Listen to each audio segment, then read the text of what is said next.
Manchester. And our continuing coverage of what is being described as a serious incident, reports of a stabbing outside a synagogue in the north of the city in Crumpsall. Northwest Ambulance Service have put out a statement in the past few minutes to reports of this, and I'm just going to read it to you in full as the ambulance service have attended and are at the scene. The statement says, following reports of an incident on Middleton Road in Crumpsall, the Trust has dispatched resources to the scene. We are currently assessing the situation and working with other members of the emergency services. Our priority is to ensure people receive the medical help they need as quickly as possible. Well, news of this reported stabbing outside a synagogue in Crumpsall broke about 15 minutes ago. We know that the Greater Manchester Police have responded to the scene, as well as we see, Northwest Ambulance Service to reports of this stabbing outside a synagogue in the city. Now, of course, today is the end of Yom Kippur, the holiest of days in the Jewish calendar. So there will be concern in the Jewish community in Manchester, as well as across the country and across the world, to this news of there being an incident outside a synagogue on Yom Kippur of all days. The ambulance service say they are assessing what's happening and working with emergency services. The police, of course, are in attendance. Just having a look at some of the news coming through online, there is reports that the road has been closed there as well. Middleton Road has been closed this morning as a response to this situation outside of this synagogue. It's not clear yet entirely which synagogue has been the subject of this incident. Looking at maps of the area, there are a number of synagogues in Crumpsall. It's not clear yet. We haven't had the detail yet as to which one of those synagogues it is, but a cordon has been put in place to close the road between Middleton Road and Crumpsall Lane, if you know the area, so in the north of Manchester. Now, the police are in attendance, and as we just heard, the Northwest Ambulance Service have also responded to the scene of what they're calling a major incident following reports of a stabbing at a synagogue. Now, in the last few minutes, we've also heard from the Mayor of Greater Manchester, Andy Burnham, has said that the immediate danger to this incident does appear to be over. Then he reiterates, after the reports of that serious incident in Crumpsall in the north of Manchester, the news about 15 minutes or so ago of a stabbing outside a synagogue in Greater Manchester. The police, Greater Manchester Police, responded to the scene. It's not clear which synagogue has been the subject of what is being described by emergency services as a serious incident. Not only have the police attended, but also the Northwest Ambulance Service responding to reports of a stabbing at a synagogue. Now, here we can see where Crumpsall is located in Manchester, as was said, to the north of the city. And I've had a look at the maps online and looked at synagogues in the area. There are a number of synagogues in Crumpsall. It's not clear to us at this stage which synagogue is the subject of this situation, but to remind you that this has happened outside a synagogue on Yom Kippur, which is the holiest day of the Jewish year. The Northwest Ambulance Service saying that there's been a major incident. The police have been in attendance as well to what they call a serious incident. The roads being closed, officers trying to manage the situation. Of course, paramedics are there. They say they're currently assessing and working with other members of the emergency services. Their priority to ensure people receive the medical help as quickly as possible. Details are coming in very slowly on this, but of course we're going to keep a close eye across it. I'm very pleased to say our correspondent, Olivia Guthrie, can join us now for a bit more detail. And Olivia, look, as I said, details are scant at the moment. Just take us through what we do know thus far. Well, like you say, details are very sketchy at the moment, but what we do understand is that there has been a knife attack at a synagogue in northern Manchester. So far, we've had a statement from Northwest Ambulance Service who say, following reports of an incident on Middleton Road in Crumpsall, the Trust has dispatched resources to the scene. We are currently assessing the situation and working with other members of the emergency services. Our priority is to ensure people receive the medical help they need as quickly as possible. And we have also heard from the Mayor, Andy Burnham, who has said that there has been a serious incident this morning, but that it was dealt with effectively by police. And he says the immediate danger appears to be over. Now, as you've been saying, today is Yom Kippur, which is an important festival in the Jewish calendar, one of the most important festivals in the Jewish calendar, and is likely to have meant that any synagogue in northern Manchester had a lot of people attending worship there. So as we know, so far there has been a knife incident which the Mayor says has effectively come to an end now, but we're waiting to hear more details about it, and we will bring you those as we have them. OK, Olivia, thank you very much for that. I just want to bring viewers the latest. Greater Manchester Police, as Olivia was speaking there, have just posted onto social media in literally the last minute or so. I will read out what has been said as we try and bring you the tweet as well, so you can see it for yourself. This is Greater Manchester Police in the past few minutes, saying that they were called to the Heaton Park Hebrew Congregation Synagogue. Detail there of exactly which synagogue is at the centre of this. Police were called to the Heaton Park Hebrew Congregation Synagogue on Middleton Road, Crumpsall, at 9:31, they say, by a member of the public, stating he had witnessed a car being driven towards members of the public, and one man had been stabbed. That is Greater Manchester Police tweeting in the last few minutes details of the synagogue involved in this incident in the north of Manchester in Crumpsall, and also a few more details as to what happened. Let me read it to you again. Police were called to the Heaton Park Hebrew Congregation Synagogue on Middleton Road, Crumpsall, at 9:31 a.m. by a member of the public. So, what is that, just under 20 minutes or so ago, stating he had witnessed a car being driven towards members of the public and one man had been stabbed. So that's Greater Manchester Police confirming one man had been stabbed, a car driven towards members of the public, and that they are now in attendance at this what is being described as a serious situation, a major incident outside the synagogue, the Heaton Park Hebrew Congregation Synagogue on Middleton Road in Crumpsall. Of course, as Olivia was saying there, as we've been saying, it is Yom Kippur, the holiest of days in the Jewish calendar. So there will be great upset and devastation that this has happened outside of a synagogue on today of all days. Let's bring Olivia back in now. And Olivia, is bringing viewers that latest update from Greater Manchester Police, because as with these stories, things unfold as we're going through them with our viewers. So just remind us where we are as at our understanding at this stage as to what has happened this morning in Crumpsall.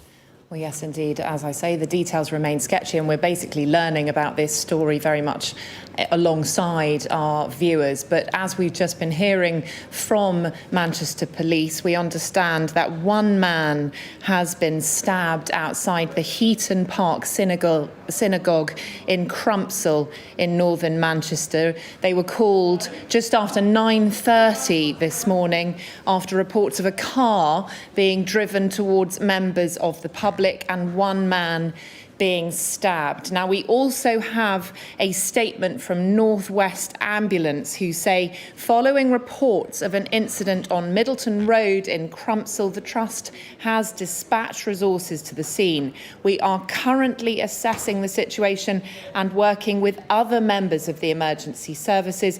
Our priority is to ensure people receive the medical help they need as quickly as possible. And the Manchester Mayor, Andy Burnham, has also issued a statement to say that a serious incident has taken place this morning in northern Manchester, but that it is effectively over after the police have dealt with it. He says the immediate danger has now come to an end. as we have been hearing, there has been one man who has been stabbed outside a Jewish synagogue in northern Manchester. It is, of course, Yom Kippur today, which means that that synagogue is likely to have been very well attended by worshippers this morning. It happened just after 9:30 this morning. Police are in attendance and the ambulance service are also in attendance, and we will be bringing you details of anybody who has been injured in that incident later today. Well, Olivia, thank you for that. As I said, we do have continued updates coming in from an incident that reportedly began at 9:31 in the north of Manchester today. Greater Manchester Police have now said in just the past few minutes that 4 members of the public have been injured in this incident. A man has been shot by the police, and the police believe that man to be the offender. So the incident, police called at 9:31 to this synagogue in the north of Manchester to reports of a car being driven into people and one man being stabbed. Greater Manchester Police now telling us that 4 members of the public have been injured. The North West Ambulance Service have said that they are in attendance and they are trying to assess the situation, working with other emergency services to prioritise the people that need to receive medical help as quickly as possible, the ambulance service have said. Police also revealing now that a man has been shot and that man is believed to be the offender, words used by the police, that it's not clear the condition of the man shot by the police in response to this incident. They do, as we say, believe that this individual is the offender. So police, Greater Manchester Police called to this synagogue in the north of Manchester at 9:31. It's the Heaton Park Hebrew Congregation Synagogue. It's on Middleton Road. That road is now closed because police were told by a member of the public that they had seen a car being driven towards people and one man being stabbed. It is Yom Kippur today, one of the holiest days, the holiest day in the Jewish calendar. So as Olivia was saying there, we can imagine that synagogue was packed. Would have been a very busy time. Now, firearms officers were then deployed, the police tell us, at 9:34 as the police continue to receive further reports from members of the public that a security guard had been attacked with a knife. So from 9:31, the first call comes in, police told by a witness that the car's being driven towards a member of the public and person had been stabbed. The firearms officers were then deployed 3 minutes later as more reports came in that there was an ongoing situation outside the Heaton Park Hebrew Congregation Synagogue on Yom Kippur in the north of Manchester. Then a major incident was declared at 9:37 by Greater Manchester Police. At 9:38, just a minute later, shots were then fired by those police officers. They managed to arrive at the scene, as you can see there, in just 4 minutes. One man shot, believed, police say, to be the offender. And paramedics arrived just 3 minutes later and are said to be tending to members of the public. Currently, 4 people have been injured, caused, the police tell us, by both the use of that vehicle and with stab wounds. Of course, the cordon has been set up and police are telling everyone in the area to stay clear. Now, we heard from the Mayor of Greater Manchester, Andy Burnham, who has, of course, issued a statement following this, described as a major incident. He says that the current situation seems to be over. The immediate danger appears to be over, but this is a serious incident that, of course, has required the ambulance service as well as Greater Manchester Police to be on the scene immediately. We've got more detail now as to how this incident unfolded. It says 9:31 a.m. when the police first received that call to attend to Heaton Park Hebrew Congregation. Now, this is in an area of Manchester called Crumpsall. It's in the north of the city. Looking at maps online, there are a number of synagogues in this area. It's Heaton Park Hebrew Congregation where this incident happened. Police received that report at 9:31 saying that someone had seen a car being driven towards people and that one person had been stabbed. The police then deployed their firearms officers at 9:34. By 9:38, a man had been shot. Police believe him to be the offender. At 9:41, the ambulances arrived and 4 members of the public are being treated for their injuries. More details are coming in every single moment on this particular story. Let's bring back in Olivia Guthrie, our correspondent, who is standing by for us, as we get that detail that a man believed to be the offender, Olivia, has been shot by police after driving a car at people outside Synagogue and going on to stab them.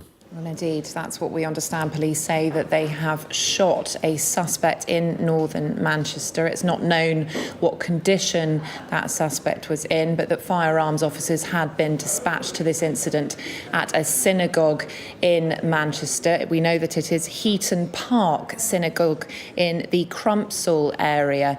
Now, the firearms officers were dispatched to this scene shortly after 9:30 this morning after reports of a man being attacked, and we now know that 4 members of the public have been hurt in this incident outside this synagogue in northern Manchester. There were the Northwest Ambulance have issued a statement recently saying, following reports of an incident on Middleton Road in Crumpsall, the Trust has dispatched resources to the scene. We are currently assessing the situation and working with other members of the emergency services. Our priority is to ensure people receive the medical help they need as quickly as possible. And we understand that paramedics are still on the scene tending to any victims in this case. We understand, as I say, that 4 people have been hurt and that officers have shot a suspect outside this synagogue. Now, we understand from the Manchester Mayor, Andy Burnham, that the immediate danger they believe is over and that the police have dealt effectively with this situation. But we will be bringing you all the latest as it comes to us in the newsroom.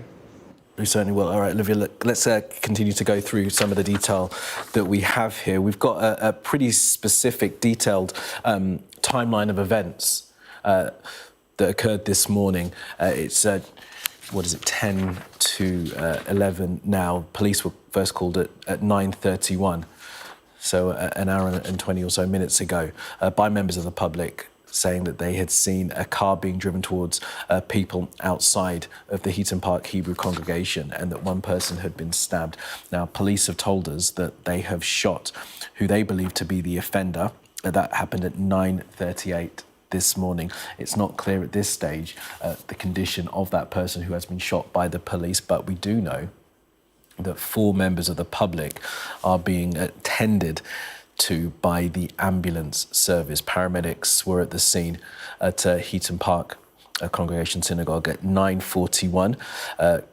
Members of the public had suffered injuries that were caused by both the vehicle and by the stabbing incident. That incident, which began at 9:30 this morning, firearms officers were then deployed at 9:34. Now, the police, Greater Manchester Police, have declared a major incident and also something that is known as Plato, which refers to Operation Plato, which is a national response protocol for no-notice marauding terror attacks or firearms incidents. You can see the severity to which this situation is being taken by police, not just in Manchester, but across the country, that they have declared a national response protocol for this situation. You can see this is the latest picture that we have, the emergency response there. You can see not only the paramedics in response, but also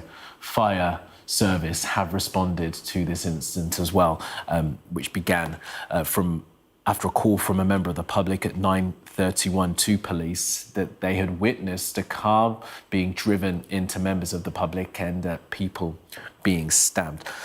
Firearms officers were then deployed just 3 minutes later at 9:34 as more attacks came in from members of the public.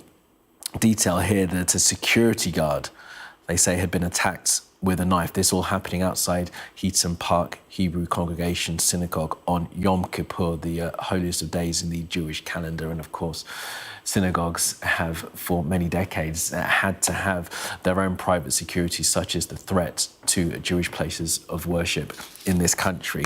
Now, by 9:37, a major incident was declared by Greater Manchester Police. And then at 9:38, just a minute later, once the firearms officers were on the scene, shots were fired by the police officers. One man shot, who they say was the offender. The paramedics that we can see here deployed pretty swiftly were there by 9:41. So 10 minutes after that first call came into the police, the paramedics were on the scene tending to the injured. 4 people with injuries that they suffered from the vehicle incident. This began, as that witness had said to the police, with a car being driven towards people and people being stabbed. The paramedics are dealing with injuries caused by that vehicular attack, as well as by the stabbing that occurred after the vehicle attack. Now, of course, the roads have been closed and police are telling everyone to stay well away from the situation. The Mayor of Greater Manchester, Andy Burnham, has, of course, been speaking about this morning, saying that the threat appears to be over, while Greater Manchester Police are telling us that the offender who they suspect was involved with this has been shot, but there is a serious incident, Andy Burnham tells us. The immediate danger, though, appears to be over, but a major incident has been declared in the city, as well as a Plato, which, as I explained just a moment ago, is a operation that can be put into action by the police in the city, which brings about a national response protocol for what is described as a no-notice marauding terror attack, an MTA is described, or a firearms incident. Well, in this incident, outside the synagogue in the north of Manchester in Crumpsall on Yom Kippur of all days, certainly involved an individual driving a vehicle at members of the public and then proceeding to stab members of the public. That individual, Greater Manchester Police believe, has been shot. They believe him to be the offender. No detail of his condition.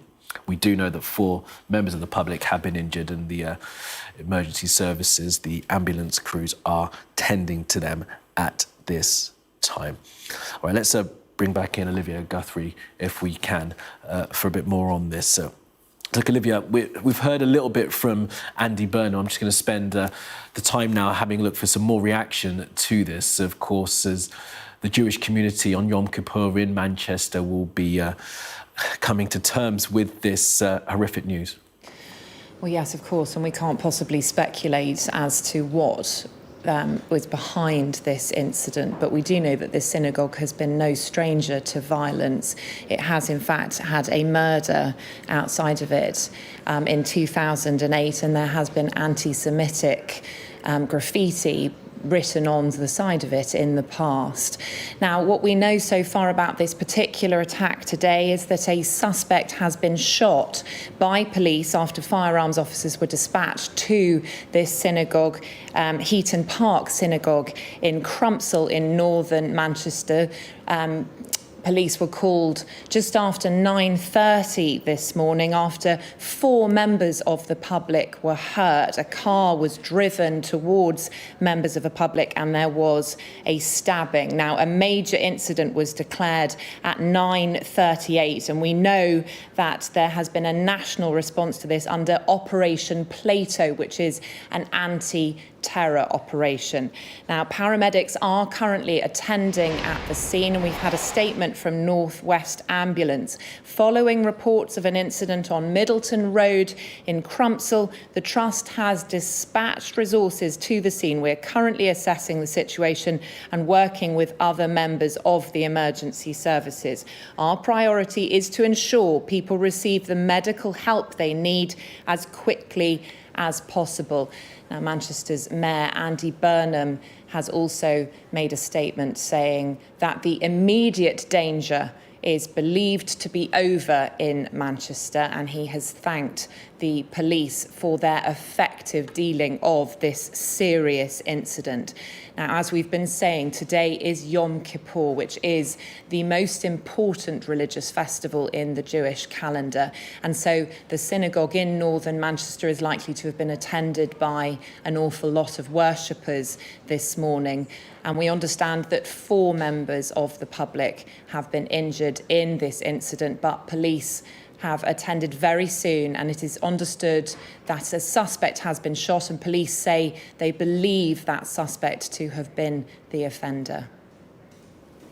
Okay, Olivia, thank you for that. Continuing our coverage of this incident in Manchester, a car ramming and stabbing attack outside the Heaton Park Synagogue on Middleton Road. That area, of course, is now entirely closed off to members of the public after police were declared a major incident at 9:37 a.m. They said that shots were fired by Greater Manchester Police at 9:38.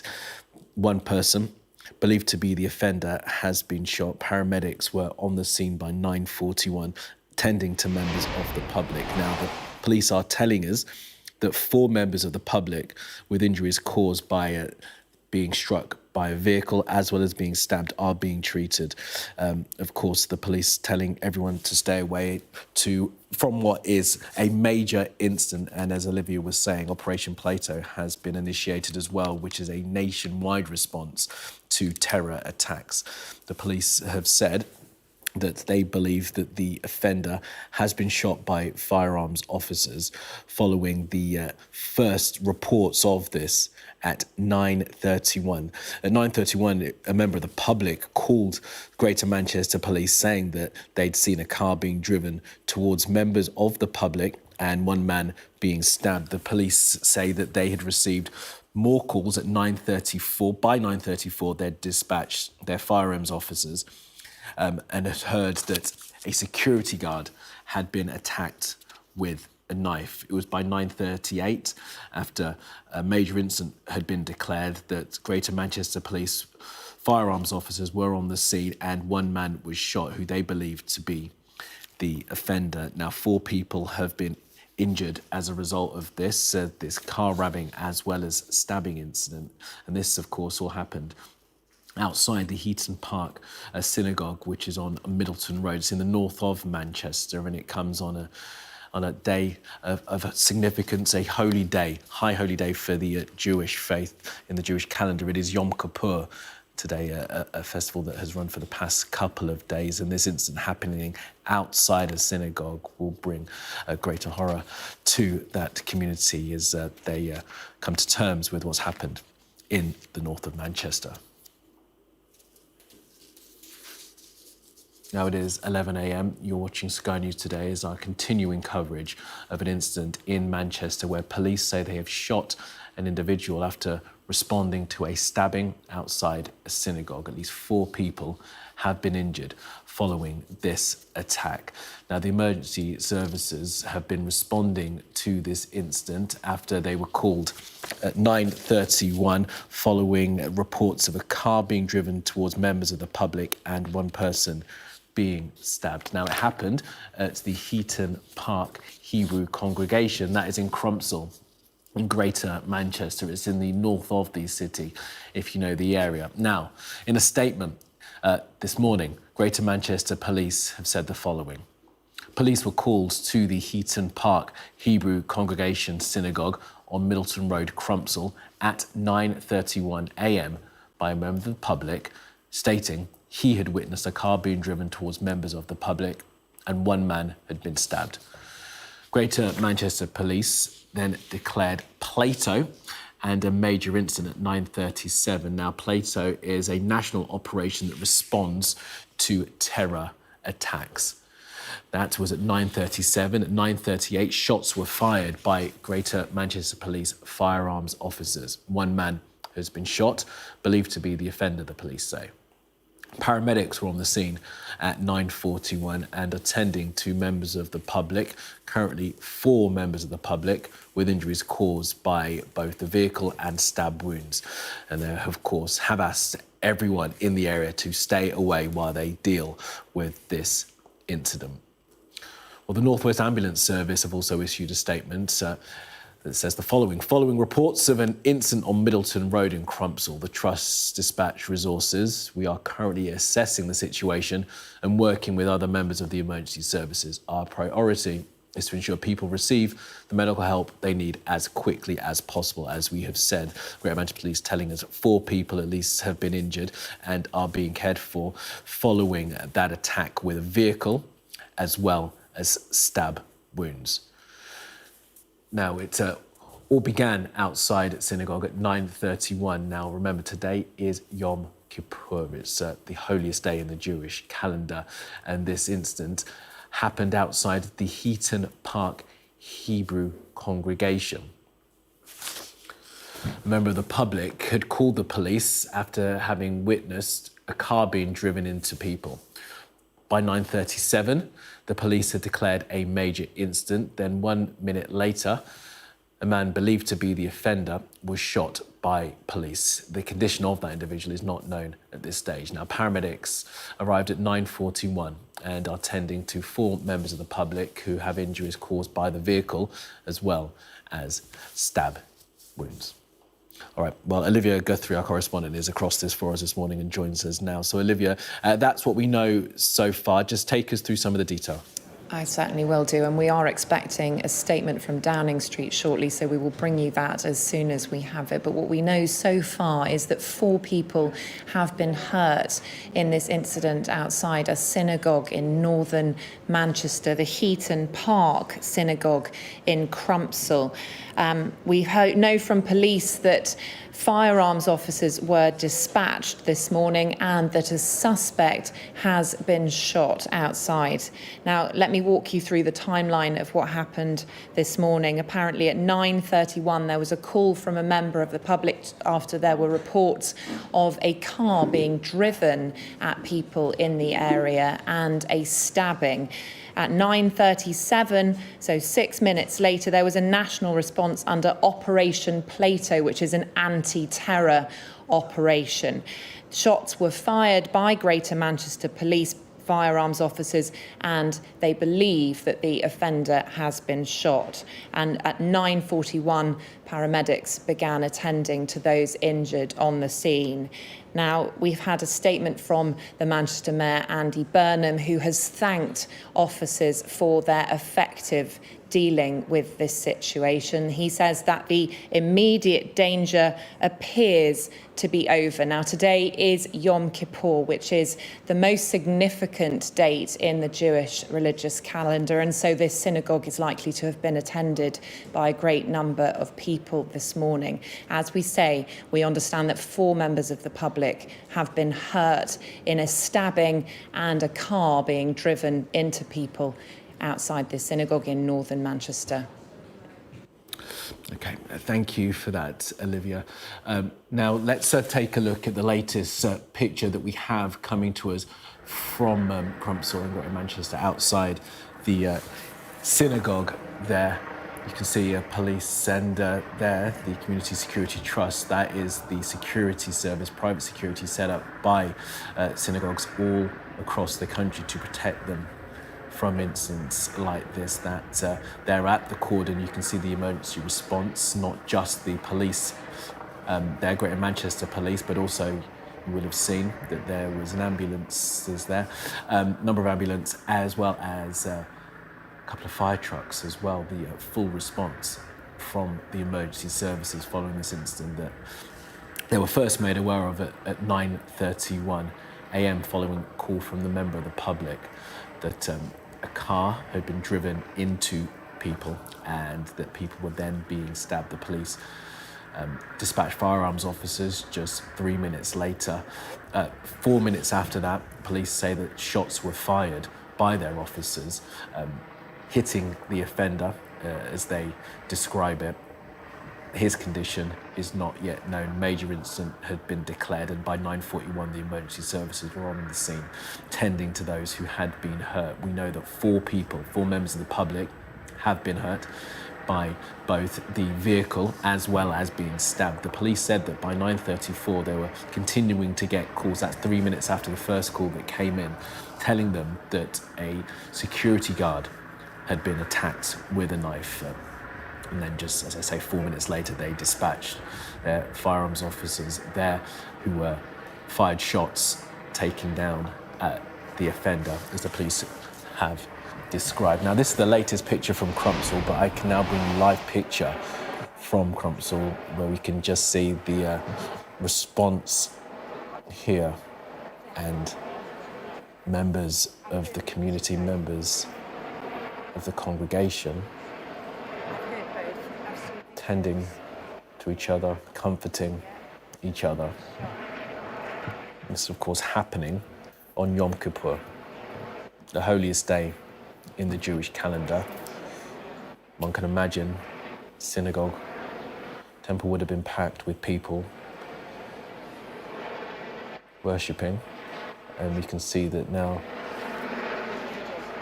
these members of the community having to stand behind a police cordon next to armed officers on the holiest day in the Jewish calendar as they come to terms with what happened at their synagogue this morning.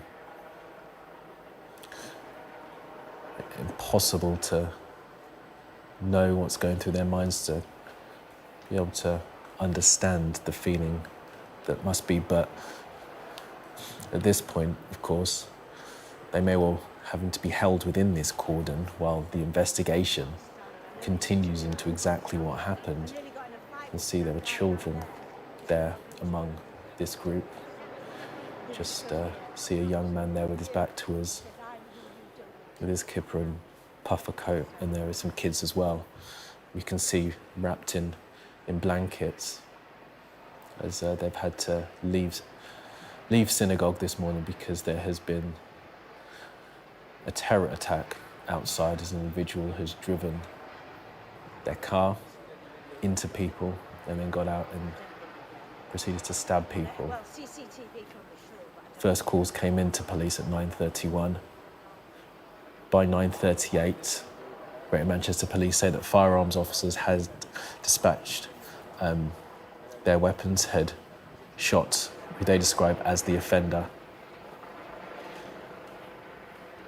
We can see here that people are being cleared through the cordon. You can see children, young people involved who will have this forever in their minds and their hearts on Yom Kippur, that this happened outside their synagogue, in their community. All right, let's go to the scene. We've got our correspondent, our North of England correspondent, Katie Barnfield, who has got there. And Katie, just take us through what we know so far and the sense as to where you are. So I am just outside the police cordon, just outside the scene of this attack at the moment in Crumpsall. You can probably hear the police helicopter just flying above at the moment. It's clearly a very, very large incident. There are several police cars here, emergency response teams. I can see several fire crews, what look like specialist police officers, specialist possibly counter-terror officers on the ground here as well. What we know so far is that 4 people have been injured. We know that there were police were called around 9:30 this morning after reports that a car was driven at members of the public and a man was stabbed. Greater Manchester Police have said that the offender is believed to have been shot by officers. It was Greater Manchester Police that fired shots. We know that the people who have been injured are believed to have been injured both by the car that we understand was driven at people outside this synagogue and also by stabbing. Police said that it declared Plato, which is a national code word used by police and emergency services to respond to a major terror incident. And of course, as I say, this is clearly a very major incident here. This is extremely busy with police emergency response crews, ambulances and fire crews here on the ground. There are several people, of course, around the area and looking completely in shock, wondering what on earth has gone on here. This is Yom Kippur today at the moment, which is the holiest day in the Jewish calendar. And of course, there would have been many people gathering to worship on that holy day. It is extremely busy here today. We know that Greater Manchester Police declared a major incident just around 9:37 a.m. this morning. Paramedics arrived just a couple of minutes later. Andy Burnham, the Mayor of Greater Manchester, was actually on the radio at the time this incident happened and was pretty much giving live updates. He said that the immediate danger is now over. As I say, police believe that they have shot and killed the offender himself, but people are being told to stay well away from this area at the moment while the police investigation continues. North West Ambulance Service, we know they said that resources had been sent to the scene, and we can see the ambulances here as well. They have obviously been deployed very quickly to this incident. They said their priority is to ensure people receive the medical help they need as quickly as possible, but they said resources had been sent and that they have treated 4 members of the public, as I say, with injuries caused by both the vehicle and stab wounds. Of course, I'll be here throughout the morning, and we'll give you more updates as we get them from here on the ground. All right, thank you for that, Katie. Katie Barnfield, our North of England correspondent, who is at the scene, as she say, just on the other side of that police cordon. These are live pictures coming into us from Crumpsall. As you can see, the community there, the congregation that would have been in synagogue this morning on Yom Kippur of all days, the holiest day in the Jewish calendar, now having to come to terms with the fact that there has been a terror attack outside of the synagogue. Now, the Prime Minister has been onto social media responding to this. I just want to read out in full what the Prime Minister has had to say. So Keir Starmer, who of course is in Copenhagen for that EU Leaders Summit, has written this: "I am appalled by the attack at a synagogue in Crumpsall. The fact that this has taken place on Yom Kippur, the holiest day in the Jewish calendar, makes it all the more horrific. My thoughts are with the loved ones of all those affected, and my thanks go to the emergency services and all the first responders." The Prime Minister responding to the news of this attack in Crumpsall outside a synagogue. The Prime Minister, who is at an EU Leaders Summit discussing world affairs, of course, having to respond on social media to this situation that unfolded this morning in the north of Manchester. Now, we are told that the Prime Minister is on his way back from that summit in Copenhagen to deal with this as the government, political leadership look for their response. Well, we can see from these live pictures outside synagogue, just at the end of this cordon here, the emergency services response. You can see there left of frame that vehicle, which is a bomb disposal truck carrying equipment that would be needed in the event. Explosive were found. You can see the armed officers there as well. A number of armed officers with those rifles keeping people safe. And we can also see there a fire engine that has also been sent to the location here at Crumpsall. And those individuals there you can see with the vests with CSD, that is the Community Security Trust. Now, that is an organisation of private security used by synagogues and the Jewish community to keep their places of worship safe, such as the threat towards synagogues in terms of attacks like this. And this will be exactly what they were seeking to try and protect against. And sadly, this morning on Yom Kippur, it would appear as if their worst fears have been realised and the attack has taken place. All right. Well, as we continue to look at the emergency services response, I'm pleased to say that we can get a sense of exactly what we're looking at by an expert. Graham Wetton, our police commentator, joins us now on the live. Graham, it's always good to get your expertise in situations like this. I presume you can see this live picture that we're looking at here. It looks as if there has been a full emergency service response. Yes, it does, yeah. Op Plato is the emergency services protocol to deal with a marauding terrorist attacks. You can see you've got fire service there, no doubt, ambulance. I think they attended about 9:41. Normal practice would be the police would respond, and the police service would be fully aware and well aware it's Yom Kippur, the holiest day in the Jewish calendar. So they would have been very conscious of any calls in or near Jewish premises. So I think that shows in the response we've seen. Armed response officers deployed immediately to this threat, this attack, and dealt with the suspect straight away. Initially, I think I'm led to believe it was a car that was driven towards people at the synagogue, and then reports of a stabbing. So normal protocol there would be armed officers to deal with a knife threat, especially today outside the synagogue, and they dealt with the suspect very, very quickly. Once they deal with the suspect, their job is then to make sure there are no other attackers in the area, to make sure it's safe for our ambulance colleagues to actually attend the injured person. So it does sound quite sort of calculated, but the officers initially attending would then have to make sure the whole area is secure before they call in the ambulance personnel to treat the injured persons. It's very important that nobody else is injured. So they have to literally clear the whole area, make sure the suspect has been dealt with and neutralised, and then call in their ambulance service colleagues. That's interesting, Graham. So does that explain to us why, seemingly after the first call came in, a really quick response, 9:34 that the firearms officers are dispatched, 9:38 when they tell us that shots have been fired, and then 9:41 when the ambulance crews get on the scene, because the police will have got there first and dealt with the situation in front of them? Yeah, normal protocol would be the police would actually attend the location first of all. So the other emergency service would make their way to the area, but they would normally be given almost like a standoff point or a rendezvous point to wait to be called in by the armed officers. And normal uniformed police officers would normally go to that location as well. So we let our armed colleagues, those that are equipped to deal with this type of terror attack, to actually go to location, deal with the threat from either one or more suspects. Once they've neutralised the first suspect, then check any vehicle they've got, check the actual area to make sure it was just either one or more people, but make sure that area is safe before we call in our emergency service colleagues to actually come in and deal with the injured persons. That came from a result of looking at, I think it was the French attack a couple of years ago, the terrorist attack. Then we had marauding terror attackers going around and then turning on emergency service personnel that were responding to that initial call. So there's clear protocols now set in place with Plato between the emergency services, a set routine of procedures to follow. It looks like Greater Manchester Police and our colleagues in the emergency services have followed those completely and correctly this morning. And Graham, thank you for explaining some of that, because Operation Plato will be perhaps not familiar to many of our viewers.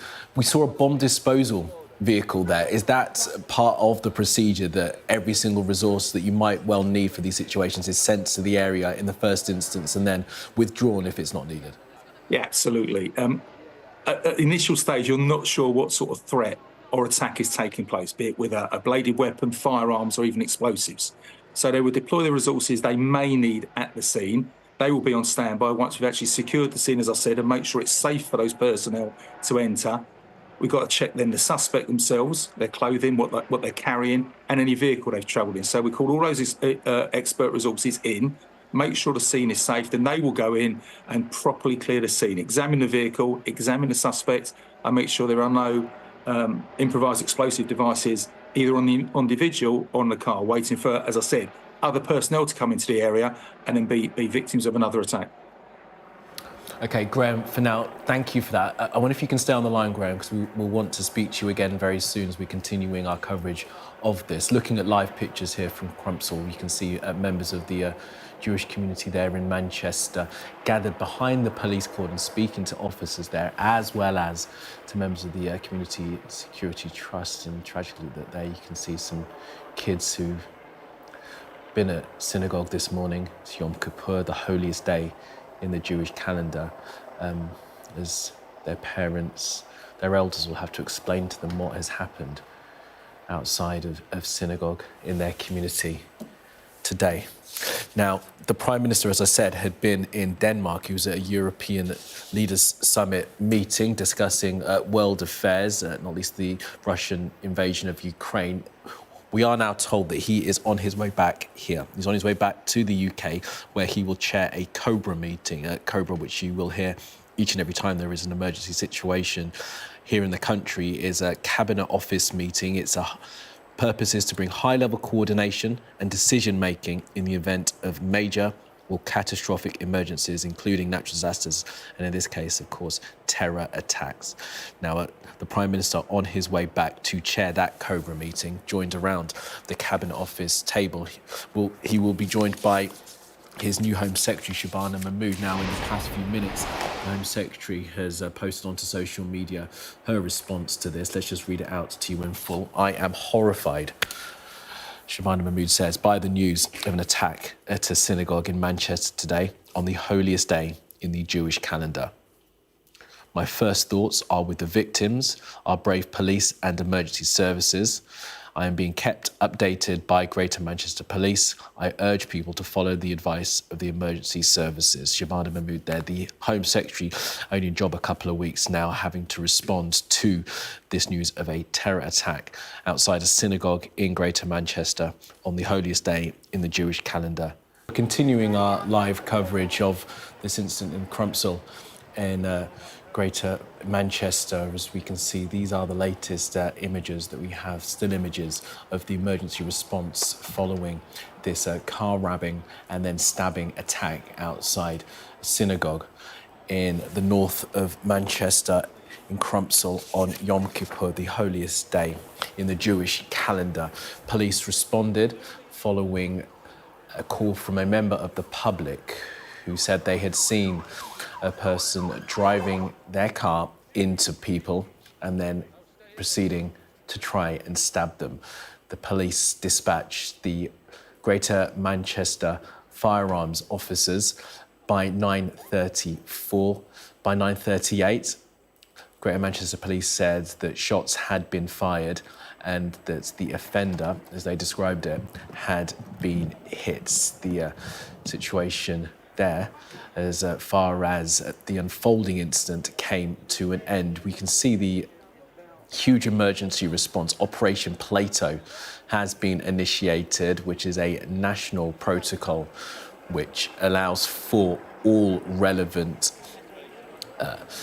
equipment, all relevant crews, all relevant services to be sent to the scene and nationally to be prepared for what are described as roving terror attacks. And the terror incident, Operation Plato, is initiated, as has been in this case, a major incident, of course, declared in Manchester by Greater Manchester Police. Now, at this point, we understand 4 people have been injured. The ambulance service telling us that those 4 people injured by both the car attack as well as stab wounds. Greater Manchester Police telling us, as they gave us details of the timeline of this incident unfolding through the morning from 9:31, that by 9:34 they had received more calls from members of the public, including a call that a security guard had been attacked with a knife. The firearms officers were on the scene within 9 minutes. They had discharged their weapons. Shots had been fired, and Greater Manchester Police say that the person they call the offender has been shot. Now, it's not clear at this stage the condition of that individual. 4 people, 4 members of the public, are being treated by paramedics. It's not clear at this stage the condition of those 4 members of the public. But as you can see from these latest pictures, from the faces of members of the community, the shock, the terror, the fear within this community in Manchester is acute right now. It is Yom Kippur, the holiest of days in the Jewish calendar. One can imagine synagogue will have been full of worshippers coming together as a community, marking this moment in the Jewish faith. And yet now, this is how Yom Kippur 2025 will be remembered, not just by the community in Manchester, by the Jewish community all across the country, the Jewish community all around the world. Now, the Prime Minister is out of the country at the moment. He is on his way back, he says, from a meeting of the European community leaders in Copenhagen, Denmark, there to discuss international affairs, talking about migration. Actually had some government policy this morning to change to some of the rules around migration. Also, of course, discussing Russia's invasion of Ukraine. We also heard from President Zelensky just a short while ago, who is, of course, still at the meeting in Copenhagen. But the Prime Minister on his way back now to the UK, where he will chair a Cobra meeting.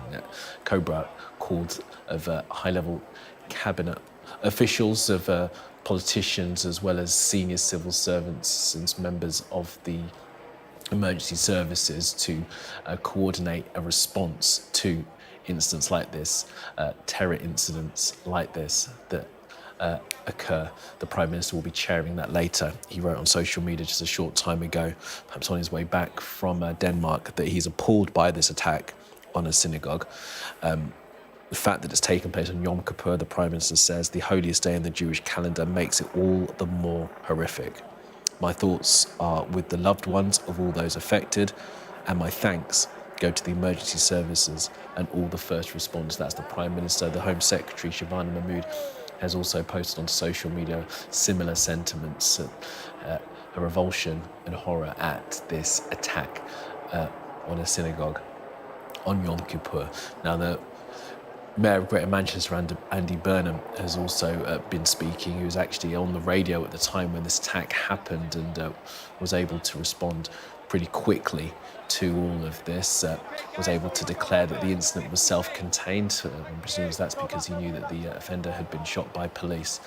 And, of course, his horror at what had happened and his condolence and sympathy with members of the community who are impacted by this. All right, let's speak to Martin Gallagher, who's former superintendent with Police Scotland.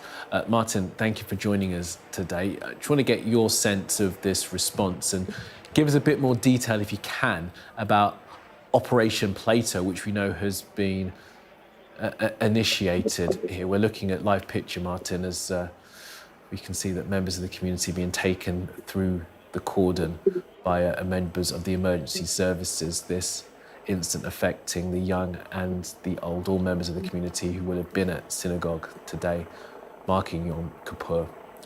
Now that day forever tainted with the memory of this attack. Martin?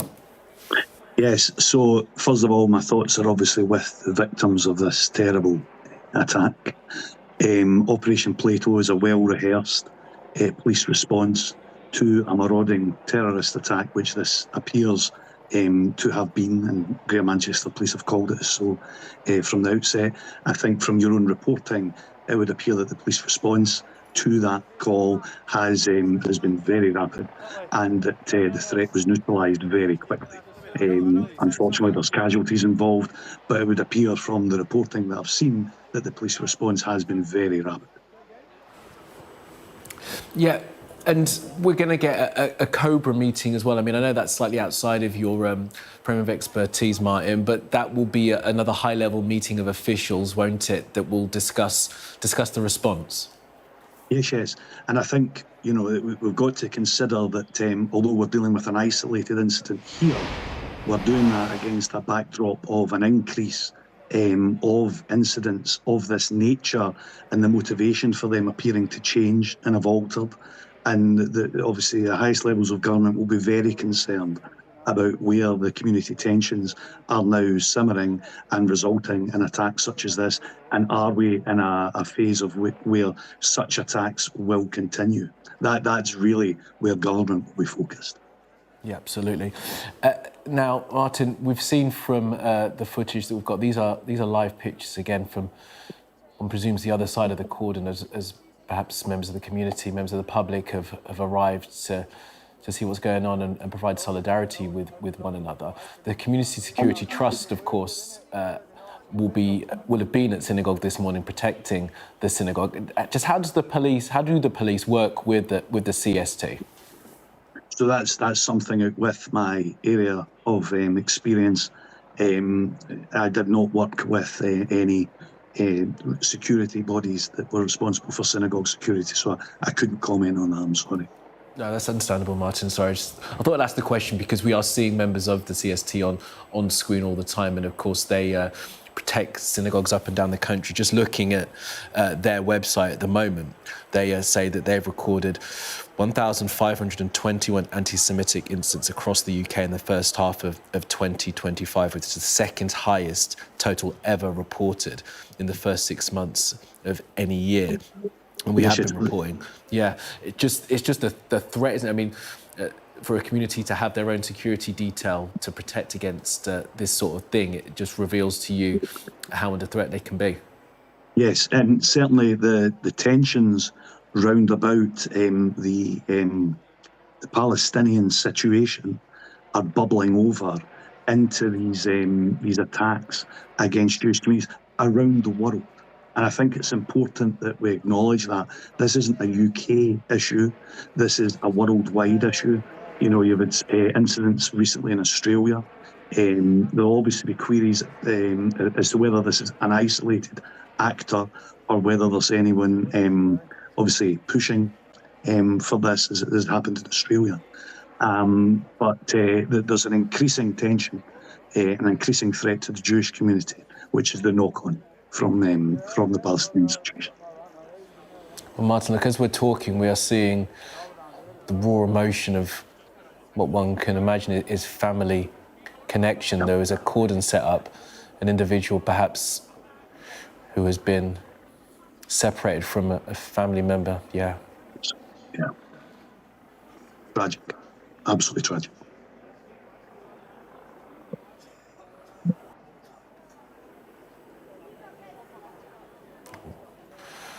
Well, one is thankful that at least they seem to be together now.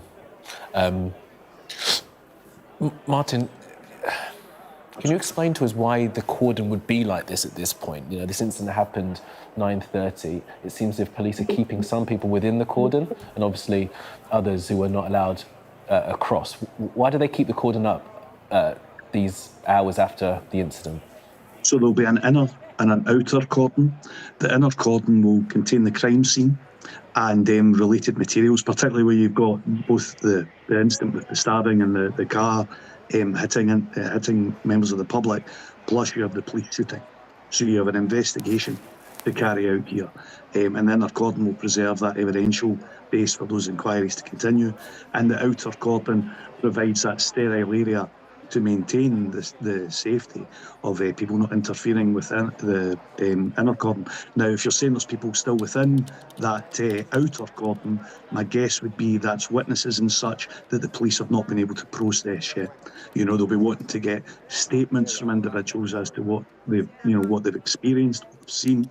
Plus, you'll be wanting to gather any evidence from them, both physical evidence and their own testimony. And you'll need to have them assessed by medical professionals. All that needs to happen. And if the police are keeping them in there just now, my guess would be that they haven't been able to process that yet. I mean, this is a big scene. This is a major incident, and it will require a lengthy period to get that entirely locked down and to get all the evidence gathered that's required from the scene.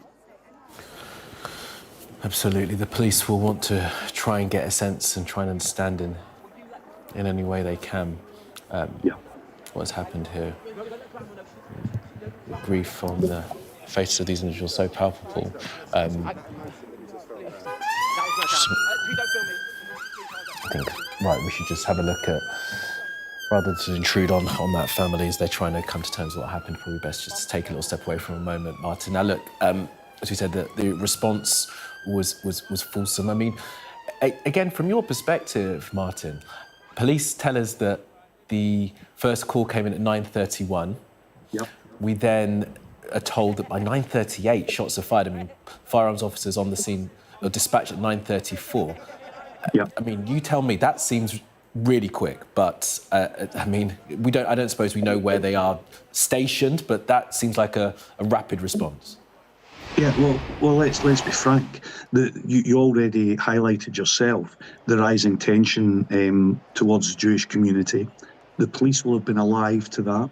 The police will have been alive to the fact that today was Yom Kippur, and I would have expected a patrol matrix to be close to specific sites, such as the synagogue, for firearms officers. So I would be very surprised if that's by chance that those officers were on scene so quickly.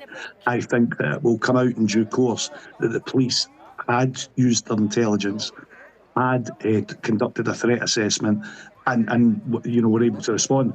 Unfortunately, the attacker would appear to have been an unknown. So the police have been able to put in mitigation measures, I would take it, to put resources to where they were needed.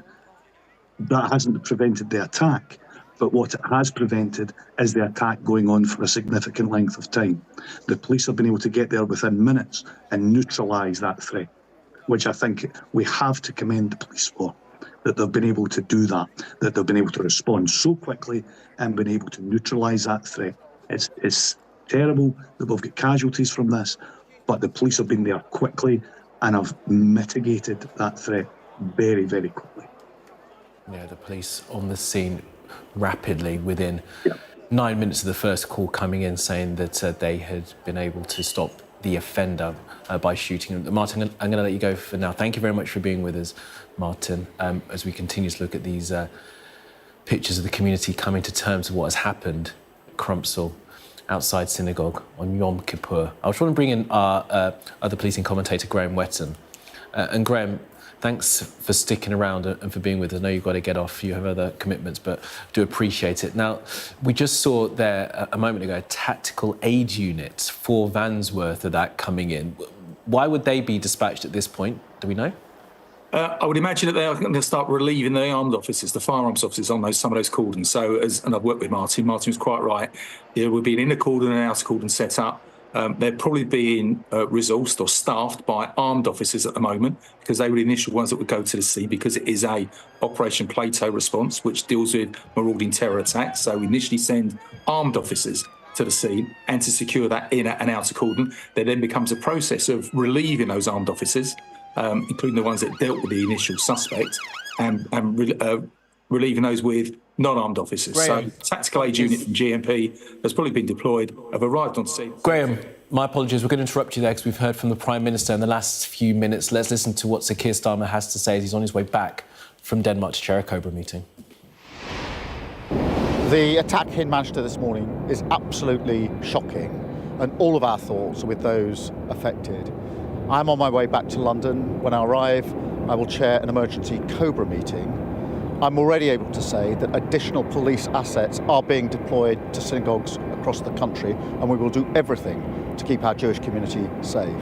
I've spoken to Mark Gardner of the CST and Andy Burnham, Mayor of Manchester, and I want to thank the emergency services for the speed of their response. There on the tarmac at the airport on his way back from that European Leaders Summit meeting in Copenhagen to chair, as he says, a Cobra meeting. He said also there that he has been in touch with the chair of the Community Security Trust, as well as that's that private security firm that protects synagogues. The Prime Minister on his way back to chair that Cobra meeting and give a total government response to this attack outside Synagogue in Manchester. Obviously, our home editor, Jason Farrell, is here with us. So, Jason, we've heard from the PM. He's on his way back to chair that Cobra meeting. What's your sense of what we're dealing with here? Well, I mean, it's very obvious that the police and the emergency services very quickly recognised this as a marauding terrorist attack. That's what they declared it as. And as you say, it was dealt with very, very quickly. So with the member of the public calling the police at 9:31, it seems that by 9:38, the suspect had been shot by the police. I've been out actually with firearms units in Manchester before. You know, the guns are kept securely on the premises, but locked up in cars. They're ready to go. They're always primed for this kind of thing. But obviously, it happens so very rarely. When it does, they have, in this instance, acted very quickly. I mean, if you think back to the London Bridge attack in 2017, when 6 people went around London, that was also dealt with quite swiftly. Within about 8 minutes, they had been taken out. So, you know, it is something that security services are trained to do. And, you know, there are images that have come out where we see these officers in action, which are quite graphic. You can see from the scene that you can see quite clearly people have been very badly injured on the scene, as we heard from the eyewitness saying the attack began with a vehicle and then turned to a knife attack. So yeah, really shocking scenes, really upsetting for the Jewish community, of course. Yeah, I mean, the ambulance service is saying that they are dealing with those 4 people who've been injured by both being struck by a vehicle as well as being stabbed. Now, we've seen from these pictures as well from the scene, Jason, the Community Security Trust are on the site. There's been a huge increase in anti-Jewish incidents, the CST report. Are you able to tell us a little bit more about the CST and some of the work that they do to protect synagogues and the community? Yeah, I mean, a lot of, if you go into Jewish communities anywhere, there is security. A lot of them have their own security networks, online, groups that are privately protecting those areas. And there's no doubt that there's been a widespread increase in anti-Semitism. There's been increased concerns around synagogues.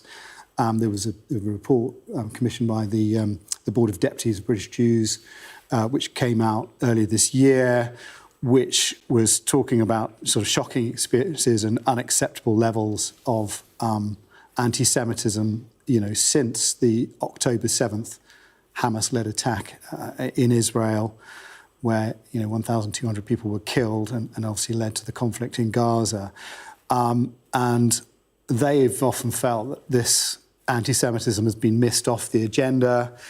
It hasn't been talked about enough. And they describe it as being an issue that had been swept under the carpet in this report that came out in June. And I think, I think there's obviously always been this heightened concern around Jewish communities since this conflict. There's been a lot of anger. But we also heard from Ken McCullen a couple of years ago from MI5, the head of MI5, saying that the Islamist threat had not gone away, and it would be foolish to think that it had.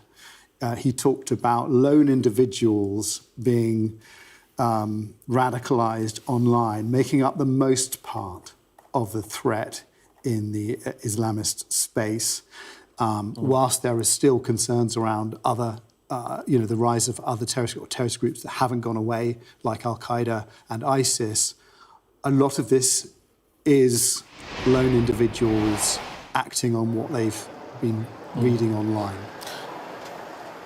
You mentioned Islamists there, Jason. Are we clear as to who the suspect is involved in this? Okay. No, we're not. At this stage, we're still not certain about who that is. I mean, I've got some more detail here about the police response. The Prime Minister saying that additional police assets will be deployed across the country as he's on his way back. He says we'll do everything to keep our Jewish community safe.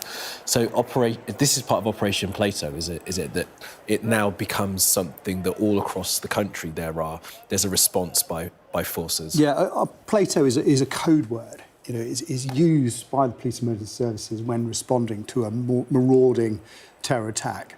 And when one happens, either the idea that it could inspire another, or that there could be some other accomplice out there, or there could be a group of people working, as we've seen in other terrorist attacks either in the UK or in other countries, where there could be other people connected to that person, is something you can't rule out. Mm-hmm. And therefore, that's, I imagine, why the Prime Minister is coming home to chair this Cobra meeting following the incident, is just to ensure that those extra protections are put in place. This has happened on Yom Kippur, the holiest day in the Jewish calendar, and as the Prime Minister says, making it all the more horrific. And yes, I imagine that is what will happen now that this code word has been declared. It's not just about getting a swift response to the event at hand, but it's also about just making sure that security is in place elsewhere and people are on heightened alert. Yeah. As Prime Minister said, extra police assets are being sent to place synagogues, Jewish establishments across Manchester. And of course, as you say, Operation Plato will mean that there is going to be heightened alert across the country. As we're looking at these live pictures, you can see someone there praying, the community, I guess, coming together to try and come to terms with what has happened. And this does, of course, this attack here on a synagogue, this attack on the Jewish community has resonance, of course, because of what's going on around the world in other parts of the world, not least the Middle East. But just this week, just in the past day or so, police in Germany arrested 3 people who were allegedly targeting Jewish institutions. This is, of course, it's Yom Kippur, the holiest day in the Jewish calendar. the Jewish community will have been nervous, concerned that something may well happen, and sadly, something seems to have happened here in Manchester as this attack has occurred outside a synagogue. Jason, to stay there with us for a moment, if you can. We're going to go to Downing Street. Our political correspondent Amanda Acas is there for us. Amanda, we're going to stick with these live pictures from Manchester as the community has come out. Tell us about the Prime Minister's moves now. We know we saw him there on the tarmac at the airport. He's on his way back from Denmark. Yes, indeed. So he's been there attending a high-profile meeting of European leaders discussing the illegal migration crisis and measures to try and combat that across Europe and support for the war in Ukraine. But clearly, given the situation in Manchester, he's decided, given the severity of it, he needs to return to the UK to show his solidarity, of course, with the community in Manchester, but also to chair a meeting of the Cobra Emergency Committee, which is a committee which is convened at times of emergency or crisis, chaired by a cabinet minister, often by the Prime Minister himself. And the idea is to bring together all the different government agencies and departments which will be involved in responding to any kind of incident such as this. So he's flying back now, as you say, you saw him on the tarmac. He'll be arriving later on this afternoon and then heading straight into that meeting, I imagine. And of course, we heard him giving his words of solidarity and expressions of sympathy and support to the Jewish community in Manchester, as indeed have many other politicians, as indeed you would expect when something like this has happened, many of them expressing their horror about what's happened. Wes Streeting described, the Health Secretary, describing it as chilling. We've heard from Shabana Mahmood, the Home Secretary as well, pointing out that she's horrified by this news of the attack on the holiest day of the Jewish calendar. Her thoughts are with the victims, our brave police and the emergency services, saying that she's being kept updated and urging people to continue to follow their advice. We've also heard from the Tories, Chris Philp describing it as a sickening attack, saying his thoughts and prayers are with the victims, their families and the whole Jewish community here in the UK.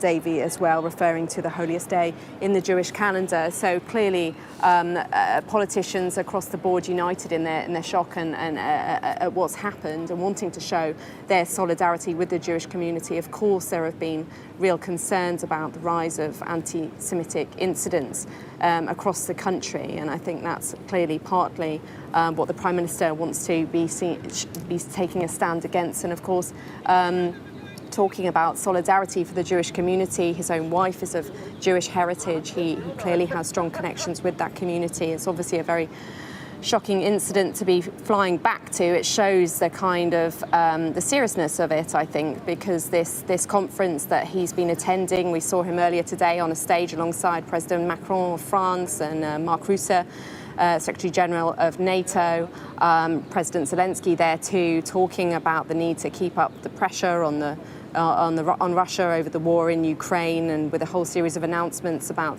changes to government policy over the issue of illegal migration. He was due to be chairing an event this morning, which has clearly had to be cancelled, which was on the topic of different strategies for tackling illegal migration. We know that's clearly a big priority for him, but a much bigger priority for him, of course, being back in the country when something like this has happened. Amanda, thank you for that. Now, we're looking at here live footage as the police cordon remains in place following this car ramming and stabbing incident outside Synagogue in the north of Manchester on Yom Kippur, the holiest day in the Jewish calendar. 4 people have been injured. They are being cared for by the Northwest Ambulance Service. 1 person has been shot by police after a very swift response to reports from a member of the public that an individual was driving a car into people and then proceeding to stab them. Now, we have got what is quite upsetting footage of the moments before this incident this morning at 9:30 or so in Manchester. We're going to play it for you now.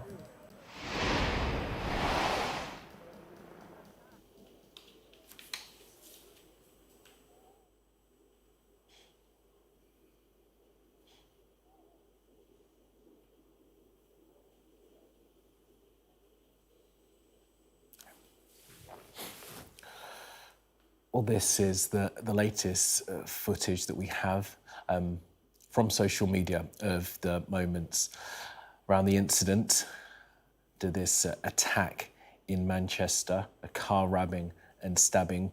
You can see a number of armed officers there and individuals on the ground, and there, of course, in the background is the Heaton Synagogue. The sound of this, but I can tell you that officer is telling those people there to get back. And one of them is saying, one of the guys who's filming this, or someone behind him is saying he's wearing a bomb. Now, obviously they're miles away. Whether they can see that, whether they've heard that, I don't know. But that's what someone was saying, and the officer is saying, get back, get out of the area. And you can see a blurred person on the ground, and I'm afraid that is someone who's looking in a very bad condition on the ground as well. And Jason, that must be in the car park of the synagogue. Yeah. It's unclear to me from this video. Are there other people there as well on the ground? There's nobody else, as far as I can see, there's nobody else in that particular area within the car park. Just the one individual. Focus of this, yeah. And what actually happens after this moment is that individual gets up and he is shot again. So that person who's on the ground is seemingly the suspect. There's obviously two officers there, and we've not shown it, but after this moment, after they've got the public to back off, that person who looks like they're not going anywhere actually does gets up and is shot again. And obviously this is a video that's been filmed on someone's mobile phone. It's not clear when they hit record and whenabouts in the incident we get to, because the video that I've seen, as you've seen, Jason, that individual's on the ground as soon as that video starts recording. Exactly, yeah. So we don't know what happened, whether they'd previously been shot. Yep. Oh, look, we haven't shown you the moment there. Of course, the footage is graphic from what has been a horrific moment, a horrific incident outside of Synagogue on Yom Kippur in Manchester, as a community comes to terms with what has happened. Very pleased that our North of England correspondent Katie Barnfield, who is there for us, she's been there for the past few minutes. And Katie, give us a sense of the scene and where you are, please. Well, it's an incredibly busy scene here, and you can just tell as soon as you come on the ground here at the scale of this incident. I was just around the other side of the cordon just before, and there were several police vehicles, as there are here, including fire crews, several ambulances, and there was also a bomb disposal unit that was deployed to the scene. Emergency crews obviously unsure as soon as they were deployed exactly what the nature of this incident was. I was also speaking to several members of the Jewish community just before. I've been here for around an hour now, and they were all telling me of their complete shock and disbelief that an attack like this has happened here in Manchester and on Yom Kippur, which of course is the holiest day of the Jewish calendar. One man told me that several of his friends and family were still inside the synagogue. They had gone in as he was on his way to worship on Yom Kippur today, and he said although he knows that they are safe, he is furious and angry, of course, about this attack and the fact that it has been targeted on this day when, of course, the synagogue was going to be very busy. Another man said that this is a very tolerant area here in Crumpsall, and that people of different faiths, including Jews and Muslims, have lived here peacefully for many years, and he just can't understand why this has happened. Katie, for now in Crumpsall, thank you for that. We are continuing our live and breaking coverage of an attack outside synagogue in Greater Manchester. 4 people have been injured. The attacker has been shot by the police. It is 12 o'clock midday. You're watching Sky News Today and our continuing coverage of the incident in Greater Manchester, an attack outside of a synagogue at 9:30 this morning on Yom Kippur, the holiest day in the Jewish calendar. 4 people have been injured after a car rammed into the members of the public.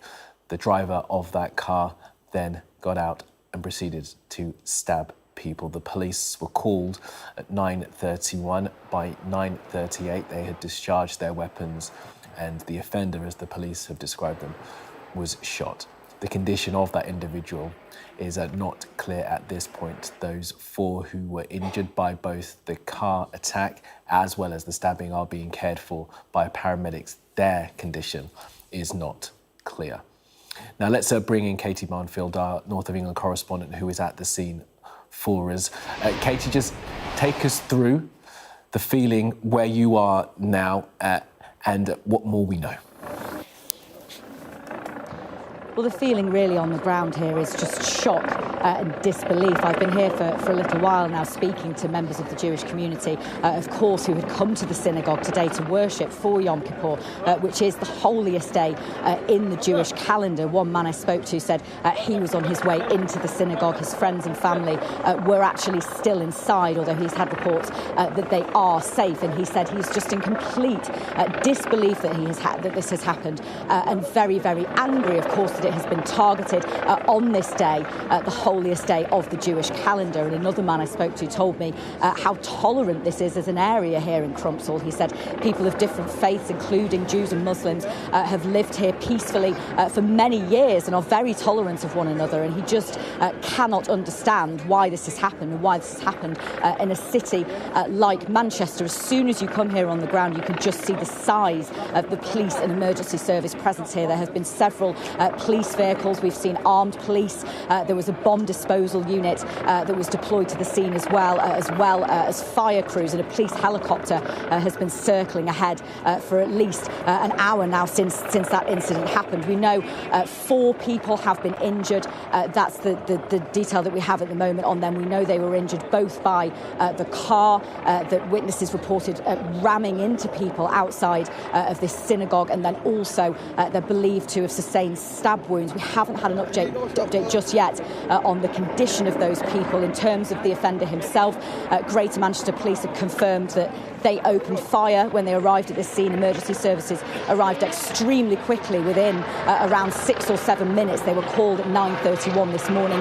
Greater Manchester Police opened fire and it is believed that the offender was shot. They were reporting earlier that the offender may have died from those gunshots. We haven't had that exactly confirmed just yet. We do know that the Prime Minister, Sir Keir Starmer, is on his way back to the UK to chair a Cobra meeting about this. Greater Manchester Police declared Plato as soon as they got here, which is the national emergency code word for a marauding terrorist attacker. So we know that they were immediately aware of the seriousness and the severity of this incident as soon as they arrived. We're still waiting for some details on the condition of those people that have been attacked here at the synagogue, but on the ground here it is total shock, disbelief and anger really that something like this could have happened. Okay, Katie, for now, on the scene there in Crumpsall, thank you for that. I'll let you go and speak to more members of the community. We have been looking at these pictures here, as you can see, just the pain on the faces of those who will have gone to temple this morning to mark Yom Kippur, which is the holiest day in the Jewish calendar. You can see these individuals here. There are also children among the congregation, of course, families who would have gone to celebrate, to worship, and now having to come to terms with what happened outside synagogue on Yom Kippur, a day due for celebration and to be with one's community and one's loved ones. Now, the Prime Minister is on his way back from Copenhagen to chair a Cobra meeting. He has posted onto social media this morning talking about his utter horror at the situation. We've also heard from the Prime Minister. Let's hear what he had to say as he made his way back from Copenhagen. The attack in Manchester this morning is absolutely shocking, and all of our thoughts are with those affected. I'm on my way back to London. When I arrive, I will chair an emergency Cobra meeting. I'm already able to say that additional police assets are being deployed to synagogues across the country, and we will do everything to keep our Jewish community safe. I've spoken to Mark Gardner of the CST and Andy Burnham, Mayor of Manchester, and I want to thank the emergency services for the speed of their response. Prime Minister on his way back. Now we can bring you the very latest on the situation of those who have been injured. 4 people have been hurt. Manchester Evening News telling us 1 member of the public has died, 2nd fighting for their life. Our Home Minister Jason Farrell is here with us as well. We've also, Jason, had an update on the suspect. That's very sad news that one person has died. Sorry, I have not heard the update on the suspect. You tell me. My apologies, Jason. The suspect at Manchester Evening News is telling us is dead, shot by police. Andy Burnham had said pretty much as much a few Once the incident is closed, ago. that's it. Yeah. Now, as we say, 1 person has been killed, another fighting for their lives. The other 2, the condition of those individuals is still not known. Of course, this is a situation that will perhaps develop as we go through the day. Jason, we've had Operation Plato declared, initiated. What are the next steps now for the police and the emergency services? Well, I think that there's reassurance being given to the public that in this particular incident that it has been contained. However, under Plato, there will be additional security put in place. There will be concerns around, was this person acting alone? We don't know what the ideology was yet. There'll be looks in background checks into this individual, try and find out who he is, whether he had been radicalised, how he had been radicalised, and whether he had any associates.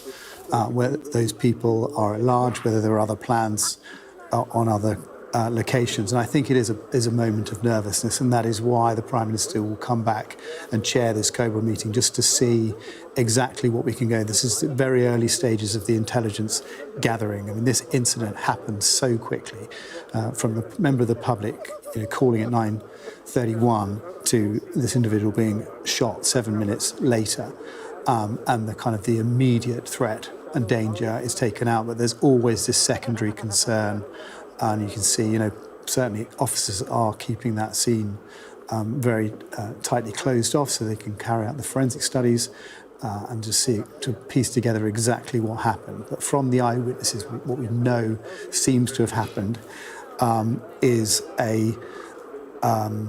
what I call a Westminster Bridge style attack, which is someone using a vehicle first and then a knife. And we saw from the images, the video that we showed slightly earlier, where the gunmen, the police officers were surrounding what seemed to be the suspect, that at the entrance to the synagogue, there seemed to be someone who was very badly injured on the ground. Jason, we can actually play the video that we have now.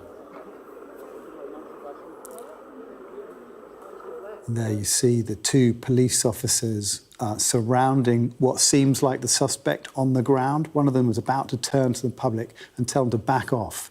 And he's trying to get all these people to move. They don't seem to be responding much to it. It was a lot of chatter from them talking about what's going on. And then this person just wanders past the screen as if nothing's happening.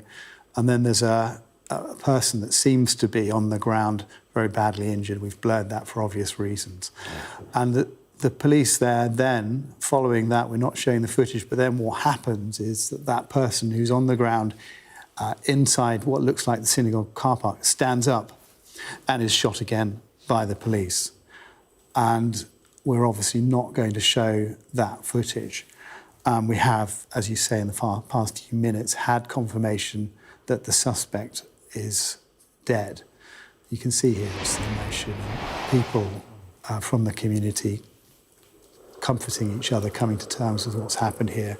I've heard from people who know the area that this is a large Jewish community, but there's also quite a large Muslim community, and they live very happily side by side. There are all sorts of religious groups within this area, and politicians coming out saying, this is all in their view, the actions of one evil individual, and this mustn't be allowed to cause tensions within the communities. We have heard from, Ken McCullum from MI5 talking about lone individuals becoming radicalised. That is possibly the case here, but we will see as the course of this investigation unfolds. Mm-hmm. Well, we're continuing to look here at the police response. It seems as if the armed officers themselves have withdrawn. This is now their tactical aid unit, which has moved in to secure the scene to keep the public safe. Now, the Prime Minister, as we said, is on his way back. He has said that further police assets are going to be deployed to synagogues across Manchester as well as across the country. That sad news that we had in just the past few minutes, that of the 4 people that we know to have been injured in the incident, one of those people has now died. Another is in a very serious condition, critical condition in hospital, reportedly fighting for their lives. The individual who was, police think, was responsible for this, the offender, the attacker outside the synagogue, was shot and killed. Reportedly killed, the police are saying. Now, the Prime Minister is on his way back from Copenhagen to chair a Cobra meeting where there will be a full government response. Once we get those details from the PM, of course, we'll bring them to you. Politicians have, of course, been responding to much of this. Just in the last few minutes, had a message from Sadiq Khan, the Mayor of London, who has said he's been in touch with his colleague, the Mayor of Greater Manchester, Andy Burnham, as well as the Home Secretary. He said he would like to reassure Londoners the Met Police are stepping up patrols in Jewish communities and synagogues across London. He says, my thoughts are with all those affected by this on the holiest day in the Jewish calendar. Now, I can just confirm Greater Manchester Police have in the past few minutes say that 2 people have now died following this incident outside the Heaton Park Hebrew Congregation Synagogue. A 3rd person, they say, who is believed to be the offender, was shot by firearms officers and is also believed to be deceased. Now, there are some further details that we're unable to report at this stage, but Greater Manchester Police confirming that 2 people have been killed following this incident outside synagogue today in Manchester on Yom Kippur. Now, a bomb disposal unit remains at the scene of Heaton Park Synagogue, as the community there will now have to come to terms with the fact that 2 of their number have been lost. 2 members of this community lost in this incident. It's not clear if the 4 people that we were told who were injured, it continues to be 4 people, or whether or not the number of those who have been hurt in this incident have changed. Let's bring in Katie Barnfield, who may have a clearer understanding of exactly what is happening on the ground for us. Katie's there at the scene in Crumpsall. So, Katie, that news in just the last few minutes that 2 people have died. Indeed, so the shock and disbelief that is here on the ground is going to turn to extreme sadness now that we've had that confirmation that 2 people have now died. We understand from Greater Manchester Police that is two of the victims who were attacked here at this synagogue in Crumpsall have now died, and we understand that is in addition to the offender who was shot by Greater Manchester Police. They were called just after 9:30 this morning. Police and firearms crews and also bomb disposal unit were all deployed very, very quickly to the scene after reports from members of the public that the attacker was using a car to ram people outside the synagogue and then proceeded to attack people with a knife. And the police, as I say, responded very quickly to that incident. They opened fire. The offender is believed to have been shot and is believed to have been killed himself, but unfortunately we have just had that confirmation from Greater Manchester Police that 2 people, believed to be 2 of the victims, have now been confirmed to have died. This is all moving extremely quickly. Just a few moments before that, we'd had confirmation that one of the victims was in a very, very serious, critical condition, being treated for their injuries. That person, we assume, is one of the 2 people that have now died. Things are developing extremely quickly on the ground here. I've been talking to people who'd come here to the synagogue to worship today. Of course, it is Yom Kippur, which is the holiest day in the Jewish calendar. of course, the synagogue here will have been extremely busy. One man I spoke to said his family and friends were still inside the synagogue while all of this was taking place. They have been confirmed to have been safe. The family and friends were not included in those victims, but he said he's really angry that this has happened and really angry that this has been targeted on a day that is so holy for Jewish people and when the synagogue will have been so busy. And another man told me, which I've heard from a few people around here actually, that this area is a very tolerant area. It's a multicultural area. It's a place where Jewish people and the Muslim community, there are large communities of both of those faiths in the area, have lived side by side for years, and they're understood to be very tolerant of one another. And he just could not believe that something like this would happen, and let alone here in a community where there are multiple different faiths living here in peace and tolerance. But yes, just confirming that news that we've had from Greater Manchester Police, that two members of the public are confirmed now to have died from this attack at the synagogue here in Crumpsall, and we understand that Greater Manchester Police have also shot the offender, who is also believed to be dead. Yeah, OK, Katie, thank you for that. Now, the Greater Manchester Police are telling us that third person, who is believed to be the offender, was shot by firearms officers and is also believed to be deceased. These are the police words. They say it cannot currently be confirmed due to safety issues surround suspicious items on his person. The bomb disposal unit has been called and is now at the scene. That is Greater Manchester Police saying that this third individual that is dead, it cannot be confirmed that this person is deceased because of issues surrounding suspicious items on his person. And as we say, the bomb disposal unit has been called to the scene. All right, let's bring in former Chief Superintendent of the Met, Dal Babu, for his sense of this. Dal, thank you so much for being with us, and thank you for your patience as we got through some of that breaking news that we want to bring viewers.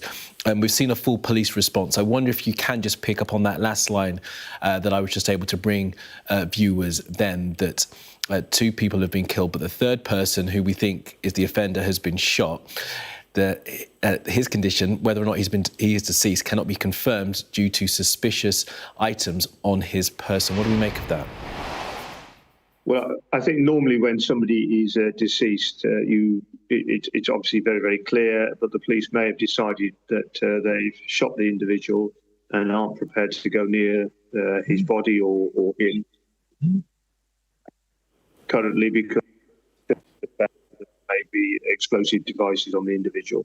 So that may be the reason why they are being cautious around that. But I think from the footage I've seen on social media, the individual was shot and it appears that he's deceased, or the police aren't prepared to confirm that because there may well be other devices, whether real or artificial, on his body, which prevents them from going to the body until they're confident they can do that without any further injuries occurring. Now, Dal, of course, Operation Plato has been initiated as well. Just describe for us what that means. We've heard from the Mayor of London, Sadiq Khan, saying that further resources will be sent to synagogues in this city. Yeah, so this is around a marauding gunman. The police have looked at these operations because we've seen that sometimes terrorists use this. They sort of go into an area with guns, and so the police then have an operation and a plan in place of how they deal and shoot to kill those individuals if necessary. So that's essentially what Operation Plato is. And I think what now is happening, and Sadiq Khan has made this clear, given the significant Jewish population that there is in London, that there'll be reassurance patrols in and around synagogues, and it's Yom Kippur. So many Jewish people will be celebrating that. So it's important that those people feel reassured and protected. They'll want to do research on this particular individual and see, is this an issue around mental health? Are they aligned to an extremist organisation? There's a whole range of different issues that they'll have to look into before they come to a conclusion about whether this is a single incident or whether it may impact further communities. But at the moment, the indications are that this appears to be one person, but that may change once they assess the intelligence. And Dal, the Prime Minister said that he's spoken to the head of the Community Security Trust, that's the charity that protects Jewish places of worship and the Jewish community from these kind of attacks and from anti-Semitism. We've seen some of their number in behind the cordon earlier in some of the pictures that we're able to bring to viewers. Just describe for us how the police work with the CST, and we know that more CST volunteers will be going out to synagogue today and throughout the day.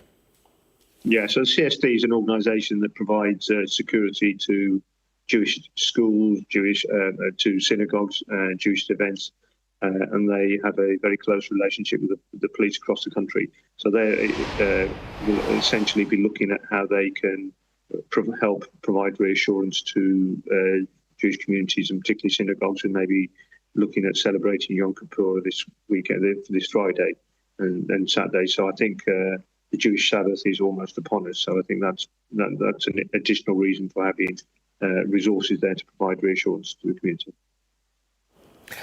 And the response will now continue, won't it, Dal? Of course, we're going to have a Cobra meeting later where we'll get more clarity on what the government intends to do. The Prime Minister has already said that it will do everything to keep the Jewish community safe. And of course, we have seen that there's been a huge spike in anti-Semitic incidents across the country in just the first half of this year, the second highest ever reported to the Community Security Trust of anti-Semitic incidents in the first 6 months of any year. Yeah, so I think, I think what's very, very clear is that this is really a time for reassurance for the Jewish community. I should imagine people will be very, very concerned given what's happened. They will want to see police presence. The CST and the police have a very close working relationship. They'll want to see that police presence in and around vulnerable premises. So whether it's schools, synagogues, there may be events happening, marriages happening. And so there'll be a whole range of things that the police will be looking at. And this will be nationally coordinated. So you've seen that Sadiq Khan has already reached out to Andy Burnham to offer his condolences and look at how they can sort of work together in terms of reassuring the wider Jewish community across the country. OK, Dal Babu, thank you for that and for your expertise. Always good to speak with you, Dal. Thank you very much for your time. I just want to bring you a statement that we've had come in the last few minutes on behalf of His Majesty the King Charles III. I'll read it to you in full. He writes, "My wife and I have been deeply shocked and saddened to learn of the horrific attack in Manchester, especially on such a significant day for the Jewish community. Our thoughts and prayers are with all those affected by this appalling incident, and we greatly appreciate the swift actions of the emergency services." That is King Charles III with a statement there revealing his shock and sadness at this attack in Manchester on such a significant day, of course, Yom Kippur. Now, the UK Israeli embassy have also put out a statement. I'll read that to you in full as well. It's just come into us here at Sky. And it reads, "The Embassy of Israel in the United Kingdom condemns the attack carried out today on Yom Kippur at the Heaton Park Hebrew Congregation Synagogue in Manchester. That such an act of violence should be perpetrated on the holiest day of the Jewish calendar in a place of prayer and community is abhorrent and deeply distressing. The embassy is in close contact with the Manchester Jewish community, British authorities and the Community Security Trust to monitor developments and ensure that the necessary support is provided. We thank the Greater Manchester Police for their swift response. The safety and security of Jewish communities in the United Kingdom must be guaranteed." And they close like this. "The thoughts and prayers of the people of Israel are with the victims, their families, and the entire Jewish community at this difficult time." The words there of the Embassy of Israel in the United Kingdom condemning the attack on the synagogue on Yom Kippur and thanking the police for their swift response. Now let's go back to Crumpsall, back to the scene. These are live pictures of the police cordon. Our correspondent Katie Barnfield is there. And Katie, give us a sense of those in the community you've been able to speak to and how they are feeling at this moment. Well, the people I've been talking to are extremely saddened by this incident that has happened today. Of course, it is extremely busy here, with it being Yom Kippur, which is the holiest day of the Jewish calendar. And many of the people around here were actually on their way into the synagogue to worship for that holy day. And one man that I spoke to, many of his friends and family were still inside while this was happening outside. And he said he just could not believe what was happening. He was extremely shocked and extremely angry, in fact, that an attack like this had been coordinated, targeted on the holiest day of the Jewish calendar, when of course the synagogue would have been extremely busy. He said that his friends and family were safe. He had been able to speak to them, but of course we know that 4 people, as has currently been reported, 4 people were injured. We have now had confirmation just in the last 10 minutes or so that 2 of those people have unfortunately now died from their injuries. We understand those injuries were caused both by the car that the attacker was using to ram into people, and then we understand that he got out with a knife, and some people's injuries were also caused by stab wounds. So as I say, 2 members of the public, 2 victims are now confirmed to have died. This is an extremely fast-moving incident. Just minutes before we got the confirmation that someone had died, we were being told that they were in a critical condition, still being treated in hospital, but it's now been confirmed. As I say, they've died from their injuries. We also understand that the attacker himself is believed to have died. Greater Manchester Police opened fire, and it's believed that they have shot the attacker, but they are saying that bomb disposal teams have been deployed to the scene. They're not currently able to get close enough to his body to confirm 100% that he has died because of suspicious items on his person. And bomb disposal units are just some of the emergency services that have been sent to this scene. This is a huge emergency response here. I've been here for around an hour or 2 now. There's a police helicopter ahead. There have been several fire engines that have been sent here, armed police. We've also seen several ambulances that were deployed very, very quickly to this major incident. But yeah, complete shock, complete disbelief among the community here. People have been telling me that this is actually a very tolerant community. There is a large Jewish community, but also a large Muslim community around here, and that people live together in peace, and they're very tolerant of one another. So people have been telling me that they just cannot understand why this has happened, and they just cannot understand why it has happened here in Manchester. But yes, the latest from the ground here is that 2 people, 2 of the victims who were injured in this attack this morning, have now died, and that's believed to be in addition to the offender who was shot by police. Katie, thank you for that. So, as we know, sadly, 2 people involved in this incident have now died. The offender, shot by police. Police are unable to get close enough to his body to confirm that he is deceased, but it's reported that he has died. Now, when this story first broke this morning, Katie, we were reporting that 4 people had been injured. Are we clear if there are other members of the public who are still hurt, or whether or not that number has been reduced to those 2 that we know have died? We're still waiting for updates on the condition of anyone else. We did get that figure quite early on, that 4 people had been injured in this incident, and it's only recently, in the last sort of 5 to 10 minutes or so, that we've had the confirmation that 2 members of the public have now died. We are still awaiting details on the condition of the other people that have been injured. We don't know yet whether that number has expanded to more than 4, or whether the 2 people that have died were included in that initial 4 people. As I say, emergency services responded extremely quickly to this incident. I arrived quite quickly after it had happened, and could already see several ambulances on the ground. Paramedics had come here to treat people. We were told very, very quickly, actually, that the immediate danger had passed. Armed police were on the scene extremely quickly. I think they were called at 9:31, and by 9:37 they were here.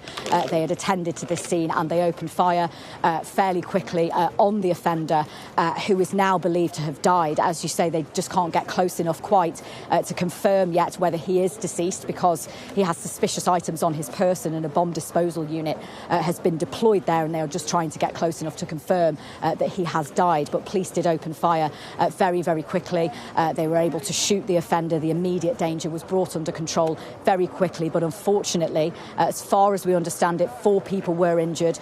2 people have now died, and we are just awaiting the condition of anyone else that was injured in this attack. Katie, thank you for that. I can just bring some clarity to that. As you say, this is very fast-moving, and the police and security services, of course, are giving us the information when it is necessary for us to understand what has happened. We can now report that the police are saying three other members of the public remain in a serious condition. So our understanding now, 3 members of the public in a serious condition following this car ramming and stabbing incident outside of Synagogue. 2 people are known to have died. A third person, believed to be the offender, is thought to be deceased, but police are unable to get close enough because of suspicious items around his body that they cannot confirm that that person has died at this stage. So 2 members of the public have died. 3 other members of the public remain in a serious condition. Well, let's speak now to a former police officer and director at a security consultancy firm called 3PX, Kevin Jewell. Kevin, thank you so much for being with us, and thank you for all your patience as we are continuing with our coverage of this. And Kevin, just as we are talking, we are looking at an army bomb disposal vehicle moving in. Pick up on that if you can for us, that the individual, the offender, as police have described him, who we think has been shot dead, the police are unable to confirm that he is deceased because of suspicious items around his body. Yeah, good afternoon. And firstly, my sincere condolences and thoughts with the people affected by this, particularly the Jewish community and the wider community who will also be affected. And not forgetting as well, the emergency services have responded to this and would have had to deal with a horrific scene. With regard to the bomb disposal unit, I think put a few things in context around what's being said and what has happened.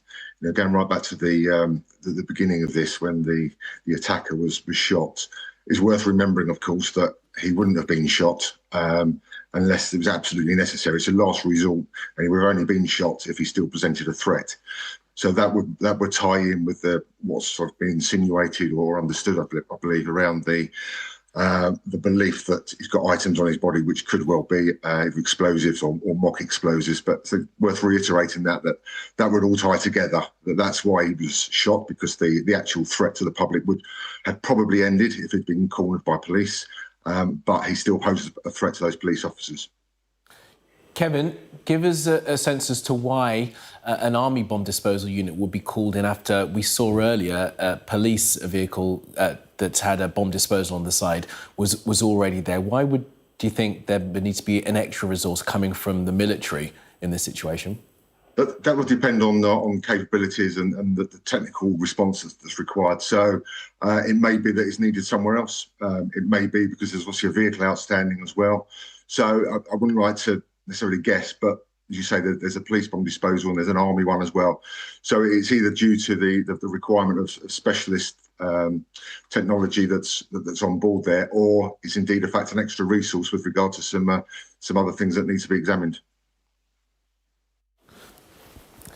And Kevin, as we were saying earlier, and was picked up on by our other contributors as well as our home editor Jason Farrell, the response by police seems to have been really quite prompt here. Talk us through that process, because from 9:31, where the first call comes in that there is a serious incident, to firearms officers being deployed, it was only 9 minutes afterwards that Greater Manchester Police say that shots were fired. Just how is that a particularly prompt response, or is that just how armed response units operate these days? Well, I suppose a few things on that, if I may, in that, you know, GMP would have a number of armed response vehicles out, the ARVs. And as one of your previous guests mentioned, that the fact of this being a holy day in the Jewish community, there would have been a briefing. I'd be very surprised if there wasn't a briefing around paying particular attention to those locations. But there's also, as I say, a number of ARVs out and about, as there is in any major city. So the time of the response doesn't really surprise me. The overall response, if I may just comment on that with regard to Plato, I was fortunate enough in a previous role to work at the Home Office and delivered the national counter-terrorism exercise around the country, which went from live play exercises, included Cobra, which I may come back to in a moment. But it also encouraged and reported on the response of all the emergency services. So sitting behind Plato is a thing called JESIP, which is the Joint Emergency Services Interoperability Principles. So all the commanders are speaking to each other. I know one of your previous guests spoke about RVPs. So that would have all been coordinated. But the immediate threat would have been for the armed police officers to go there. And coming back to your original question, they would have been nearby, but on this particular day, probably either more ARVs would have been out or they would have been paying particular attention to that type of location. That's interesting, isn't it? Because of the increased threats around synagogues, because of the fact it's Yom Kippur, because of perhaps conversations with the Charity Community Security Trust, armed response units might have been closer to these synagogues than normal. Absolutely, Look, yeah. you mentioned Operation Plato there as well, which is a term that we're all be getting very accustomed to this morning. Talk us through how Operation Plato will now sort of deploy, is that the right word? How will it come into effect across the country following what's happened this morning in Manchester? Sure. I think it's worth putting it in a little bit of context, in that Plato is primarily designed for that initial response. And it came around from, I think someone said previously, it was a MTFA when it was a firearms attack, marauding terrorist firearms attack. But because of the nature of terrorist attacks these days with vehicles and knives, it went to marauding terrorist attacks. But Plato itself is primarily around the operational response of it being called early so that people know what they're responding to, the appropriate people being sent. And by appropriate people, I mean, I don't just mean paramedics, but you would have seen the people at the scene wearing different coloured ballistic vests. So, for example, you have green for the paramedics and kind of a maroon colour for the fire service. They are specially trained in MTA response. So the Plato aspect is primarily to get that initial response to the scene coordinated and the threat dealt with. In many respects, what comes out, what goes on further, the work, as I've said on here before, is just beginning around Cobra. This hasn't formally, although it may sound strange, it hasn't formally been declared a terrorist attack yet. That will need to take place, and then there'll be meetings taking place at senior levels. There'll be a local strategic command centre with senior officers from all the organisations, from health, from the councils, deciding what the community response is if people have been displaced from houses and such like. And then we've got the Cobra later on. So, I'll just stress again, the Plato is primarily to deal with the threat. What will happen later on is the National Police Coordination Centre will be looking at this, and they deal with major incidents regularly, whether it be floods or the like, or terrorist attacks, to make sure the right people are in the right places. And then ultimately, and whether it happens or not, because it is fairly rare, you've got things like Operation Tempera, which is utilising the military at premises if needs be. OK, Kevin, thank you for that. We're continuing to look here at the live scene in Crumpsall, way back from in the cordon, away from the mosque, the synagogue, Heaton Park Hebrew Synagogue, where this incident happened this morning. And in the last few minutes, we have received an image of the man who is believed to be the suspect. We can show it to you now. This is the image of the man who is believed to be the suspect in this attack. We know now that 2 people have been killed, 2 members of the person. 3 people remain in a critical condition in hospital. Our Home Minister Jason Farrell is with us, and Jason, that is the image of the person believed to be behind this attack. Yeah, just to explain why we believe this is the person who was shot by the police, we've cross-referenced the clothing that he's wearing, that we've seen someone wearing in the video, and it does seem to correspond with the clothing that this man is wearing in this photograph which has been going around on social media. It does seem to be the same individual. And you can just see in that image as well, and again, I am speculating, but there's talk about suspicious things on his... Suspicious items around his person, yeah. You could see there, he's got quite a thick vest on. He's also got something hanging down from that vest. It's really unclear as to what that is hanging down, isn't it? It is very unclear. It could be paper bags, could be anything. We don't know what the police thought in that moment. All I can tell you is in the video, there is this concern around the idea that he had a bomb. And I think distressing we are going to play this images here in the video, but we can play it, Jason. Let's continue talking, because So what you can't see really, you can just about see those kind of white, whatever it is that was hanging down in that shot. What you can't see, obviously, he's not standing up there, but he does stand up later in this video, and we're not going to show that moment because he gets shot again. But you can see the police are telling him to back off, and what's being said in this moment is he's got a bomb. Now, I'm not clear whether that's coming from the officers or from the members of the public, but either way, somehow it seems to have got to the members of the public that there may be an explosive device, and they are being told to back off. We can see, sadly, there someone on the ground in a very bad condition. And there again, back to the still of the individual. So when he stands up in that video again, this photograph appears to have been taken before he's shot by the police. But when he stands up again in that video, you do see, when we cross-reference the clothing that he's wearing, it does seem to be that this is the individual who the police have shot. And now, of course, the police have said that the offender has been shot, that they're unable to get close enough because of the suspicious items on his person. And we must sort of put that into context, Jason, as well, as having seen a police bomb disposal unit going and an army bomb disposal unit going. Now, that could be in an abundance of caution, couldn't it, Jason? But it could also be because they are concerned that there is something there. Yeah, and the horrible thing for the police officers involved in this is they have to make that assessment in the moment. As you were hearing from the previous police officer who was talking about this, they have to decide, and there's a word, the phrase they use is reasonably held belief.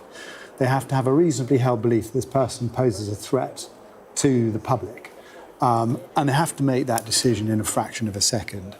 And we see in the video, which we're not showing, they do make that decision. And then obviously they've decided in that instance that they still don't know, having shot him, what the danger is. So at that point they bring in the bomb disposal teams, and we've seen there those teams coming in to CM Tech to see whether there is a further threat still posed by this man, even though he's deceased, by what he's carrying on his body. Now, we've heard from both the Prime Minister, from the Mayor of London, from the Mayor of Greater Manchester as well, that there will be an increased presence around synagogues, Jewish schools as well throughout the day and going forward, I'd imagine, for the next few days. We've got a Cobra meeting coming up later. Just what other steps can be taken by government, by politicians at this point to try and, as Kevin Jewell was saying, I guess to now start to really try and reassure the Jewish community? Well, I think there are a few steps. Look, we're just, over 3 hours on from this incident now. So we've had, as you say, the drip feed of information from what's coming out from the scene, and then the King, for example, expressing shock, the Prime Minister and the various politicians expressing their sympathies to what happened. But within that, behind the scenes, obviously they'll be checking out the background of this individual. So the first thing to do is to see if he has any other connected associates working with him. And then there will just, as is there in any incident such as this, if there's been a focus on a synagogue, then there will be added security around synagogues. We've heard that from the London Mayor, we've heard that from the Mayor of Manchester, and I'm sure that's the case around the country. They talked about working with the Community Security Trust, which is the Jewish volunteer group, charity that organises security around synagogues, and those volunteers, they have over hundreds of volunteers, around 2,000 volunteers, who will no doubt also be sort of stepping up their security around the various synagogues. And I imagine that will be in place for quite a while in the days and weeks to come. All right. Jason, for now, I do appreciate that. Thank you. We're continuing with our coverage of this incident. We've heard from both the King revealing his deep shock at this attack in Manchester, the Prime Minister too, saying he's appalled by this attack on a synagogue on Yom Kippur, the holiest day in the Jewish faith. He is on his way back from a meeting of leaders in Copenhagen. Let's go to Downing Street now, where our political correspondent Amanda Akas is standing by. And Amanda, we've heard from the PM, we've also heard from the Leader of the Opposition, as well as the political reaction to all of this comes in ahead of that Cobra meeting to be held this afternoon. Yes, indeed. So the Prime Minister said he was appalled by the attack, particularly horrific, he says, happening on Yom Kippur, the holiest day of the calendar for the Jewish community. And he said his thoughts go out to the loved ones and families of all those affected. Now, he clearly wanted to head back to the UK as soon as possible. He started the day in Copenhagen at this meeting of European leaders on a stage with President Macron and Mark Rutte of NATO, talking about the war in Ukraine. He was due to be chairing a public meeting about migration later on this morning. Obviously, that was cancelled as he scrambled to the airport, where he spoke to reporters on the runway and talked about the fact that he was returning to chair a Cobra meeting, which is the meeting that is always held in moments of crisis or emergency, bringing together different government departments and agencies to make sure that everything possible is being done. He also talked about the fact that additional police assets are being deployed at synagogues across the country. He said he'd spoken to Andy Burnham, the Mayor of Manchester, as well as the Community Security Trust charity which supports the safety of British Jews. And indeed, as you said there, Kemi Badenoch has also tweeted her response, quite striking language from her. She talked about the attack being vile and disgusting, saying families who attended in prayer became targets for violence, and said she knows that many in the Jewish community will feel shaken, of course. And we've had many strong messages of horror and solidarity with the Jewish community from across the British political spectrum. The Home Secretary, Health Secretary, Ed Davey, Angela Rayner as well, all wanting to express their shock and solidarity. I thought I'd read you some comments by Lucy Powell, who is one of the candidates for the Deputy Labour leadership. Quite striking. She's a Manchester MP. She says she fully stands by and with the Manchester Jewish community. The anti-Semitism and Jewish hate they are increasingly experiencing is appalling and totally unacceptable. We must stand strongly together to condemn it and deal with it. We've also heard from Sadiq Khan, the Mayor of London, expressing his shock at what happened, saying he's spoken to Andy Burnham, offering the support and help of London if there's anything that can be done, and also saying that police are stepping up patrols outside synagogues and in other Jewish community areas in London as well. Another person who's been speaking out is Graham Stringer, who is the MP in the Manchester area, who is the local constituency MP, and he's been talking about the fact that the area has a very large Jewish community, but is also living alongside a very large Muslim community, and talking about the fact that by and large community relations, he says, are excellent, but there are always extreme people, he said, who want to damage those relationships, damage Jews in the Jewish communities. We have to work at it and make sure these evil people do not damage our community. Now, of course, we don't know the background or reasons behind all of this, but clearly that's the reaction coming out from many local politicians, extremely concerned about what they have been hearing. Of course, Andy Burnham as well, thanking the local emergency services for their response, describing it as vile and saying that we condemn in strongest possible terms whoever is responsible for this attack. So clearly the reaction continuing to come in from across the political spectrum as Sir Keir Starmer is on his plane home, coming back to Downing Street this afternoon in order to chair that Cobra meeting. OK, Amanda, for now, thank you for that. As you say, the Prime Minister on his way home to chair that Cobra meeting. Now, we are looking at the scene here, way back here. The cordon has been pushed way back from the synagogue where this attack happened early this morning. But we have been able to speak to some people in the community here in Crumpsall and get their sense of what happened this morning. I'm vision impaired. I didn't see anything. Yeah. I heard, because I live across the road from the synagogue, I heard bang bang, and then we heard the helicopters, we heard the sirens, but you hear sirens every day because we're around the corner from the hospital, so you kind of hear it every day. It's an everyday thing, you're hearing a siren. So this has happened on our doorstep, and I just feel like you wouldn't expect it to happen, you know. When we had the Waiters Constant Park light, the whole road's blocked off and a security thing. And today, like I said, being an auspicious high holy day, with all fasted since 6:30 last night, you want to feel secure, you want to be able to go to places and feel that you can just walk around and do what you can do. Was there someone in the community at Crumpsall who heard shots fired by police, firearms officers on the scene within 9 minutes of the first call coming in, shooting the offender? responsible, they believe, for this attack. Let's get the thoughts, if we can now, of the anti-terror specialist, David Smallwood. David, thank you for your patience. Thanks for being with us. Plenty of news for us to get to, so I apologise for you having to hang on for a bit. What do you make of the response that we've heard so far, and what will happen in the coming hours? Thank you for inviting me on your show. Firstly, our thoughts go out to the victims and the families, and certainly the wider community, who obviously have all been affected by this incident. The operation now will continue. It'll go through certain phases. One, obviously, dealing with what they perceive as the current threat. There'll also be a large-scale forensic operation on the individual. And that will include social media platforms, also his address, and also does he have any vehicles. And so we'll probably throughout the day see the story updated as the information starts coming through.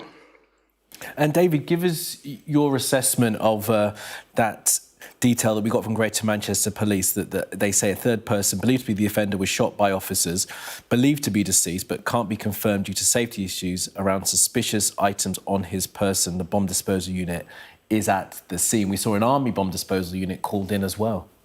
Yeah, sadly, this is a normal procedure, so he'll deal with each one of the threats in turn. So the initial threat of the individual that poses to the firearms and the armed response has been dealt with. The next part of that will be an assessment of the individual and what that individual is wearing. You'll see possibly the robot going in for a closer analysis to see any items, any suspicious items, and if there is, they will be dealt with in that way. So it is, sadly, a well-practiced procedure that they go through in such incidents. OK, David, thank you for that. Viewers, I just want to bring you the footage of the incident. We've now had the opportunity to review it. We're going to play it for you now with sound, the moments leading up to the suspect being shot.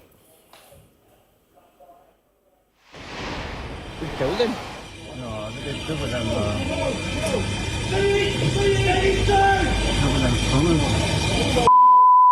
Everybody else, get back! If you're not involved, move back! Get away! Somebody stay with casualties! Everybody else, he has a bomb! Go away! He's got a bomb on him! Mate, he's got a man, he's got a bomb on his jacket, mate. He's trying to go into school. Mate, he's stabbed him. He's got a gun. No, he's got a bomb. Get out of here. Mate, if he detonates, mate, I'm just jumping out of this in a minute. He's going to blow himself up. He's trying to press the button. Come on. Like, shoot him.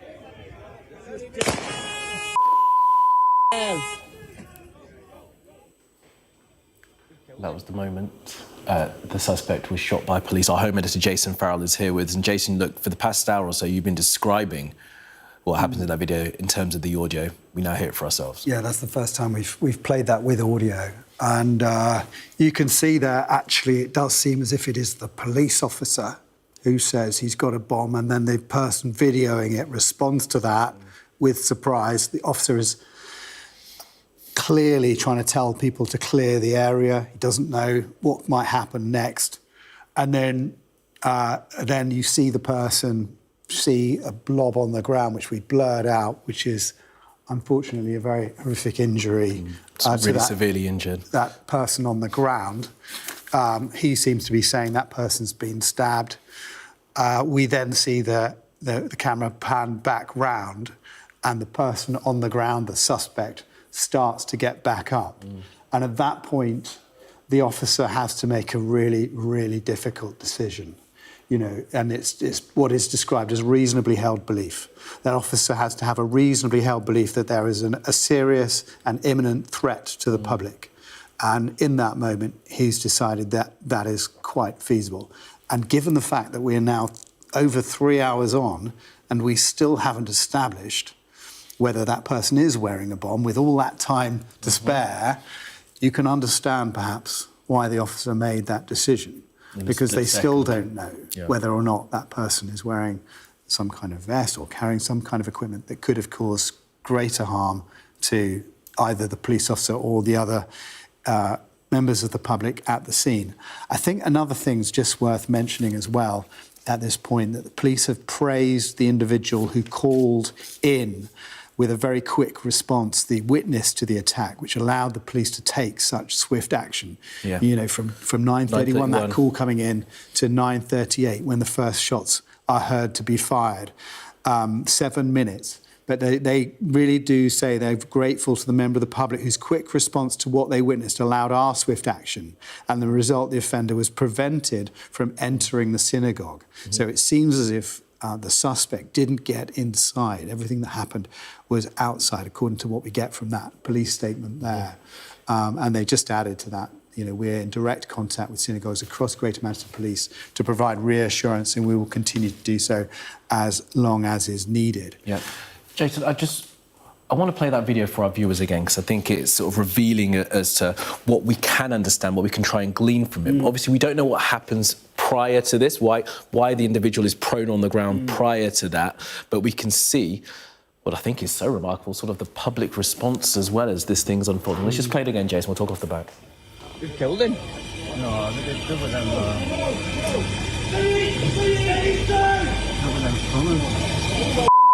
they were everybody else, get back! If you're not involved, move back!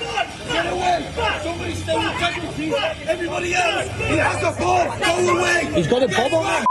Mate, he's got a Another one's still making sure he's got his gun on the suspect. Mate, he stabbed him. Got a gun.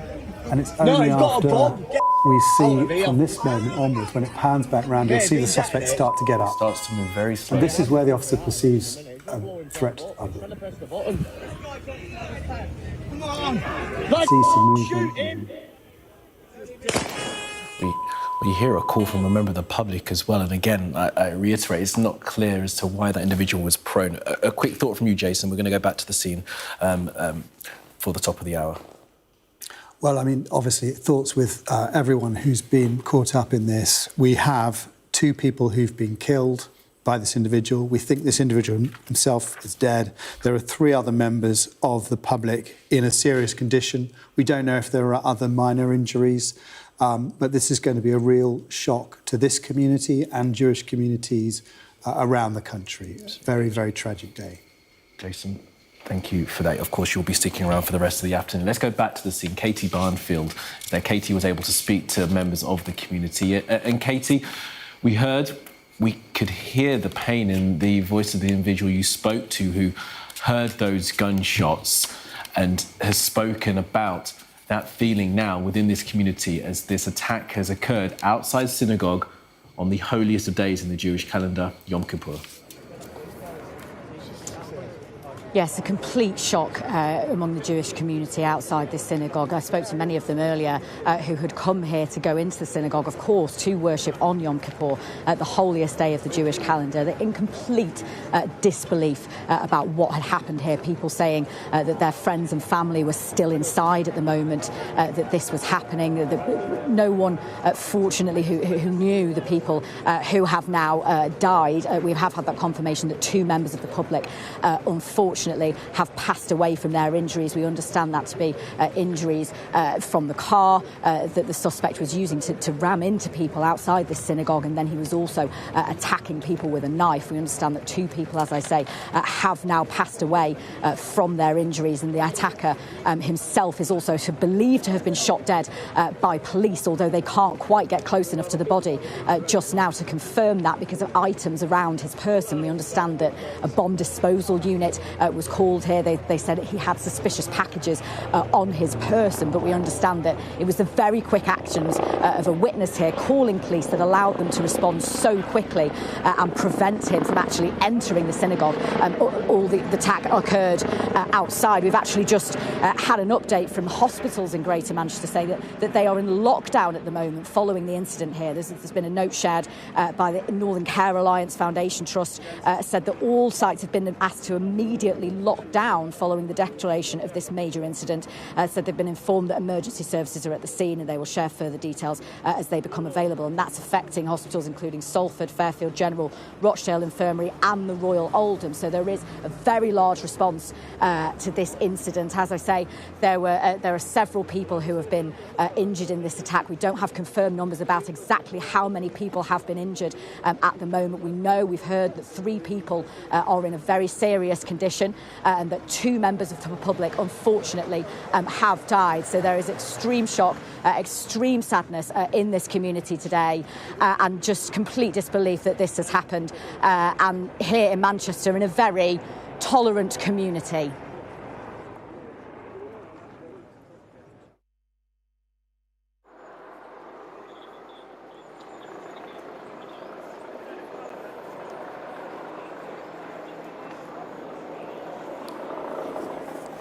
Hello, you're watching Sky News Today. It is 1 o'clock. I'm Jane Secker. These are the headlines. Everybody else, get back! If you're not involved, move back!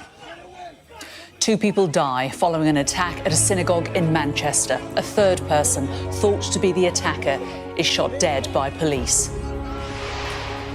In the past half hour, this image has emerged of a man who is believed to be the suspect. The incident took place on Yom Kippur, the holiest day in the Jewish calendar. Today, like I said, being an auspicious high holy day, with all fasted since 6:30 last night, you want to feel secure, you want to be able to go to places and feel that you can just walk around and do what you can do. It's reported a car was driven towards members of the public. 3 people remain in a serious condition. I'm already able to say that additional police assets are being deployed to synagogues across the country, and we will do everything to keep our Jewish community safe. The Prime Minister is set to chair an emergency Cobra meeting as he flies home early from a summit in Copenhagen. The King and Queen lead expressions of sympathy, saying they are deeply shocked and saddened. Live and continuing coverage throughout the afternoon.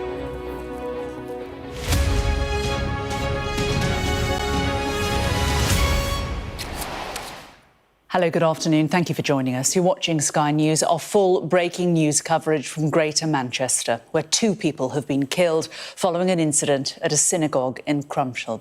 A third man, believed to be the attacker, was shot by police, and officers say he is believed to be dead, but cannot confirm it because of suspicious items on his body. 3 other people are in a serious condition, and a bomb disposal unit is now at the scene. Well, these are the live pictures from Crumpsall right now, where the emergency services are responding to the incident.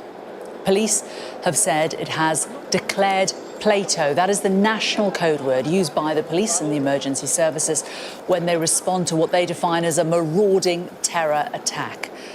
In the last few minutes, it's emerged a number of hospitals in Greater Manchester are on lockdown as a result of the ongoing situation.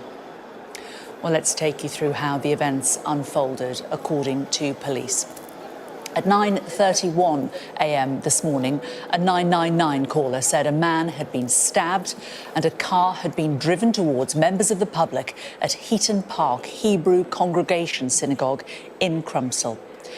At 9:34, firearms officers were deployed and police received further reports that a security guard was attacked with a knife. At 9:37 a.m, Greater Manchester Police declared a major incident. 1 minute later, at 9:38 a.m, police officers fired multiple shots, hitting a suspect. By 9:41, paramedics had arrived and 4 people were treated for injuries caused by vehicles and stab wounds. Well, let's show you some video now that was filmed in the moments up to the shooting of the man believed to be the suspect, and a warning, you may find the footage coming up distressing. You killed him? No,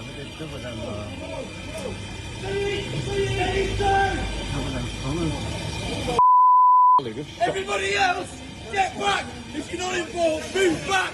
Get away! Somebody stay with integrity! Everybody else, he has a bomb! Go away! He's got a bomb on him! Got a bomb? Mate, he's got a bomb. He's got a bomb on his jacket, mate. He's trying to go into school. Mate, he's stabbed him. He's got a gun. No, he's got a bob. Get out of here. Mate, if he detonates, mate, I'm just jumping out of this in a minute. He's going to blow himself up. He's trying to press the button. Come on.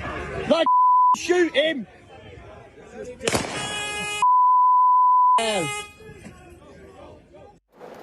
Well, Sky News has obtained an image of a man who is believed to be the suspected attacker outside the synagogue. Sky News has cross-referenced the image with video from the scene of the attack. Police say they shot the man believed to be the attacker, but cannot confirm if he is dead yet due to the safety issues surrounding the suspicious items on his person. Well, some of members of the Jewish community have been talking outside the synagogue following the attack. Vision impaired, I didn't see anything. I heard, because I live across the road from the synagogue, I heard bang bang, and then we heard the helicopters, we heard the sirens, but you hear sirens every day because we're round the corner from the hospital, so you kind of hear it every day. It's an everyday thing, you're hearing a siren. So this has happened on our doorstep, and I just feel like you wouldn't expect it to happen, you know. When we had the Oasis Constant Park light, the whole road's blocked off and a security thing. And today, like I said, being an auspicious high holy day, with all fasted since 6:30 last night, you want to feel secure, you want to be able to go to places and feel that you can just walk around and do what you can do. The Prime Minister is to chair a Cobra meeting about the incident after leaving a meeting of foreign leaders in Copenhagen early. He's promised to keep the Jewish community safe.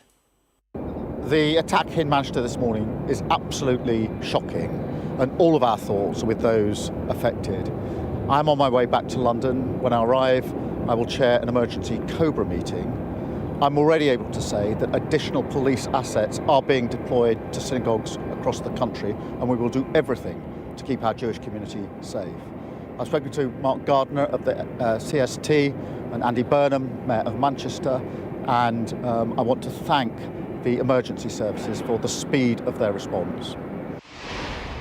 Well, our correspondent Katie Barnfield joins us live now from the scene. And Katie, we heard from that lady that we just played, the real shock in the local community about what has happened on their doorstep.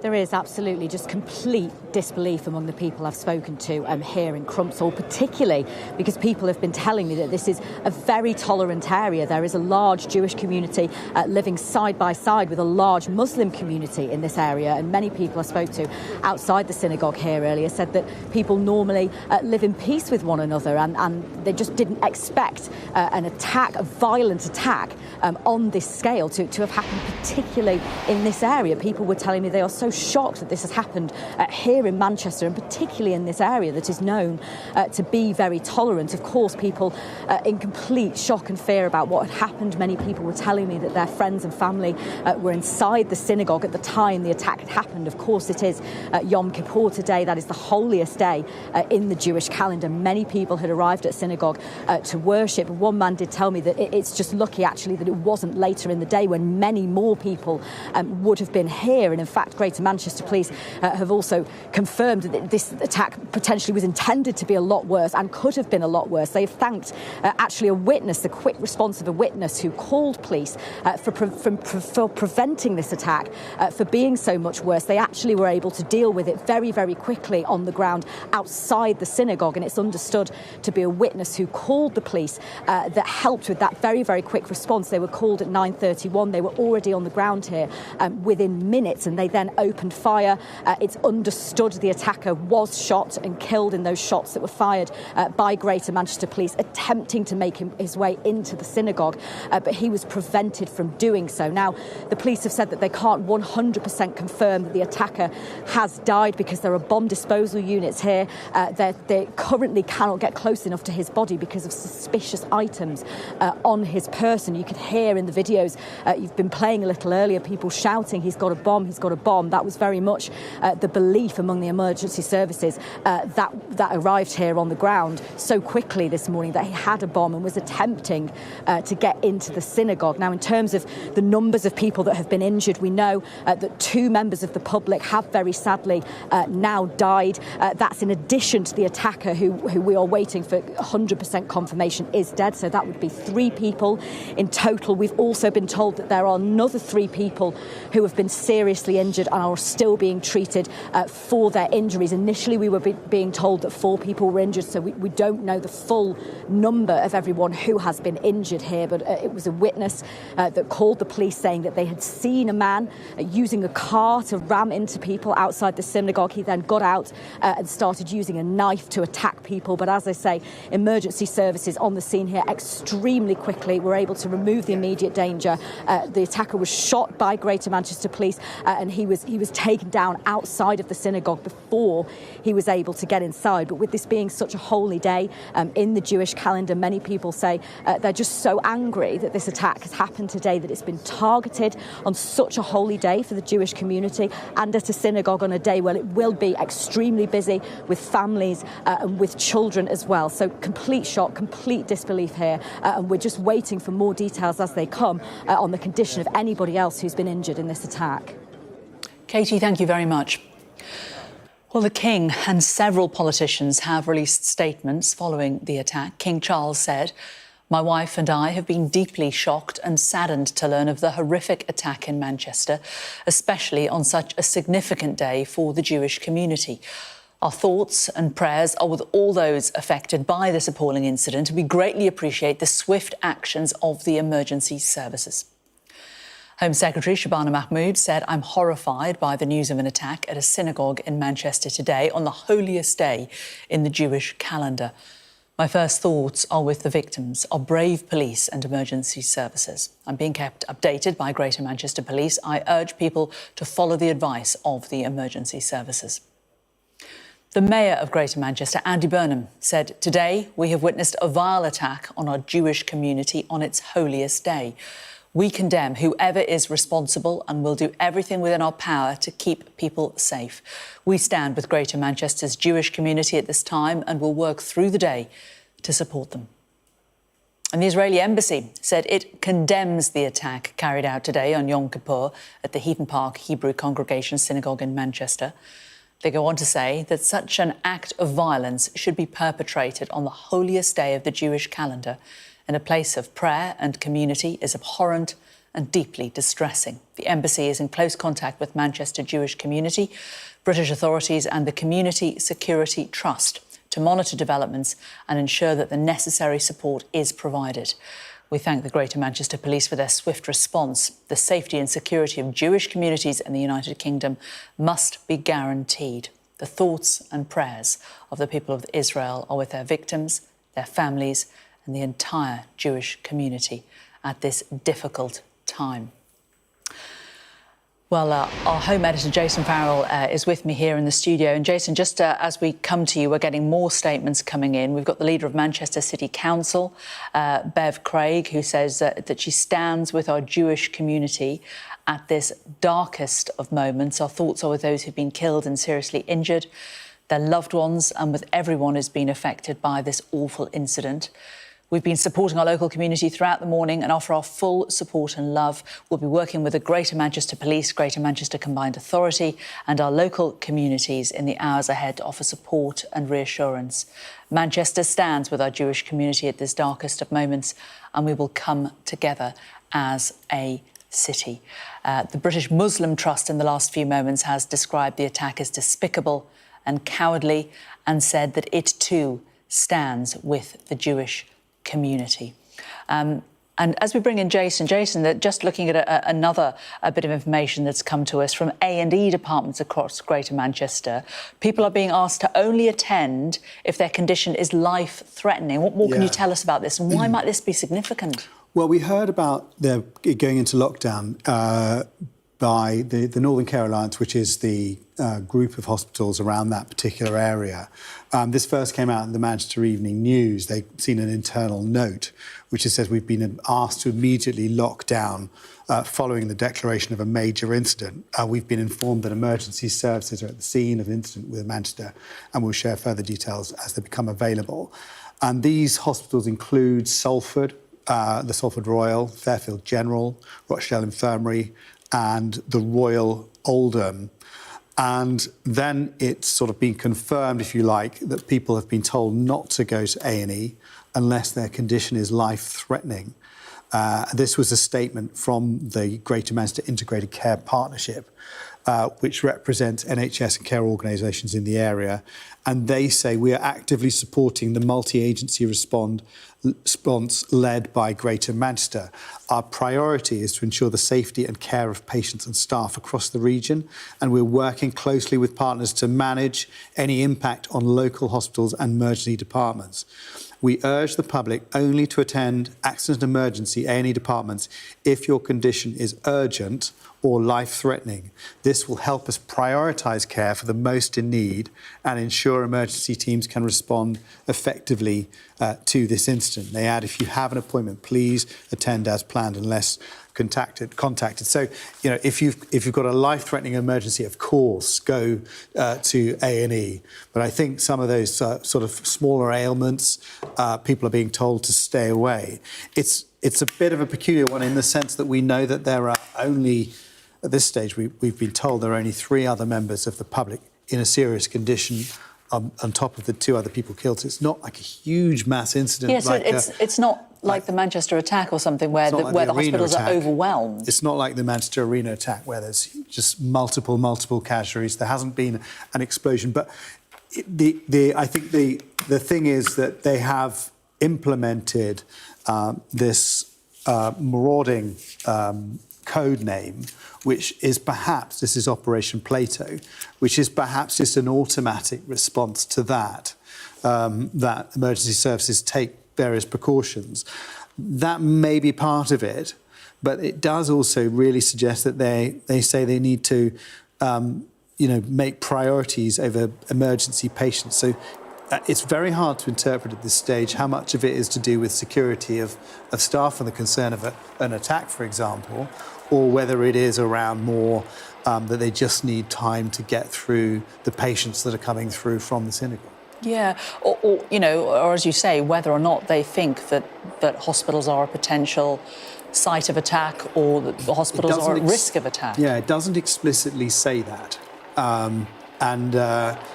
But it is essentially saying that they are working to manage any impact, and their priority is to ensure the safety and care of patients and staff across the region.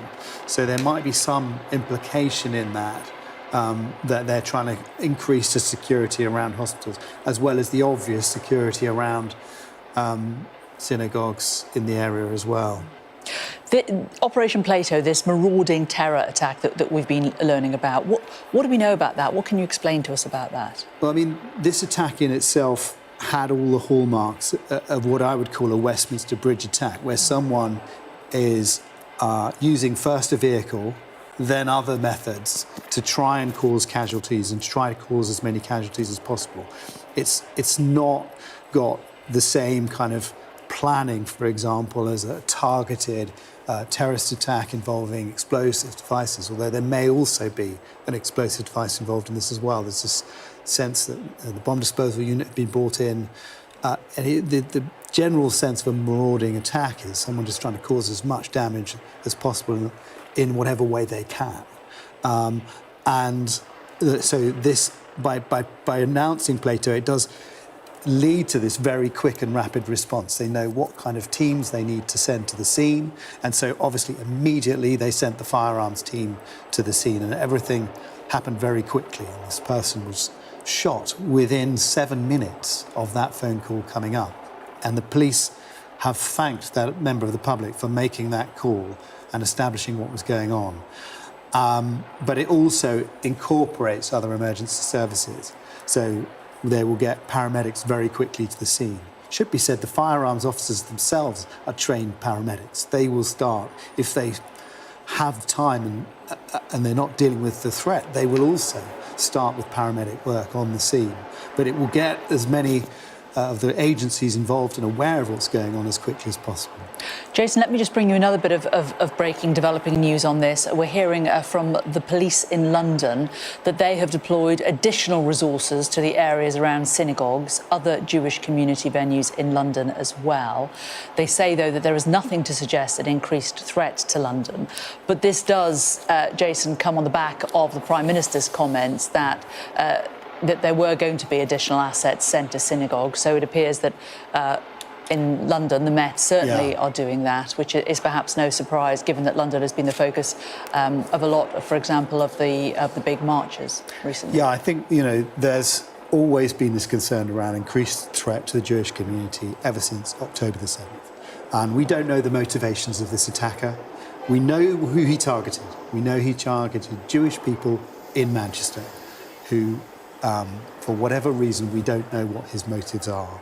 But we also know that anti-Semitic attacks have gone up in the last couple of years. They used to be around about 1,000 a year, according to the Community Security Trust, which is the charity that helps protect Jewish communities. It's gone up from just under 1,000 to last year, nearly 2,000. This year, 1,500. That's just in the first half of each year that they've done this assessment. So those attacks have been going up. They have been concerned around this. It's good to hear that there is no additional threat that they know of around London synagogues. But that said, they're still gathering intelligence on this particular individual. They will still be concerned about copycat attacks. The fact that this has happened on Yom Kippur, which is the biggest calendar event within the Jewish religious calendar, all these things will be taken into account. And of course, let's not forget that in Germany, there were 3 suspects planning, allegedly, an attack involving firearms on this date. So that's, also in the background. So this was, at any point, a time of heightened risk, and they are taking those extra security measures, obviously, based around what's just happened. Jason, thanks very much for the time being. Let's just bring you some more pictures very close to the scene. Now, this is a street. Let's see if we can get these pictures on now. This is a street. It looks similar to the other shots, doesn't it, a little bit, but it isn't the same place. It's about a quarter of a mile down the road from the synagogue. Now, we're bringing these images because they're interesting, because it appears to be the focus of intense police activity. Armed police have been standing guard outside a blue police tape at the cordon of a road in Crumpsall. A number of police vehicles parked further down the avenue, but the exact property that they are at can't be made out from the cordon. Our correspondent Katie Barnfield returns to us now from the scene. So, Katie, this isn't the synagogue we're looking at, or that cordon. This is somewhere else, and this looks to be a residential home, potentially. It does, yes. This is just closer to the north side of the cordon. We're just round the other side of the cordon at the moment, about a quarter of a mile away down the road. And as you say, intense police activity now around that property with armed police. There's a police tape cordon around that property. We can't make out exactly clearly which house it is. We don't know just yet the significance of that property, but of course, police will be looking to establish as quickly as they can anything they can around this attack, around the motivations for this attack, whether the attacker was working alone, whether he was working with anybody else. We don't have those details just at the moment, but they are now focusing their activity on a house close to here, just about a quarter of a mile down the road, where an awful lot of armed officers have now gone to focus on that house to look for any clues, any information that they can possibly get that could be linked to this attack this morning. Now, this has caused complete shock in the communities around here. This was, of course, an attack that happened on Yom Kippur. Kippur, which is the holiest day of the Jewish calendar. The synagogue was very busy with people, with families even, coming to the synagogue to worship. And people I've spoken to have said they're just in utter disbelief that this could happen. But also in this area, which they've told me is a very tolerant area, there is a large Jewish community here living peacefully alongside a large Muslim community. And everybody I spoke to, members of the Jewish community around here, said they just could not believe that this had happened here. It was dealt with extremely quickly by the police. A witness called police at 9:31 this morning. People around here have said that a man rammed his car into people outside the synagogue. He then got out of the car, we understand, with a knife and was trying to get into the synagogue. We understand that people who were in the synagogue barricaded the door and prevented him from getting inside. Greater Manchester Police then opened fire within 7 minutes of the first call coming through to 999, and one of the shots that they fired, we understood, hit the attacker. They are saying they believe the attacker now to be deceased, but they can't get close enough to his body because he has had items on his person. A bomb disposal unit was called. In pictures that we've seen from the scene and heard people shouting, he's got a bomb, he's got a bomb, and that was the belief of police and of the emergency services that attended here. Now, as I say, there are both a large Jewish community and a large Muslim community in this area, and we've had just recently a statement from the British Muslim Trust, who have described the attack as despicable and cowardly, and said that it stands with the Jewish community. They said that no one should be allowed to exploit this violence to deepen the division they seek. And as I say, people I've spoken to really sharing that view, people from the Jewish community saying that people from different faiths live peacefully here, live in tolerance with one another, and they can't understand why this attack has happened here. Police now, as you say, focusing on a property close to here. They are looking for any clues, any information they can get as to the motive of this attack, which we do not yet know. Katie, thank you. Well, let's just remind you, if you're just tuning our way, of some video that was filmed in the moments up to the shooting of the man believed to be the suspect, and a warning, you may find the footage coming up distressing. You've killed him? No, they didn't do them.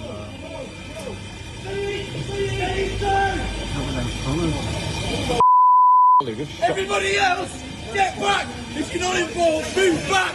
Get away! Somebody stay with integrity! Everybody else, he has a bomb! Go away! He's got a bomb on him! Got a bomb? Mate, he's got a lad, he's got a bomb on his jacket, mate. He's trying to go into school. Mate, he's stabbed him. No, he's got a bomb. Get out of here. Mate, if he detonates, mate, I'm just jumping out of this in a minute. He's going to blow himself up. He's trying to press the button. Come on. Lad, shoot him.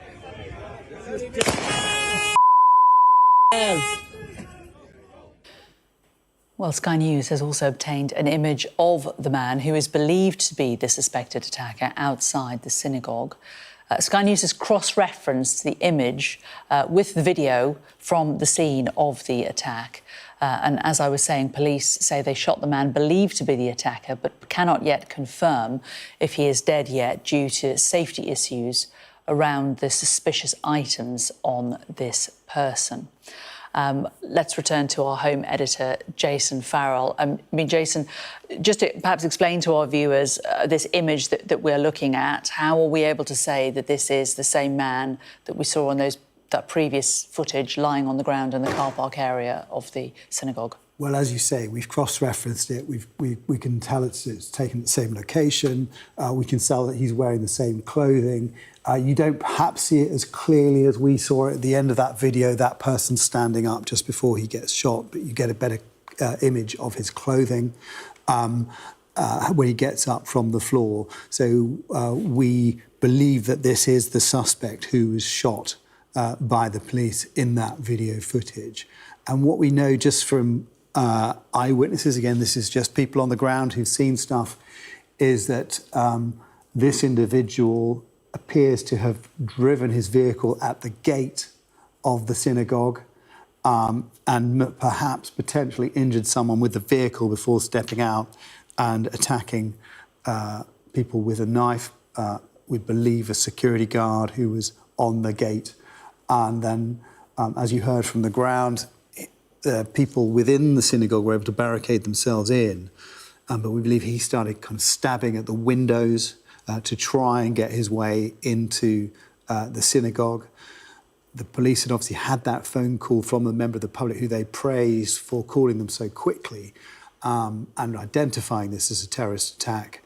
And they got there very quickly, and within 7 minutes of that phone call, they had fired the first shot. What we see then, it's not clear this person is on the ground. Potentially he's already been shot at that point.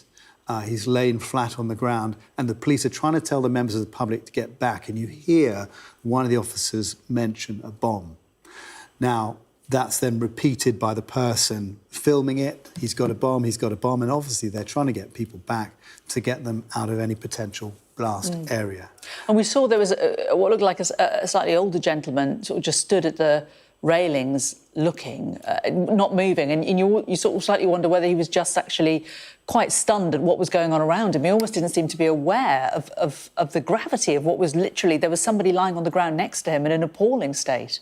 Yeah, we've blurred out the image of the person on the ground who had clearly a very severe head wound and was lying very still. It is remarkable how people do respond sometimes in these circumstances, and you do see a gentleman just walk casually almost across the front of the screen, and I'm quite sure shocked by what is going on and just not able to comprehend it. Meanwhile, other people panicked, worried, but still filming what's going on, not doing what the police are telling them to and move back. Perhaps not being aware of quite how far a bomb blast could travel. Exactly. And I mean, there was obviously that fence between them, but shrapnel from a bomb blast, can cover quite a lot of distance and cause a lot of damage. And that would have been a concern of the officer, who would have had to decide in that moment whether it was their reasonably held belief that this person posed a threat to the public or to the other officers, and make that call on whether to open fire to shoot what may potentially have been the fatal shot. We understand officers believe he's dead, but until the bomb disposal unit get in closer to find out exactly what those suspicious items were on his body, we won't have full confirmation. OK, Jason, thank you very much. Right, we can talk now to Rafi Bloom, who is Director of Fundraising, Marketing and Communications at the Fed, which is the largest Jewish social care organisation and charity in Greater Manchester. And he actually attends this synagogue. He was on his way there when the attack happened. Rafi, very good of you to join us today. Just talk us through what happened to you this morning. When did you first realise something was happening? Good afternoon. I was on my way to the synagogue probably at about 20 to 10 this morning, and I received a phone call from a friend of mine who volunteers with the CST, the Community Security Trust, to tell me not to go, to tell my family not to go, that there'd been a terrorist incident at the synagogue and that somebody was dead. That was the first that I knew about it. Tell us a little bit more about this congregation. I understand it's a large Ashkenazi Orthodox synagogue in North Manchester. How long has it been established? 1935 built, but it presumably has a big and well-established Jewish community of worshippers there. Absolutely. By size, it's one of the largest Jewish synagogues in Manchester. It has a capacity of around 900. At that time of the morning, because the service had just started, it probably would have had maybe 50 or 60 people inside, which I suppose is, small by comparison to the total number of people that would have been there later on in the day. The Rabbi Walker, is a good friend of mine, engages in a significant amount of interfaith work with other faith communities across Greater Manchester, including the Muslim community. And it's a vibrant community, young families, older people that have been members there for decades. Really a very welcoming place to be. And have you managed to talk to anybody who was inside the synagogue about their experience? No, I've not managed to speak to anybody who was there. Obviously, it's Yom Kippur, it's the holiest day of the Jewish year, so for many Jewish people, they won't go on their phone or use any communication devices. I was there on that gate that you've seen in the news doing a voluntary security shift 10 days ago during the Rosh Hashanah, the Jewish festival. And what I can say is that this attack is a culmination of something that the Jewish community has been fearing for 2 years. We've been faced with a tsunami of Jew hatred since October the 7th, vandalism, physical attacks, online abuse, mistreatment in the NHS by medics, Our university students have been intimidated and been attacked on campus. We've had hate marches every week throughout our streets with disgusting Holocaust imagery comparing Jews to Nazis. And ultimately, almost every Jew in this country realized that this day would come. I never thought it would happen at my synagogue, to my friends, to my rabbi, in my city, but it's something that we feared would come and has happened because there has been such inaction to tackle this wave of hatred targeting the Jewish community in the UK over a conflict 2,500 miles away. Indeed. And Rafi, we don't know the motivation of the person who carried out these attacks. I mean, this is supposition on your part, but it is clear that he was targeting a synagogue. Talk to us about the security that you carried out. Tell us a little bit about that. This is a group of volunteers who help around the country. Why did you feel it was important to do that? And what kind of support has there been within the Jewish community for that need? It's important to say at the outset that every Jewish organisation in this country, every Jewish school, every Jewish synagogue, any Jewish social care organisation has security and large fences around it. We're the only faith-based community in the UK that has to have 24-hour security. And I think that in and of itself tells a very sad and tragic story about the times that we live in. Now, obviously, the Jewish community has the CST, the Community Security Trust, who do an incredible work, the voluntary organisation, protecting our community, providing volunteer guards and volunteer patrols, and they work very, very closely with the police forces and the counter-terrorism agencies because the Jewish community is under constant threat of attack.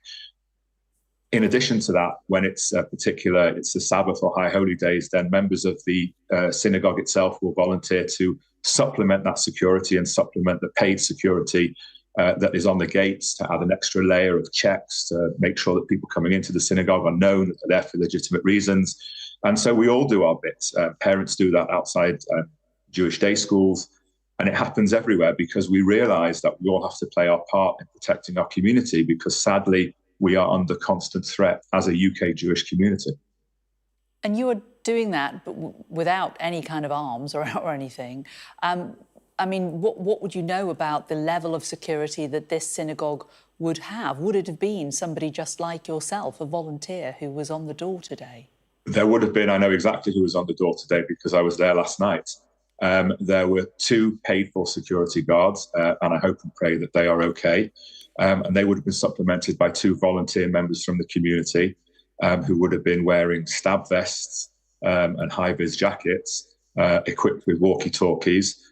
This synagogue, Heaton Park, has a substantial wall around it and quite a strong gate. I'm not quite sure how this terrorist managed to gain access to it with his vehicle. The synagogue is situated on a main arterial road, so lots of people drive past it on a regular basis. The doors then are locked and opened once you get inside that synagogue, so people can. So there are different layers, multiple layers of security. And sadly, that's what synagogues across the country have to implement. And as I said, again, it's really important to state we're the only faith community in this country that has to have this level of security. And I think it's time that people across our society ask why it is that the Jewish community require this. We've seen today why that is. But what action now, firm action, needs to be taken to ensure that we are not targeted again and again and again. The late Chief Rabbi Lord Sachs said that anti-Semitism is the lightest of sleepers, and it is. And since October the 7th, it has awoken with a bang, and the Jewish community has been the target of that incessantly. So much so that many Jewish people in this country are questioning whether we have a future in this country at all because of that level of hate and intimidation. And do we want our children and grandchildren to grow up here experiencing what they might do on campus or in the NHS or in the workplace? And it's time now that our leadership, political leadership, civil leadership, took an absolutely significant role in stamping it out once and for all. What do you make of the Prime Minister's comments? He did say that additional assets are going to synagogues. We will do everything to keep our Jewish community safe. Do you feel that you have his ear? I welcome the Prime Minister's commitment. Every Jewish person will welcome more assets to make our community safer. But I think it goes beyond that. It's not just about physical assets. It's about stamping down on the hatred that has been allowed to flourish. There's an NHS doctor that's currently under investigation. It's all over the news and social media. One of the things she has said is that the Free Hospital in London is a cesspit of Jewish supremacy. Now, what Jewish patient can go to be treated by her, for example, and feel that they'll be treated ethically and safely? I'll give you one personal example. I wear a Star of David around my neck. I had an appointment in the NHS about a year ago to remove a potentially cancerous mole on my back. I took this off because I wasn't sure that the doctor I was seeing, because of the incidences that we've experienced in the NHS, would actually treat me and say, you know what, they might say there's nothing wrong with it when there was. Jewish people are afraid. And we see that our city centres are no-go zones for Jews on a Saturday because of these hate marches. I have nothing at all with anybody supporting the Palestinian cause. We're a democracy. But when you're a Jewish person and you go shopping in our city centres and you see somebody walking down the street with a sign that says Israelis are Nazis or the Israeli Prime Minister is Adolf Hitler, that is Jew hatred, and it is making our community feel more and more insecure. Students on campus are intimidated. As I said, Jews are made to pass a purity test. Are you a Zionist, which is another word for a Jew, or not? If you are, stay away. If you're not, come in, you're welcome. This isn't what it is. Mancunian Jews have played a huge part in making our city the great city it is for 150 years. We're not going anywhere. We're proud Jews. We're going to stay here. But we need help, and we need this intolerance and this racism and this Jew hatred, let's call it what it is, stamped out by wider society without fail and immediately. Rafi, can I just take you back to something you said a little earlier when I was talking to you about the security at the synagogue? You said you didn't know how he got his vehicle inside. As far as you're concerned, we saw a vehicle outside. We saw a man inside, very close to the building. Do you think that he actually managed to get the vehicle inside the perimeter of the synagogue? No, apologies. I've seen footage of the gate being opened, so I'm not sure how he managed to get inside. I know he attempted to ram the gate. The vehicle, you can see quite clearly in the footage, is outside the gate, but he managed to get inside. So I'm not sure how he managed to get inside, because the footage that we see of him being shot by armed police shows that he's inside the synagogue grounds without actually, thank God, entering the synagogue itself. And the other thing I would say is that, I've heard reports to say that the police response was quick, and thank God it was, within 3 minutes. But one of the reasons why I believe it was so quick is because on Jewish festivals, and especially on the High Holy Days, because they are considered to be a higher risk level in terms of attack on the Jewish community, there is an increased police presence around. So, it's incredibly thankful that happened, and that they were able to be there so quickly and deal with this terrorist in such a quick manner, or I fear that more people would have died. And how do you feel as a person of faith who, when it is a high holy day, as you say, I'm comparing it to Christmas here in the UK. Perhaps that Yom Kippur and Christmas isn't necessarily a straightforward analogy, but it's a day that everybody kicks back. It's a day you look forward to. Do you look towards these big religious events with those feelings, or are you more fearful? I mean, Yom Kippur is a solemn day. It's a day of atonement. Everybody fasts for 25 hours. Most Jewish people come to synagogue for a period of time, some longer, some shorter. My wife said to me before Rosh Hashanah, which is the other major Jewish New Year holiday that took place 10 days ago, she said, I'm scared to go to synagogue. I don't want to go to synagogue this year. And I turned around to her and I said, we have to go because we are not going to be cowed by the threats of terrorism or by physical attacks on ourselves for people who want to target us for a conflict going on 2,500 miles away. And actually, in a way, she was right, because look what happened today in our synagogue to friends of mine.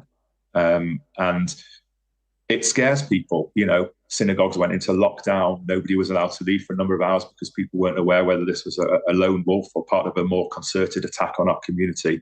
But what I can say very clearly is that as Jewish people, we are proud Jews, and we are not going to be intimidated by these racists, by these anti-Semites. We will continue to play a part in society. We will continue to be proud British Jews contributing to our great country. But it is imperative that our leadership acts now on this, as I said, tsunami of Jew hate that we have experienced across a whole range of sectors and in places and online since October the 7th. Enough is enough, and that means now.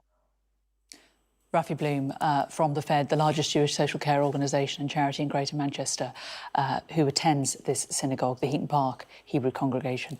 Thank you very much for joining us and for giving us your thoughts today, and my best wishes for your friends that you know there at the synagogue. Thank you. Well, let's return to our correspondent, Katie Barnfield, who joins us now live from the scene. Katie, there's been a development in the last few minutes. Just tell us what you've heard. Well, yes. I mean, as we've been hearing, that police shot the attacker, and they were not able to confirm that he had died because of suspicious items on his person. We know that bomb disposal units have been deployed here to the scene, and just in the past couple of minutes, we heard here on the ground a bang. I have to stress, I cannot confirm at the moment exactly what that noise was. It could have been, this is purely speculation, a controlled explosion. We know that there are bomb disposal teams on the scene. They, of course, will have been wanting to get close to that attacker to confirm whether he is deceased. They have not been able to do that because of suspicious items on his person. In photos that we've seen of a man that is believed to be the suspect, believed to be the attacker, you could see that there were items that appeared to be strapped to a vest that he was wearing. And just in the past couple of minutes, we've seen several police tactical aid units coming here, crossing through the cordon, going towards the scene of that incident. And then we did hear a bang in the last couple of minutes. We have not been able to confirm just yet from Greater Manchester Police exactly what that noise was, but we know they will have been wanting to get close to the attacker, who did, we understand, have suspicious items on his person. Now, talking to people in this area, this has of course been absolutely devastating for people today who have come to this synagogue to worship at Yom Kippur, and the holiest day of the Jewish calendar. This was an extremely busy time. People were going into the synagogue to worship. Families, children would have been going into the synagogue as well. And this has been condemned by not only the Jewish communities around here, but the Muslim community as well. The British Muslim Trust have described it, we've just had a statement from them just recently, as despicable and cowardly, saying it stands with the Jewish community. The latest figures we have in terms of people who have been injured and died, we understand that 2 people have now been confirmed dead, 2 members of the public. We also understand that the attacker is believed to be dead, so that would be 3 people in total, while 3 people are seriously injured, and we're waiting for updates on their condition. But as I say, on the ground here, the latest we have, we heard a bang, we heard a loud noise just a couple of moments ago, after seeing several police specialist vans and bomb disposal units going through the cordon. So we'll await updates even from Greater Manchester Police on exactly what has happened here, whether they have carried out perhaps a controlled explosion to get close to the attacker. We'll bring you those details as we get them. Thank you very much. Well, let's just remind our viewers of some video that we can show you that was filmed in the moments up to the shooting of the man believed to be the suspect in this Manchester synagogue attack. A warning, you may find the footage coming up distressing. Who killed him? No, there was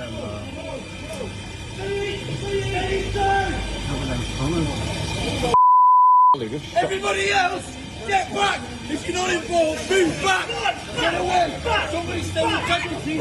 Everybody else, he has a bomb! Go away! He's got a bomb on him! Mate, he's got a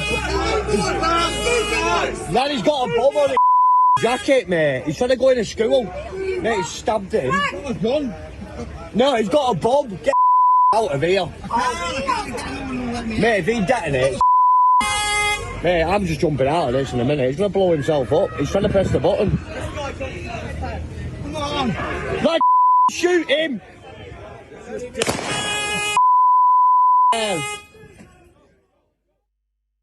And we also have an image of a man who we believe to be the suspected attacker, which is outside the synagogue. We've cross-referenced the image with video from the scene of the attack. As I was saying, police say that they shot the man believed to be the attacker, but can't confirm yet if he is dead due to safety issues surrounding suspicious items on his person. Well, let's bring in Lord Walney now, who is a former independent advisor on political violence and disruption to the UK government. Very good to talk to you today and to get your thoughts. I mean, what are your thoughts when you heard about this attack on this synagogue? What went through your mind? Distress, shock, but ultimately not surprise, I'm afraid, because if you have looked at the explosion of anti-Semitism that's taken place in this country since the 7th of October, if you listen to Jewish communities and those who are charged with trying to keep them safe, all of them have expected this day to come and are reeling from this, but are now, I think, looking to their political leaders not simply to stand in solidarity with them, necessary and welcome though that is, but actually to look at what it is that has caused and at times enabled this level of hatred and intimidation and fear in which these tragic, vicious deaths have occurred. We don't know, of course, what motivated this attack, but the fact that it was carried out at a synagogue does rather speak volumes, doesn't it?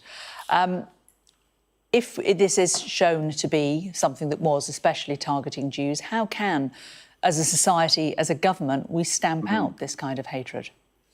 Yes, that's right. We don't yet know the identity or the motivation of the attacker, but it would be an overwhelming coincidence if this turned out not to be targeted on the Jewish community, particularly given the fact that this is Yom Kippur and coming up to the anniversary of the Hamas's appalling massacre of Jews on 7th of October 2023. So it is almost certainly a targeted anti-Semitic attack. And I think we now need to go beyond simply saying to Jewish people, we support you in times of distress, important though that is. We have to look at why we have allowed a situation to develop in the UK, where you have got numerous incidents running right across society. Doctors able to feel that they can say that they would not want to treat Jewish people. People going round who are visibly Jewish being challenged. It goes far, far beyond any sense of any disapproval of the way that Israel is conducting itself in the Gaza conflict. And it is not only a conflation of Jewish people in Britain with the Israeli government, but is also, I think, a product of the way in which Israel's actions are seen and viewed and portrayed, I'm afraid to say, by Sky News as well as other media outlets, as almost uniquely evil and worthy of a level of focus which is simply not afforded to other dire situations across the world, of which unfortunately there are many. I would say in our defence that the reason that Israel has received a great deal of coverage on Sky News and all of the UK media in the last few months is because of the situation in Gaza. And it's a situation which horrific things are happening that many people care about. And we are, as journalists, not allowed to go in and report that because the Israeli government won't allow us to. No, I understand that. And the situation in Gaza is horrendous, and it deserves and gets national attention. But I mean, I have to put to you, why is it that that it receives so much day after day attention, when, for example, the appalling situation, humanitarian situation in Sudan does not, the ongoing persecution of Uyghur Muslims in China does not. Now, I recognise that you are. Just let me finish. One bit, and then you can has covered the situation in Sudan and Darfur really extensively this week on Sky News. Anything like, I'm afraid, the same level of depth. Now, I understand that actually you are part of a product of political focus in this country, where Parliament has raised the humanitarian situation in Gaza many multiples of times more than in other conflicts. But I'm afraid this does boil down, and I'm not uniquely blaming Sky News at all, but this does boil down to the fact that I think the Israeli state is that its legitimacy and its actions are questioned more than any other, and that is because it is the only Jewish state in the region. It has never fully been accepted, and the foundation of that is an ancient anti-Semitism which we have to confront now, because it does have a knock-on effect to the way in which Jews are perceived in this country, and it is part of the growing culture of hatred, intolerance and fear in which this attack has occurred. Are you concerned on the run-up to the anniversary of the awful events of October the 7th that the situation could get worse? Yeah, I am, of course. I mean, this is what many onlookers and most importantly members of the Jewish community who may be targeted are feared. I mean, let's remember that the 7th of October massacre by Hamas took place on a Jewish holy day, coming shortly after Yom Kippur. We're coming up to the anniversary now, so the security services are going to be on their guard for this. And I mean, let us hope and pray that this is the only incident that we see. But I mean, this has just demonstrated the low-tech nature of the ability to cause harm to other human beings with a car and with a knife. You can do immense levels of damage and cause fear right through the country. So yes, this is a really difficult situation for Jewish people and others across the UK. Lord Walney, thank you very much for sharing your thoughts today. Thank you for joining us. Thanks. Let's return to our correspondent, Katie Barnfield, who is down live now at the scene. And Katie, can you tell us more about the noise that you heard earlier? What are people saying locally? Yes, just confirming, about 10 minutes or so ago, we heard a bang here on the street in Crumpsall, just outside the police cordon. We have not had confirmation yet from Greater Manchester Police of exactly what that was, but I have spoken to an officer on the ground here who has told me that a controlled explosion was planned. We just haven't had confirmation yet that the noise we heard was that controlled explosion, but we understand that that was planned by bomb disposal teams who have come to the scene here. The reason likely for that is that, as we've seen pictures of the suspected attacker, appears to be wearing some devices attached to him. We understand these pictures are from before he attempted to enter the synagogue, before he was shot by Greater Manchester Police. The reports that we have been getting from them are that they have shot the attacker and that they believe he is dead, but they have not been able to get close enough to him because of these suspicious items that were attached to his person. So bomb disposal teams have come here through the cordon. We've seen several tactical aid police units who have come here, presumably to try and get close to the attacker, the suspect, who appears to have these suspicious items attached to him. And in the last 10 minutes or so, we heard a bang.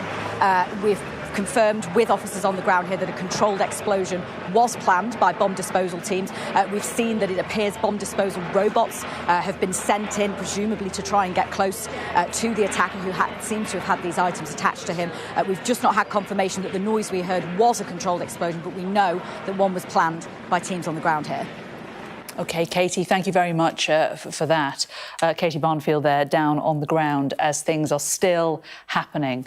I think we can bring you some pictures now of stills of the bomb disposal robot that we think was being used down there. I think that's what you can see in the back of that van just there on your shot. Let's return to our home correspondent, Jason Farrell, who is with me now. So what's happening now, Jason? I think whenever there's a terror attack like this, there's a sort of slight lull as everything kind of filters down as to what's happened and the authorities on the ground start trying to clear the area to ensure it is safe. That's what they'll be doing now. Are we any clear as to what's happened to the people who are in the synagogue? Are they all still in there, do you think? Very early on, we saw images of people who looked like worshippers who'd come out, I think, relatively quickly after it had all happened. And I imagine that that synagogue area has been completely shut down so the police can investigate the area. That said, it seems as if the attacker didn't actually get inside. And we heard from Rafi Bloom earlier, who was talking about the type of security around the synagogue. Quite extraordinary, really, that they have to have 2 paid security guards at this period of time, volunteers as well who are wearing stab vests. He talked about this being something that they are prepared for, and we've heard Jewish communities having to prepare for this kind of thing. And I suspect that the people who were inside there have now all left, and it sounded from Rafi Bloom as if people were still arriving when this vehicle, he hadn't even got there when this vehicle had ploughed into the gate. They will be seeing how exactly he got past that first security fence, if you like, but it sounds like he probably used his vehicle, and he probably used the fact that people were arriving to get in with them.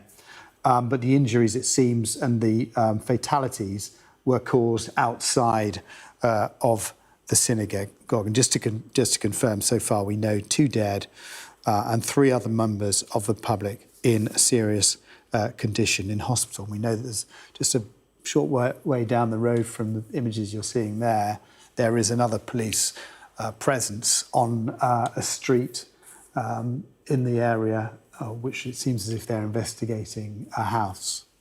OK, Jason, thank you very much for the time being. We are going to bring you continuing coverage of the events up in Manchester at this synagogue in Middleton Road up there, where, as we say, 2 people have died following this major incident. A third person, a man believed to be the offender, also shot by the police.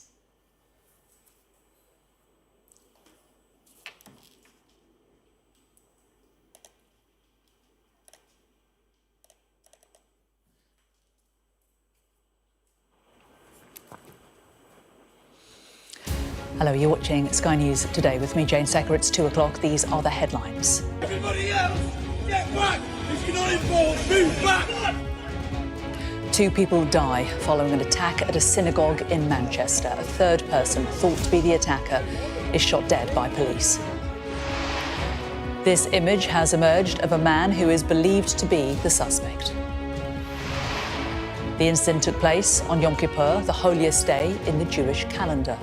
Today, like I said, being an auspicious high holy day, with all fasted since 6:30 last night, you want to feel secure, you want to be able to go to places and feel that you can just walk around and do what you can do.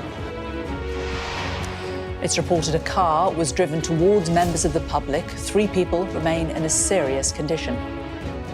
I'm already able to say that additional police assets are being deployed to synagogues across the country, and we will do everything to keep our Jewish community safe. Prime Minister is to chair an emergency Cobra meeting as he flies home early from an EU summit in Copenhagen. The King and Queen lead expressions of sympathy, saying they are deeply shocked and saddened. Live and continuing coverage throughout the afternoon.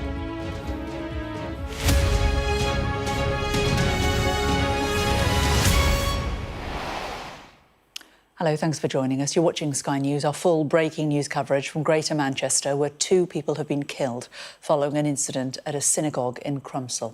A third man, believed to be the attacker, was shot by police. Officers say he is believed to be dead, but cannot confirm because of suspicious items on his body. 3 other people are in a serious condition, and a bomb disposal unit is now at the scene. Well, these are live pictures from Crumpsall right now, where emergency services are still responding to the incident. Police say they declared Plato, which is the national code word used by the police and emergency services when responding to what they define as a marauding terror attack. In the last hour, it emerged a number of hospitals in Greater Manchester are in lockdown as a result of the ongoing situation. Well, let's take you now how events unfolded, according to police. At 9:31 this morning, a 999 caller said a man had been stabbed and a car had been driven towards members of the public at Heaton Park Hebrew Congregation Synagogue in Crumpsall. At 9:34, firearms officers were deployed and police received further reports that a security guard was attacked with a knife. At 9:37 a.m, Greater Manchester Police declared a major incident. 1 minute later, at 9:38, police officers fired multiple shots, hitting a suspect. By 9:41, paramedics had arrived and 4 people were treated for injuries caused by vehicles and stab wounds. And at 11 minutes past 12, police confirmed that 2 people were killed in the attack. Well, let's show you now some video that was filmed in the moments up to the shooting of the man believed to be the suspect. A warning, you may find the footage coming up distressing. Who killed him?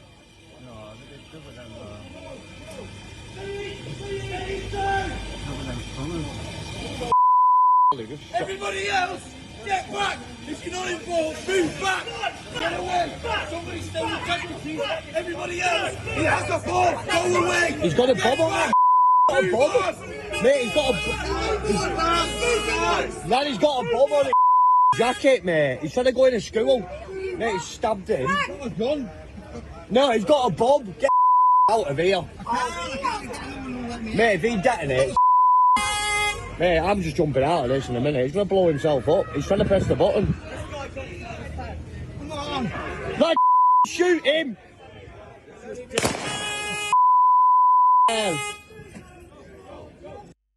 Well, Sky News has obtained an image of a man who is believed to be the suspected attacker outside the synagogue. We have cross-referenced the images with video from the scene of the attack.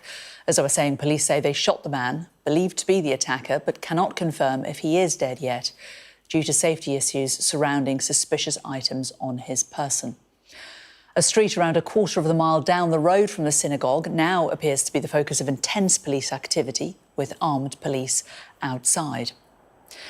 Some of the Jewish community have been talking outside the synagogue following the attack. We've just spoken to one couple who believe their granddaughter may have been in the synagogue at the time, leading a children's service there. First of all, can I just ask you how you're feeling at the minute? Horrendous. Absolutely. When I first heard it on the news, I couldn't believe it. I was absolutely shocked and heartbroken. That's very nervous, I think.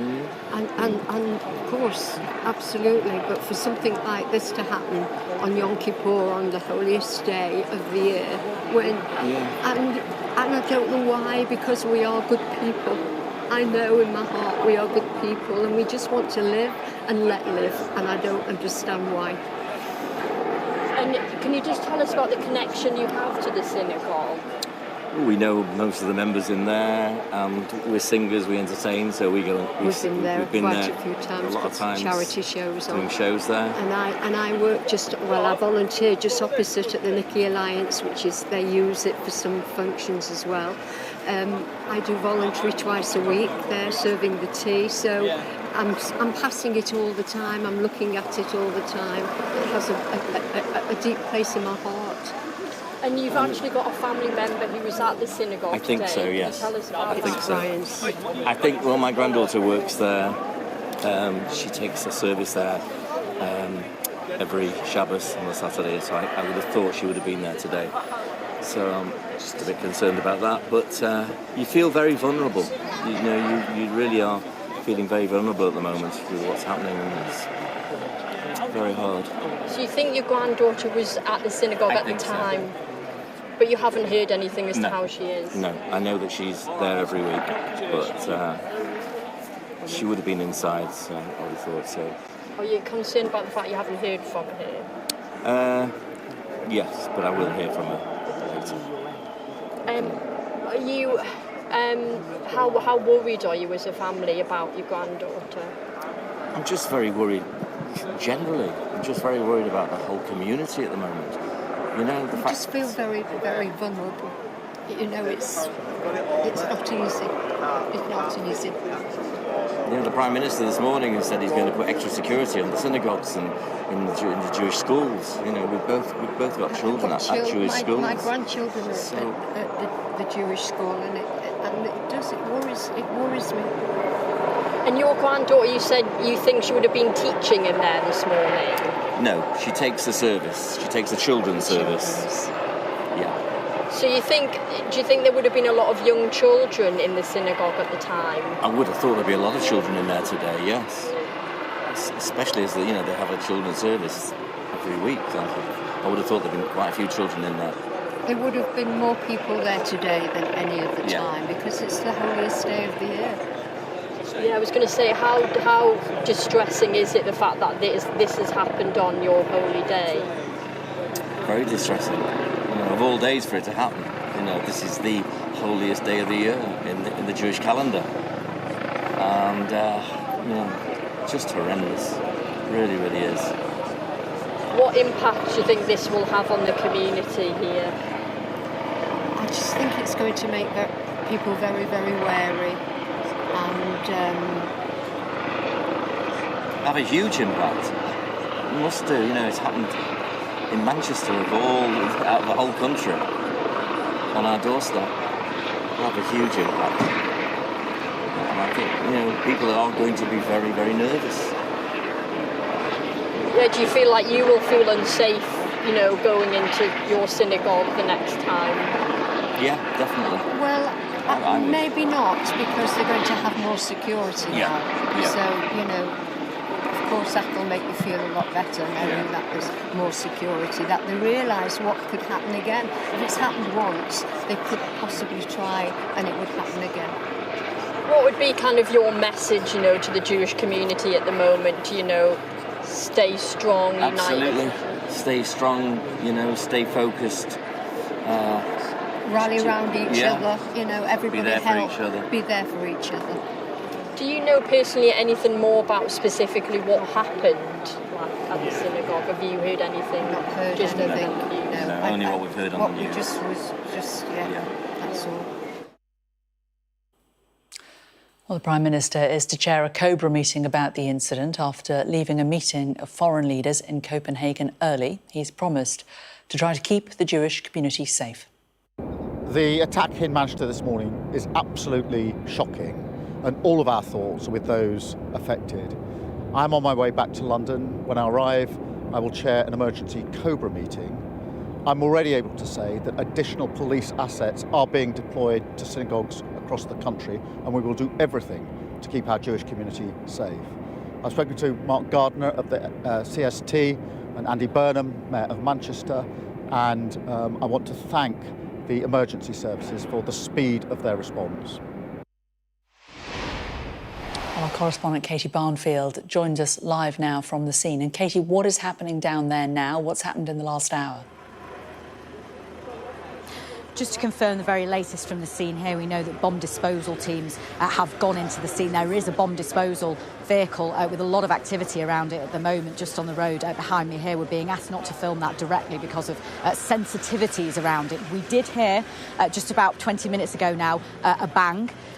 We haven't had confirmation that was the controlled explosion, although officers on the ground here have told me that one was planned. We understand that teams were sent in order to carry out a controlled explosion with bomb disposal robots, we understand as well, to try and approach the attacker. Pictures that we have seen of the man believed to be the suspect appears to have several packages attached to him. Police indeed have confirmed that as well, that there were suspicious packages attached to the attacker. They opened fire, Greater Manchester Police. The attacker was believed to have been shot, but they were not able to approach him directly because of these suspicious packages that were attached to him. So we understand that is why bomb disposal teams have been sent here. We have not had confirmation about whether those packages were a bomb, whether they were a fake device, whether they were something else at all, but we're hoping that details around that will become clear. But we did hear around 20 minutes ago a bang.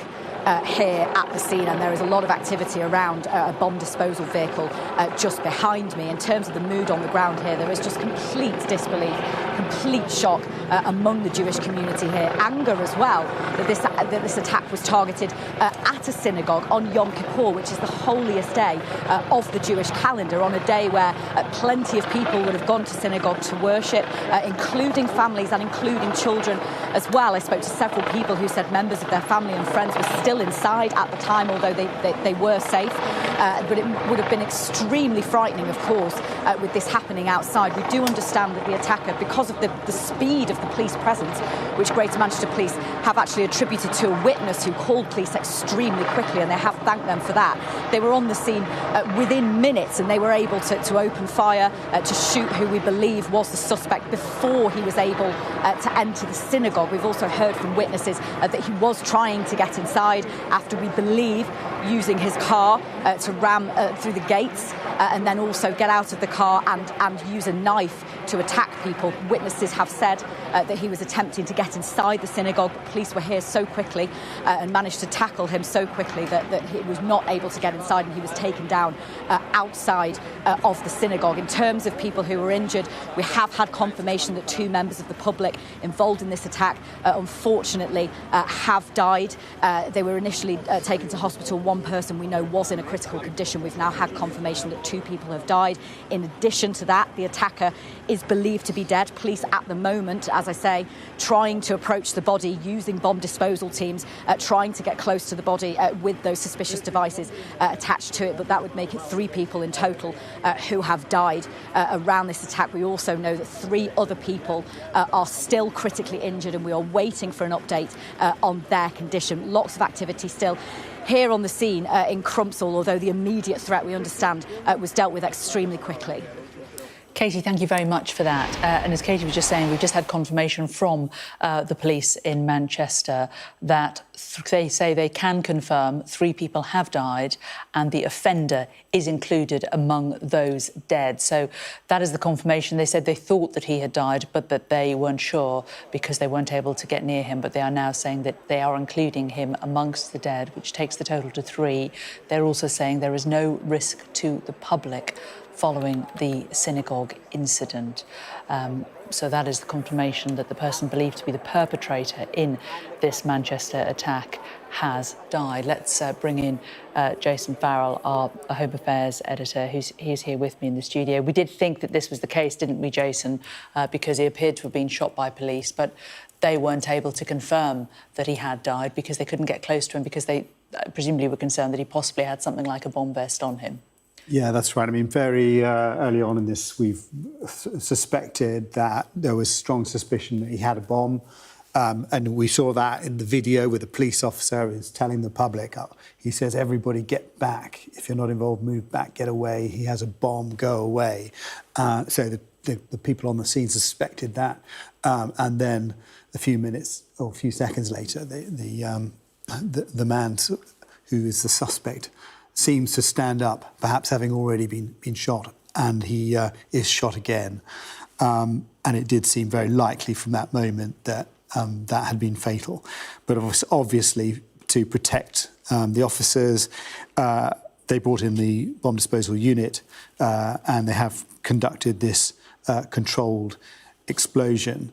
We've just learned, I think, a little bit more, actually hearing from that couple who were interviewed at the scene there, that there were perhaps quite a few children inside the synagogue. There seemed to be some kind of children's services going on. There is also a Jewish school very nearby that has very high security.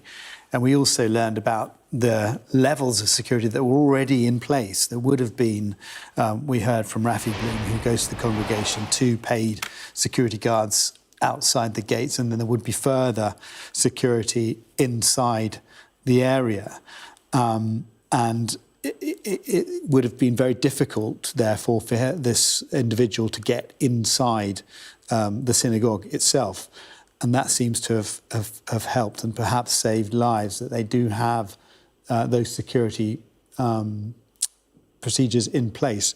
The Community Security Trust, which is a volunteer group, have also said to people now, don't congregate outside synagogues. And words coming from them urging people not to do that, and also keep the doors closed at all times, they say. And they say they are working with police to ensure security at synagogues and the wider Jewish community is as strong as it can be over and we the know, coming days Jason, and just weeks. to cut into you, we know that the Metropolitan Police and others are now sending extra resources to Jewish community centres, synagogues and schools. Yeah, and the Prime Minister has said that that's something that will happen and is happening. We've also had confirmation from London's Mayor, Sadiq Khan, that that's definitely happening in London. I imagine it is also happening in Manchester and other parts of the country.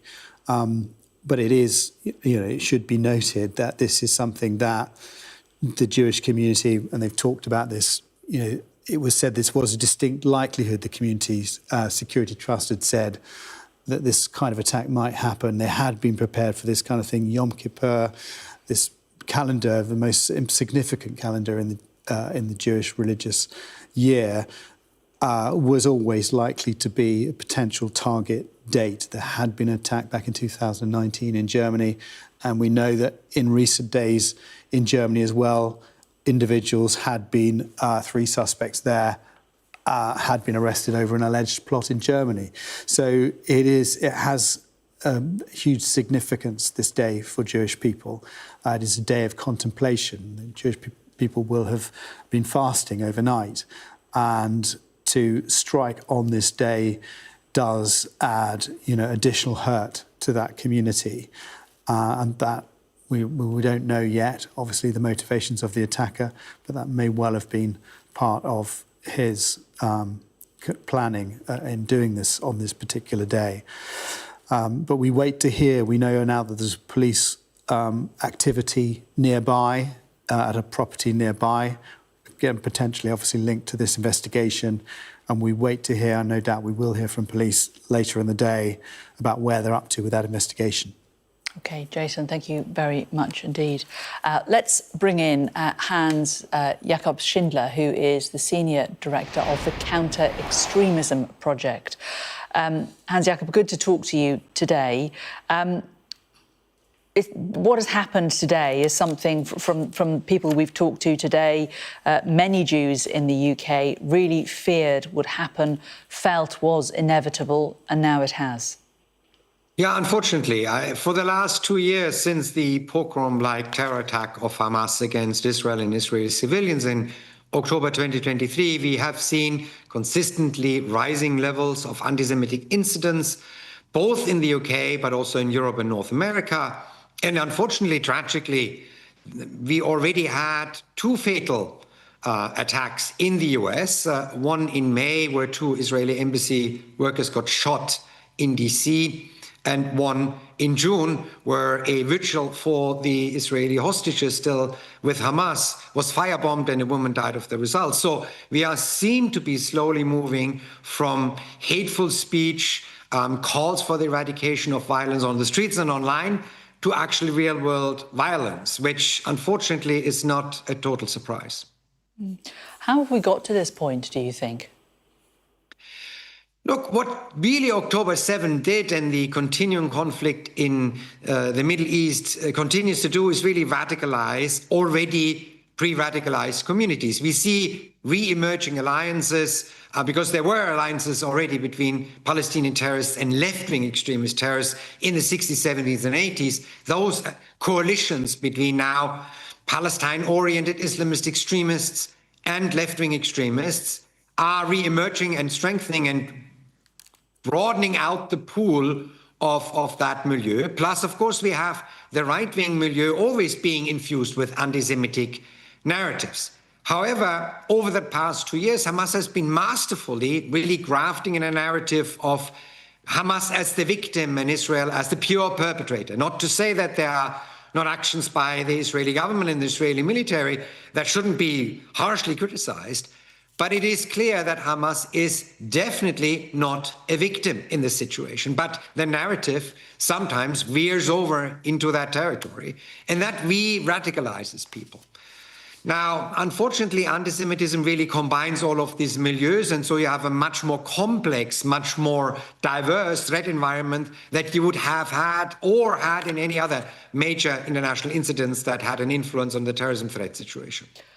You mentioned Hamas. We know that there were a couple of people arrested in Germany yesterday in Berlin, and they were believed to be, according to the German prosecutor, members of Hamas, and a lot of arms were seized that they say were potentially to be used against Jewish organisations or groups in Germany.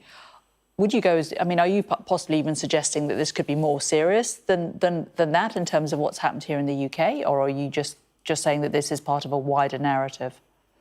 Well, the arrest here in Berlin is the second time, by the way, in less than 2 years that Hamas terrorist cells, actual professional terrorist cells, have been arrested. In December 2023 already, a Hamas cell that was trying to find arms dumps that Hamas had made in Poland and in Bulgaria several years ago, and luckily wasn't able to find them, but were detected through their search of those arms dumps, were arrested. And then yesterday, similar scenario, group of individuals obtained already weapons for attacks in Berlin. That clearly demonstrates that Hamas's narrative that it's focusing on the Palestinian territories or focusing its violence on Israel is just not true. These arms dumps were done years before October 7th. These operative has been placed in Germany years before October 7th. So the terror organization was always ready, should the need arise, to conduct terrorism attacks outside the Palestinian territories or Israel.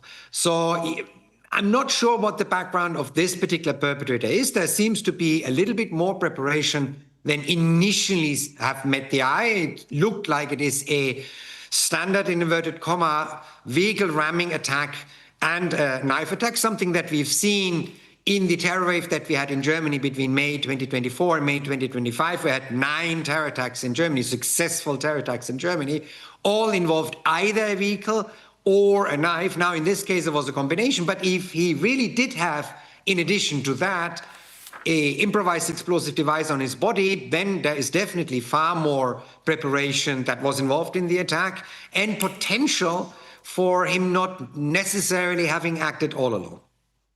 And those similarities, of course, are borne out by events here in the UK. Back in March 2017, the attack on Westminster Bridge, and then 3 months later on the London Bridge. Similar again, the use of a car and the use of a knife to stab people. Hans, what do you think can be done to dial down the temperature on this? Well, obviously, neither Britain nor Germany really has an influence on what's going on in Gaza. We all try, but really it's a Israeli, American, Gulf Arab states, and eventually also Hamas issue. They would have to come to some kind of a conclusion of the conflict. Luckily, the IDF has now, after 1.5 years, made the decision to control the whole Gaza Strip, which is the first time that Hamas is under pressure in the entire area of the Gaza Strip. Until now, we've seen a very cruel whack-a-mole game where the Israeli Defense Forces cleared an area of Hamas only to push those fighters into other areas where then they would regroup and continue fighting. Now, the IDF is more or less in control once they take Gaza City of the entire territory, and that will end. But that's not the end of the conflict yet. Now, in addition to that, of course, every attack has to have some lessons for the security forces. So there has to be a really long and hard look of what can be improved on the security of synagogues, Jewish institutions, Israeli institutions, not only in the UK, but also in Germany and around Europe. Everyone always learns from each other. Now here, the minimum security measure seems to have worked. The security forces were very quickly on the scene. The perpetrator didn't make it into the synagogue, but it looks like the streets around the synagogues had not been blocked off for car traffic, and that really also caused casualties. Now, that is something that should be re-explored, because that was very predictable that on Yom Kippur you would have a much higher number of worshippers going to any synagogue, let alone a synagogue in Manchester with a very sizable Jewish community. And so now coming up to the anniversary of the 7th of October and already the announcement of increased security measures on synagogues and Jewish institutions in Britain could and possibly should also involve blocking traffic in front of the entrance to make sure that people can get safely in and out of those vicinities. Now, on the much longer term thing, I always argue that we, to our own detriment, continue to exempt social media and messenger platforms from any kind of proactive responsibility to cooperate with the security forces, both in the UK as well as in the European Union. These platforms still can wait until the security forces come to them, and without knowing the details here, but as we have seen in all of the terror attacks in the last years in Europe, including in Germany, every single attack had a very strong social media angle, either on the radicalization of the perpetrators or on the communication, even on the financing aspect of an attack. They have had a really important role to play. So that also should be, again, a reminder that we must rethink the responsibility of these companies. And finally, we can no longer accept anti-Semitism and anti-Semitic statements to become normal in our societies. We've seen this in Germany, we've seen this in the UK, we've seen this in North America and around Europe. It is now, again, fashionable in certain milieus to be anti-Semitic. And we have to make clear as societies and as governments that that's not what we in a free, liberal and democratic society can ever stand for. Indeed. Hans-Jakob Schindler from the Counter-Extremism Project in Berlin. Thank you very much for joining us. Thank you so much for having me. Well, if you're just tuning in, let's take another look at that video that was filmed in the moments up to the shooting of the man believed to be the suspect. And a warning, you may find the footage coming up distressing. Who killed him?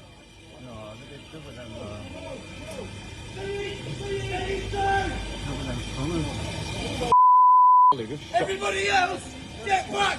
If you're not involved, move back! Get away! Somebody's still in casualties! Everybody else, he has a bomb! Go away! He's got a bomb on him! He's got a bomb! Mate, he's got a... Lad, he's got a bomb on his jacket, mate. He's trying to go into school. Mate, he's stabbed him. No, he's got a bomb. Get out of here. Mate, if he detonates... Mate, I'm just jumping out of this in a minute. He's going to blow himself up. He's trying to press the button. Come on! Like, shoot him!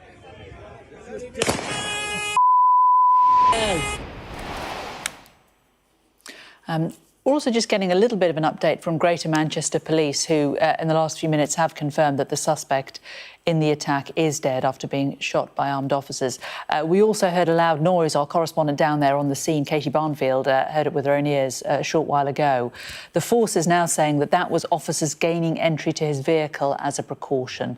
They say in response to today's major incident, a loud noise was heard at the scene as specialist resources gained entry to the suspect's vehicle as a precaution. There's no risk to the public, and ongoing activity in relation to this major incident can be expected as we continue our inquiries. People are urged to avoid the area, speak to our officers if they have any concerns. We have officers deployed across key sites in the local area. So let's bring in our home editor, Jason Farrell, who's with me. So disruption down there for those living in the area will continue for a while, won't it, Jason? But they have finally at least confirmed that the person who carried out the attacks, the suspect, is dead.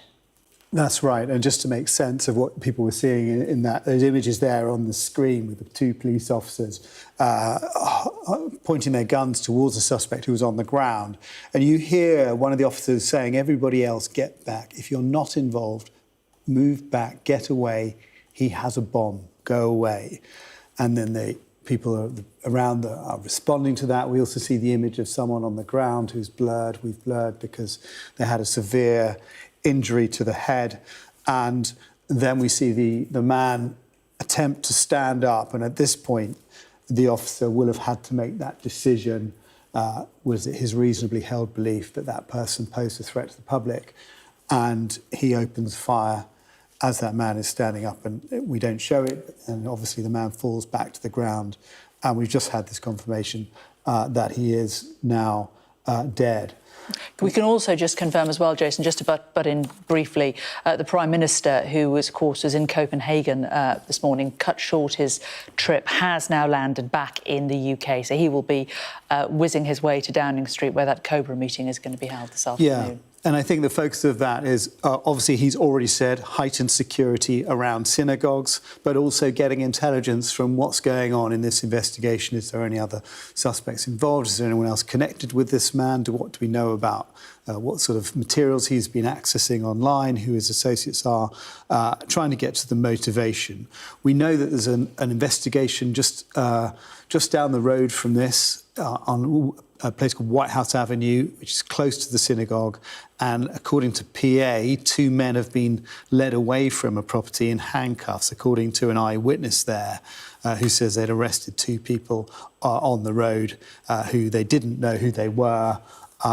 But he'd said that the road had been closed and there was a police helicopter over them and several police officers and cars. And we've obviously seen those scenes from there. But according to an eyewitness, on White House Avenue, 2 men led away in handcuffs. So we may hear more about that from the police as it progresses. But in terms of the suspect himself, yes, confirmed that he is dead, and that the explosion that we heard was actually just them securing the vehicle, which obviously they wanted to make sure didn't pose a threat to anyone else around the area. Jason, thank you. Well, let's talk now to the former Attorney General, Sir Michael Ellis. Very good of you to join us today, sir. We were talking about the Prime Minister just landing there. He'll be expected back in Downing Street shortly, and he's holding a Cobra meeting this afternoon. Would you just remind us what that is? What's the point of a Cobra meeting? Who attends? Well, Cobra, hello, Jane, and this is a tragic day, and it's a particularly alarming day for the Jewish community. Cobra, it stands for Cabinet Office Briefing Room.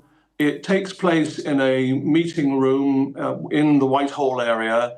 What happens is that very often the Prime Minister, or if not a senior official, senior minister, sometimes Defence Secretary, Home Secretary, will chair a meeting of the most senior officials relevant to the incident. So it might include a Chief Constable or the Metropolitan Police Commissioner, a Chief Fire Officer, a relevant Chief Medical Officer, military personnel, and so on. And he will be getting a briefing about what the authorities know about this incident at the moment. The details, perhaps many of which will not yet be in the public domain, and he'll then be in a position to give instructions about what happens next. So this is a meeting that happens in major emergency situations.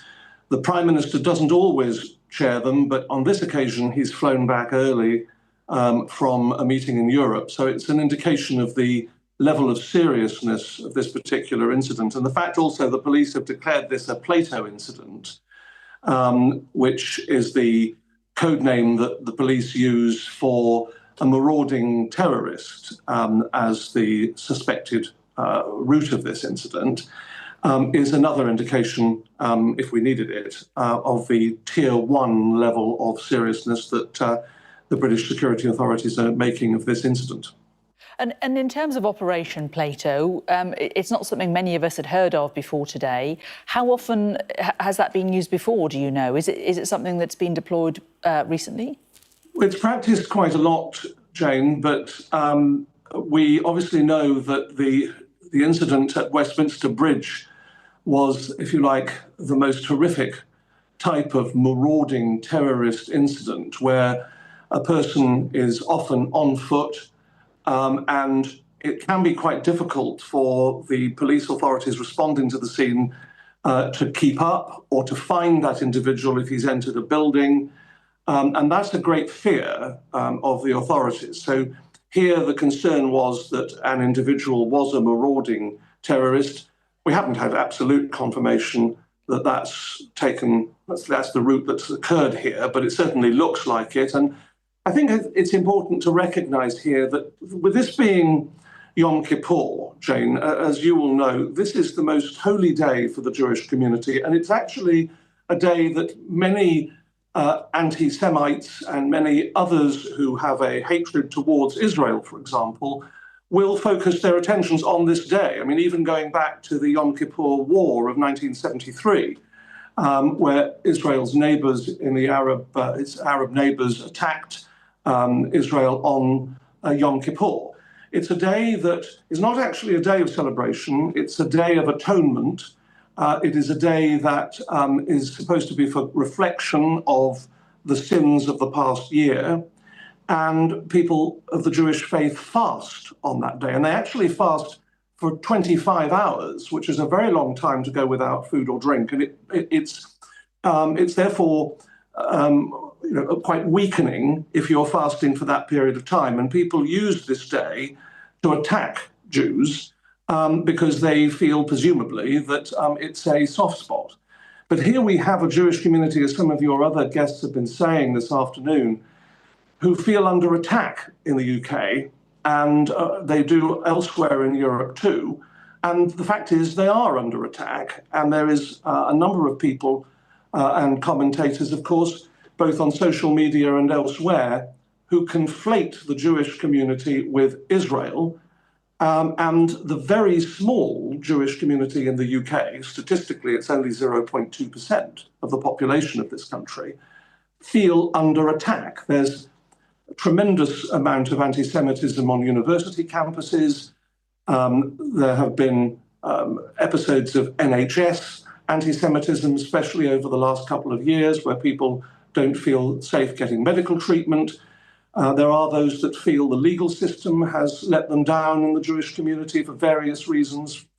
So we see a community that, despite how small it is, has been witnessing and been the victim of horrific levels of increased anti-Semitism. The Prime Minister spoke about the Community Security Trust when he made his remarks at the airport an hour or two ago, and they're an organisation that exists to help protect the Jewish community. They're a charity, they're a civil organisation, work closely with the police, they do an amazing job. But your viewers may not realise that there are kindergartens and primary schools in London in particular that need security protection because they are Jewish primary schools and there's a real risk of attack.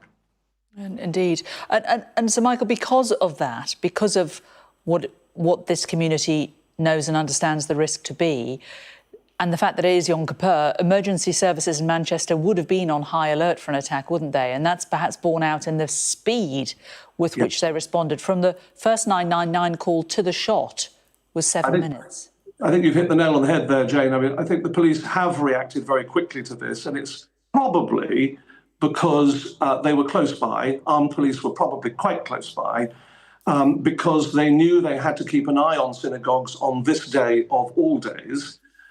It's a day that many in the Jewish community who aren't particularly religious, it's sort of the equivalent of, for Christians, a Christmas day or Easter day that those who don't go to church every Sunday might go on those days if they're sort of semi-religious.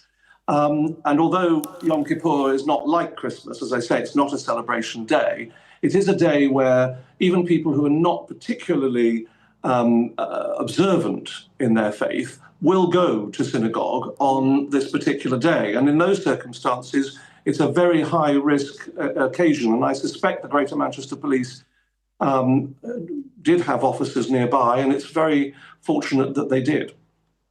Can I ask you about JTAC levels? Where are we right now? And if it is confirmed that this is terror-related, will that change? Well, actually, Jane, this is where the Prime Minister's chairing of the Cobra meeting is going to be quite important, because we don't know is the actual real answer to that, what the change in the position might be, because the way that is assessed is done by a joint terrorism committee, that's what JTAC is, which uses various bits of information, including chatter, to assess what the level of threat is. Now, I think we can assume that if the authorities had any real indication of a terrorist attack, there probably would have been police actually outside the synagogue rather than near it. But they'll now have to make that assessment this afternoon in the Cobra meeting of whether they have any evidence of the risk of further attacks. But I did note that some authorities have said that security is being increased outside synagogues all around the country, particularly in London. Most of the Jewish community, many members of the Jewish community are in London or Manchester, some Leeds. And I think that's an indication that they want to be extremely cautious to ensure that members of the Jewish community who are, as I said at the outset, do already feel under attack, under assault. The relentless news, the relentless coverage, the conflation that some people make between Israel and the Jewish community has meant that there's been a dramatic increase of anti-Semitism. We've seen also the incident in Germany. There's an alleged incident where a number of people have been arrested yesterday. And I think the security services will have to assess now for themselves, with information that we do not have, as to whether to increase the overall level of security. Sir Michael Ellis, former Attorney General, really good to get your thoughts and insight today. Thank you. Well, as Sir Michael was just saying there, the Metropolitan Police in London have said that they are taking extra steps to keep the public safe, particularly Jewish communities. In a statement, they said, while there is nothing to suggest an increased threat to London, we have deployed additional resources to the areas around synagogues, other Jewish community venues, and in those boroughs with significant Jewish populations. While many people have expressed their sadness and horror at what has happened, the King and several politicians have released statements following the attack. King Charles said, "My wife and I have been deeply shocked and saddened to learn of the horrific attack in Manchester, especially on such a significant day for the Jewish community. Our thoughts and prayers are with all those affected by this appalling incident, and we greatly appreciate the swift actions of the emergency services." Home Secretary Shabana Mahmood said, "I'm horrified by the news of an attack at a synagogue in Manchester today on the holiest day in the Jewish calendar. My first thoughts are with the victims, our brave police and emergency services. I'm being kept updated by Greater Manchester Police. I urge people to follow the advice of the emergency services." The Mayor of Greater Manchester, Andy Burnham, said, "Today we have witnessed a vile attack on our Jewish community on its holiest day. We condemn whoever is responsible and will do everything within our power to keep people safe. We stand with Greater Manchester's Jewish community at this time and will work through the day to support them." Well, in the last few minutes, it's been confirmed that we are going to get an update from Greater Manchester Police. It's going to be at about 3:15, and we will, of course, bring that to you live with all the very latest news from them about what has happened this morning.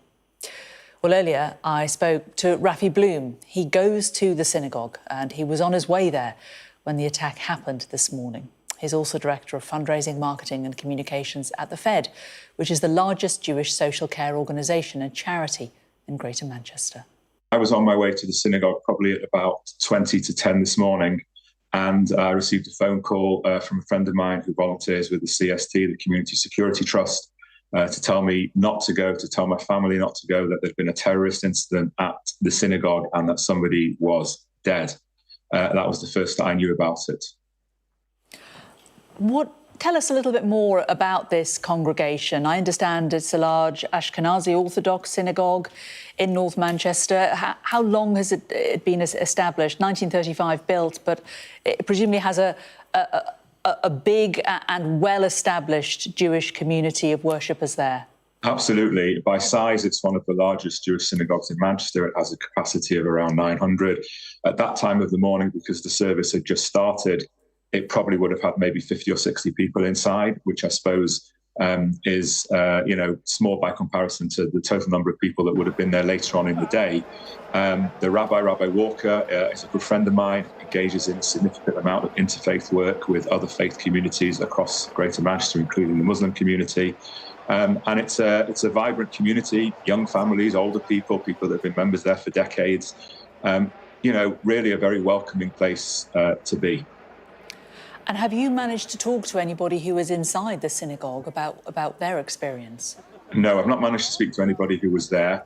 Obviously, it's Yom Kippur, it's the holiest day of the Jewish year, so for many Jewish people, they won't go on their phone or use any communication devices. I was there on that gate that you've seen in the news doing a voluntary security shift 10 days ago during the Rosh Hashanah, the Jewish festival. And what I can say is that this attack is a culmination of something that the Jewish community have been fearing for 2 years.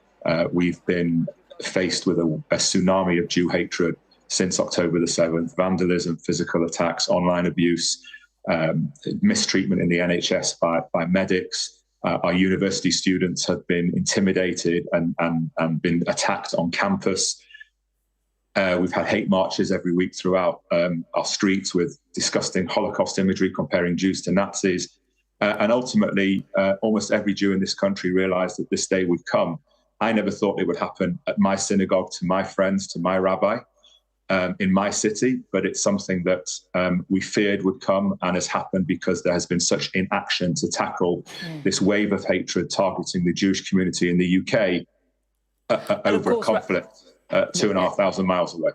Indeed. And Rafi, we don't know the motivation of the person who carried out these attacks. I mean, this is supposition on your part, but it is clear that he was targeting a synagogue. Talk to us about the security that you carried out. Tell us a little bit about that. This is a group of volunteers who help around the country.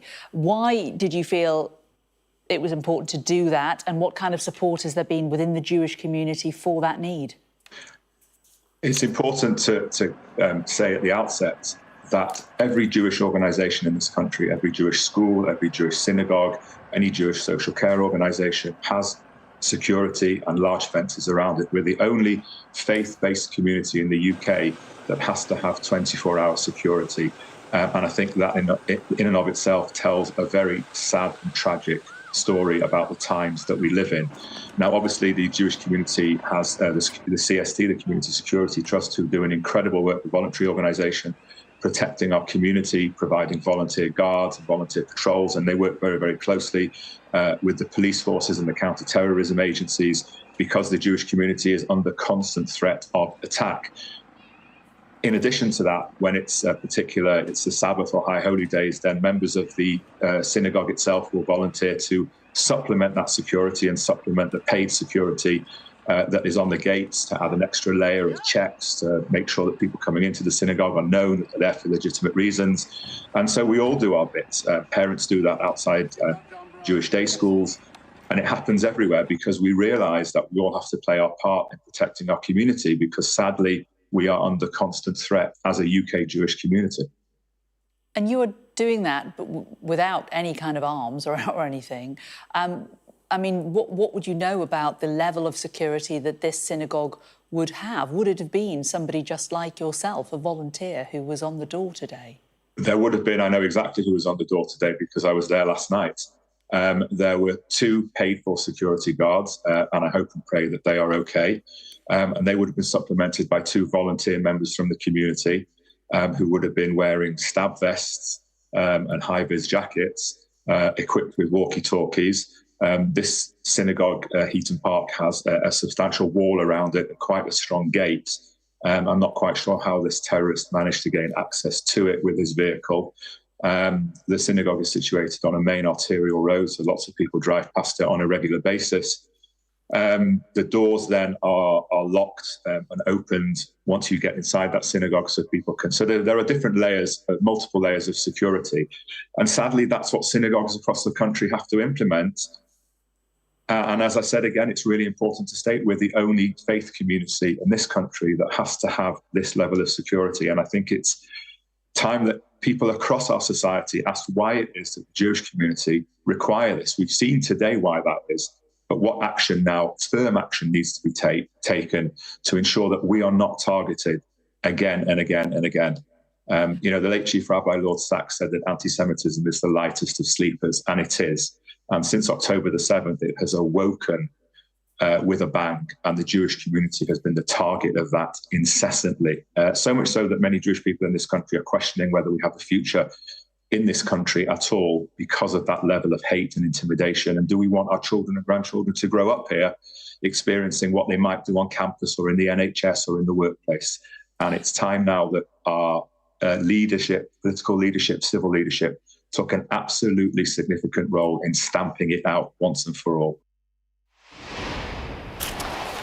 That was a conversation just a short while ago with Rafi Bloom, who is obviously a prominent member of the Jewish community around that synagogue in Manchester. A couple of bits of breaking news to bring you whilst we were listening to that again. The Prince and Princess of Wales have released a statement saying, "Our thoughts are with the victims and families of the terrible attack at Heaton Park Synagogue. The fact that this tragedy occurred on Yom Kippur, the holiest day in the Jewish calendar, makes it all the more shocking. We're thinking of the entire community, as well as the emergency responders who attended this terrible incident." So that from the Prince and Princess of Wales. Also, we can tell you that we're going to get a statement, we think about 3 o'clock, from Counter-Terror Police down at New Scotland Yard in London. They are going to give us an update. So it'll be interesting to hear what they have to say about this incident. And we're also expecting a statement at 3:15 from Greater Manchester Police. They're on the scene nearby. They're going to explain to us what they're able to tell us about what happened there this morning. So a great deal still to come in the next half hour or so. In the meantime, let's take another look at the video that was filmed in the moments up to the shooting of the man believed to be the suspect. And a warning, you may find the footage coming up distressing. You've killed him?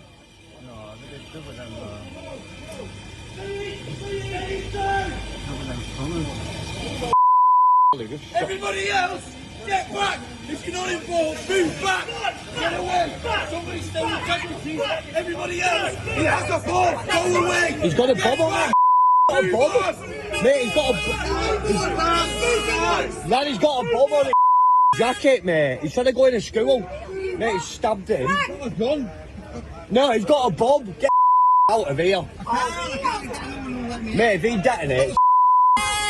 Mate, I'm just jumping out of this in a minute. He's going to blow himself up. He's trying to press the button. Come on! Like, shoot him!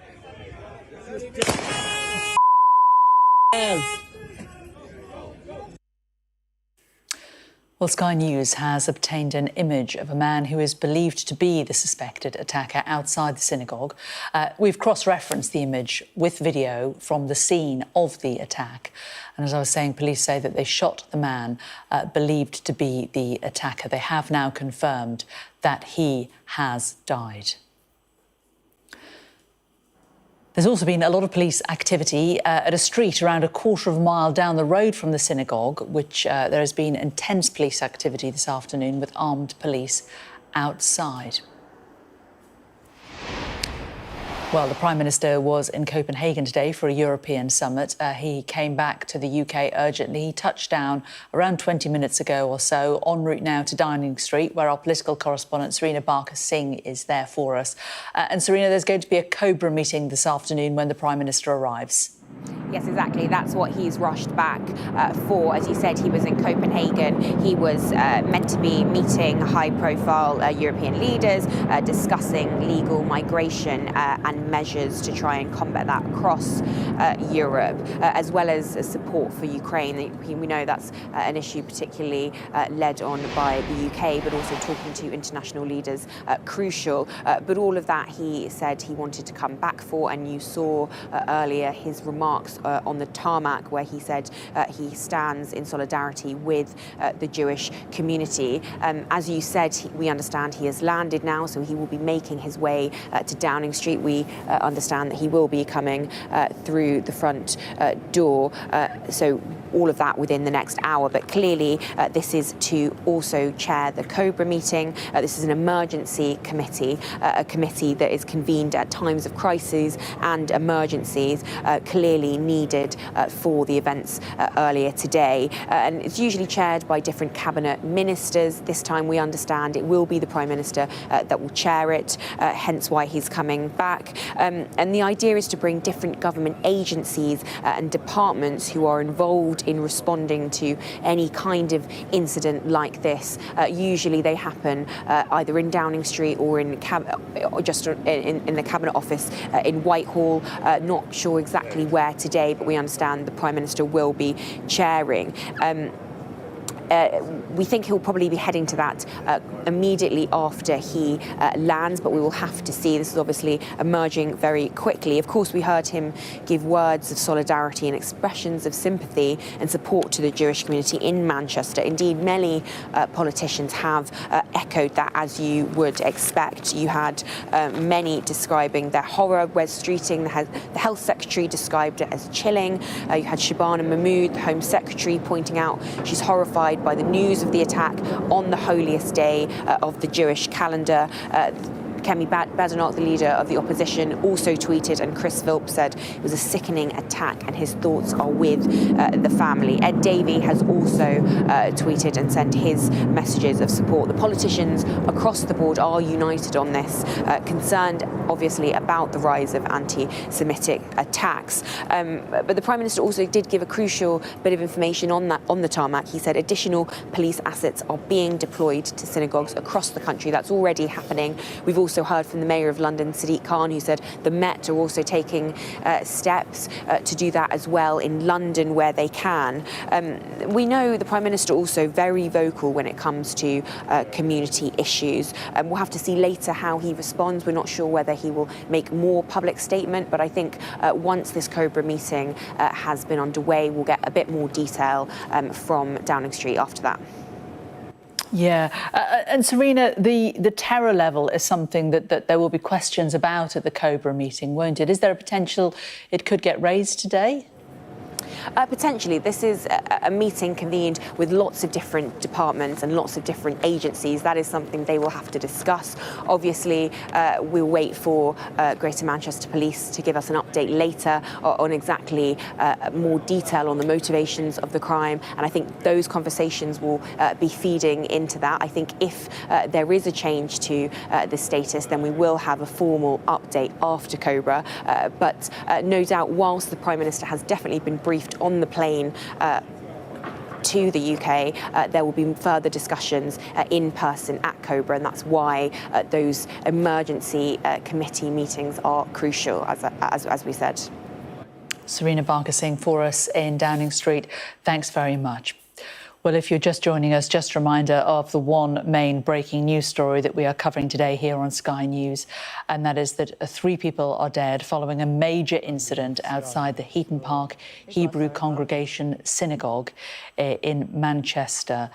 2 members of the public and a man believed to be the offender who was shot by Greater Manchester Police. A number of other people have been injured after a car was driven at members of the public and a man was stabbed outside a synagogue. There's also been a number of hospitals in Greater Manchester placed in lockdown following the incident at the synagogue, and there have been tributes and words of horror expressed by many people, including the Prime Minister. But in the last few moments, Manchester United have put on their social media the thoughts of everyone at Manchester United are with the victims of today's tragic events in North Manchester, and we offer our support to all of those affected. Also, the King, the Prince and Princess of Wales, and as Serena Barker-Singh was saying, many members of the government have also expressed their horror at what has happened. We're expecting updates from counter-terrorism police and Greater Manchester Police, all coming up in the next few moments.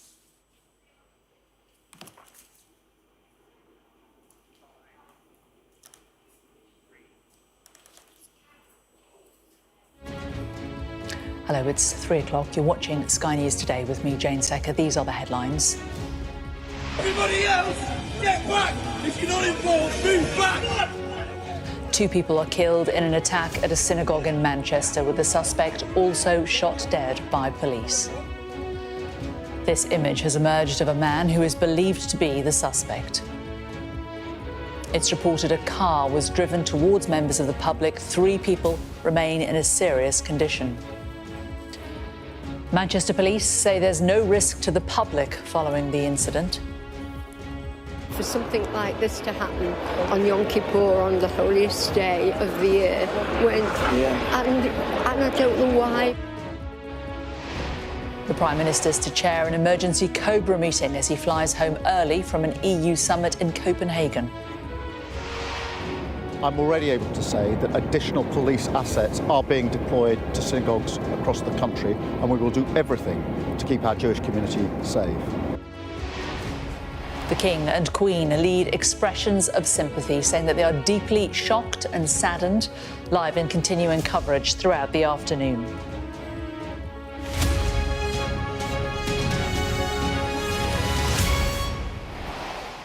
Hello, good afternoon. Thanks for joining us. Our full breaking news coverage from Greater Manchester, where 2 people have been killed following an incident at a synagogue in Crumpsall. A third man, believed to be the attacker, was shot by police. Officers have confirmed he is also dead.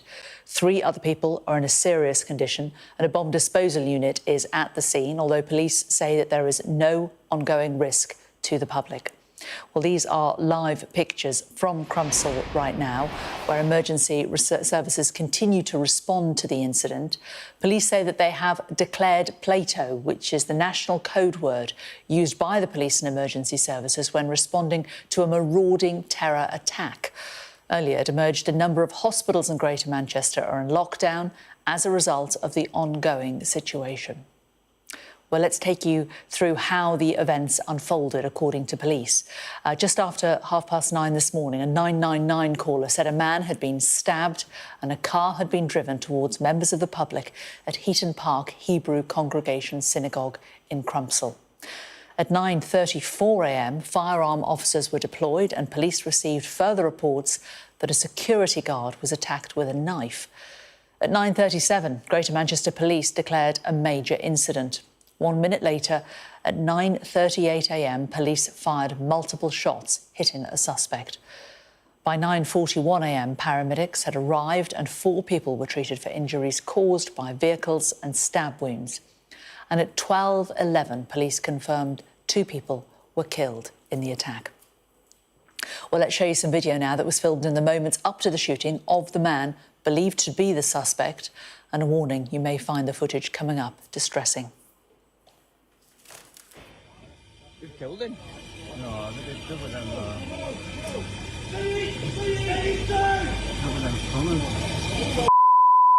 Everybody else, get back! If you're not involved, move back! Get away! Somebody stay with integrity! Everybody else, he has a bomb! Go away! He's got a bomb on him! He's got a bomb! Mate, he's got a bomb! Lad, he's got a bomb on his jacket, mate. He's trying to go in a school. Mate, he's stabbed him. No, he's got a bomb. Get out of here. Mate, if he detonates, mate, I'm just jumping out of this in a minute. He's going to blow himself up. He's trying to press the button. Come on. Lad, shoot him.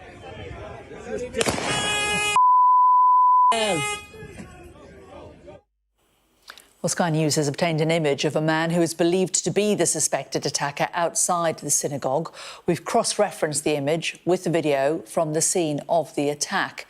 As I was saying, police say they've shot the man dead. Well, a street around a quarter of the mile down the road from the synagogue is also the focus of intense police activity, with armed police outside.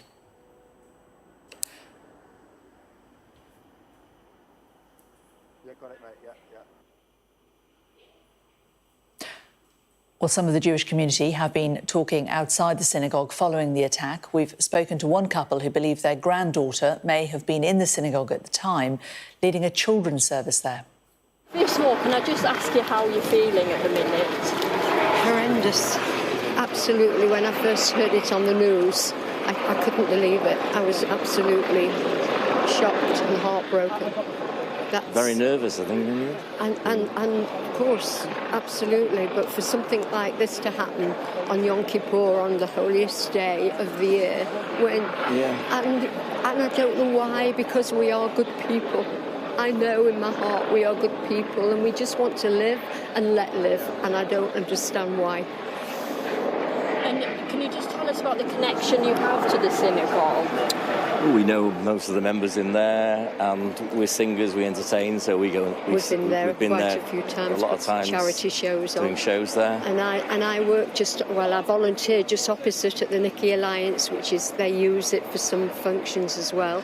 I do voluntary twice a week there, serving the tea, so I'm passing it all the time, I'm looking at it all the time.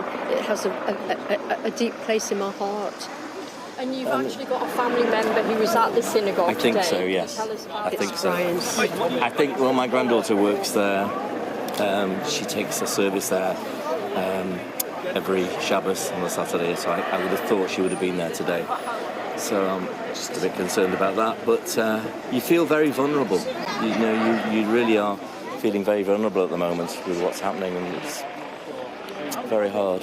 So you think your granddaughter was at the synagogue at the time? So.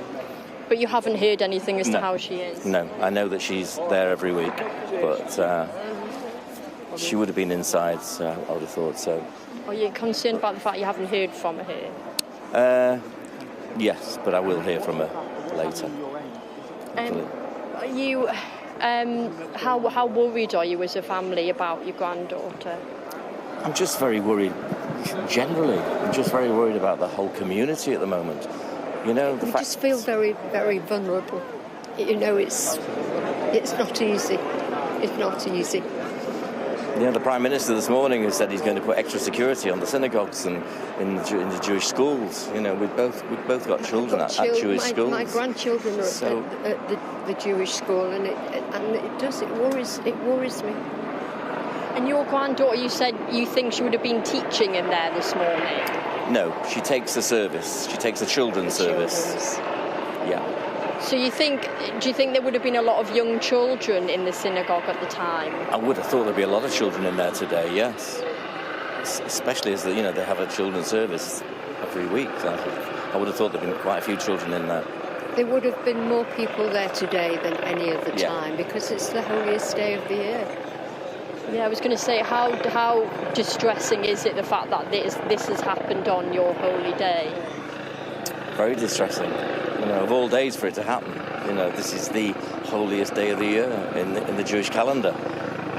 And, you know, just horrendous. It really, really is. What impact do you think this will have on the community here? I just think it's going to make people very, very wary. And have a huge impact. It must do. You know, it's happened in Manchester out of the whole country on our doorstep. It'll have a huge impact. And I think, you know, people are going to be very, very nervous. Yeah, do you feel like you will feel unsafe, you know, going into your synagogue the next time? Yeah, definitely. Well, maybe not, because they're going to have more security now. Yeah. So, you know, of course that will make you feel a lot better knowing that there's more security, that they realise what could happen again. If it's happened once, they could possibly try and it would happen again. What would be kind of your message, you know, to the Jewish community at the moment, you know, stay strong, united? Absolutely. Stay strong, you know, stay focused. Rally around each other, you know, everybody help, be there for each other. Do you know personally anything more about specifically what happened at the synagogue? Have you heard anything? Not heard anything, no. Only what we've heard on the news. What we just, that's all. Well, the Prime Minister is to chair a Cobra meeting about the incident after leaving a meeting of foreign leaders in Copenhagen early. He's promised to keep the Jewish community safe. The attack in Manchester this morning is absolutely shocking, and all of our thoughts are with those affected. I'm on my way back to London. When I arrive, I will chair an emergency Cobra meeting. I'm already able to say that additional police assets are being deployed to synagogues across the country, and we will do everything to keep our Jewish community safe. I've spoken to Mark Gardner of the CST and Andy Burnham, Mayor of Manchester, and I want to thank the emergency services for the speed of their response. Well, our correspondent Katie Barnfield joins us live now from the scene. And Katie, you've been down there since very shortly after it happened this morning. It's taken a while, hasn't it, for this to filter through to the local community. What has the reaction been? Just complete shock and devastation among the people that I spoke to. I was speaking to people just outside the synagogue, as you say, pretty quickly after the attack happened, who were saying they were just in total disbelief that this had happened, particularly in this area of Manchester, where they were telling me a large Jewish community lives alongside a large Muslim community, people of different faiths living very peacefully alongside one another, and they just could not understand why the attack had been targeted here in a community that is normally so peaceful. Of course, it was on Yom Kippur, which is the holiest day of the Jewish calendar. There were families, there were children, we understand, inside the synagogue at the time. Just completely terrifying for everyone who witnessed this attack happening. We understand that the attacker was attempting to get inside the synagogue, but police were called very, very quickly. A member of the public called very soon after the attack happened, and they were on the ground within minutes, and the attacker was shot by Greater Manchester Police. We have had some updates on the ground here from Greater Manchester Police. They've confirmed now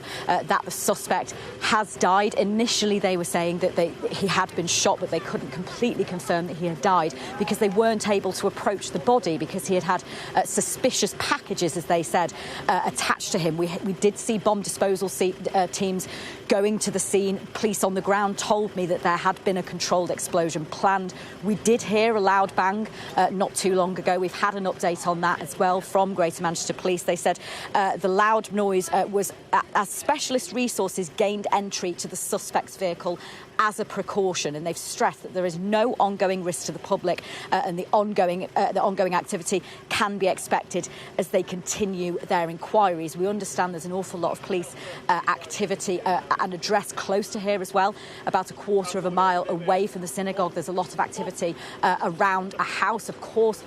Police will be trying to understand the motive of this attack, which has not yet been confirmed. They will want to be finding out whether the attacker was working alone or whether there were other people that were helping him. And we've heard that they are focusing, as I say, on a residential address close to here. But on the ground here, the main emotion is just disbelief, is also fear. People were telling us that they feel very, very vulnerable. They were feeling vulnerable as a community before this attack even happened. We've also had confirmation just recently that 2 people have now died, 2 victims of the attack. That's in addition to the attacker himself. So, of course, a lot of sadness as well among the community here. Well, absolutely. Katie, thank you very much. Well, let's cross from Katie to our crime correspondent, Martin Brunt, who is in Manchester for us. And, Martin, we're expecting an update, aren't we, from counter-terrorism police any moment? Yes, the head of counter-terror policing for the whole country, Lawrence Taylor, is going to make probably just a statement. I think it's very unlikely he'll answer any questions or take any questions. I think either he's going to say this now or at some later stage in the day he will confirm that this is being treated as a terror incident. It might be obvious to everybody who's watched what unfolded this morning that it is, but we have to wait for that official designation. I know that Greater Manchester Police did say earlier that they had triggered the code word for their investigators, the code word Plato, which is their way of organising people to respond to a marauding terror attack. The use of a car, the use of a knife. I guess at that stage they weren't sure whether there was anybody else involved. So everything points to this being a terror incident. But of course, to be absolutely sure that they start calling it that, to designate it as such, they will want to know the motives of the killer and what will be going on now. Away from activity around the scene. They'll be pulling his life apart in a way. They'll be trying to find out who he is, trying to identify him once they've done that. If they haven't already, that probably isn't going to take long because there are some distinctive photographs of him. We've shown them on Sky News. And once they've identified him, they will be looking at his family, his friends, his acquaintances. They'll be checking his devices if they can find them, his electronic devices, to find out what he's been doing in the past days, weeks, months, who he's been talking to, and to try and get some idea, ultimately, whether this was somebody who was acting alone or was part of a bigger conspiracy. Yes, indeed. And Martin, we will bring that update and also the update from the police as well, which is expected any time now also. Thank you very much for now. Well, London's Metropolitan Police say that they are taking extra steps to keep the public safe in London, particularly amongst Jewish communities. In a statement, they said, while there is nothing to suggest an increased threat in London, we have deployed additional resources to the areas around synagogues, other Jewish community venues and in those boroughs with significant Jewish populations. The King and several politicians have released statements following the attack. King Charles said, "My wife and I have been deeply shocked and saddened to learn of the horrific attack in Manchester, especially on such a significant day for the Jewish community. Our thoughts and prayers are with all those affected by this appalling incident. We greatly appreciate the swift actions of the emergency services." The Prince and Princess of Wales said, "Our thoughts are with the victims and the families of the terrible attack at Heaton Park Synagogue. The fact that this tragedy occurred on Yom Kippur, the holiest day in the Jewish calendar, makes it all the more shocking. We are thinking of the entire community, as well as the emergency responders who attended this terrible incident." Home Secretary Shabana Mahmood said, "I'm horrified by the news of an attack at a synagogue in Manchester today on the holiest day of the Jewish calendar. My first thoughts are with the victims, our brave police and emergency services. I'm being kept updated by Greater Manchester Police. I urge people to follow the advice of the emergency services." The Mayor of Greater Manchester, Andy Burnham, said, "Today we have witnessed a vile attack on our Jewish community on its holiest day. We condemn whoever is responsible and will do everything within our power to keep people safe. We stand with Greater Manchester's Jewish community at this time and will work through the day to support them." Well, this is the shot of Downing Street. The Prime Minister was across in Europe. He was in Copenhagen attending a European conference when he heard about what had happened. And he immediately had to come back earlier. We're going to cross to Scotland Yard, actually. Let's listen to Assistant Commissioner Lawrence Taylor, the National Head of Counter-Terror Policing. An appalling attack took place in Crumpsall in Manchester. 2 people have died. The attacker has been shot dead by the police. We believe we know their identity, but for safety reasons at the scene, we're unable to confirm at this stage. 3 other members of the public are in a serious condition. We have also made 2 further arrests. And based on what we know, counter-terrorism policing has declared this as a terrorist incident. Our specialist teams are now leading the investigation into what happened at Heaton Park Hebrew Congregation Synagogue and working closely with Greater Manchester Police. As we do this, those who have been killed and injured are at the forefront of our minds, as are their families, friends, and all of those who love them. An attack on our Jewish community today on Yom Kippur is devastating. Communities across the UK would normally be marking this holy day are now grieving and worried about their safety. And I want to be clear, UK policing is mobilising, and it's mobilising fast. Police forces are stepping up patrols across the country at synagogues and Jewish sites, and more widely to provide reassurance to all those communities who have been affected by this incident. At Counter-Terrorism Police, we're deploying all of our capabilities in response to what has happened. And we have resources from across our network involved. We will ensure every piece of intelligence and line of inquiry is interrogated. We're working closely with the security services to ensure we have a full intelligence picture in the coming days and weeks. Following events in Crumpsall today, I'd also like to ask the public to remain vigilant. Please report anything that doesn't feel right to the police and be alert to what is happening in your own communities. Thank you. Well, up there, Assistant Commissioner Lawrence Taylor. I think the one thing that we learned from that briefing was that there have been 2 other arrests. Let's return to Martin Brunt, who's our crime correspondent, who is up in Manchester for us. So, Martin, an appalling attack, 2 people dead, 2 others seriously injured. These 2 other arrests, do we think that they are people who were arrested possibly at that second address that we've seen police activity nearby? Martin can't hear me at the moment, I'm afraid.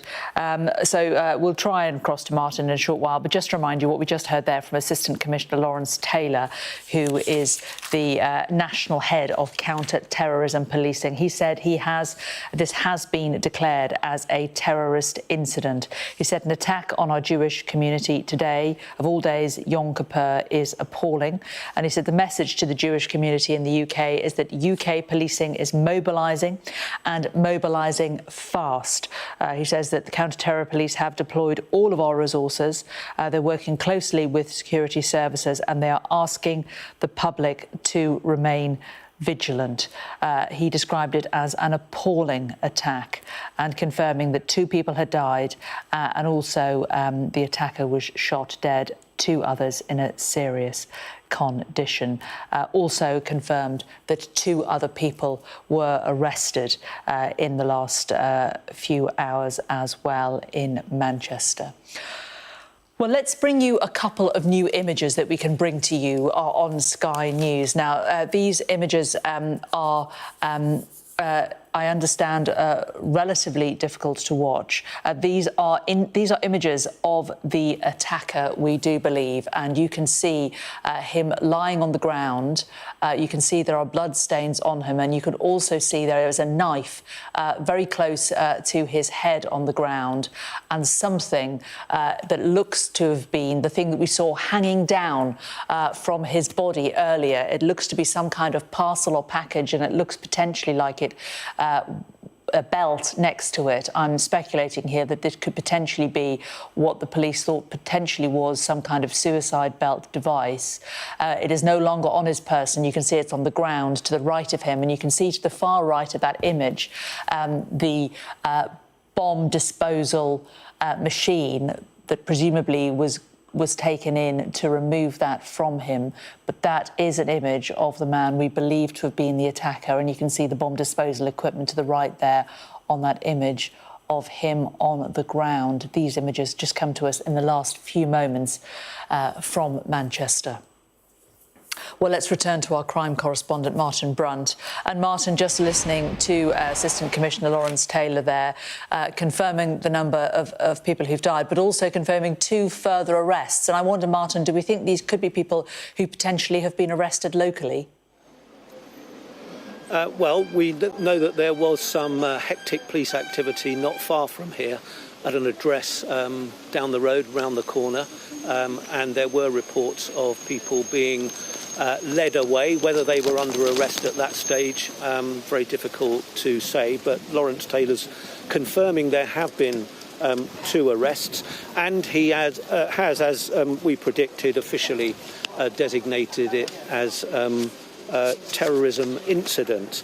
And what that means is, I mean, to most people who've seen the way things have unfolded this morning, it was pretty clear that that probably was going to be the deduction. But for it to be designated officially as terror, it needs to fit the words that are encased in law. So for it to be terror, it must involve the use or threat of serious violence or damage to property designed to influence a government or to intimidate the public, and is done to promote a political, ideological or religious cause. So it appears that police are focusing on or have some pretty good idea of what lay behind this attack. Crucially, they will want to know who else might have been involved in the planning of it, the carrying out of it, and to that end they will now be exploring the killer's digital phone, his computers, all those digital devices to see who he has been in contact with recently and perhaps in the more distant past. And Martin, Lawrence Taylor also said in that press briefing that they believe, the security services believe they know the identity of the man who carried out the attack. They're unable to confirm it publicly just yet, they said, for reasons that they wouldn't divulge. What could those reasons be? Why would the police want to keep his name out of the public domain, first of all? Well, I guess they don't want to alert people who might be of interest to the investigation. I guess it was clear. I mean, we saw some pretty clear images of him, didn't we, in the last couple of hours.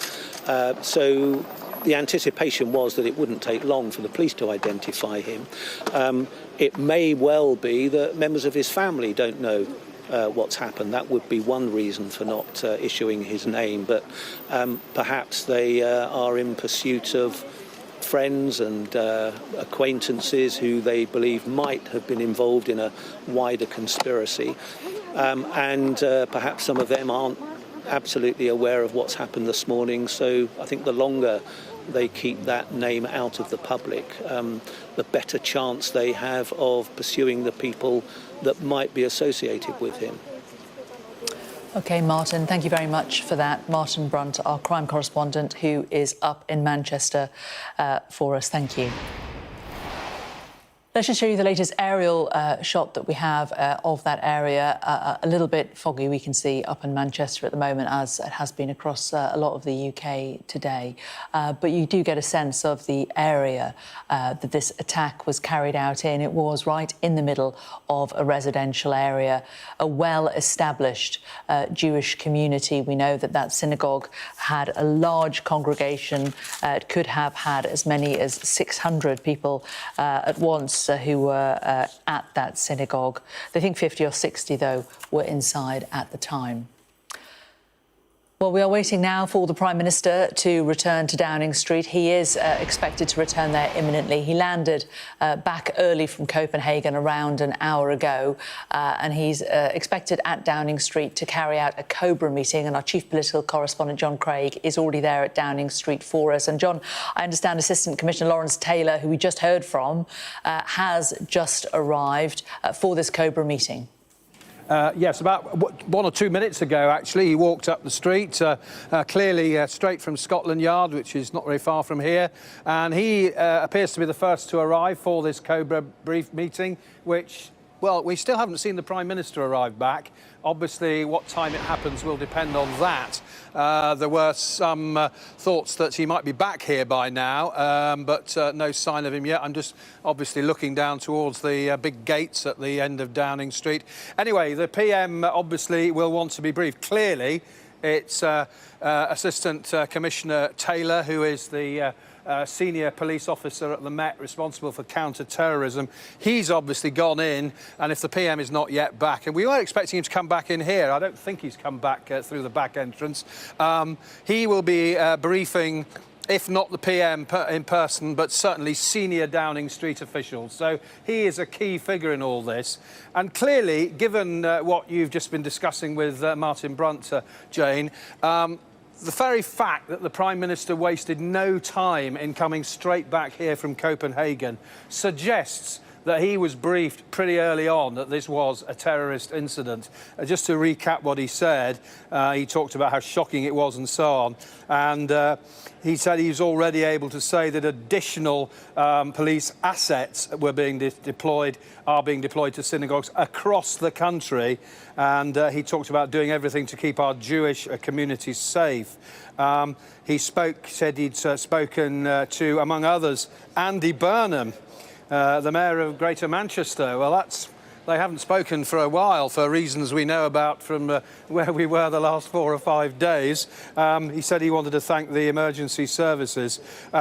He's also spoken to Mark Gardner from an organisation called the Community Security Trust. Now, that's a charity that provides security, safety and advice to the Jewish community. And that group has said that it's working with the police and the local Jewish community following that incident.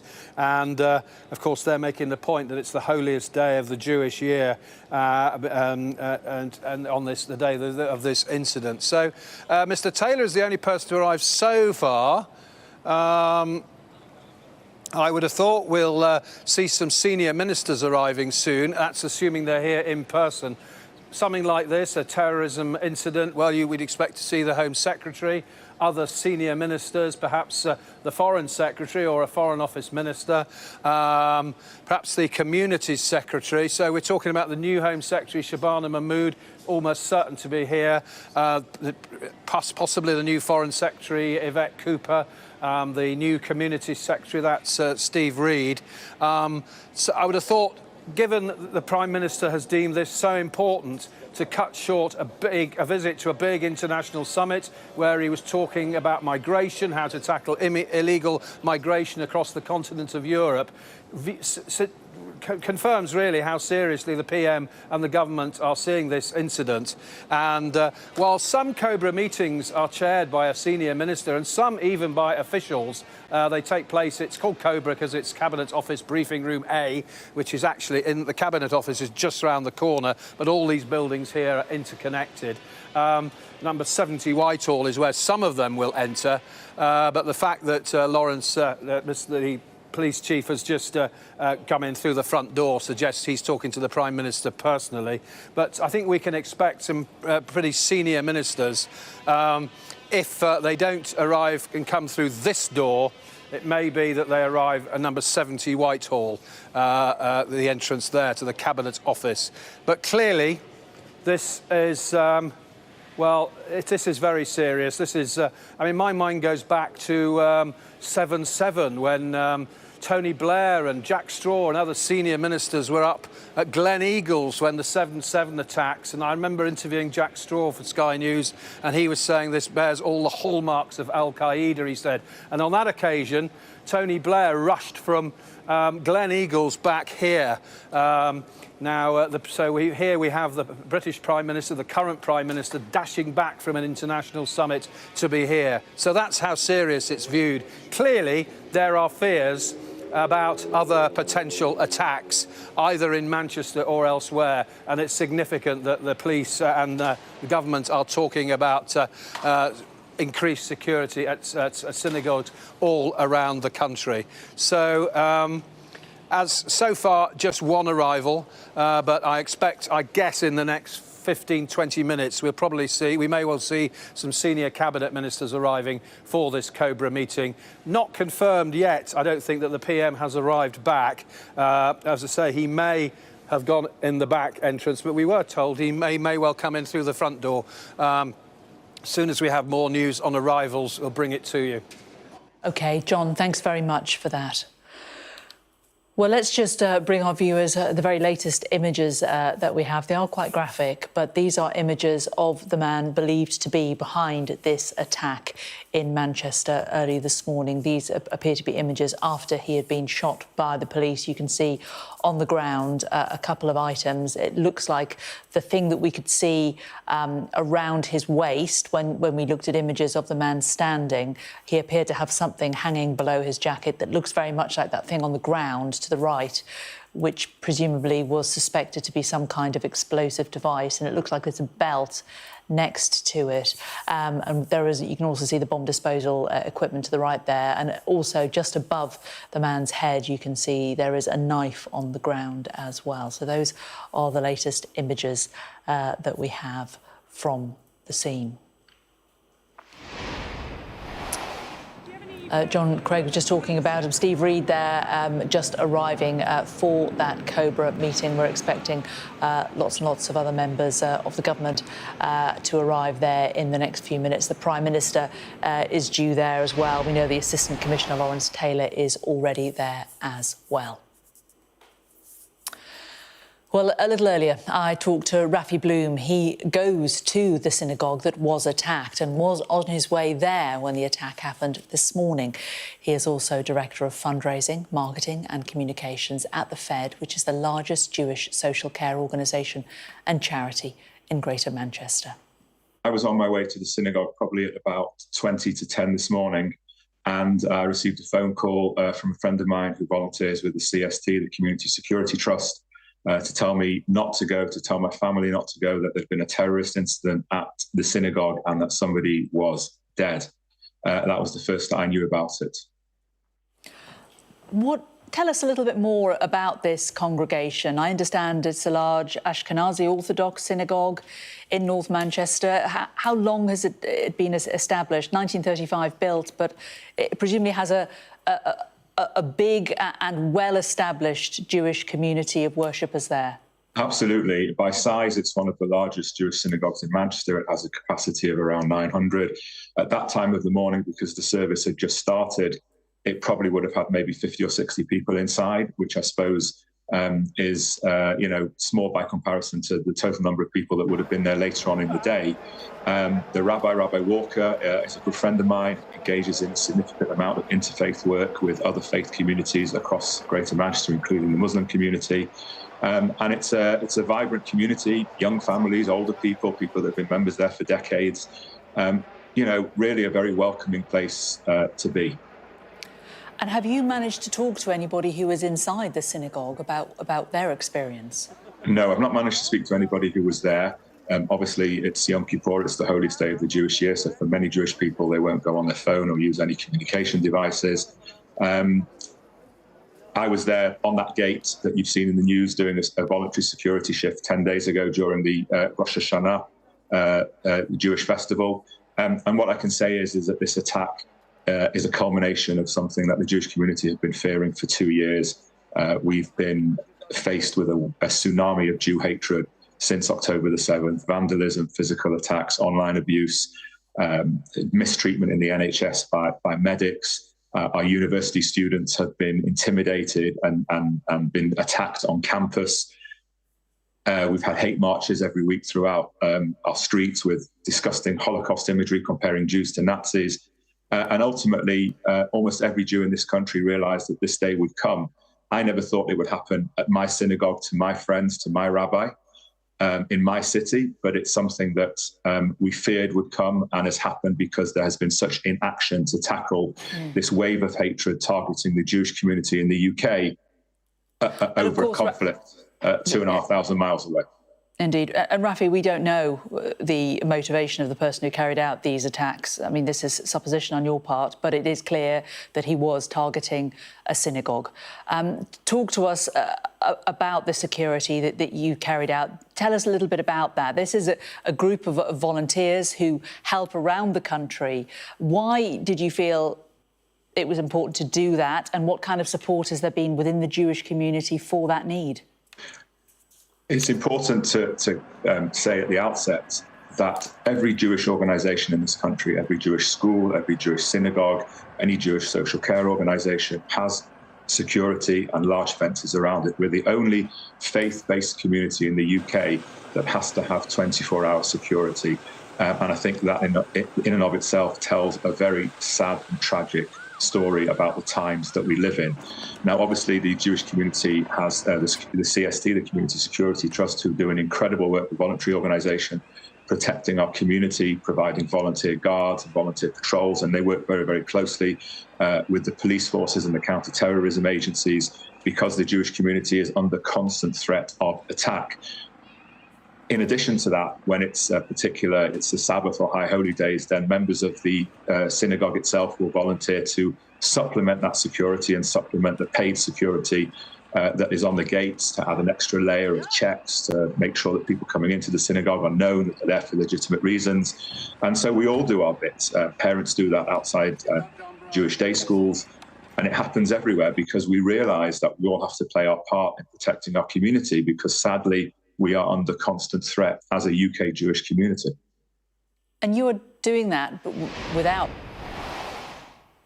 We're just cutting into that to bring you these live images of number 10 Downing Street. The Prime Minister arriving back at number 10, leaving that European summit in Copenhagen early in order to host a Cobra meeting here in Westminster. Synagogue safer, Prime Minister.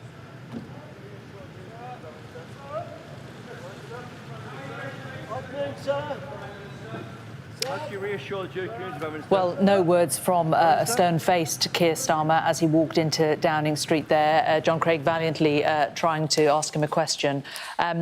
John, we already know that the Assistant Commissioner for Counter-Terrorism is there. Steve Reed is also there, Community Secretary. Tell us a bit about this Cobra meeting. What's the point of it? What's going to happen behind that door? Well, also the other person we've just seen, I don't know if you spotted, the tall, curly-haired gentleman, that's Jonathan Powell, a major figure in the Blair years. He'd been brought back he was Chief of Staff under Mr Blair, former Washington diplomat. He's now the Prime Minister's National Security Advisor, a key figure in all this. He will be one of the people briefing the Prime Minister on what action needs to be taken now. You talked to Jane about the Prime Minister's body language there. About 4 or 5 cars came up. He got out of the first one and he walked really slowly towards Downing, to the front door of 10 Downing Street. We're so used to politicians jumping out of the car and having a spring in their step, but it was very different today. Clearly a very solemn Sir Keir Starmer, and obviously it's a solemn situation and a real security crisis, a terrorism crisis, we now know. And we may get some more arrivals here, but so far we've got the police chief, Assistant Commissioner, who did the briefing a short time ago over at the Yard. We've got Steve Reed, who's gone in through 70 Whitehall, the Community Secretary. I haven't yet seen Shabana Mahmood, the Home Secretary. She's bound to be involved, as are a number of other senior ministers, no doubt. But I think we can take it from the Prime Minister's very solemn demeanour, just how seriously he views this. Remember, pretty early this morning, he said he was leaving that big summit in Copenhagen, where he was due to be talking about the important issue of tackling illegal migration on the continent of Europe. Come back here. Clearly, as we speak, he'll be being briefed on the very latest on what was said at the Metropolitan Police briefing a short time ago. But clearly, he had advance warning. The very fact that he came back suggests that he had advance warning of how serious this was. And I'm not sure who that was, to be honest. But we're expecting... It looks as though this meeting's probably going to start perhaps around about 4 o'clock. We probably will get a few more arrivals. Anyway, the Prime Minister is back. We wonder here if perhaps he's come back a bit later than we thought. We wonder if perhaps he went somewhere on the way here, perhaps to a Jewish synagogue. We're not sure. That's pure speculation. But he did arrive back here a little bit later than we expected. And anyway, he's inside now. He's getting a top-level briefing. Ministers will be arriving as we speak. And it looks as though the meeting will probably start at 4. Sometimes these Cobra meetings are quite brief, but I don't think this one will be. This one will be a big meeting. This is a real crisis, a dreadful incident in a Jewish synagogue on the holiest of holy days. And clearly, the government has got a security crisis on its hands, and there's bound to be a fairly major response, we would have thought, from the Prime Minister and other ministers, and we're likely to hear about that in the next hour or so after that meeting. But at the moment, it's not started yet, but he's being briefed by senior officials, and his most senior security chief, that's Jonathan Powell, is amongst them. We just saw him. He obviously travelled to Copenhagen with the PM, and he's back with the PM here now. OK, John, thank you very much. You may be tuning our way because you were expecting a press conference from Greater Manchester Police. It has been delayed. We are hopeful that it will happen by about 4 o'clock. Another update I can bring you is from North West Ambulance Service, who, of course, were in attendance this morning. They say that they are deeply saddened by the loss of life as a result of the horrific incident this morning. Our condolences go out to all the victims, their families and the broader Jewish community across the North West. Our crews assessed and treated patients at the scene and took 4 patients to local hospitals. We can confirm that ambulances remain on the scene to support the incident response. We would like to thank our frontline colleagues and emergency responders for their professionalism and dedication in such challenging circumstances. While there has been no impact on the ability to provide emergency care in the wider community as a result of this incident, we'd like to remind people only to call 999 in an emergency. So that's from North West Ambulance Service there.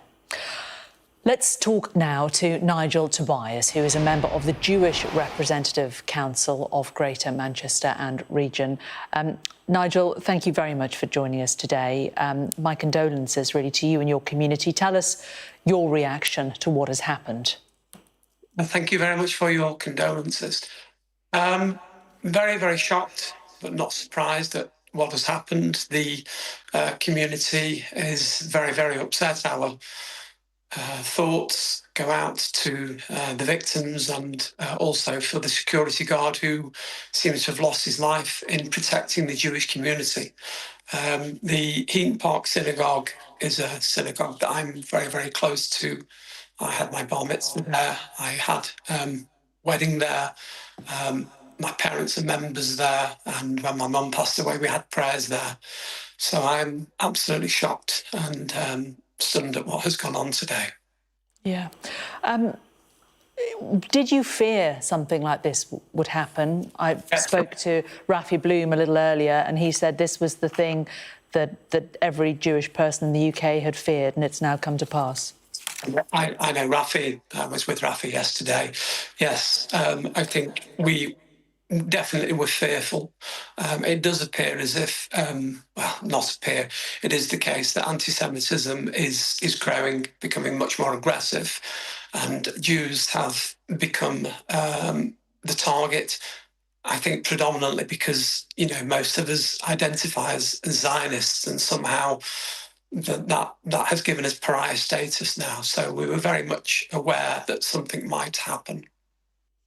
We heard from the Assistant Commissioner, Lawrence Taylor, the head of counter-terror police, a short while ago down here in London, and he said an attack on our Jewish community today, Yom Kippur, is appalling.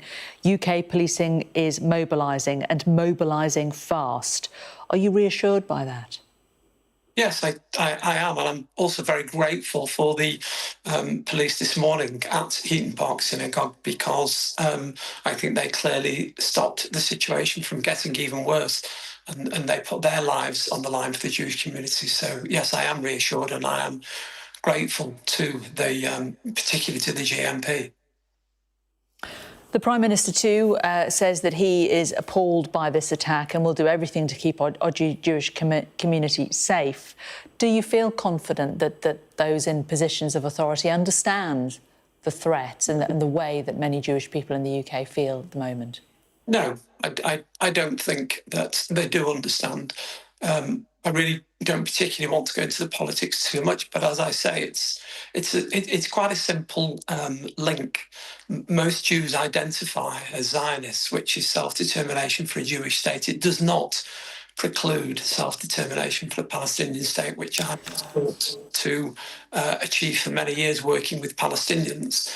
But I think what's happened is that Israel has been made a pariah state by the UK, and therefore most Jews who identify as Zionists or considered Zionists have become a target. So no, I don't think the government understand.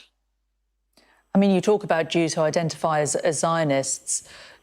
I mean, in a way, are you being too specific? Would you not suggest that all Jews really are targets at the moment, and that those attacking perhaps aren't necessarily going to delve into what a particular Jewish person might actually think? Well, I think that's the point.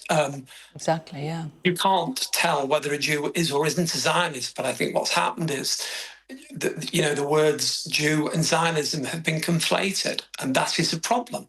I don't think anybody knows what any particular Jew thinks until they get into a conversation. I just think that for some people, all Jews have become a fair target. What do you think can be done to reduce the fear of Jewish people and the fact that they feel themselves to be targets?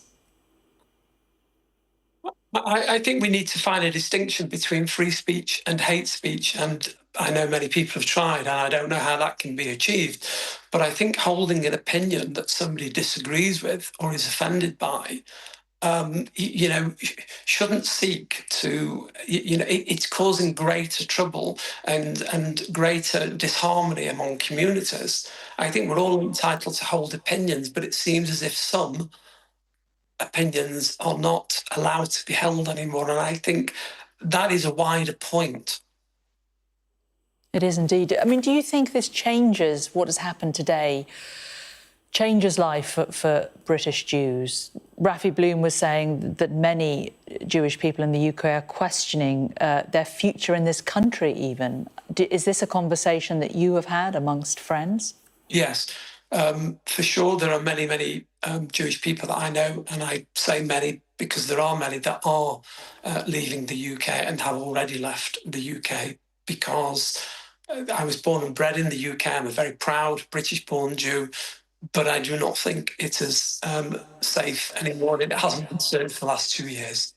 Nigel Tobias, we're going to just break away from that. Greater Manchester Police are speaking.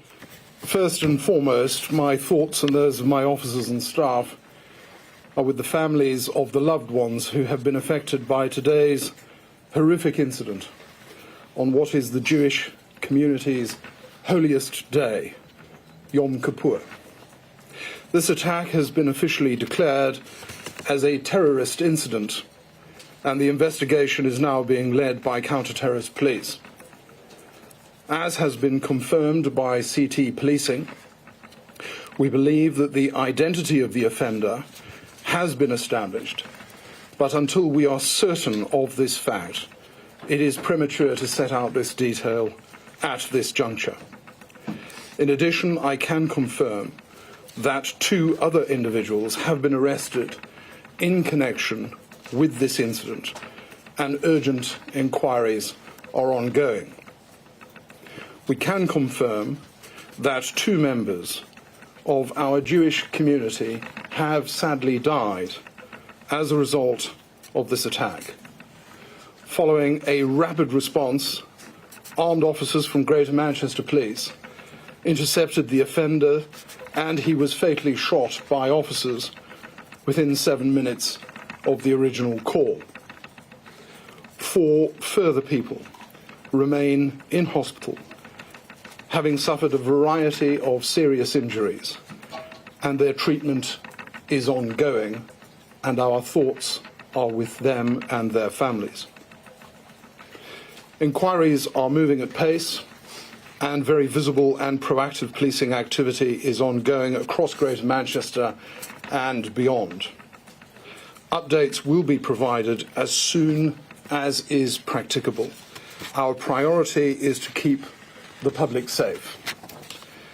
At this time, we know that a car was driven directly at members of the public outside the Heaton Park Hebrew Congregation Synagogue on Middleton Road, Crumpsall, in Manchester.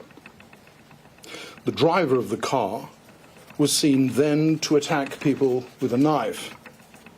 He was wearing about his body a vest which had the appearance of an explosive device. There were a large number of worshippers attending the synagogue at the time of this attack, but thanks to the immediate bravery of security staff and the worshippers inside, as well as the fast response of the police, the attacker was prevented from gaining access. All those inside were safely contained until police were able to confirm that it was safe to leave the premises. Yom Kippur is a day where we see our Jewish community attending their places of worship, places where they and their families should feel entirely safe from harm. I want to share my gratitude to all of those members of the public who called the police as soon as they saw what was happening.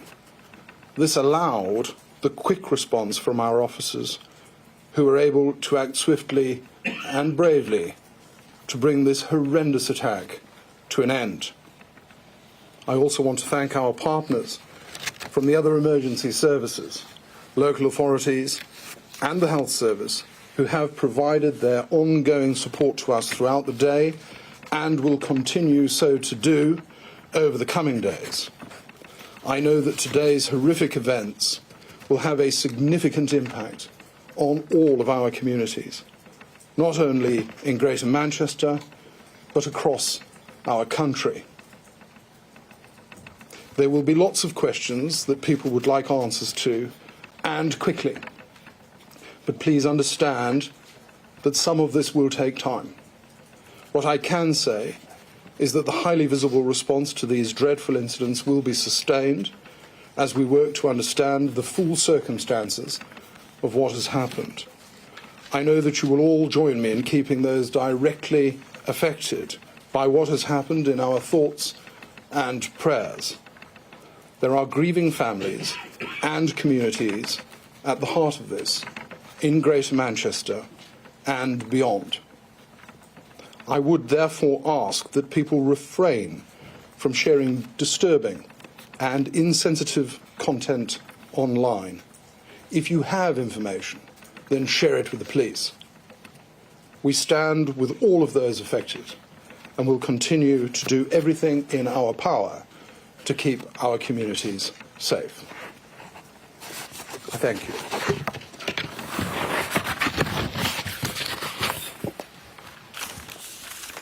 That there, the Chief Constable of Greater Manchester, Sir Stephen Watson, giving an update for the cameras on what happened this morning and confirming for the first time that it was, in fact, 2 members of the Jewish community who have sadly died as a result of this attack. Also setting out what we knew already, that they do believe that they have the identity of the offender that has been established, but it is premature to reveal that to the public. 2 others have been arrested in connection with this, but the 2 members of the Jewish community have sadly died as a result of the attack. 4 others are in hospital with a variety of serious injuries, and saying that his thoughts were them and their families, pointing out that the attacker was fatally shot within 7 minutes of the first 999 call, and thanking the public for making those calls so swiftly, which allowed the police to act swiftly and bravely to bring this attack to an end. He described the attack as being both horrific and horrendous, and also gave more information about what actually happened there this morning. He said that this car was driven directly at members of the public outside the synagogue. And as we know, the driver then attacked people with a knife, he said. He was wearing a vest which appeared to contain an explosive device. And it was only thanks to the immediate bravery of the security staff and worshippers that those inside were protected, the doors were closed, and the attacker failed to gain access. Well, let's go to our North of England correspondent, Katerina Vitozzi, who is at that news conference for us, and really just setting out what has happened this morning, Katerina, and also urging the public not to share images online of those who were so brutally injured and killed outside this synagogue. Yeah, an extremely busy press conference, as you might expect. Press from across all different agencies gathering in this room to hear from Sir Stephen Watson, the first time we've heard officially from Greater Manchester police officials in person today. As you say, setting out a timeline of events, but also I thought it was really interesting what Sir Stephen Watson said about the investigation. It would now come under counter-terrorism police, and they would be leading on this, as this has now been officially declared a terrorism incident. But he did say there would be police investigations happening across Greater Manchester, but also beyond. And I thought that was really interesting, just showing the scope that this investigation is now taking. There was a little bit more detail also that we heard about the offender in this case, the identity of whom Sir Stephen said they believed they had established at that time, but they said it was too soon to say who it was. But also that detail about the offender after having driven, as they believe the timeline of events is, a car into people who had gathered around that mosque in North Manchester, stabbing people who were in that vicinity, also seen then wearing a vest that had the appearance of being an explosive device. An absolutely terrifying ordeal. Horrific was how the Chief Constable here described it. And as you say, that appeal now urging people not to speculate, not to share those images that they may have seen on social media of what has been an event that has so deeply traumatised so many people in this area, as you'd expect. Yeah, Katerina, thanks very much. Katerina Vitozzi there, who's down at that press briefing that we've just heard from Sir Stephen Watson, the Chief Constable of Greater Manchester. Also in the last hour, we also had a briefing from the Assistant Commissioner of Counter-Terrorism, Lawrence Taylor.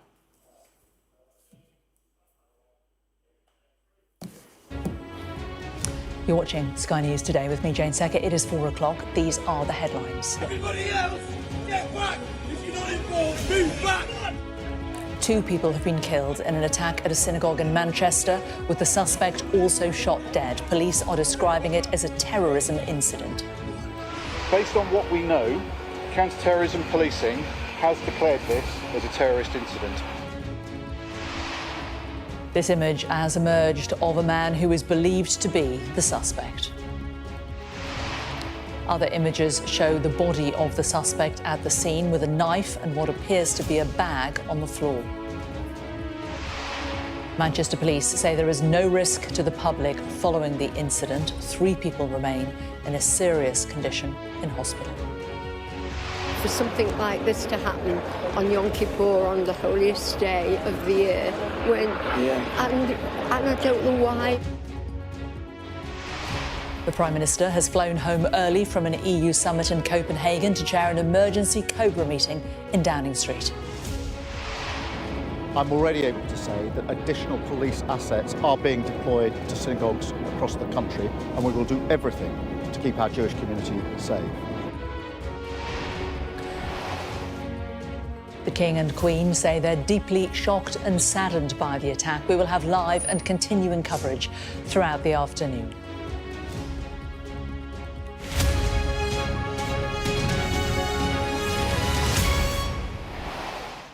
Hello, good afternoon. Thanks for joining us. You're watching Sky News and our full breaking news coverage from Greater Manchester, where 2 people have been killed in an attack at a synagogue described by the police as a terror incident. A 3rd man, believed to be the attacker, was shot by police, and officers have confirmed he is also dead.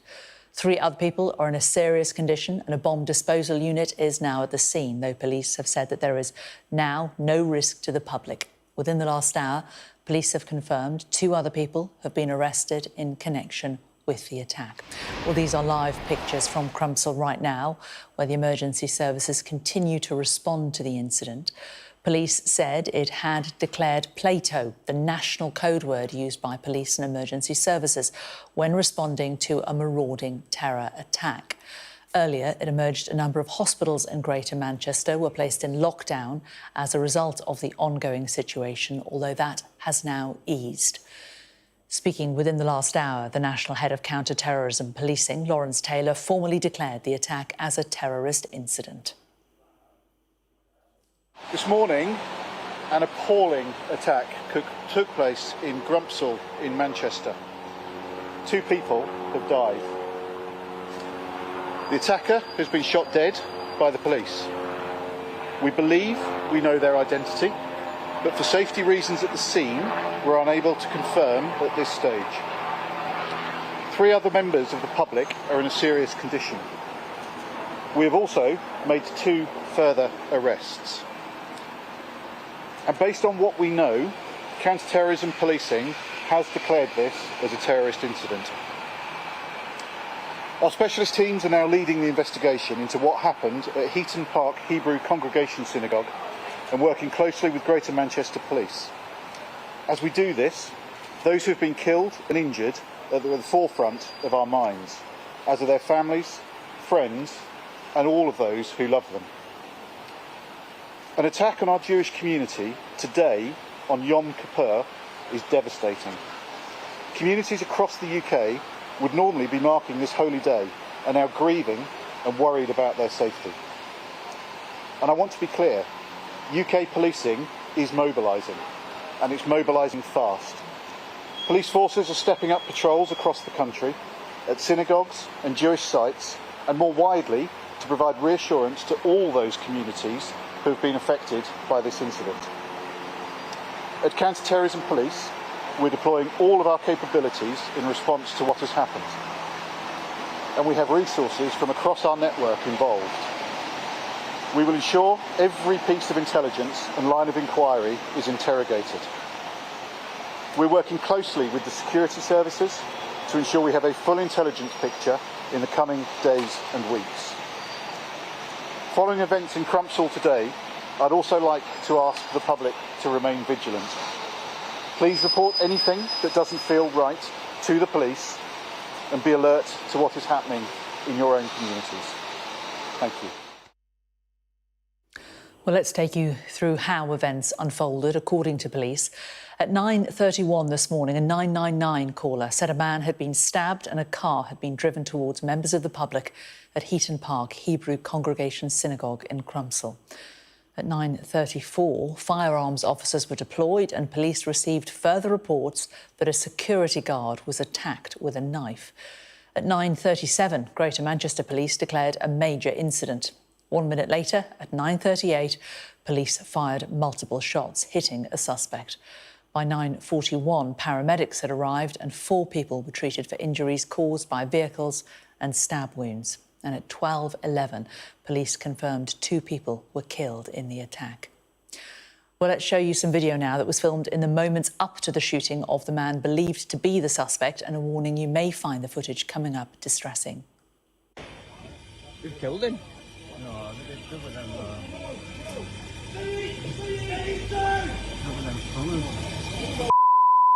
everybody else, get back! If you're not involved, move back! Get away! Somebody stay with casualties! Everybody else, he has a bomb! Go away! He's got a bomb on him! Got a bomb? Mate, he's got a man, he's got a bomb on his jacket, mate. He's trying to go into school. Mate, he's stabbed him. No, he's got a bomb. Get out of here.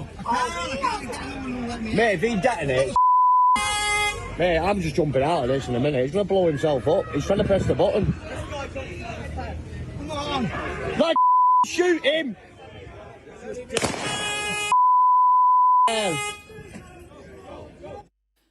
Well, Sky News has obtained an image of a man who is believed to be the suspected attacker outside the synagogue. Sky News has cross-referenced the image with video from the scene of the attack.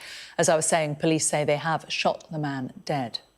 And we have some more images of the suspect to bring you now, but I must warn you they are graphic and some viewers may find them distressing. These images show the body of the suspect at the scene.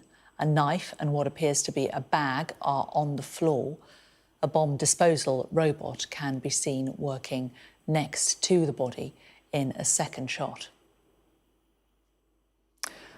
Well, let's show you where the attack took place.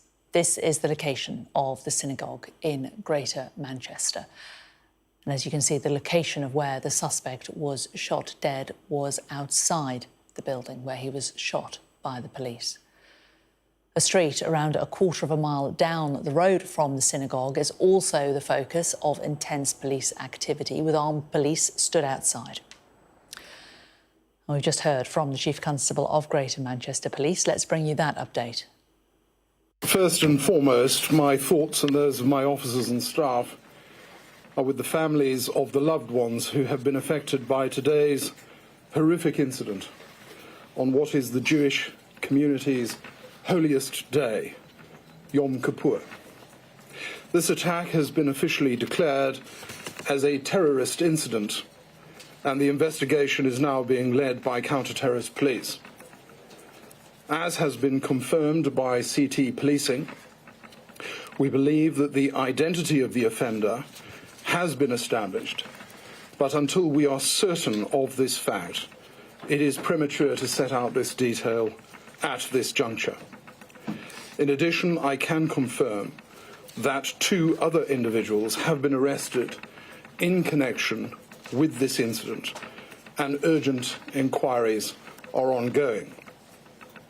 We can confirm that 2 members of our Jewish community have sadly died as a result of this attack. Following a rapid response, armed officers from Greater Manchester Police intercepted the offender, and he was fatally shot by officers within 7 minutes of the original call. 4 further people remain in hospital, having suffered a variety of serious injuries, and their treatment is ongoing, and our thoughts are with them and their families. Inquiries are moving at pace, and very visible and proactive policing activity is ongoing across Greater Manchester and beyond. Updates will be provided as soon as is practicable. Our priority is to keep the public safe. At this time, we know that a car was driven directly at members of the public outside the Heaton Park Hebrew Congregation Synagogue on Middleton Road, Crumpsall, in Manchester. The driver of the car was seen then to attack people with a knife. He was wearing about his body a vest which had the appearance of an explosive device. There were a large number of worshippers attending the synagogue at the time of this attack. The immediate bravery of security staff and the worshippers inside, as well as the fast response of the police, the attacker was prevented from gaining access. All those inside were safely contained until police were able to confirm that it was safe to leave the premises. Yom Kippur is a day where we see our Jewish community attending their places of worship, places where they and their families should feel entirely safe from harm. I want to share my gratitude to all of those members of the public who called the police as soon as they saw what was happening. This allowed the quick response from our officers, who were able to act swiftly and bravely to bring this horrendous attack to an end. I also want to thank our partners from the other emergency services, local authorities and the health service, who have provided their ongoing support to us throughout the day and will continue so to do over the coming days. I know that today's horrific events will have a significant impact on all of our communities, not only in Greater Manchester, but across our country. There will be lots of questions that people would like answers to, and quickly. But please understand that some of this will take time. What I can say is that the highly visible response to these dreadful incidents will be sustained as we work to understand the full circumstances of what has happened. I know that you will all join me in keeping those directly affected by what has happened in our thoughts and prayers. There are grieving families and communities at the heart of this in Greater Manchester and beyond. I would therefore ask that people refrain from sharing disturbing and insensitive content online. If you have information, then share it with the police. We stand with all of those affected and will continue to do everything in our power to keep our communities safe. Well, that there, the Chief Constable of Greater Manchester. A reaction just come to us from the Conservative leader, Kemi Badenoch. She says the murders in Manchester shock us all. Jews murdered simply for being Jews. That should not be the UK of 2025, but it is. On Yom Kippur, the Day of Atonement, Jews take time for introspection, to ask themselves, where have we gone wrong in the past and what do we need to do to be better in the future? These are questions we urgently need to ask ourselves as a nation. Today's murders raise new questions and they will require new answers. So that there, the reaction from Kemi Badenoch in the last few moments. Well, let's just bring you also another image that we just have, a new image that we can bring you here on Sky News. And this is of the still of somebody being arrested. Now, this is on White House Avenue, which we understand is quite close to where this attack actually happened this morning. Let's bring in our crime correspondent, Martin Brunt, who is there for us right now. And Martin, White House Avenue, is that the area, by any chance, where we saw this increased police activity a little earlier?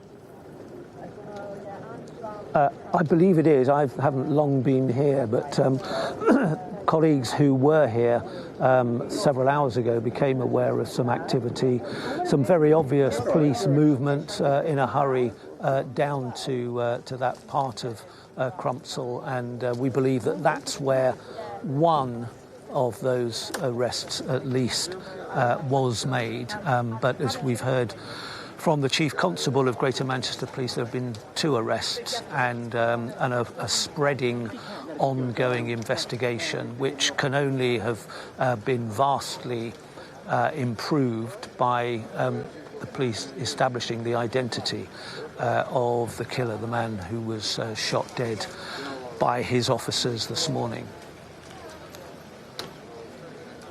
Martin, thank you very much. Thank you very much for that, Martin.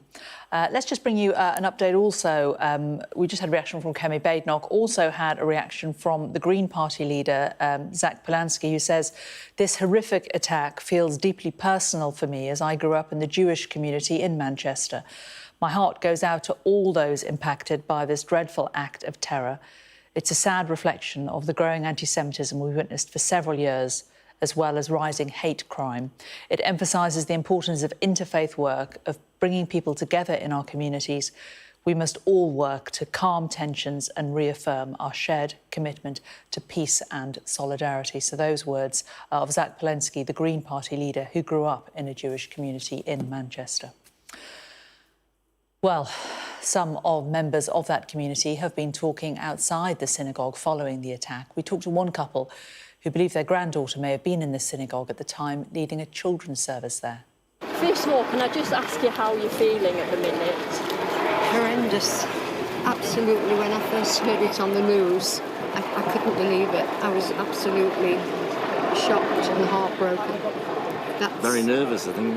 And of course, absolutely. But for something like this to happen on Yom Kippur, on the holiest day of the year, when and I don't know why, because we are good people. I know in my heart we are good people, and we just want to live and let live, and I don't understand why. And can you just tell us about the connection you have to the synagogue? We know most of the members in there, and we're singers, we entertain, so we go. We've been there quite a few times, a lot of times, charity shows doing on. shows there. And I work I volunteer just opposite at the Nicky Alliance, which is, they use it for some functions as well. I do voluntary twice a week there, serving the tea, so I'm passing it all the time, I'm looking at it all the time. It has a deep place in my heart. And you've actually got a family member who was at the synagogue I think today. so, yes. Can you tell us about I think so. I think, well, my granddaughter works there. She takes a service there every Shabbos on a Saturday, so I would have thought she would have been there today. So I'm just a bit concerned about that. But you feel very vulnerable. You know, you really are feeling very vulnerable at the moment with what's happening, and it's very hard. So you think your granddaughter was at the synagogue at the time? So. But you haven't heard anything as to how she is? No, I know that she's there every week, but she would have been inside, so I would have thought so. Are you concerned about the fact you haven't heard from her? Yes, but I will hear from her later. Are you... how worried are you as a family about your granddaughter? I'm just very worried, generally. I'm just very worried about the whole community at the moment. You know, the fact... just feel very, very vulnerable. You know, it's not easy. It's not easy. You know, the Prime Minister this morning has said he's going to put extra security on the synagogues and in the Jewish schools. You know, we've both got children at Jewish schools. My grandchildren are at the Jewish school, and it worries me. And your granddaughter, you said you think she would have been teaching in there this morning? No, she takes the service. She takes the children's service. Yeah. So do you think there would have been a lot of young children in the synagogue at the time? I would have thought there'd be a lot of children in there today, yes. Especially as they have a children's service every week. I would have thought there'd been quite a few children in there. There would have been more people there today than any other time, because it's the holiest day of the year. Yeah, I was going to say, how distressing is it, the fact that this has happened on your holy day? Very distressing. Of all days for it to happen. This is the holiest day of the year in the Jewish calendar. And, just horrendous. Really, really is. What impact do you think this will have on the community here? I just think it's going to make people very, very wary. And have a huge impact. It must do. It's happened in Manchester out of the whole country on our doorstep. have a huge impact. And I think, people are going to be very, very nervous. Yeah, do you feel like you will feel unsafe, going into your synagogue the next time? Yeah, definitely. Well, maybe not, because they're going to have more security now.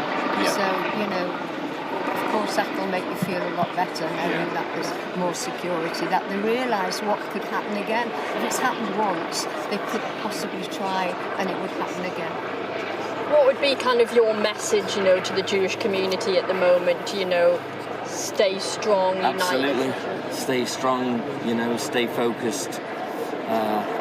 Rally around each other, everybody be there help. For each other. Be there for each other. Do you know personally anything more about specifically what happened at the synagogue? Have you heard anything? Not heard just anything. No, only what we've heard on the news. That's all. Well, a couple of updates can bring you in the last few moments. We're hearing from Manchester City Council that they have opened a book of condolence for people to pay their respects to victims and their families. That is at the Central Library in Manchester, but it's also online. And we've also had a statement from both of the football clubs in the city now. Manchester United released a statement a little earlier saying the thoughts of everyone at Manchester United are with the victims of today's tragic events in North Manchester, and we offer our support to all those affected. And Manchester City says we are shocked and saddened by the tragic events which took place in Manchester this morning, and we are sending our support and condolences to all those affected during this difficult time. Well, let's talk to Brendan Cox, the co-founder of the Together Coalition. Brendan, it's telling, isn't it, Manchester United and City coming together over these terrible events. An event such as this, an event which is the opposite of unity, does have a habit of uniting groups, doesn't it? I think the whole country will come together in disgust, condemnation, horror at this attack, and solidarity both with the individuals who have been targeted and attacked in this way, this cowardly way, but also with the whole British Jewish community. I think even before this attack, many members of the Jewish community felt under real pressure, under real stress. We've seen since the 7th of October the rise in anti-Semitic attacks, both online and on the street. You've seen a similar rise in anti-Muslim hatred over that same period. And I think British Jewish communities have felt worried and felt scared. And so now this thing happening, this horrific attack happening, I think will, and particularly on Yom Kippur, I know that's been said by so many people already, but particularly on this moment, I think will really strike fear into the hearts of the whole community. So what's incumbent upon us to do now is do what we always do in the aftermath of these events, which is to come together to try and send that message of love and solidarity, but also not just to those individuals, but to the whole community, to say to our British friends, neighbours, colleagues, that they are us and we are them and we are indivisible and we won't let those that want to peddle hatred win. It seems, talking to members of the Jewish community this afternoon, apparent how much has been done within the community in terms of people volunteering for security at mosques and schools, how much is being done within themselves to help the community, but how isolated many in the Jewish community feel, especially at times when the marches are being held, the pro-Palestinian marches, that they have felt very alienated by. How can those who are not Jewish help the Jewish community at this time, do you think? I think the most simple way is by those of us who are pulled by this, which is basically everybody in the country, to think about who are our friends, our neighbours, our relations, people we might have met once, we might have their phone numbers, and to send them a message. Religious Jews will be turning their phones on at about 7:23 this evening when the sun goes down. And what we are hoping is that we will be able to generate this wave of solidarity, that people message their friends, neighbours, colleagues, and just very simply say that we're with them, that we won't be turning our backs on them, that they're in our hearts in this moment, but also for the long term, we won't let the hatred that almost certainly drove this attack, we won't let that prevail. And I do think that that very simple solidarity. That's not to say, people across the UK will continue to have incredibly strong views on a different set of issues, whether that's the war in Israel and Gaza, whether that's other domestic issues. Everybody in our country doesn't agree on everything. It's one of the things that makes our country great. But what is completely unacceptable, and I think almost the whole country agrees with this, is that to take those disagreements into conflict, into violence, to target innocent civilians, I think nobody has any time for that. And we have to send that clear, strong message that what happened today was shameful, it was disgusting, it was vile, and the anti-Semitism that almost certainly drove it has no place in this country. And what seems especially deeply sad is that this synagogue it's in a mixed area. There's Jewish areas next to Muslim areas, and Katie down there on the scene talking to people have said that these groups have coexisted very, very peacefully and happily next to each other for a very long time. This Jewish community in this part of Manchester is very, very well established, isn't it?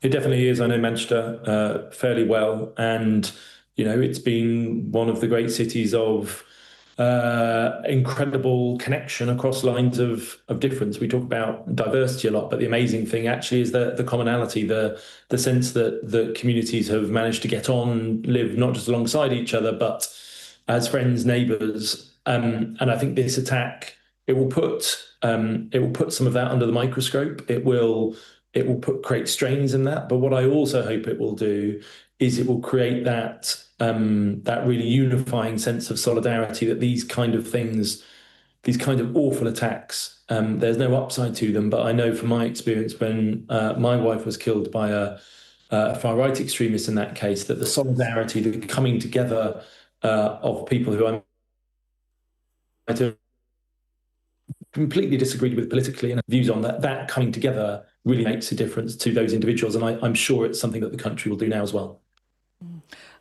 A couple of different members of the Jewish community that I've spoken to this afternoon have said that they have had conversations, and people around them have had conversations about leaving the UK, that perhaps they don't feel that the UK is the place where they or their families perhaps want to spend the rest of their lives. What do you think this says about us as a nation? I think that's deeply shaming of all of us, that we live in a country where somebody might not feel that they are welcome on the basis of their faith, whether that is Jewish, Muslim, Buddhist, Hindu, etc. I think there is and it's partly, the way that social media works, the mainstreaming of hate, particularly on the basis of religious identity, has become de rigueur. It's become all over the place, and it's seeping into to normal public discourse, attacks on Muslim this or Jewish that, and that is not the kind of country that the vast majority of us want to live in. And I do think it's incumbent on us as individuals to do what we can in our communities to keep that tolerance and that connection across lines of difference. But it's also, crucially, the government has to make sure it's got a really compelling strategy and a plan to deal with this kind of hatred, to deal with this kind of extremism, to deal with this kind of online incitement and othering. And at the moment, I don't think that plan is there. I don't think it's comprehensive enough. And I hope another thing that will come in the aftermath of this attack is there a new plan to really think about, resource and plan a strategy for better social connection, particularly across lines of difference. OK, Brendan Cox, the co-founder of Together. Really good to hear from you. Talking about what the government can do, we're just hearing that the Home Secretary, Shabana Mahmood, is joining the Cobra meeting this afternoon, led by Sir Keir Starmer in the attack. She is up in Manchester. She travelled to Greater Manchester Police Headquarters to show support to officers for an operational update. She has also apparently talked to the Mayor of Greater Manchester, Andy Burnham, as well as Jewish community leaders as well up there. Well, in the last few minutes, we've heard from the leader of the Liberal Democrats on this attack, Ed Davey.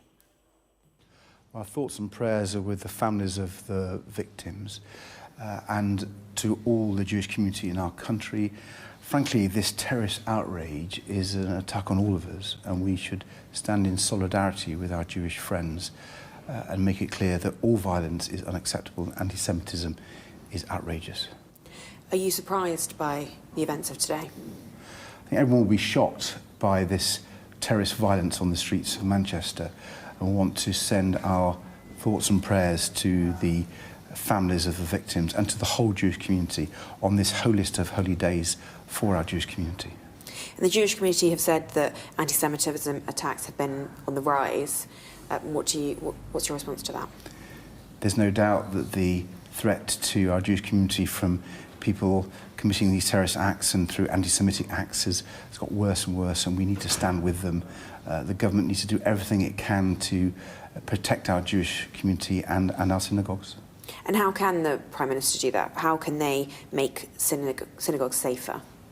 I welcome the fact that the Prime Minister has come back early from his foreign trip and has called a Cobra meeting to focus the whole of government, to support the police, the anti-terrorist unit, to do all they can, both to catch the suspects and anyone else involved in this, but also to make sure that the Jewish community in Manchester and across our country has every support they can. And you've been in Cobra meetings before. What kind of things do you think will come out of today? What do you hope to see from that meeting? Well, the Prime Minister and government ministers will want a full report from the police and from the counter-terrorism unit, and I hope will do absolutely everything they can, both to catch those responsible, to bring them to justice, but also to reassure the Jewish community in Manchester and across our country. And I think the whole country will be behind that. And the Prime Minister and Sadiq Khan have said that they will be stepping up police presences around synagogues and other places of worship. But some Jewish people say that shouldn't really happen. What's your message to them, saying that they shouldn't be in a position where they need this amount of security? It's outrageous that in modern Britain, our Jewish community feels under such pressure and indeed threat. And this terrorist outrage in Manchester shows the extent of that threat. So we need to stand with our Jewish friends. We need to support the police and the counter-terrorist forces to protect them and to catch whoever's responsible for this. Well, the Prime Minister is to chair a Cobra meeting about the incident after leaving a meeting of foreign leaders in Copenhagen early. He's promised to keep the Jewish community safe. The attack in Manchester this morning is absolutely shocking, and all of our thoughts are with those affected. I'm on my way back to London. When I arrive, I will chair an emergency Cobra meeting. I'm already able to say that additional police assets are being deployed to synagogues across the country, and we will do everything to keep our Jewish community safe. I've spoken to Mark Gardner of the CST and Andy Burnham, Mayor of Manchester, and I want to thank the emergency services for the speed of their response. Well, let's take you back to Manchester. My colleague Sarah Jane Mee is up there for us. And SJ, just fill us in on the latest there on the ground. Thanks very much, Jane. Well, yes, I'm here at Heaton Park. The scene of what unfolded this morning is behind me. We're just at the very edge of the police cordon. I've only been here around half an hour or so myself, and just driving through the streets to get here close to where the synagogue is. I was struck by how quiet it is today, and also how many people were walking around the streets in terms of Jewish people. It's Yom Kippur today, lots of them in their white robes, walking around the streets very somberly.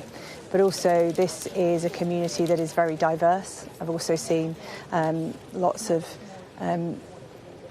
people from other cultures walking around as well. This is very much a community where the Jewish community, the Muslim communities, other faiths all live side by side. It's a very sombre mood on the streets of Heaton Park today, understandably, given what unfolded this morning. We just heard from the Prime Minister there, who flew back to the UK to chair this emergency Cobra meeting. Let's bring in our chief political correspondent, John Craig, who can give us the view of what's happening in Westminster, because, of course, what is unfolding here in Heaton Park is very much about the people of this community, but there's a lot of politics to this as well. Talk to me about what's happening in Westminster in response to what unfolded here this morning, John.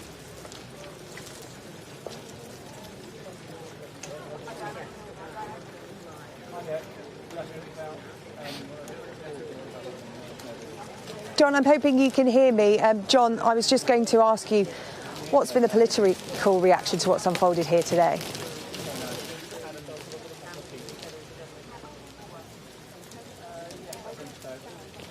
OK, well, I'm afraid we've lost communication with John Craig there. We'll try and re-establish that in a few moments' time. But as I said, we will get reaction to what's happening in Westminster. The Prime Minister, of course, chairing that emergency Cobra meeting today.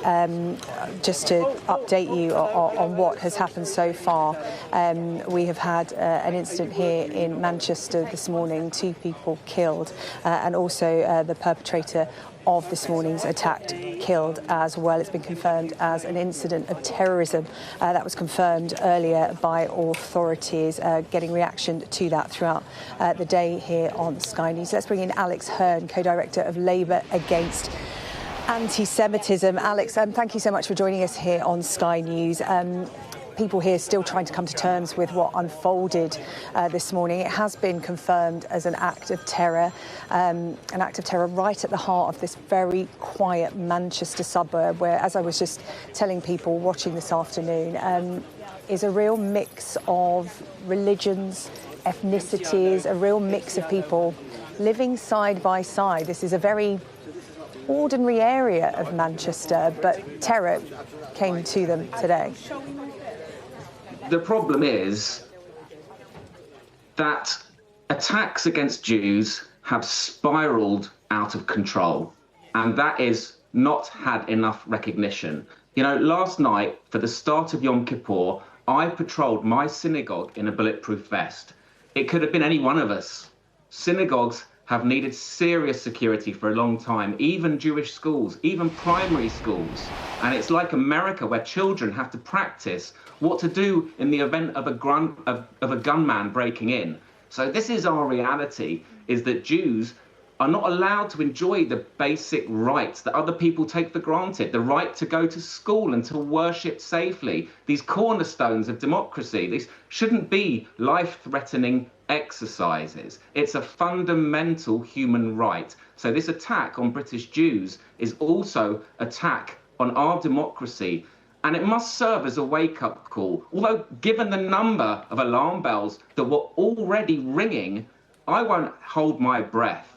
In Britain, in 2025, Jews no longer feel safe wearing visible signs of our identity, such as the Star of David. This can't be allowed to continue. Many Jews, especially activists against anti-Jewish racism, understood that it was never an if an attack like this was going to happen. It was always a when, especially given the climate of hate that's been allowed to fester. Incitement against Jews has been allowed to flourish by the authorities. One police force told me that sending Jews the image of a swastika, the image of hate, wasn't grossly offensive. So you have to understand, it's all very well people getting together, and I completely agree with that, but what you need to understand is that Jewish complaints and fears have been consistently waved away as not being genuine. And we have witnessed weekly demonstrations characterized by racism against Jews, and people now feel empowered to make these horrific statements online. Even doctors, you know, Health Secretary Wes Streeting condemned the language of one, saying it reflects the values of Nazis, not the NHS. But what is done? What is done? We have watched this hate take root in institutions, from universities to unions and masquerades as art at music festivals where the crowd sing along to hate, which is broadcast into our living rooms as legitimate entertainment. Hate propaganda has become a norm, and Jews in this country no longer feel safe. So this wasn't a one-off, unique incident that came out of nothing. Jews are 12 times more likely to be attacked than the next most attacked religious group. What we're looking at is a perfect storm of normalizing hate that made this attack inevitable. Yeah, Alex, I've been hearing a lot of that sentiment today, and as you said, security outside Jewish schools and synagogues has been standard practice for many, many years. But since October 7th, heightened fears about the safety of Jews just going about their business, whether it's going to worship, going to school, just walking along the street where they live. And as you said, prayers are offered, words of reassurance and comfort, but now I'm sure you want action. What is it you are looking from the Prime Minister and the government today? Look, successive governments have failed the community, to put it really bluntly, and anti-Semitism is completely out of control. They need to get a grip on it. It's in institutions, it's become central to some institutions, and actually it needs dealing with really robustly and really decisively. And until people see consequences, until doctors who say that Jews control the world face some consequences, nothing is going to change, and we'll be having the same conversation. Alex, what about a community response? You know, I've been here for a little while in Heaton Park. I'm going to get a sense of how the community's feeling away from the camera and talk to people. But, you know, it's Yom Kippur today. A lot of Jews out here showing solidarity with, you know, those affected and waiting for news and just being visible on the streets here where, you know, their own were attacked. What kind of community response do you want? Because here in Manchester, it's probably one of the most diverse cities in the UK. So many different religions living side by side, and they have done for decades. And it feels very much in Heaton Park that they're showing solidarity with one another. Or we know that the synagogue that was targeted, the rabbi there, you know, practiced multi-faith, interfaith communications and events. He wanted to reach out to other religions. What response do you want to see from people, not just political figures? Look, this problem doesn't originate from the Jewish community. It's not something that the Jewish community can fix. It's something for the non-Jewish community, the wider community, to address. I mean, Yom Kippur is the holiest day in the calendar. Normally, I would not agree to be interviewed today. I should be in synagogue normally. But here I am because 2 people were killed for being Jewish at a synagogue. So the community has to come to terms with this level of violence that we've seen rising, and it's now at this terrible, terrible new level. So there's a lot of sadness, I think, and there's a lot of anger at the inaction that has allowed this to flourish by the authorities. And Alex, in terms of, you know, those who are anti-Semitic, as you said, are perhaps not as frightened as they were to express those kind of views, but it's the words and action of people who do stand with the Jewish community you want to hear from and see their support right now and going forward. Yeah, I think one of the problems that we're seeing is that hate is expressed as a moral obligation, which is a really worrying thing, you know, this kind of great moral awakening. And it's really difficult for the police and the CPS sometimes and other institutions to recognise that actually it doesn't matter what your political affiliation is and how you dress it up. When you're expressing hate, you're expressing hate. That's what we really need to see addressed. Doesn't matter if you're from the left or you're from the right. It needs to have zero tolerance for hate. Alex Hearn, I really appreciate your time this afternoon. As you said, it is Yom Kippur, and ordinarily you wouldn't be doing any work, any TV interviews, but such is the magnitude of what has unfolded here in Manchester today. You felt that you had to speak out, and I really appreciate that. I really appreciate your take. Thank you so much, Alex Hearn there. Well, the King and several politicians have been releasing statements throughout the day as this story unfolded. Let's bring you what King Charles has had to say. He said, "My wife and I have been deeply shocked and saddened to learn of the horrific attack in Manchester, especially on such a significant day for the Jewish community. Our thoughts and prayers are with all those affected by this appalling incident, and we greatly appreciate the swift actions of the emergency services. The Prince and Princess of Wales said our thoughts are with the victims and the families of this terrible attack at Heaton Park Synagogue.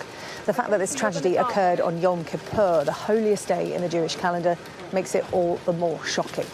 We are thinking of the entire community, as well as the emergency responders who attended this terrible incident. Home Secretary Shabana Mahmood said this: "I am horrified by the news of an attack at a synagogue in Manchester today on the holiest day in the Jewish calendar. My first thoughts are with the victims, our brave police and emergency services. I'm being kept updated by Greater Manchester Police. I urge people to follow the advice of the emergency services." This from the Mayor of Greater Manchester, Andy Burnham, who has said, "Today we have witnessed a vile attack on our Jewish community on its holiest day. We condemn whoever is responsible and will do everything within our power to keep people safe. We stand with Greater Manchester's Jewish community at this time and will work through the day to support them." Well, speaking earlier, the National Head of Counter-Terrorism Policing, Lawrence Taylor, formally declared this attack as a terrorist incident. This morning, an appalling attack took place in Crumpsall in Manchester. 2 people have died. The attacker has been shot dead by the police. We believe we know their identity, but for safety reasons at the scene, we're unable to confirm at this stage. 3 other members of the public are in a serious condition. We have also made 2 further arrests. And based on what we know, counter-terrorism policing has declared this as a terrorist incident. Our specialist teams are now leading the investigation into what happened at Heaton Park Hebrew Congregation Synagogue and working closely with Greater Manchester Police. As we do this, those who have been killed and injured are at the forefront of our minds, as are their families, friends, and all of those who love them. An attack on our Jewish community today on Yom Kippur is devastating. Communities across the UK would normally be marking this holy day are now grieving and worried about their safety. And I want to be clear, UK policing is mobilising, and it's mobilising fast. Police forces are stepping up patrols across the country, at synagogues and Jewish sites, and more widely to provide reassurance to all those communities who have been affected by this incident. At Counter-Terrorism Police, we're deploying all of our capabilities in response to what has happened. And we have resources from across our network involved. We will ensure every piece of intelligence and line of inquiry is interrogated. We're working closely with the security services to ensure we have a full intelligence picture in the coming days and weeks. Following events in Crumpsall today, I'd also like to ask the public to remain vigilant. Please report anything that doesn't feel right to the police and be alert to what is happening in your own communities. Thank you. Well, both of the major football clubs here in Manchester have released statements following this terrorist incident. This is from Manchester United, the club saying the thoughts of everyone at United are with the victims of today's tragic events in North Manchester. And we offer our support to all those affected. #A City United. And Manchester City said, "We are shocked and saddened by the tragic events that took place in Manchester this morning, and we are sending our support and condolences to all those affected during this difficult time." Are you okay to step behind the tape, please? It's a live situation here. We are just at the edge of the cordon. Some vehicles are about to move out from where we are standing now, so apologies if we get moved about a bit, but you can understand that there's a lot of police activity going on here at the synagogue just down the road here behind me in Heaton Park, and some of those big vehicles are going to start to move out, so there might be a bit of unconventional movement here on camera while that happens. And let's bring in Katie Barnfield, who has been here in Heaton Park all day. Katie, talk to me about what people have been saying to you as they've been coming here, because as is often the case when there's an incident like this, people don't know where to go, so they want to go to where it's happened to pay their respects and talk to one another. What have they been saying to you? Well, I've been here since quite soon after it happened this morning, actually, and a lot of the people I was talking to were actually on their way to the synagogue to worship. Of course, it is Yom Kippur today. It is the most holy day in the Jewish calendar. There were a lot of people, we understand, in the synagogue at the time. That included families and, as we understand it, children as well who were inside there. Speaking to people outside, their friends and family were inside the synagogue at the time. They were, of course, absolutely terrified. Most people I spoke to said they had confirmed their friends and family were safe, thankfully. As we understand it, of course, the attacker was taken down before he was able to enter the synagogue, so most people who were in the synagogue were kept safe, but there was an awful lot of terror, panic and disbelief among people around here, mainly because people were telling me that this is a very tolerant area. This is an area in Greater Manchester where there's a large Jewish community living alongside a large Muslim community, and they were saying to me, we're very tolerant of one another. People of many faiths live alongside one another here in peace, and people just could not understand why this had happened, and particularly why it had happened here in what is such a tolerant area. In terms of what is happening now, obviously we're just on the public side of the police cordon. This road has been cordoned off since the incident happened just after 9:30 this morning. Do you know what's happening behind us, Katie? What have policemen saying? We've had updates both from Greater Manchester Police and from police officers on the ground here. What we've understood has been happening is that bomb disposal teams were sent through the cordon here. It looks like the cordon is starting to come down a little bit now.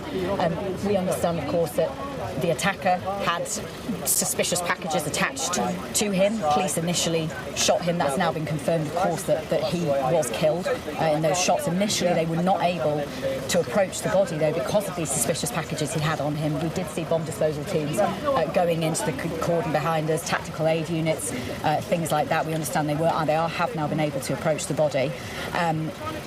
We heard earlier on a loud bang. Police did confirm to us that was them trying to enter the suspect's car, just to confirm that everything was safe. That it has been taken care of. Emergency services were on the scene extremely quickly this morning. I got here not long after it had happened. They were already here and had been here for a while. They were on the scene within a couple of minutes of a member of public calling them. Very, very busy scene. It does appear that it is starting to clear now.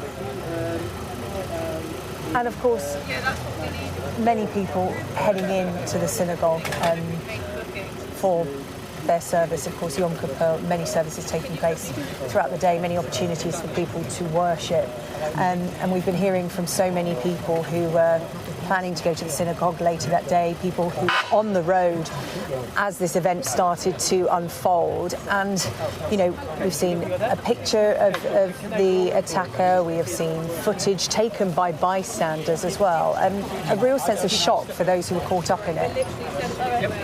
Absolutely. It's been just a shocking, devastating event. I mean, no one would have anticipated that something like this would happen on the holiest day of the Jewish calendar. We watched those images before of the incident unfolding.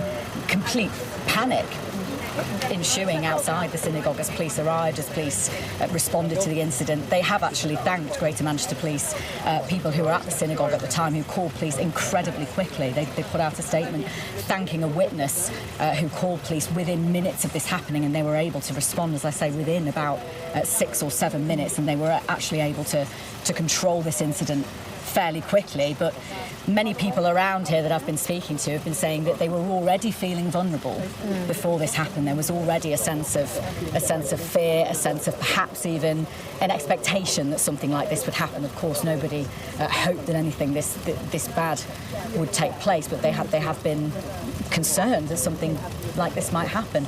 As I say, Yom Kippur, the holiest day of the Jewish calendar, families, children inside at the time, an awful lot of concern among the Jewish communities around here. Widespread condemnation, both from the Jewish community and from the Muslim community around here as well, against this.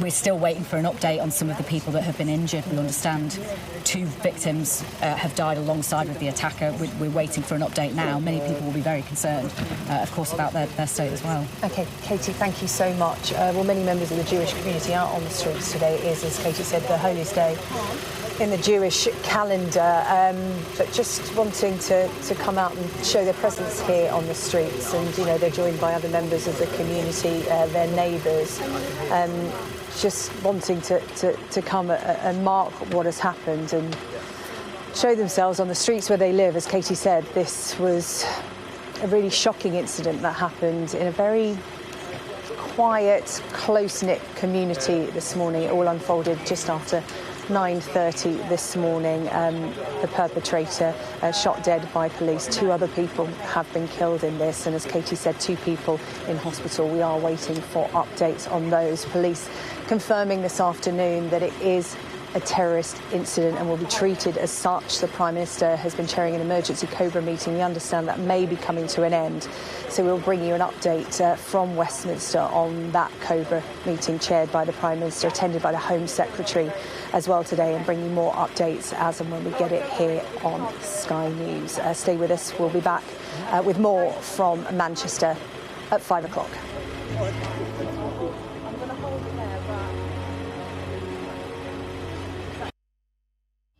We arrive. A secret hospital hidden in the Myanmar jungle, treating the victims of this bloody war. This is Myanmar today. Its military rulers don't want the world to see, but we have. I fight for my own future. I fight for my generation's future. This is an actual crime. They don't care for that. Myanmar army is only a couple of kilometers away. So this is a major humanitarian disaster. I witnessed the complete destruction of a place linked to my childhood memories. This is insane. I'm Yusra Al-Bagher, Sky's Africa correspondent based in Johannesburg, South Africa. I felt awe when we saw the mountain gorillas in Rwanda. We call him the king of the jungle. This is the alpha silverback. Sky News, get the full story first.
evening. It's 5 o'clock. This is the News Hour live from Manchester, the scene of this morning's deadly attack at a synagogue here in Heaton Park. Everybody else, get back!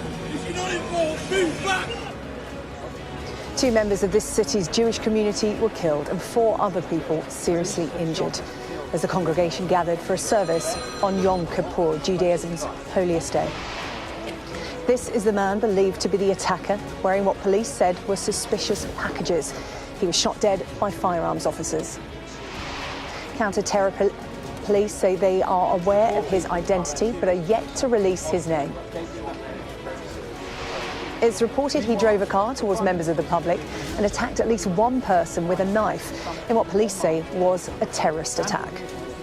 I know that today's horrific events will have a significant impact on all of our communities, not only in Greater Manchester, but across our country. The Prime Minister flew back early from Denmark to chair an emergency Cobra meeting.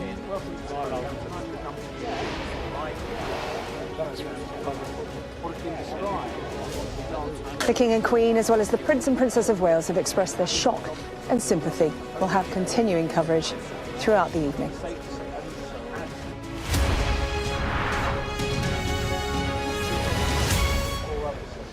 Hello, good evening. You're watching the News Hour live from Crumpsall in Greater Manchester this evening, where 2 members of this Jewish community that live in and around these streets were killed in an attack on a synagogue that police confirmed this afternoon was a terrorist incident. 4 other people, we understand, are in a serious condition in hospital. Well, the attack took place on Judaism's holiest day, Yom Kippur. The attacker ramming a car into members of the public just outside the synagogue as a service began. He attacked at least 1 person, we understand, with a knife. And he was wearing what police say was a suspicious package. He was wearing it around his waist. He was shot dead by firearms officers. Well, our Chief North of England correspondent Greg Milam has this report.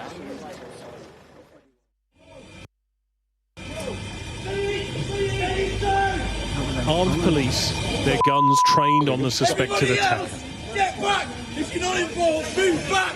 Get away! Somebody stay with technically! Everybody else! He has a bomb! Go away! He's got a bomb on him!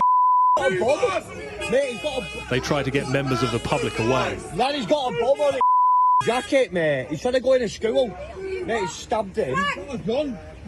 No, he's got a bomb. Get out of here. The victim of the attack lies on the floor. Mate, if he detonates... Mate, I'm just jumping out of this in a minute. He's going to blow himself up. He's trying to press the button. When the attacker ignored their instructions. Lad, shoot him! These pictures show a knife and an item we believe was strapped to the attacker's body. In those first moments, the mere suspicion this was a terror attack prompted a response within minutes and of overwhelming scale. The fear there could be explosives. All this at a synagogue on the holiest day of the year in the Jewish calendar. 2 dead, along with the attacker, who took their lives. For those who call this community home, it is shattering. It's ridiculous, honestly. I don't know what goes through people's minds when they target innocent people. It's just, it doesn't sit right with me. Today, like I said, being an auspicious high holy day, with all fasted since 6:30 last night, you want to feel secure, you want to be able to go to places and feel that you can just walk around and do what you can do. I've never been frightened. I've been in shelters, sirens, army bases, bombed at in First Gulf War, Second Gulf War, served in the army there. I've never been scared. There you go. You heard that? And today I'm scared. This has happened, you know, in my neighbourhood. That noise you hear as she's talking, to people already on edge, they speculated was the sound of a controlled explosion. Barely 100 metres from the scene, police sealed off another street. One neighbour here reported seeing people being detained. Police have confirmed 2 arrests. This attack has been officially declared as a terrorist incident, and the investigation is now being led by counter-terrorist police. As has been confirmed by CT policing, we believe that the identity of the offender has been established, but until we are certain of this fact, it is premature to set out this detail at this juncture. The Prime Minister flew back early from a summit in Copenhagen to chair an emergency Cobra meeting. I'm already able to say that additional police assets are being deployed to synagogues across the country, and we will do everything to keep our Jewish community safe. Security at synagogues had already been increased. The fear of just this sort of attack was real. And here, in this community, it became reality. Greg Milam, Sky News, Manchester. Well, Katie Barnfield is here alongside me. And Katie, you were here just minutes after the emergency services this morning, this attack taking place just after 9:30. A service in the synagogue had only just begun. And you've spent the day here talking to members of the community, many of whom who have come here, as people often do when something awful happens in their community. They go to the place where it happens to talk to people, to seek solidarity. What have they been saying to you? Well, there is just complete disbelief, really, among the community here that this has happened. People have been saying to me, you know, this is a very tolerant community. This is a multi-faith community. This is an area in Greater Manchester where there is a large Jewish community living peacefully alongside a large Muslim community. People just could not understand why this has taken place here. They were saying we cannot understand why this has happened in Manchester, of all places, in a city that is very multicultural. They just did not understand why this has happened. Of course, immediately when I was talking to people, it was the panic, it was the shock, it was the fear, what had happened to people that they knew who were inside that synagogue. It is the holiest day in the Jewish calendar. There was a large number of worshippers there inside at the time, and a large number of worshippers gathering around side that I was talking to. Children, we understand as well. At the time, there was a service featuring children. A lot of people spoke to me. A couple spoke to us earlier saying that they were concerned that their granddaughter was inside at the time. Just absolute terror and shock among the local community. A very quiet, very tolerant area here in Manchester. Nothing anybody ever expected to happen here on the streets. Yeah, and 2 members of the Jewish community losing their lives in this attack.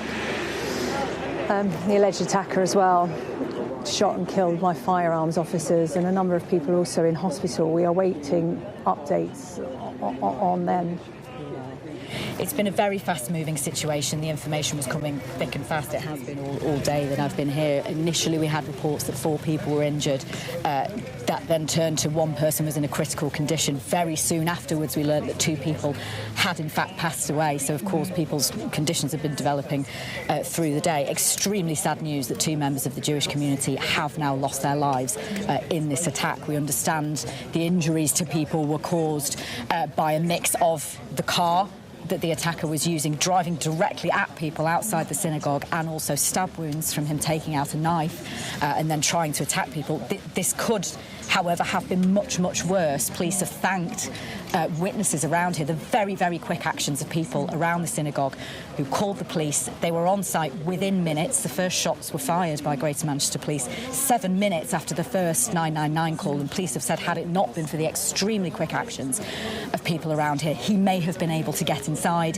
Things could have been much, much worse. But as far as we understand it, currently 2 people have died, and also the attacker who was shot dead by police. OK, Katie, I know you'll bring us updates on those in hospital as soon as you get them. Thank you for the moment. Katie Barnfield, who's been following this story here from Crumpsall all day as this developing story continues. Let's go to Westminster and speak to John Cray, because the Prime Minister flew back to the UK earlier on today to chair an emergency Cobra meeting. John. That meeting is still going on because we haven't seen any of the key people leave yet. It began, we think, around about 4 o'clock. Now, the Prime Minister came back from Copenhagen, and he came in through the front door. Actually, a few officials appear to be leaving now, so it's perhaps breaking up. Prime Minister walked very slowly to the front door. Very solemn, very slow walk, and he was joined by Jonathan Powell, his National Security Advisor, the former Chief of Staff to Tony Blair, who obviously travelled back from Copenhagen with him. The first to arrive was Assistant Commissioner Lawrence Taylor, who only minutes earlier had briefed journalists outside Scotland Yard. He's the Assistant Commissioner the Met responsible for counter-terrorism. Steve Reed, the Community Secretary, he arrived at 70 Whitehall. Antonio Romeo, now she is the Permanent Secretary at the Home Office, and when she came it became apparent that the Home Secretary was elsewhere, and we believe she's now up in Manchester. And David Lammy, the Deputy Prime Minister and the Justice Secretary, he's also been here for the meeting as well. So a top-level meeting. Clearly, the Prime Minister, the fact he dashed back so quickly suggests that he was given a pretty early warning that this was indeed a terrorist attack, in some ways similar to when 7/7 happened back in, 2005, when Tony Blair left a summit at Glen Eagles and dashed back to London to chair a Cobra meeting. So it may well be, just at 5:10, we've just seen some officials, I think, head back to the Foreign Office. So it looks as though the meeting is breaking up. We are hoping to hear from the Prime Minister following that meeting to learn exactly what's been decided. The Prime Minister was talking at the airport in Copenhagen about beefing up security at synagogues. So we're probably going to hear a bit more about that. And also the more general fight against terror, which this incident appears to have thrown up a completely new challenge. So as soon as we have some firm news from the PM after the meeting, we will bring it to you. John, thank you. John Craig outside Downing Street for us this evening as that emergency Cobra meeting gets underway. I just want to bring you a statement that's been put on social media by the Israeli Foreign Affairs Minister, Gideon Saar. I'll read it to you. This is on X. He says, "I am appalled by the murderous attack near the Heaton Park Synagogue in Manchester on the morning of the holiest day for the Jewish people, Yom Kippur. My deepest condolences go to the families who have lost their loved ones, and I wish a swift and full recovery to the injured. I stand with the wonderful Jewish community of Britain, which is currently suffering from a horrific wave of anti-Semitism. The truth must be told. Blatant and rampant anti-Semitic and anti-Israeli incitement, as well as calls of support for terror, have recently become a widespread phenomenon in the streets of London, in cities across Britain and on its campuses." Gideon Saar goes on to say, "The authorities in Britain have failed to take the necessary action to curb this toxic wave of anti-Semitism and have effectively allowed it to persist. We expect more than words from the Starmer government. We expect and demand a change of course, effective action and enforcement against the rampant anti-Semitic and anti-Israeli incitement in Britain." Those are the words on social media of the Minister for Foreign Affairs in Israel, Gideon Saar. Let's bring you some of the statements that have been put out today by the royal family. The King and Queen quick to offer their condolences today, saying, "My wife and I have been deeply shocked and saddened to learn of the horrific attack in Manchester, especially on such a significant day for the Jewish community. Our thoughts and prayers are with all those affected by this appalling incident, and we greatly appreciate the swift actions of the emergency services." The Prince and Princess of Wales said, "Our thoughts are with the victims and the families of the terrible attack at Heaton Park Synagogue. The fact that this tragedy occurred on Yom Kippur, the holiest day in the Jewish calendar, makes it all the more shocking. We are thinking of the entire community, as well as the emergency responders who attended this terrible incident." Well, Katie is here with me. Katie, we're just listening to me read out the social media post of the Israeli Foreign Affairs Minister, and he spoke about anti-Semitism being on the rise in Britain. And talking to members of the Jewish community, those who are kind enough to come on today, because of course it is Yom Kippur, so they're not doing any work, but they felt that they had to break that to speak to us.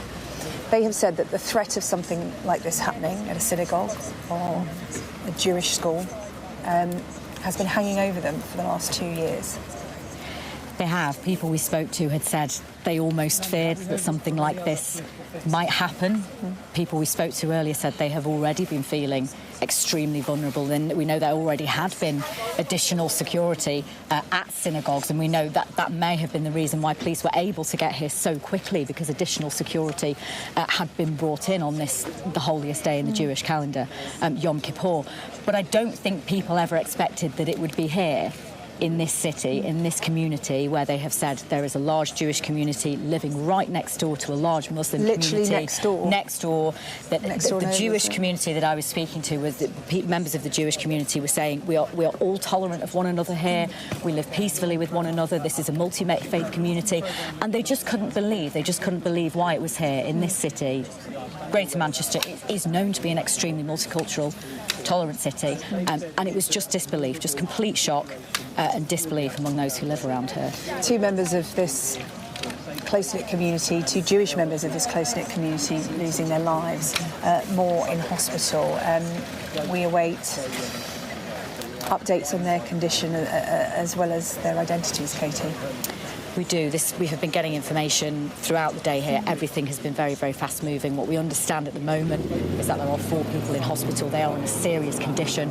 Sadly, we got the news this afternoon that 2 people who had been targeted by this attacker had unfortunately lost their lives. So that is going to be greatly saddening for the community around here, the very close-knit community, both Jewish and other faiths around here, that 2 people have lost their lives. Greater Manchester Police have thanked people who were at the synagogue at the time for calling emergency services so quickly. Without that, they are saying it could have been, unfortunately, much, much worse. We know that we understand that the attacker was trying to get inside the synagogue at the time, and we understand that members of the community at the synagogue were blocking the doors, preventing him from getting inside. In the end, police were able to respond within minutes of the call. They have thanked a member of the public for calling so quickly. The attacker was shot, and we now know killed outside very, very quickly. If he had got inside, it could have been much, much worse. Yeah, of course, and heightened security, particularly on the holiest of day at Jewish synagogues. And, you know, we know that for decades now, Jewish synagogues and schools have been living with security precisely for this kind of reason. OK, Katie, thank you. I just want to bring viewers an update now. We've just had this from the Assistant Chief Constable lead for Organised Crime and Counter-Terrorism in Scotland. He is Assistant Chief Constable Stuart Houston. He says our thoughts are with the Jewish community, the victims, families and everyone affected by the incident in Manchester. Police Scotland officers are already carrying out additional and dedicated patrols around synagogues and other Jewish venues as part of our existing policing plan for the Jewish High Holy Days. Following the incident, we are actively communicating with faith leaders and community leaders. While there is no intelligence to suggest any specific threat in Scotland, I want to take this opportunity to ask the public to remain alert but not alarmed. You should remain vigilant and report any suspicious activity to Police Scotland. Policing in Scotland has strong relationships with the public, and we are grateful for the ongoing support of all our communities. And so that's the view from Scotland. Synagogues right across the UK being extra vigilant today after what occurred here in Crumpsall, Greater Manchester this morning. Well, Rafi Bloom is a member of the synagogue here in Heaton Park, and he was on his way to the synagogue when that attack unfolded. He is also Director of Fundraising, Marketing and Communications at the Fed, which is the largest Jewish social care organisation and charity here in Greater Manchester. He spoke to us a little earlier about this morning's attack.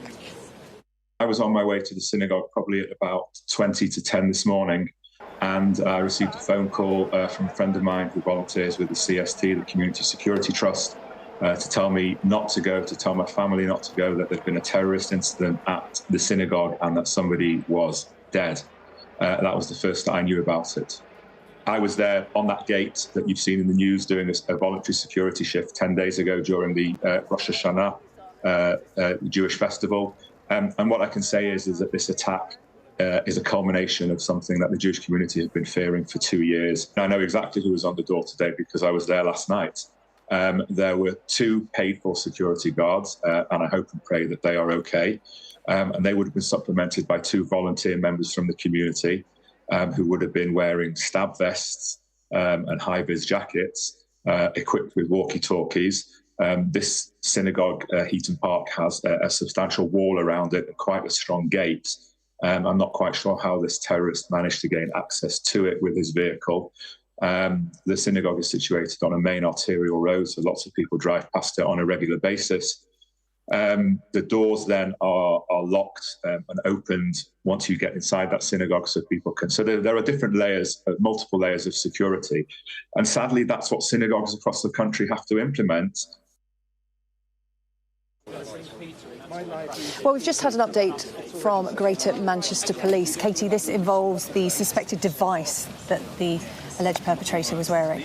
It does. As we've seen on the pictures of the suspected attacker that we've been broadcasting on Sky News, he appeared to be wearing several devices attached to him, and the reason police weren't able to get so close to his body initially to confirm that they had shot and killed him was because of the fear that those suspected devices could potentially be a bomb. We have now had an update from Greater Manchester Police saying we can now confirm that the device the suspect was wearing was not viable. Plato has been stood down, however, major incident status remains. Plato is the national emergency command word, of course, for a marauding terror attack. He says we are working to get answers to other questions asked earlier. As soon as we're able to, they'll update you proactively. We heard, of course, in the last hour or so, a long update from Greater Manchester Police about the investigation into this attack. But we understand the devices that the suspect was wearing were not viable. It was not an active bomb. OK, that's the latest update from Greater Manchester Police. Let's bring you that update from earlier this afternoon, which had a lot of information in it. As Katie said, there are still some questions to be answered. One of them, of course, being the identity of the alleged attacker. But this is the Chief Constable of Greater Manchester Police giving an update earlier on. First and foremost, my thoughts and those of my officers and staff are with the families of the loved ones who have been affected by today's horrific incident on what is the Jewish community's holiest day, Yom Kippur. This attack has been officially declared as a terrorist incident, and the investigation is now being led by counter-terrorist police. As has been confirmed by CT policing, we believe that the identity of the offender has been established, but until we are certain of this fact, it is premature to set out this detail at this juncture. In addition, I can confirm that 2 other individuals have been arrested in connection with this incident, and urgent inquiries are ongoing. We can confirm that 2 members of our Jewish community have sadly died as a result of this attack. Following a rapid response, armed officers from Greater Manchester Police intercepted the offender, and he was fatally shot by officers within 7 minutes of the original call. 4 further people remain in hospital, having suffered a variety of serious injuries, and their treatment is ongoing, and our thoughts are with them and their families. Inquiries are moving at pace, and very visible and proactive policing activity is ongoing across Greater Manchester and beyond. Updates will be provided as soon as is practicable. Our priority is to keep the public safe. At this time, we know that a car was driven directly at members of the public outside the Heaton Park Hebrew Congregation Synagogue on Middleton Road, Crumpsall, in Manchester. The driver of the car was seen then to attack people with a knife. He was wearing about his body a vest which had the appearance of an explosive device. There were a large number of worshippers attending the synagogue at the time of this attack.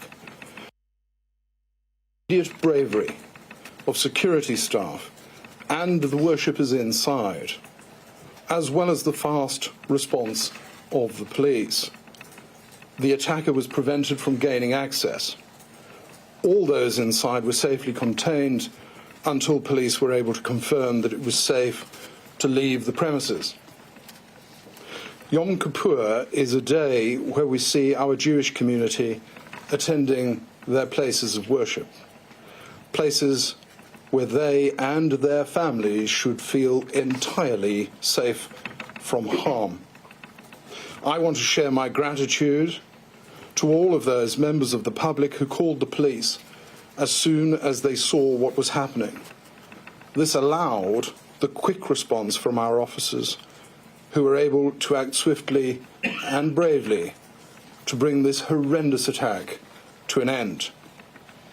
I also want to thank our partners from the other emergency services, local authorities and the health service, who have provided their ongoing support to us throughout the day and will continue so to do over the coming days. I know that today's horrific events will have a significant impact on all of our communities, not only in Greater Manchester, but across our country. There will be lots of questions that people would like answers to, and quickly. But please understand that some of this will take time. What I can say is that the highly visible response to these dreadful incidents will be sustained as we work to understand the full circumstances of what has happened.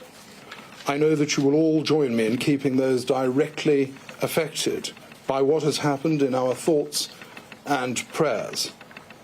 There are grieving families and communities at the heart of this in Greater Manchester and beyond.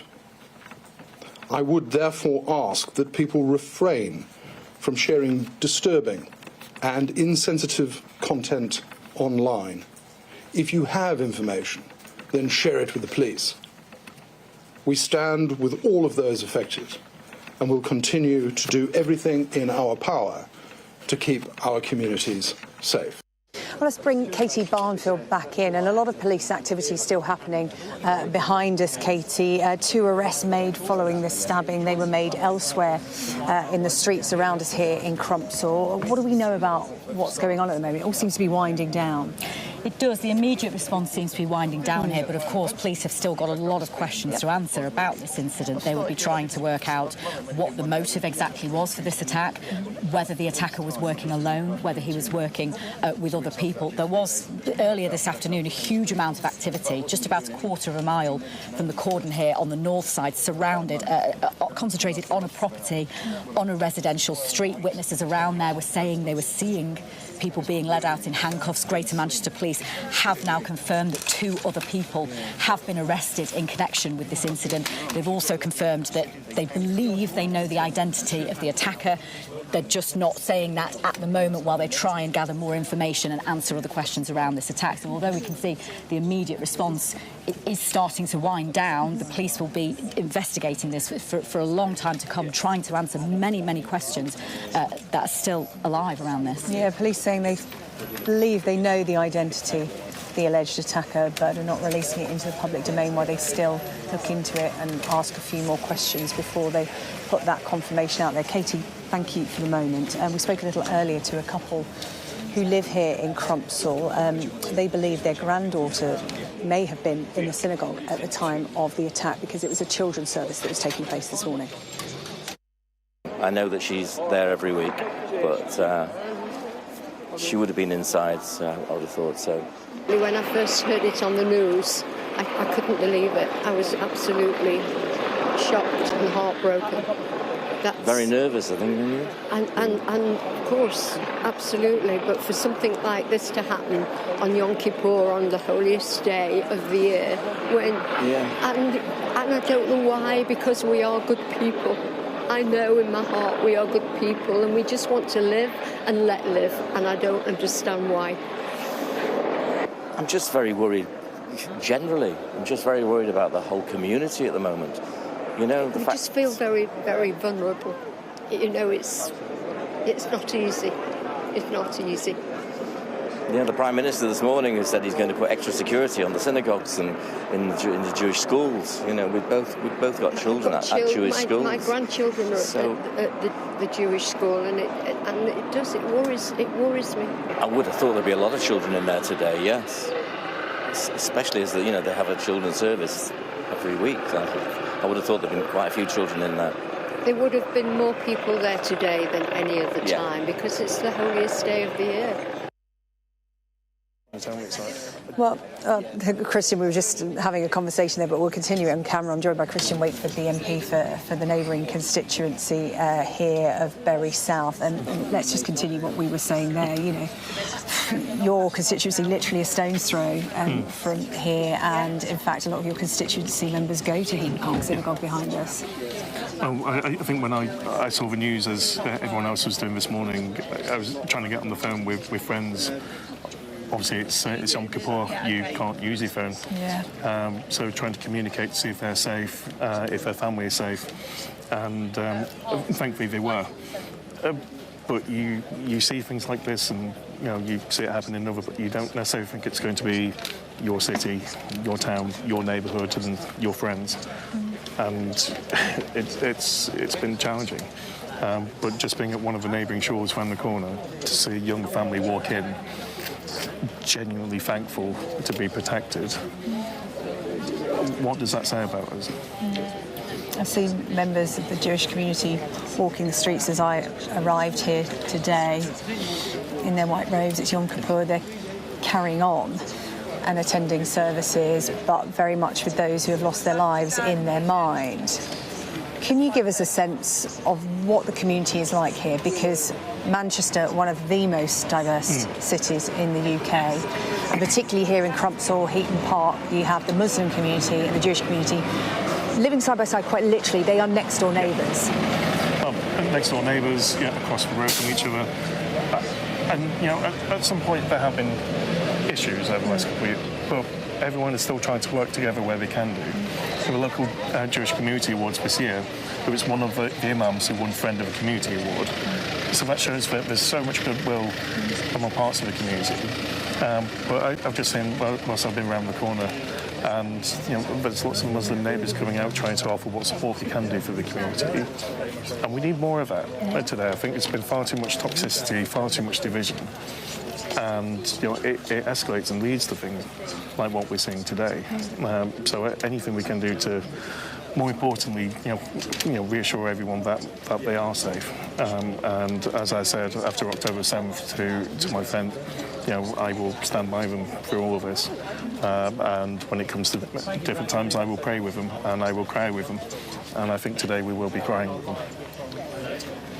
It is Yom Kippur, so many voices from the Jewish community won't be heard today, but those who have felt that they wanted to speak out because this was so important, full credit to them, they have come on and said their piece here on Sky News, and many of them have said for the past 2 years they have lived under a cloud that this may happen, and we know that the Jewish community is protected, unlike any other religious community in the UK, in terms of their schools and their places of worship are protected. And the point was made, no one should have to live like that. But the Jewish community have for decades. But many people have said there's almost an inevitability about what happened this morning. Give me an idea of what it's like for the Jewish community to live here. How heightened has their sense of danger or concern been? I don't want to scare longer, but I know it's a real concern for the Jewish community. I've expressed the concerns myself in Parliament before the election. Obviously been limited afterwards with being in government, but I think there's been shock, but I don't think there's been surprise. And I think there's been, like I said, an anticipation of something like this is going to happen, especially when we've had the planned terror attack from last year, but was thankfully thwarted again.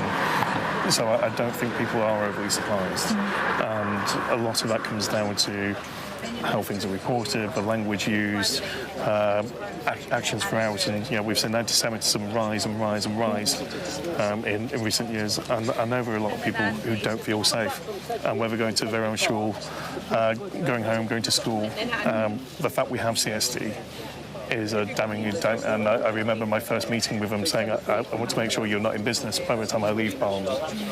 But the fact they were there, they made sure that actually what could have been worse, was mitigated, and nothing but respect and admiration for the work they do, mainly as volunteers, but also for the police and emergency services who were so quick to get there to protect my constituents and my friends. So really, for me, thank you to them. There is another inevitability about a tragedy like this, in which people talk about it in terms of being a turning point, a watershed moment. As I said, the Jewish community have been living with these fears, not just for the last 2 years, for decades. But those you speak to are very clear about the fact that their concerns aren't heard properly. They're not taken as seriously, perhaps, as other hate crimes are reported. Do you get a sense of that in terms of the Jewish community sort of being overlooked when it comes to that kind of concern? People not speaking out with them enough, standing, as you said, in solidarity with them. It's not just prayers and platitudes they want. They want action. They want people to stand up for them and with them. I think there's been a lot of conflation in the last couple of years for obvious reasons. But when we've seen more and more anti-Semitism on university campuses, in the NHS, on the streets, in our politics, we need to call it out. And we can't say we protect freedom of speech when actually we're saying freedom of speech doesn't come without consequence. And it does. If you preach anti-Semitism, or I'll call it what it is, it's anti-Jewish hatred, then we stand up to it and we say it's wrong. And it shouldn't matter where that is, we stand up to it. I continue to do so, and if there's a message out there, the Jewish community still does have friends. Some might not be as vocal as we were, but we do have friends. And it's our job, all of us, to stand up and make sure that the Jewish community is safe, just like every other community is safe. So if there's a turning point, we've seen the reports, and there's been a lot of reports from the Board of Deputies, from the JLC, from CST. We need to make sure that actually this is considered and it's not just put more security into place. What we're doing in education, what we're doing in the NHS, and what we're doing with actual meaningful consequence to actually deliver on those. And of course the big question then is, what is the government, what is the Prime Minister doing? The Prime Minister chairing this emergency Cobra meeting, and there is the politics of it all, and whenever there is a terrorist incident, the narrative tends to go towards, are the terror laws strong enough? All of that kind of stuff. We talk about terrorist legislation, but I think what the focus could be here is the Jewish community and their concerns and protecting them, helping them. Is that what you want to see from the Prime Minister when he comes out today? Some concrete action to allay concerns of Jewish people, many of whom have taken to social media outlets like Sky, saying, we're considering our future here. We're thinking about not bringing our children up here in the UK because we're not supported. I mean, I've heard this as a constituency MP for a number of years now, and trying to reassure them that actually in Manchester we do things differently. Unfortunately, today we don't. I do want to hear what we can do to make sure the community can feel reassured, can feel safe, but more importantly that they have a future here, not only as Jews, but as proud Brits. Because to quote Rafi Bloom, who you had on air earlier, if they're not Jews with trembling knees, but we do need support. Okay. And just on a local level, obviously, you've been out and about in your community today, being there for them, talking to people, because sadly, I cover these incidents when they happen, and whenever you're standing beyond a cordon, we can see it behind here now. People from the community, whatever faith, religion, country they're from, they come to the cordon because they want solidarity, they want to be with other people and talk about it. What have they been saying to you, and what do they want from you as a local MP? I think for the ones I've seen today, I've been grateful to see me. Yeah. They've been very grateful to see CST and the police. I think right now they want answers, and it's, are their loved ones safe? But in the long term it will be, are they safe? So like I said, the community do have many friends. We need to be more visible. Well, look, I really appreciate you coming down here. As I said, this is not quite your patch, but it's just a couple of streets from, and like you said, so many of your constituents come to the synagogue and will be affected by what's happened today, not just today, but for some time to come. I really appreciate you coming down to see us. Thank you so much. Thank you. This police cordon is blowing around a lot. It's keeping us out and keeping everybody safe. Let us go live to Jerusalem now, shall we? We'll get an international view on what's unfolded here in Greater Manchester. Our Middle East correspondent Adam Parsons is standing by. And Adam, just a short time ago, I brought people a social media post from the Israeli Foreign Affairs Minister. Your reaction to what he had to say? Yeah, so this is Gideon Saar, who is a significant and prominent politician in Israel, who, first of all, offers his deepest condolences to those affected by this, but then goes into a pretty full frontal attack onto the British government. He says the truth must be told. Blatant and rampant anti-Semitism and anti-Israeli sentiment, as well as calls of support for terror, have recently become a widespread phenomenon in the streets of London and cities across Britain and on its campuses. He says British authorities have failed to take the appropriate action. It says we expect more than words from the Starmer government. We expect and demand a change, of course. Now, if you're wondering why it's taken so long for the Israeli government to react, that is because Yom Kippur, the holiday, has only just finished. It finishes at sunset here, so actually only officially came to an end about 44 minutes ago. And so I think we are expecting further statements to come. I would expect a statement from the President, Isaac Herzog. I think it is quite possible that he will express similar sentiments. I wonder whether anyone will publicly draw a line between the British recognition of the State of Palestine and a perceived rise in anti-Semitism. There will be many, many interpretations of why anti-Semitism is on the rise, but it does appear to be happening not just in Britain, but across Europe. And Gideon Saar reflecting, I think, opinion of many in Israel, that abuse towards Jewish communities across many, many countries is on the rise. That, of course, there will be those who say, well, that is a result of Israel's actions in Gaza. And there will be plenty who say that to criticise the Israeli government is not in itself anti-Semitic, but the spillover from that has potentially, they will say, led to this rise in anti-Semitism. That is, in a sense, a debate for another time. Right now, Mr. Saar is expressing the deep condolences, and I'm sure there will be many here in Jerusalem, in Israel, who feel profoundly affected by this. There is a significant Jewish community in Manchester, a very large Jewish community across the UK, but bigger ones in France, for instance. So the European Jewish community is a large and vocal one, and we'll look at what has happened today as a terrible proof of their fears, a warning that they will say that the Jewish community needs more strident defence. So Gideon Saar has been, I think, outspoken and heartfelt, and I am expecting further reaction from groups here in Israel and specifically here in Jerusalem. Adam, thank you. Adam Parsons in Jerusalem for us this evening. Well, let's just remind you now of the timeline of events today, that horrific attack unfolding here in Greater Manchester this morning. The video we are about to bring to you was filmed in the moments leading up to the shooting of the alleged attacker. Some of the footage you may find distressing. You've killed him? No,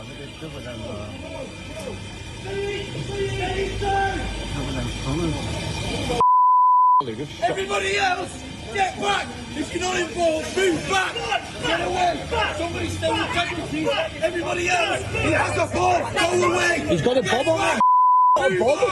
Mate, he's got a lad, he's got a bomb on his jacket, mate. He's trying to go into school. Mate, he's stabbed him. No, he's got a bomb. Get out of here. Mate, if he detonates, mate, I'm just jumping out of this in a minute. He's going to blow himself up. He's trying to press the button. Come on. Lad, shoot him. But the Prime Minister came back to the UK today to chair an emergency Cobra meeting, which has finished, and the Prime Minister has just given this update. Let's listen to it. Good evening. Earlier today, on Yom Kippur, the holiest day for the Jewish community, a vile individual committed a terrorist attack that attacked Jews, because they are Jews and attacked Britain because of our values. So many Jewish families first came to this country as a place of refuge, fleeing the greatest evil ever inflicted on a people. And Britain welcomed them.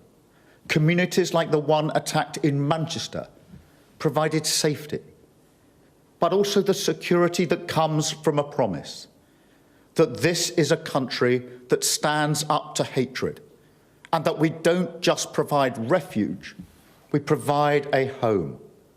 For so many Jewish families, that is the story of Britain. But Britain is also a country where Jewish buildings, synagogues, even schools require round-the-clock protection, where dedicated specialist security is necessary because of the daily threat of anti-Semitic hatred. Today's horrific incident shows why. And while this is not a new hate, this is something Jews have always lived with, we must be clear. It is a hatred that is rising once again, and Britain must defeat it once again. On behalf of the nation, I want to offer my condolences to the families and victims affected. I want to thank the Greater Manchester Police, the first responders, and those dedicated security specialists. There is no doubt whatsoever that they have prevented an even greater tragedy, and we thank them for their bravery. But to every Jewish person in this country, I also want to say this. I know how much fear you will be holding inside of you. I really do. And so, on behalf of our country, I express my solidarity, but also my sadness that you still have to live with these fears. Nobody should have to do that. Nobody.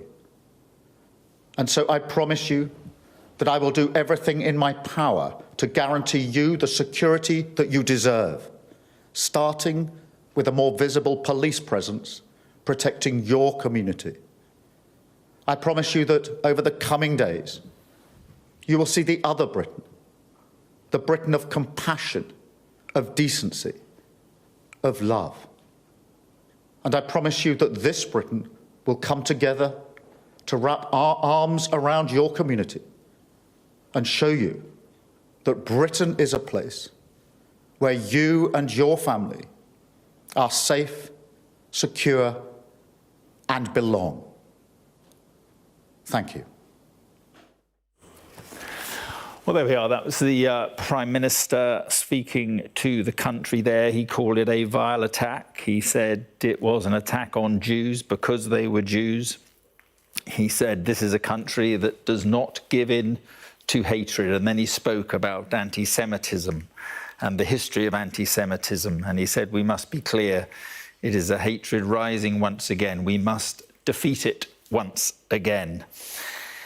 He said the police, he praised the police, they prevented an even greater tragedy, he said. And then he said, I know how much fear you will be holding inside of you.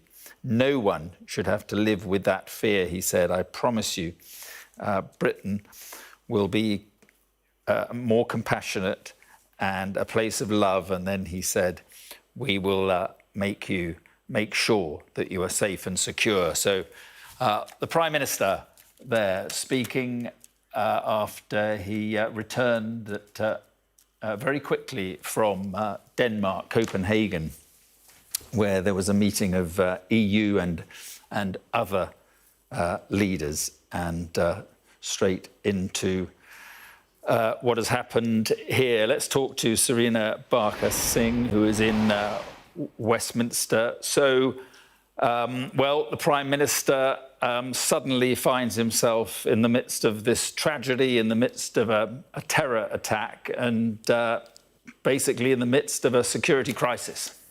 Yes, completely, and using the podium inside Downing Street to just show how seriously he's taking that. A deliberate speech there, calling it out as he sees it. He says what happened today was an attack on Jews because they are Jews. So speaking directly to this issue, as you said, he came back from a high-profile meeting in Denmark to make this announcement and also to chair Cobra, which has now wrapped and came through the front door with those pictures that you've seen arriving in Downing Street. He wanted to really show that he's taking this seriously, and that speech embodies that. He said he's wrapping his arms around the Jewish community, but he also talked of compassionate Britain. He said you'll see that in the next couple of days. There'll be a more visible police presence, and that there will be another update in the next couple of days.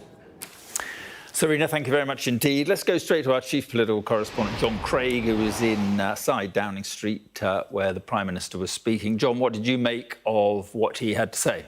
Well, a very solemn tone. The bit that stood out for me was where he suggested that anti-Semitism is on the rise again. A Prime Minister who's clearly shocked by the events of today. When we saw him when he came back here from Copenhagen, when he arrived here in Downing Street, he walked very slowly, head down, in a very solemn way to the front door. And his demeanour was the same just now inside. I think there's no doubt he's been shocked by this. And he didn't set out any measures that have been agreed at the Cobra meeting other than talk about increased security. And I'm told by his team inside that that's already underway today. And of course, today is the great holy day for the Jewish faith. And so those measures are immediate. But clearly, there's been a lot of talk in the Cobra meeting about measures that need to be taken both in the short term and in the longer term. Let me tell you the cast list who was there. Now, shortly after he gave a briefing, just a few hundred yards or so away at Scotland Yard, the Assistant Commissioner for Counter-Terrorism, Lawrence Taylor, he walked up Downing Street. He was the first here to brief. He arrived before the PM, in fact, to brief him before the Cobra meeting. And when the PM came back, alongside him was Jonathan Powell, the veteran of the Blair years, who's now his national security advisor, very key advisor in these difficult times and these sort of crises. Ministers who turned up in person. Steve Reid arrived at 70 Whitehall. He's the new Communities Secretary. David Lammy, the Justice Secretary and Deputy Prime Minister. Shabana Mahmood was up in Manchester and dialed in. Her permanent secretary, Antonio Romero, she was here. And Yvette Cooper, who had been in France, she was here as well. And we saw officials from the Foreign Office arriving as well. As number 10 officials were telling me, a pretty high-powered meeting. All the top ministers from the government attended this. That shows how serious it was treated by the PM. I mean, he acted very swiftly. He reacted. He presumably must have been told straight away this morning this was a terrorist attack, and that's why he immediately left the big summit in Copenhagen and came back here. But his words were quite powerful, intended to reassure the Jewish community. Whether they will be reassured after such a serious incident is perhaps not certain by any means, but he had some reassuring words for them. He talked about the love of the Jewish community as well. He talked about history, about how Jewish families came to this country as a place of refuge, fleeing the greatest evil ever inflicted on a people, the Holocaust, of course. So a powerful statement from the PM after some pretty intense talks here. A dash back from Copenhagen on this dreadful day, as the Prime Minister acknowledged, a terrible day. Yeah, but John, one wonders whether the comments from Gideon Saar, Foreign Minister of Israel, will be ringing in his ears. Gideon Saar saying the authorities in Britain have failed to take the necessary action to curb this toxic wave of anti-Semitism and have effectively allowed it to persist. We expect more than words from the Starmer government, he said. We expect and demand a change of course, effective action and enforcement against what he called the rampant anti-Semitic and anti-Israeli incitement in Britain. Well, of course, what the Israelis are very cross about and angry about is the decision announced by the Prime Minister. I remember I was here end of July to recognise the Palestinian state. Relations with Israel are not good at the moment because of that decision. And of course, the Israelis will have seen all the demonstrations that have taken place in recent weeks, the Palestine Action Group and all the Palestinian flags and the real anger directed at Israel. I mean, only a couple of days ago at the Labour Party conference, the conference passed a motion opposed by the Labour leadership accusing Israel of genocide. That was a motion the leadership and the Prime Minister did not want passed. So there are plenty of politicians here who are accusing Israel of genocide. That's why you get the sort of response that we've heard from Israel this afternoon. And clearly the Israelis are angry and believe that decisions taken by Sir Keir and his government, and indeed the sort of thing that we've heard from the Labour Party conference this week, that they have contributed to the sort of dreadful action that we saw today. OK, John, thank you very much indeed.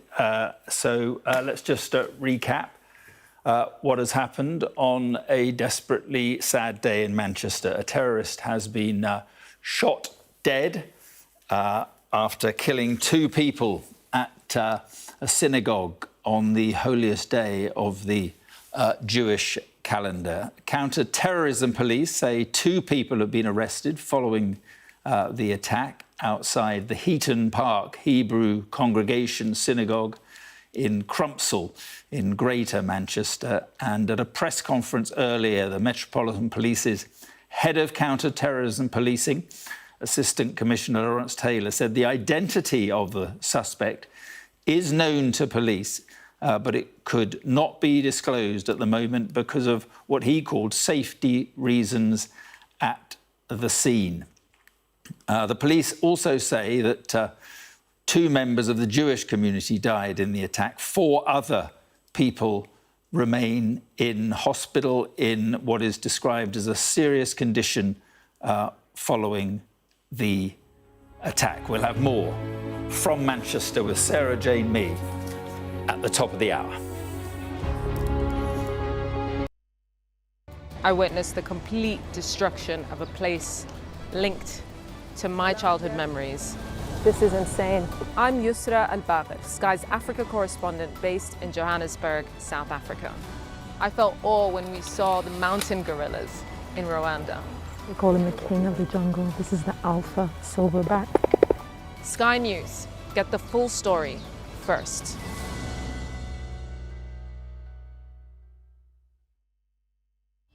We arrive. A secret hospital hidden in the Myanmar jungle, treating the victims of this bloody war. This is Myanmar today. Its military rulers don't want the world to see, but we have. I fight for my own future. I fight for my generation's future. This is an actual crime. They don't care for that. Myanmar army is only a couple of kilometers away. So this is a major humanitarian disaster.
it's 6 o'clock. You're watching Sky News live from Manchester this evening.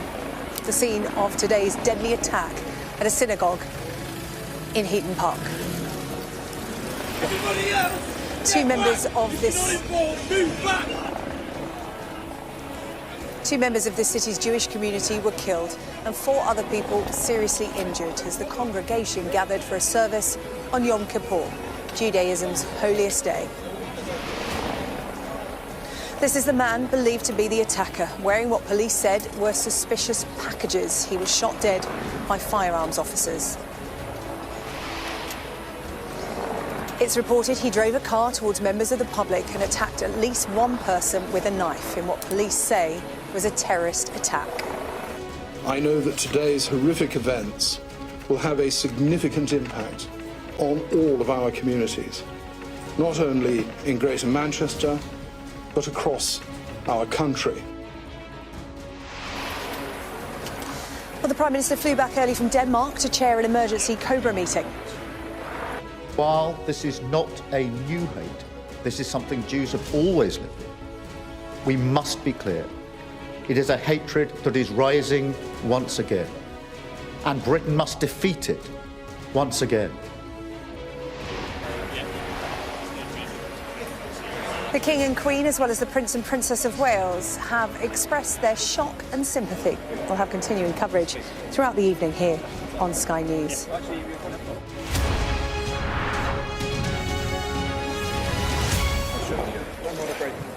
Well, good evening to you. You're watching Sky News live from Greater Manchester. We are in Crumpsall, where 2 members of this city's Jewish community were killed this morning in an attack on Heaton Park Synagogue. Police confirming this afternoon that this was a terrorist incident. 4 other people, we understand, are in a serious condition in hospital. Well, the attack took place on Judaism's holiest day, Yom Kippur, the attacker ramming a car into people arriving for this morning's service. One person, at least, was attacked with a knife. And the attacker, we understand, was wearing what police had called a suspicious package around his waist. A further update from GMP police says that package has turned out to not be viable. Well, just to warn you that this report coming up from our chief North of England correspondent Greg Milam contains graphic images and some scenes you may find distressing.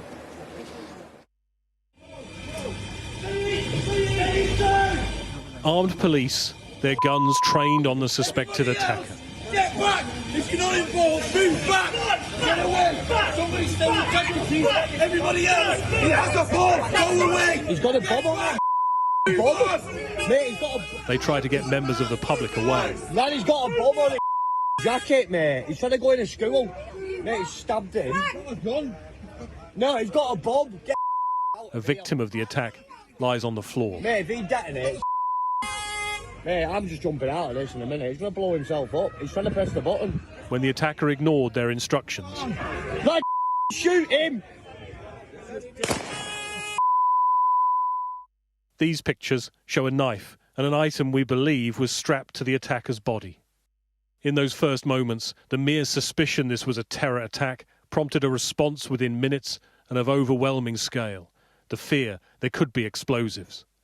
All this at a synagogue on the holiest day of the year in the Jewish calendar.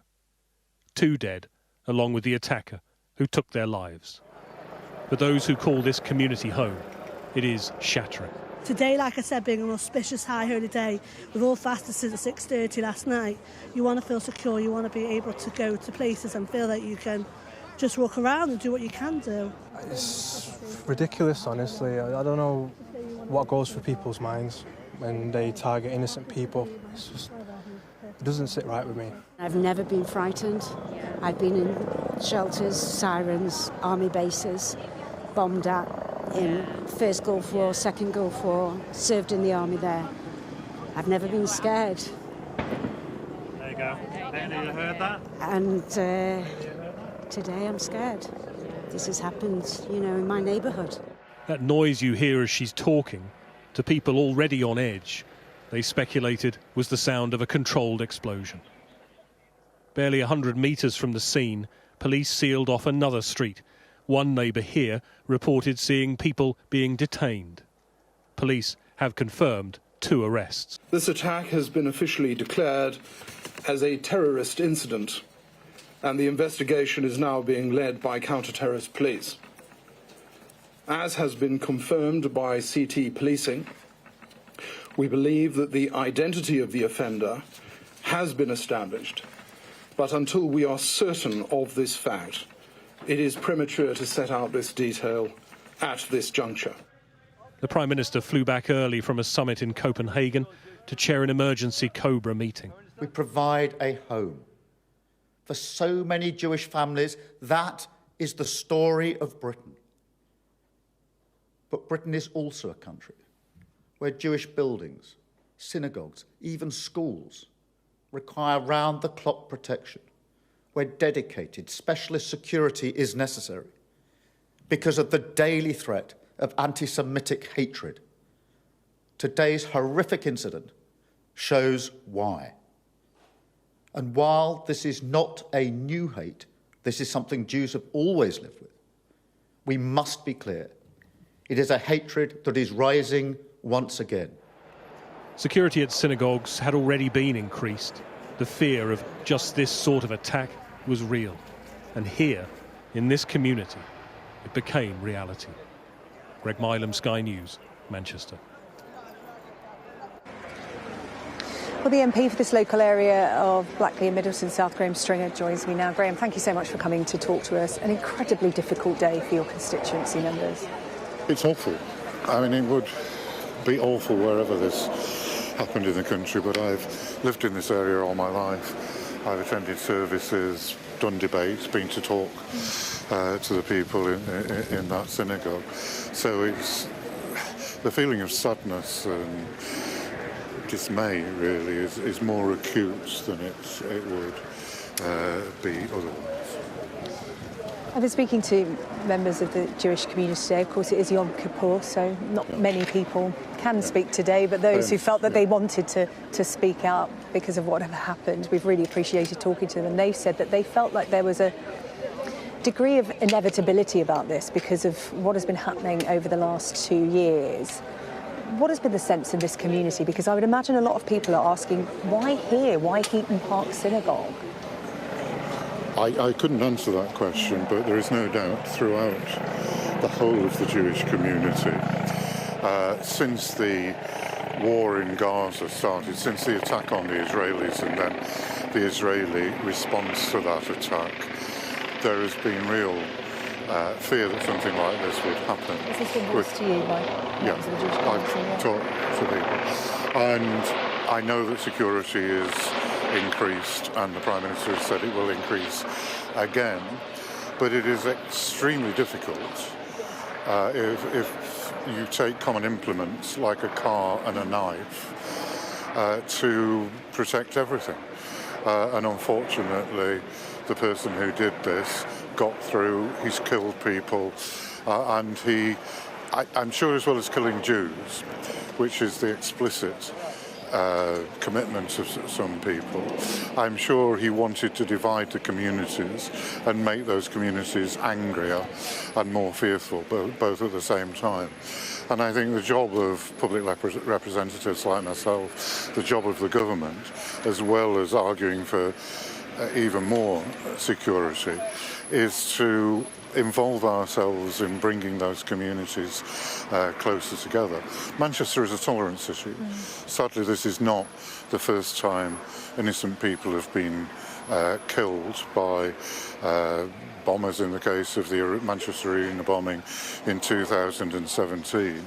And the response then from the Muslim community, Hindus, Jewish community, every ethnic group came together and worked together, and there has been working between the Jewish and Muslim communities, interfaith groups, and we need to give support and enthusiastic help to those groups. Talk to me about this community, because you grew up just a stone's throw from the synagogue, so you've lived here all your life. You know how diverse the community is. When we say, you know, the Jewish faith and the Muslim faith live side by side, they literally do. A wall divides them. They are neighbours. They live on the same streets. If you go up that street, there are Muslims live on that street, Jews live on that street, and the same the Park Road at the top. Yeah. And that's true. True for a lot of the constituency. And in terms of coming together in the face of this event, I have seen many members of the Jewish community out in their white robes. It's Yom Kippur, but they want to come out onto the street and carry on their businesses as much as they can in terms of going to worship and show that, you know, they're not afraid. Yeah, I think that is good. The worst thing to do is to cower, because that's one of the things these evil people want. But as we were saying before, there is fear in the community, and they need the support not just of their own community.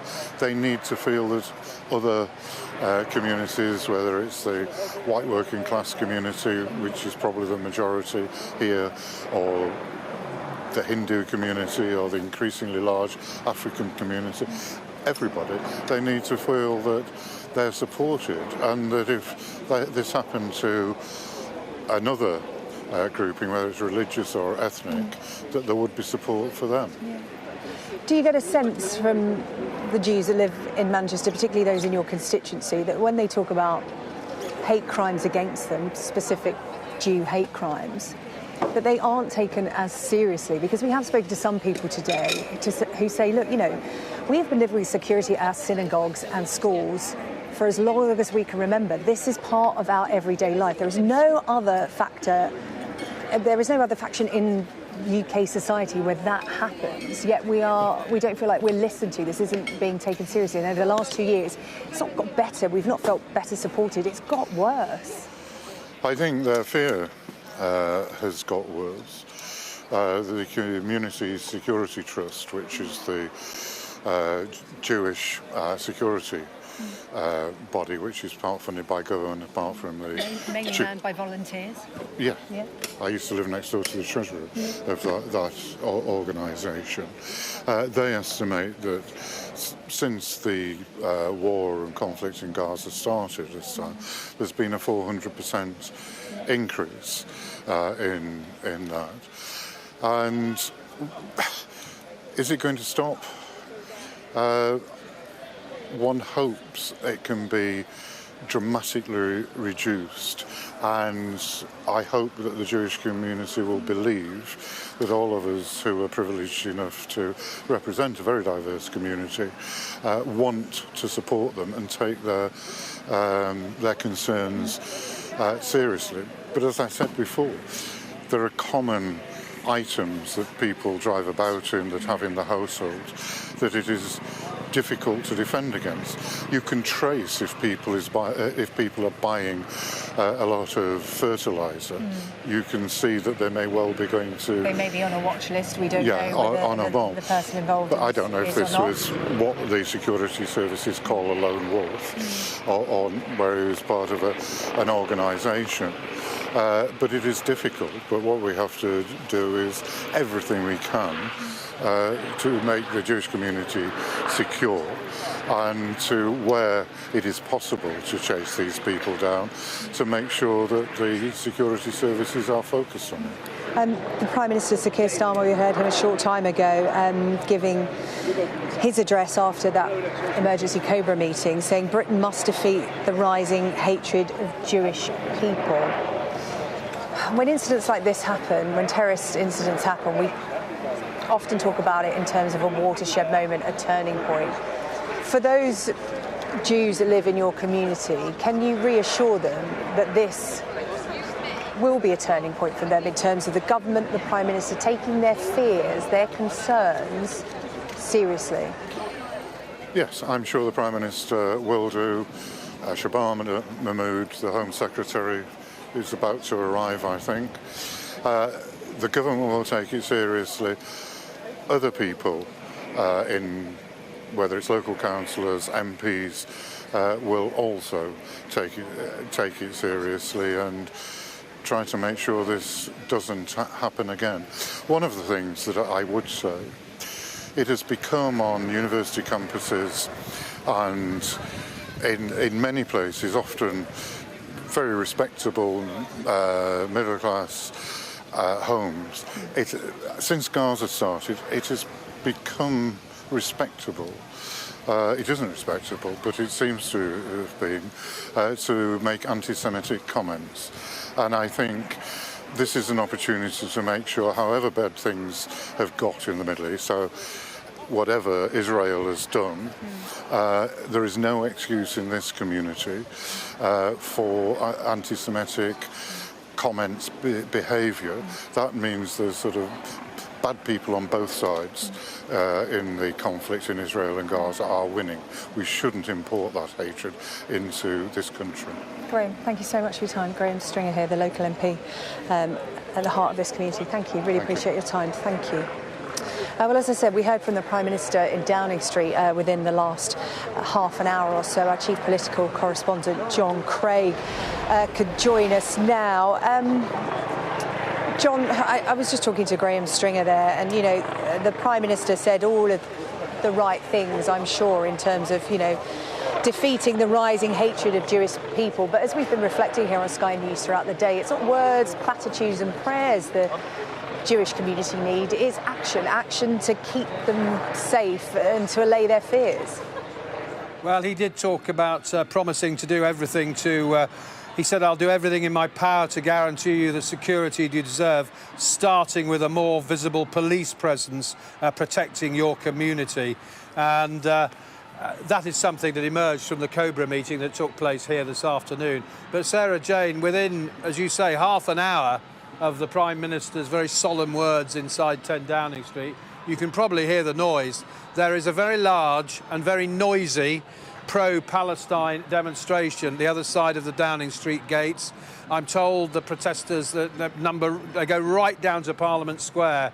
So within half an hour of the Prime Minister speaking, and I think it looks from here as though that demonstration is getting bigger, it's certainly getting louder. Palestinian flags, the demonstrators are right up against the Downing Street gates. So that is the sort of clash that we're seeing.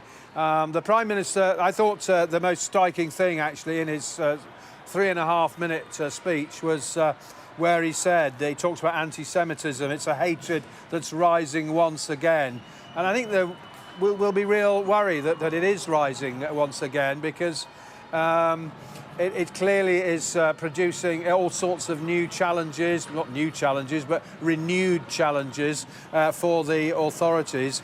Here at this Cobra meeting, the first person to arrive, actually, before the PM himself, was Assistant Commissioner Lawrence Taylor. Now, he is the Met's a top police officer on anti-counter-terrorism. Minutes after briefing journalists at Scotland Yard, he walked up Downing Street to brief the Prime Minister. So he was here. The Home Secretary dialed in from Manchester.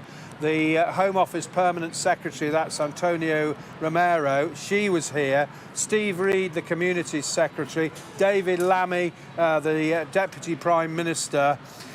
Jonathan Powell, the Prime Minister's National Security Advisor, arrived back with the PM.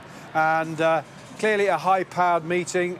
As you say, strong words from the Prime Minister, but there will be those fears. And those fears, I think, will get worse when people see the sort of demonstration that we are now seeing in Whitehall. Yes, sorry.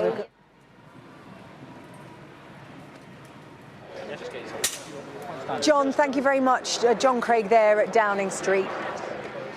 Now, the King and several politicians have been releasing statements today following the horrific attack here at Heaton Park Synagogue. King Charles saying, my wife and I are deeply shocked and saddened to learn of the horrific attack in Manchester, especially on such a significant day for the Jewish community. Our thoughts and prayers are with all those affected by this appalling incident, and we greatly appreciate the swift actions of the emergency services. The Prince and Princess of Wales have said our thoughts are with the victims and the families of the terrible attack at Heaton Park Synagogue. The fact that this tragedy occurred on Yom Kippur, the holiest day in the Jewish calendar, makes it all the more shocking. We are thinking of the entire community as well as the emergency responders who attended this terrible incident. Well, within the past few minutes, we've had this statement from the Israeli Prime Minister Benjamin Netanyahu. Let's bring it to you. It says Israel grieves with the Jewish community in the UK after the barbaric attack in Manchester. Our hearts are with the families of the murdered, and we pray for the swift recovery of the wounded. As I warned at the UN, weakness in the face of terrorism only brings more terrorism. Only strength and unity can defeat it. Well, let's get reaction to that statement from the Prime Minister of Israel. We can go to Jerusalem, and our Middle East correspondent Adam Parsons is standing by. Adam. Yeah, strong words from Benjamin Netanyahu. Let me also bring in the Foreign Minister of Israel, Gideon Saar, have said the authorities in Britain have failed to take the necessary action to curb this toxic wave of anti-Semitism and have effectively allowed it to persist. But what I want to bring you here is, what I've got here is a copy of a letter I've obtained sent on Monday from the President of Israel, Isaac Herzog, to King Charles III. So sent a few days ago, but within this, what was supposed to be a personal letter, Isaac Herzog warned King Charles of what he considered to be the very, very serious threat across the Commonwealth of anti-Semitism. He talks about this week containing the holiest day in our calendar, Yom Kippur, which of course ended today, and says Jewish communities around the world face an unrelenting and unprecedented wave of anti-Semitism. This is a detailed letter, and he particularly focuses on the UK, Australia, and Canada, picks out statistics of the rising anti-Semitism of these three countries. And I have to tell you that this is an unrelentingly critical missive between two people who know each other and clearly have a friendly relationship. He talks about the United Kingdom having an alarmingly high level of anti-Semitism and says these figures attest to a continuing climate of insecurity that gravely undermines the sense of security and belonging of Jewish communities across the United Kingdom, and then goes on to say, and this is in relation to Commonwealth nations, the nations which just 80 years ago stood united against fascism and Nazism have now become overrun with anti-Jewish hatred. We know all too well that the rise in anti-Semitism correlates directly with events on the ground in the Middle East, yet the free world cannot and must not allow the conflict to become a political tool against the Jewish people. He asks King Charles III to raise what he calls these significant concerns with leaders across the Commonwealth and says that this is a watershed moment in history. So a detailed and highly critical letter from the President of Israel, Isaac Herzog, written on Monday, the 29th of September, in the days before this attack. I understand that Isaac Herzog has spoken to community leaders in Manchester today to express his personal condolences, echoing those that, of course, have been expressed by his government. But I think within that letter, you have a real sense of how certain members of Israeli society feel at the moment. They see a rise in anti-Semitism in Europe, in, as he mentions here, Australia and Canada, and they feel that not much is being done about that. This is a polite letter. The words of Gideon Saar are much more blunt in blaming Keir Starmer and his government for not doing enough. The simple fact is that at the moment, Israeli politicians and great swathes of Israeli society feel that they are the victims of a rising tide of anti-Semitism. And as the president reflects here, it makes them feel, or certainly draw comparisons with that rising tide of anti-Semitism that they suffered 80 years ago. And we know how horrifically that ended. Adam, thank you. Adam Parsons there with details of that letter from the Israeli president to King Charles. I'm joined now here in Manchester by Dame Louise Ellman, former Labour MP for Liverpool Riverside. Dame Louise, thank you for coming to see us. First of all, I just want to get your reaction to that letter that was written before today's attack. An unprecedented letter, really, from the Israeli Prime Minister to King Charles, talking about anti-Semitism in the UK. He said, "We know, of course, all too well that the rise in anti-Semitism correlates directly with the events on the ground in the Middle East." And he says that some of the most difficult scenes of anti-Semitic hatred and violence have sadly been witnessed here in the UK. Your reaction to that? Well, President Herzog was here in this country just a couple of weeks ago, and he met Jewish leaders and heard at first hand how much concern there was in the Jewish community about possible attacks on the community. And ever since the Hamas attacks, deadly attack, murdering over 1,000 Israelis in their homes 2 years ago now, anti-Semitism in this country has increased and increased. We have hate marches on our streets, children concerned in schools, students at university concerned, even people worried about going into hospital. And so a fear has been building up and anxiety has been building up.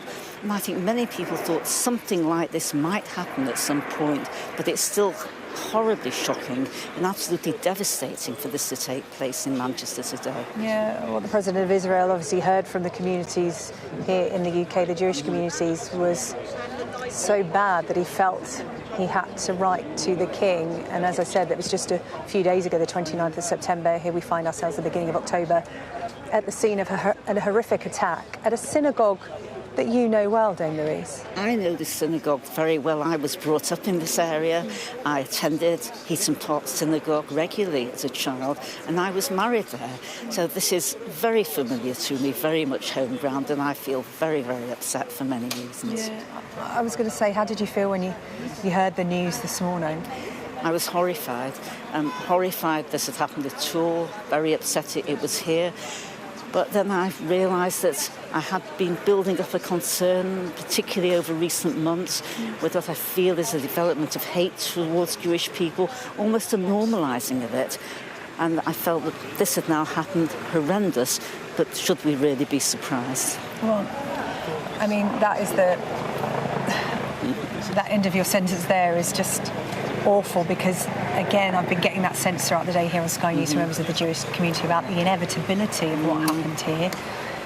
As to why it happened at Heaton Park Mosque, we don't know, we may never know, but the inevitability that this may happen to a synagogue, a Jewish school somewhere in the UK, and it just happened to be here.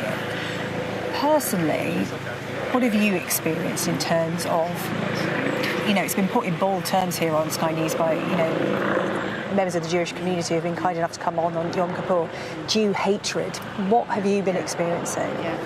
I felt that something is different, something is wrong. I haven't had direct attacks made on me, but I just felt that things weren't quite the same as they used to be. And they don't have to be avert, do they? They don't have to be avert. You can get the feeling that people somehow are being a bit different with you. And I listen to what people have to say, and I listen to reports of students at university having a very hard time of it, incidents in schools, and I think even most horrifically, reports from people who go into hospital and then find they were being treated by members of staff in our NHS with political badges indicating support for the terrorists in Hamas. I understand that has been stopped now, but it's a very great concern, and somehow we don't feel quite safe anymore. We don't have the same security we used to have, and we're looking over our shoulders and just wondering what's going to happen next.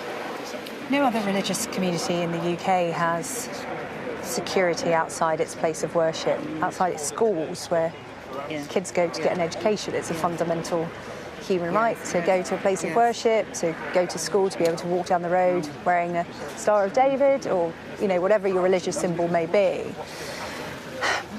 In terms of how Jews feel, particularly at this point in time, 2 years on from October 7th, do they feel that the hate crimes committed against them, in whatever forms they may be, are being taken seriously? Because the sense that I've been getting, talking to people, if this were to happen to another religious group,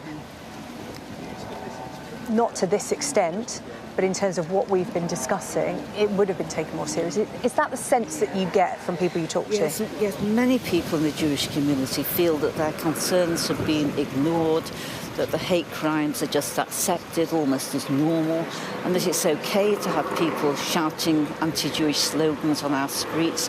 It's okay to hear that people are getting worried, going to school, going to college, going to hospitals, and somehow it's normalised. And that, I think, has been the most horrendous thing that's happened. People feel that anti-Semitism, anti-Jewish hatred is now normalised as part of our society, and that can't be, and this has to be a turning point. Well, that was going to be my next question. Do you think that, well, the worst of all events, people losing their lives, 2 members of the Jewish community losing their lives this morning, do you think that will be a turning point? We've heard the Prime Minister saying there that, you know, Jewish hatred in Britain has to be stopped. You know, he's calling it out. He's saying that he's going to put more police on the streets. He's saying he's going to strengthen security. But can more be done? Does more need to be done in the face of what we've seen unfold here in Greater Manchester today? 2 people lost their lives, and the perpetrator apparently was trying to break into the synagogue where people were praying. You know, and today is Yom Kippur, the Day of Atonement, the most holy day in the Jewish calendar. So it has to be a turning point, and people have to take hatred against Jewish people seriously. And you know, we've become almost normalised in knowing the security in our schools and in community centres. We think that's normal. It shouldn't be normal, but this must be a turning point, and the authorities must look in a different way at the hate speech that so many of us have had to become accustomed to. Damian Zalman, I really appreciate you coming down to talk to us. Thank you so much. And yeah, as you said, a synagogue he grew up attending and got married in. It's a really sad day for everyone connected to Heaton Park Synagogue. Thank you for talking to us. Thank you. Damian Zalman there. Well, as we've been hearing, armed officers shot the attacker dead this morning. They were on the scene within minutes of getting a call from a member of the public. He was wearing a suspicious device around his waist. You may well have seen the pictures of that by now, but police confirming this afternoon that that device was not viable. Let's bring in now Tony Long, former Met Police Specialist Firearms Officer. Tony, good of you to join us on Sky News tonight. And first of all, your reaction to what unfolded here in Greater Manchester this morning?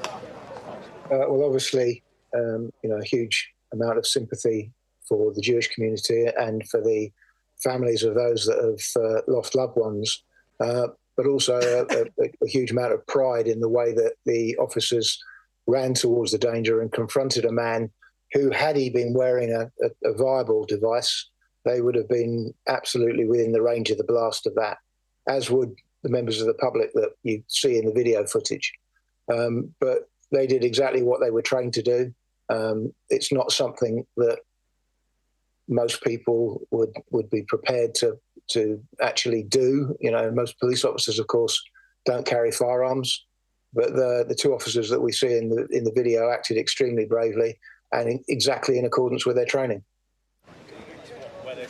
Yeah, Tony, talk to me about those 7 minutes from the call from a concerned member of the public who could see what was unfolding to the police disarming the gunman, killing him, fatally wounding him. Talk to me about those 7 minutes and what will have been happening as part of that firearms operation.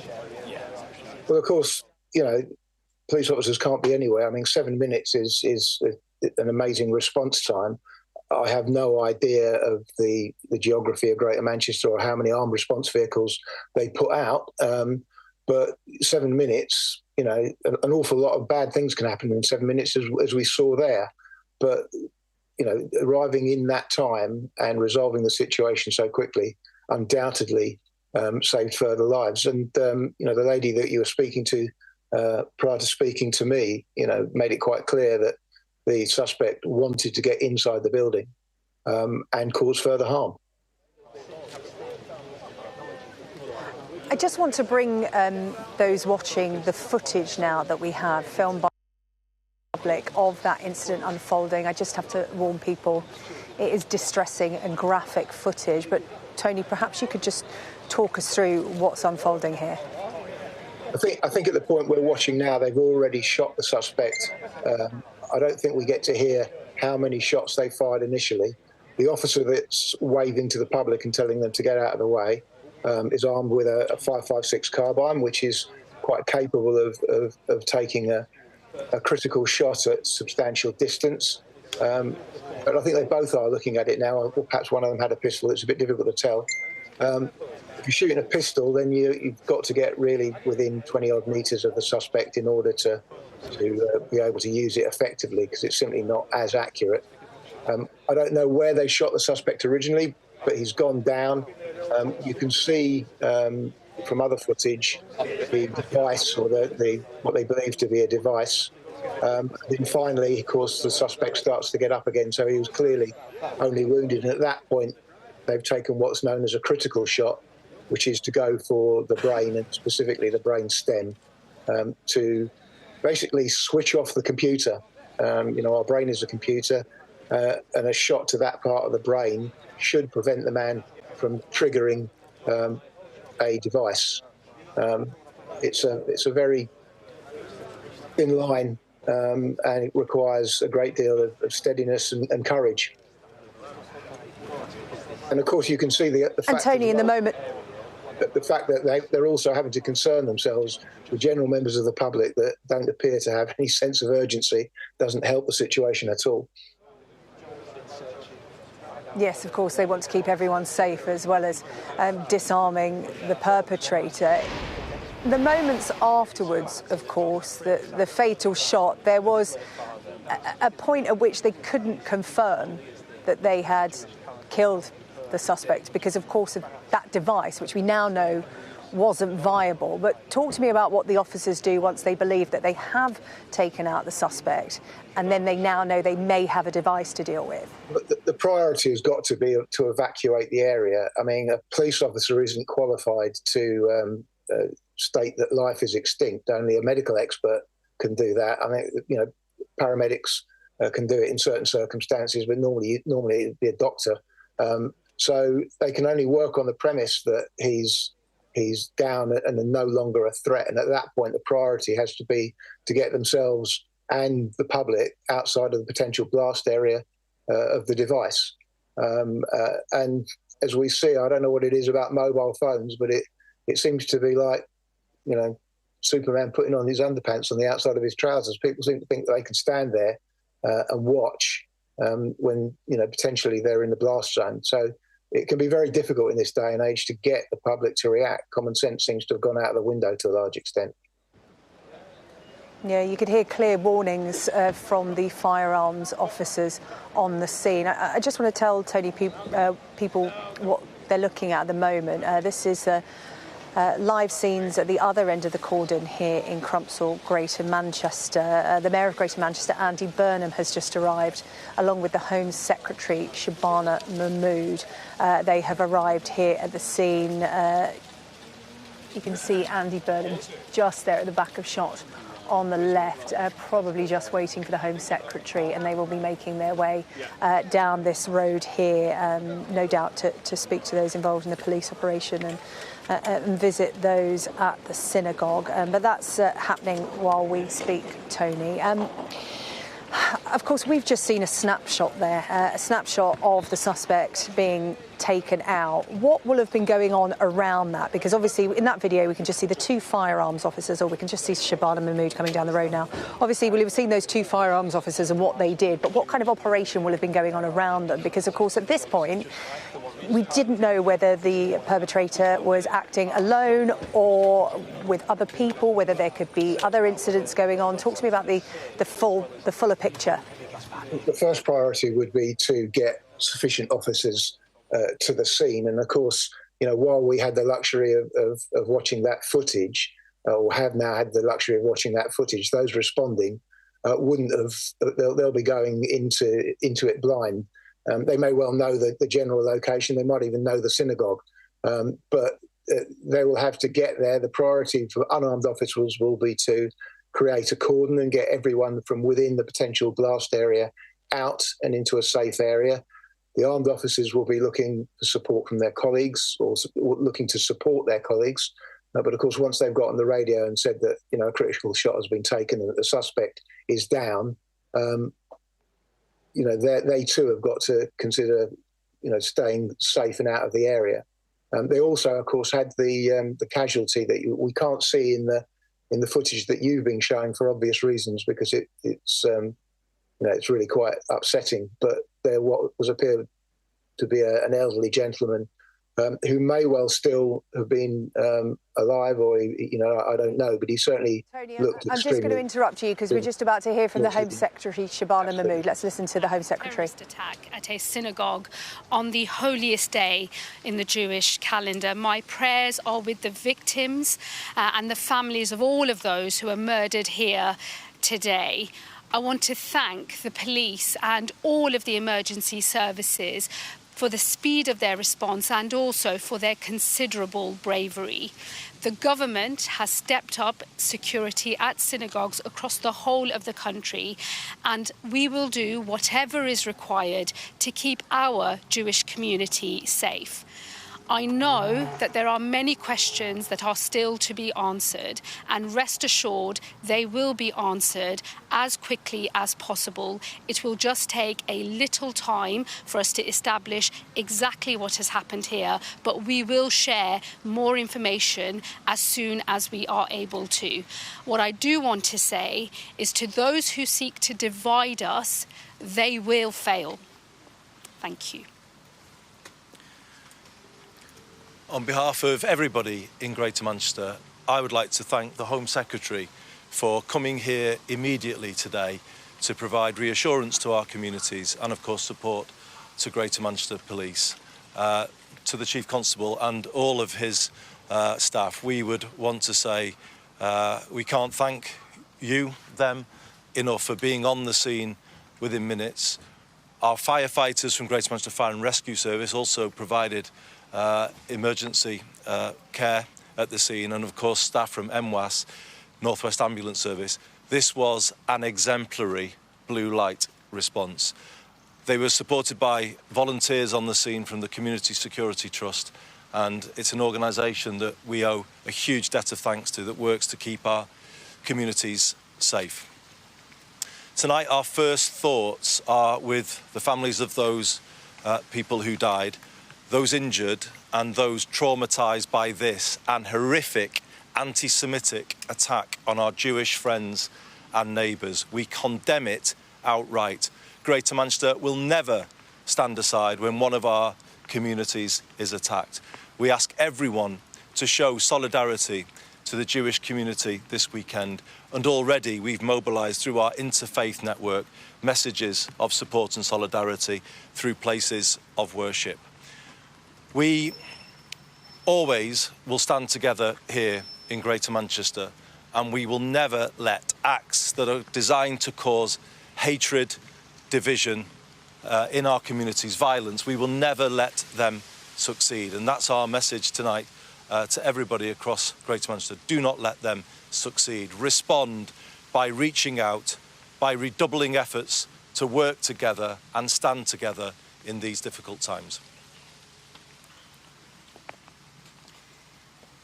Tonight, across Manchester, residents are horrified by the anti-Semitic terrorist attack that we've witnessed on our streets here in Crumpsall.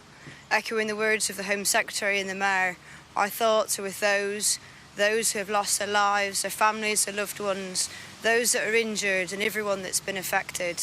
We know that this will leave a deep mark on our community here in Manchester, as Jewish people were attacked on their holiest day as they went to worship.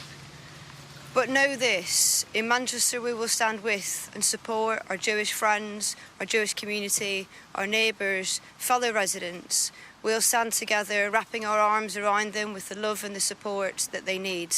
And we'll work with agencies to make sure right across the city, everyone in our city feels safe. Tonight is a difficult moment of sadness and reflection, but I know that Manchester will come together. They'll show the unity that we're proud of, and they'll stand with in declaring that hate has no place in our city, and that Manchester is a city we can all be proud of, and a city that will show the love and the support to our Jewish friends that they need in this time of moment of darkness. Thank you.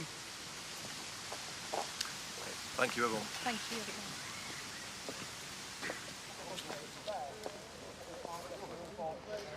Well, that was the council leader, Manchester City Council leader, the Mayor of Greater Manchester and the Home Secretary coming here to Crumpsall, Greater Manchester, the scene of this morning's horrific terrorist incident outside Heaton Park Synagogue. Well, I'm joined now by Lord Mann, the government's independent advisor on anti-Semitism. And Lord Mann, thank you so much for coming here to see us. First of all, this is simply awful. It's hard to put into words. Your reaction to what you saw unfold throughout today? Well, like everybody else, total shock. And as I started to do my job and find out exactly what's happening, I then realised that actually I know a lot of people who attend this synagogue. There are a lot of people who I interact with a lot in Manchester. As soon as it was clear that there was no ongoing terrorist threat, I came over. And I've been with the Jewish community volunteers who, in the midst of all the anguish and the horror, have been incredible heroes in being there. I don't just mean afterwards, and they're still around now on all the streets and will be all night, but actually in the immediate aftermath. You know, this young lad who put on the first tourniquet, I mean, it was kind of... I guess looking at your grandkids almost. Yeah. And, oh yeah, he said, well, it's my job, except he's a volunteer. It's not his job. He volunteered to do it, and that courage is the one big beacon of hope. I mean, I came in rather more than depressed, but, you know, that's uplifting when you see how people are already and were fighting back. Yeah. I mean, the security of Jewish synagogues and schools, mainly manned by volunteers to keep their community safe. 2 members of the Jewish community losing their lives in this attack this morning. 4 people seriously injured in hospital, and obviously our thoughts with them while we wait to hear for updates on how they're doing. But just in terms of the immediate aftermath of this, like you said, people doing what they can, they spring into action, don't they? And this has happened on Judaism's holiest day, so I know, you know, many members of the Jewish community haven't felt that they can speak about what's happened because of that. Those that have wanted to, such as the strength of feeling, because there has been a sense of inevitability about what happened this morning. Perhaps not here at Heaton Park Synagogue, but the feeling that there could be an attack somewhere. There has been. We've been very aware of that for quite some time, and those fears have grown. The threats have grown, the actual threats. Yeah. And I mean, the viewers won't realise actually there's been a whole series of attempts to do this kind of thing before, and very calmly and quietly the Jewish community, working with the security services and the police, have foiled them. It's been regular, this kind of thing attempted, and it's been decades and decades since anyone in our country has been killed or even seriously injured just for being Jewish. And today we have 2 people just going about their lives like everybody else, going to their place of worship, murdered purely because they're Jewish. And the country needs to take a deep breath at that, because we've always been a place that's been a good home for the Jewish community. They came here to feel safe. And were safe. And while people have got more fearful, I think one of the problems is that we're going to see a demoralisation in the Jewish community, which is why political leaders, but well beyond political leaders, this is well beyond the politicians, the country needs to stand up and be counted. If you've got people at work who are Jewish or neighbours who are Jewish, then you need to go put an arm around them and be with them. The country needs to stand with the Jewish community, because if we're incapable of allowing this tiny community, 350,000 people out of 60 million, just to get on with their lives and contribute to our country as they have done so brilliantly for such a long time, then what future have we got as a country? And so I think it's at that level, and I know there's government plans in place. You know, the details obviously are not published, but I've been involved in relation to them, and the security will be looked at. The money's not the problem, and I'm certain money won't be the problem. We need to see whether the systems are good enough. That will be assessed. This will be fully looked at to see, was this preventable? Yeah. And what does that mean? Was it preventable on the technical grounds? Or the... Because this afternoon, at another synagogue, not near here, in south of England, Jewish people attending on Yom Kippur are abused this afternoon, after what's happened, were abused by loudmouths in a van. You know, what kind of people have we become when that kind of thing's going on and we're allowing it to happen? So the roots of the problem are deep, and it's going to take a lot to sort out. So in the immediate term, rightly, security greatly enhanced, and that will continue for the foreseeable future, I'm quite certain. Systems will be looked at to see whether the systems can be improved, and money will not be a barrier to that. But then there's a deeper issue of what about society? And are there enough people prepared to stand up and challenge those who spew out hatred of whatever kind, anti-Jewish or any other hatred, rather than ignore it, pretend it's not happening? And I don't mean pointing at other people. Politicians are really the worst at that point. You know, here's the other side, look what they're saying. No, actually, what about in your own party? What about in your own backyard, in your own community, in your own family, in your own workplace? Call it out. People are not calling out the hatred that's there in society at the moment. And when that goes the way it has done, of people choosing not to call it out, this is the kind of consequence you get. People murdered, these two people murdered, purely and simply because they were Jewish. And we have no future as a country if we don't sort this out. We've been hearing from Jews who have said over the last 2 years, since the events of October 7th, things have ramped up, and we know that anti-Jewish hate has increased 400%, which is a mind-boggling number. People conflating what's happening in the Middle East with what's happening here in the UK. Members of the Jewish community in the UK, you know, are far removed from what is happening over there in terms of people conflating the issue. Is that what you see happening? People here in the Jewish community, you know, don't have, you know, they're not Israeli citizens, perhaps. They're not aligned with what's going on by the Israeli government, but people are conflating the issue, and that is what's happening here. Some people are conflating the issue, that's certainly the case, and that's very unhelpful. But we need to differentiate between people having views that might disagree. You and I might have views that greatly disagree, and I'm sure we'll find things we could have. But does that mean I have to hate you? Does that mean I have to go further and want to do you damage or actually do you damage? And that's at the nub of this, because, you know, what's going on in someone's head when they choose to do it? And what about the people around them, their family, their so-called friends? Where are they in all of this?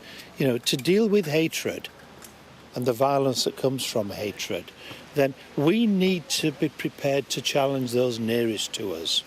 Not those furthest away. Don't target the politicians, target the people. You know, I mean, I get... Oh, a bit of both, actually. Look, I can mix it with the best of them in politics. But the critical thing is, are you challenging yourself, your family, your immediate friends, your neighbours, the people you immediately work with? That's the big question. And that's where we've got to look and see how we, as a country, and how government can play its role in that, can encourage that. Perhaps it starts at the top in government. I don't mean at the top, the Prime Minister, I mean all of us in our tiny little way at the top in politics, the parliamentarians, the people around them, that we actually take a lead in doing this. What should happen, it will happen in Manchester tomorrow. People should stand with the Jewish community. It's happening now, but it'll happen in a big way tomorrow. That's what's needed. But that needs to be not a one-off, not a thank you and goodbye, you know, a few plaques and an annual remembrance service. They're fine and they're good, but a lot more than that. Ongoing, to say, we've had enough of the hatred and the vile abuse, and we need to be better, all of us, and we need to all play our role. So in my way, in the way I can advise government, that's what I'll be advising in how best to do it. But the challenge will be there, and I think we will find a lot of champions from the Jewish community who will want to play not a lesser role because of this, but a bigger role. And if one good thing out of this horrendous day can come, it will be that. Lord Ban, it's been really good to talk to you. Thank you so much for coming and talking to us on what is an horrific day. But like you said, the Jewish community rising, stepping up, coming together, and on this holiest of days, it's particularly horrific for them. But in the face of that, they're standing strong. I really appreciate your time, Lord Man. Thank you very much for coming to see us. Thank you. Well, it has been a really unsettling day, actually, here in Greater Manchester. It's hard to actually put it into words. The events that unfolded here just after 9:30 this morning, just as a service for Yom Kippur, a children's service, was getting underway on the street behind me in the synagogue down there. An act of horror unfolded inside 7 minutes. That's quite hard to get your head around, 7 minutes and so much destruction. 2 members of the Jewish community killed, 4 seriously injured right now in hospital, and we are awaiting updates. We've heard from the government and the police confirming that this is a terrorist incident. We've been hearing from members of the community today, the Jewish community, saying that there was an inevitability about what happened this morning here in Greater Manchester. Perhaps not in this community, but it's the sense that Jews up and down the UK have had for the past 2 years now, since the events of October 7th. And it's happened, and 2 people have lost their lives, and now this community is coming to terms with that. Politicians are coming to terms with it, and the wider population will be reflecting on what's happened here in Manchester and some of the reaction to it in the next hour. Stay with us here on Sky News. I want to start the programme today with a name, a story that I can't get out of my head. The campaign has now started. This is your chance. Tell people. This is the politics hub. It's not correct. The tax burden is projected to go up. No, but I'm not. This is my interview. Look, this is ridiculous. No one does care about us. I'm really interested in that. On the politics hub, we like to push the boundaries. He's got the majority. The question is, what is he going to do with it? I witnessed the complete destruction of a place linked to my childhood memories. This is insane. I'm Yusra Al-Bagher, Sky's Africa correspondent based in Johannesburg, South Africa. I felt awe when we saw the mountain gorillas in Rwanda. We call him the king of the jungle. This is the alpha silverback. Sky News, get the full story first.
it's 7 o'clock. You're watching Sky News. I'm Sarah J. Mee, live in Greater Manchester this evening. I'm Matt Barbett, live in Westminster. I'm joining you tonight from Crumpsall, the scene of today's deadly terror attack at Heaton Park Mosque. Everybody else, get back! If you're not involved, move back! On the Jewish holy day of Yom Kippur, 2 members of its community here have been killed and another 4 people have been seriously injured. The man believed to be the attacker was shot dead by firearms officers. We're told a device he was wearing, which police feared was explosive, was not viable. Well, the synagogue attack is being treated as terrorism. Police confirming that earlier on today. They say they are working closely with the intelligence services. In the next half an hour, as Yom Kippur ends, many Jewish people will be switching on their phones and televisions for the first time today, finding out what unfolded here this morning. King Charles has said that he is deeply shocked and saddened to hear of this attack on such a significant day for the Jewish community. Here in Westminster, the Prime Minister has tonight given an address to the nation, warning the UK is facing a rising tide of anti-Semitism. Keir Starmer left a summit in Copenhagen to chair a Cobra meeting and has spoken of how he's been appalled by today's attack. In the last hour, we've heard from Israel's Prime Minister Benjamin Netanyahu. He says his country grieves with the Jewish community in the UK. We'll bring you reaction from across the political spectrum. I'll also be speaking to the former Cabinet Minister Penny Mordaunt, who'd been warning about the threat the Jewish community faced just a few months ago.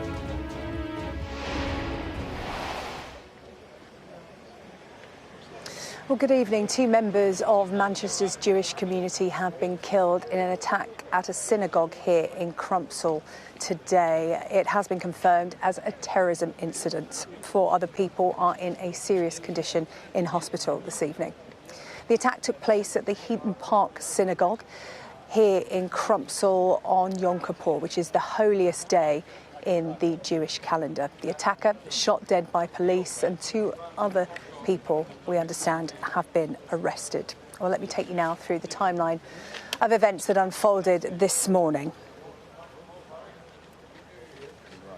The first 999 call was made at 9:31 a.m. Police told a man had been stabbed and a car had been driven towards members of the public at Heaton Park Hebrew Congregation Synagogue here in Crumpsall. 3 minutes later, firearms officers were deployed to Middleton Road as police received further reports that a security guard had been attacked with a knife. When police arrived, there was a car close to the front gates of the synagogue with a victim also on the floor. At 9:38, at the front of the building, officers confronted the attacker before opening fire and killing him. At 1 o'clock this afternoon, a police cordon was put up on White House Avenue, less than half a mile from the synagogue. Witnesses say 2 men in handcuffs were led away by police. Let's get more now from our Chief North of England correspondent, Greg Milam.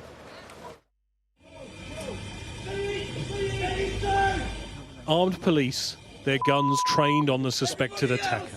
Get back! If you're not involved, move back! Get away! Somebody stay with deputies!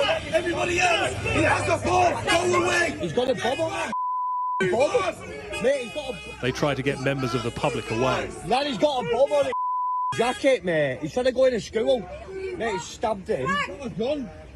No, he's got a bomb. Get out. A victim of the attack lies on the floor. Mate, if he detonates... Mate, I'm just jumping out of this in a minute. He's going to blow himself up. He's trying to press the button. When the attacker ignored their instructions. Lad, shoot him! These pictures show a knife and an item we believe was strapped to the attacker's body. In those first moments, the mere suspicion this was a terror attack prompted a response within minutes and of overwhelming scale. The fear there could be explosives. All this at a synagogue on the holiest day of the year in the Jewish calendar. 2 dead, along with the attacker, who took their lives. For those who call this community home, it is shattering. Today, like I said, being an auspicious high holy day, with all fasted since 6:30 last night, you want to feel secure, you want to be able to go to places and feel that you can just walk around and do what you can do. It's ridiculous, honestly. I don't know what goes through people's minds when they target innocent people. It's just, it doesn't sit right with me. I've never been frightened. I've been in shelters, sirens, army bases, bombed at in First Gulf War, Second Gulf War, served in the army there. I've never been scared. There you go. You heard that? And today I'm scared. This has happened, you know, in my neighbourhood. That noise you hear as she's talking, to people already on edge, they speculated was the sound of a controlled explosion. Barely 100 metres from the scene, police sealed off another street. One neighbour here reported seeing people being detained. Police have confirmed 2 arrests. This attack has been officially declared as a terrorist incident, and the investigation is now being led by counter-terrorist police. As has been confirmed by CT policing, we believe that the identity of the offender has been established, but until we are certain of this fact, it is premature to set out this detail at this juncture. Attacks like this are felt far beyond where they happen. The Prime Minister offering this message to the Jewish community. On behalf of our country, I express my solidarity, but also my sadness that you still have to live with these fears. Nobody should have to do that. Nobody. And so I promise you that I will do everything in my power to guarantee you the security that you deserve, starting with a more visible police presence protecting your community. I promise you that over the coming days, you will see the other Britain, the Britain of compassion, of decency, of love. Security at synagogues had already been increased. The fear of just this sort of attack was real. And here, in this community, it became reality. Greg Milam, Sky News, Manchester. The Sky's Katie Barnfield is here with me at the scene. And Katie, you were here just moments after the emergency services arrived outside the synagogue to respond to what was unfolding. And you've spent the day in and amongst the community here. What's been the reaction? This is an extremely upsetting day for the community here in Crumpsall. Of course, it's Yom Kippur today. It has been Yom Kippur today, which is the holiest day of the Jewish calendar. A particularly busy day for this synagogue. Large numbers of worshippers going in, expecting to have a peaceful day of worship here. An extremely terrifying time for people around here. We've seen those images of the attack where people were shouting, believing that the attacker might have a bomb, just complete panic ensuing outside. We understand at the time there were children inside this synagogue. There was a service being held for children, and people I was speaking to outside had been on their way in to try and go into the synagogue. Many of them had friends and family inside at the time, and they were just in complete disbelief. They just said they could not believe that this had happened. Many people quite angry that this had been targeted on a very busy day in the Jewish calendar, the holiest day in the Jewish calendar. A lot of people were also telling me that they had felt quite vulnerable for a while. They had been possibly expecting that something like this would happen, but people have been surprised that it's happened here. Many people were telling me that this is a very tolerant area. It's a community where a large Jewish community and a large Muslim community live side by side with one another. Members of the Jewish community were telling me that it's a peaceful area. People are very tolerant of one another.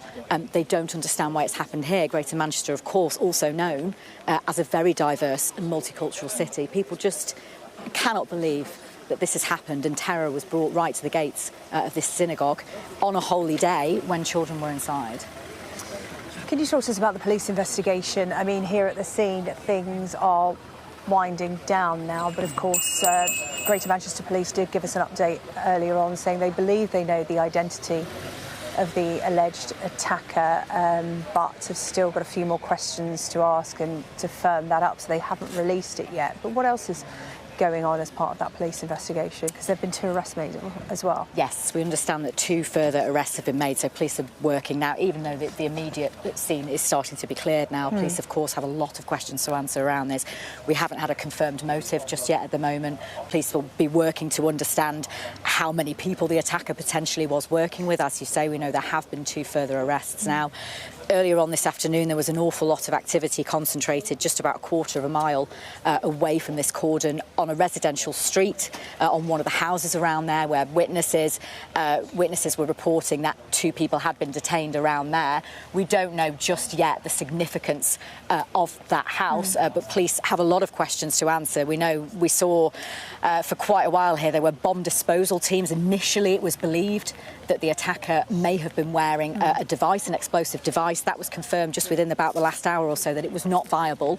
But police have been here on the scene with bomb disposal teams trying to get close to his... They opened actually and shot the attacker dead within about 7 minutes, but they weren't able to get close to his body because they initially believed that there was an explosive device that's now been confirmed as not viable.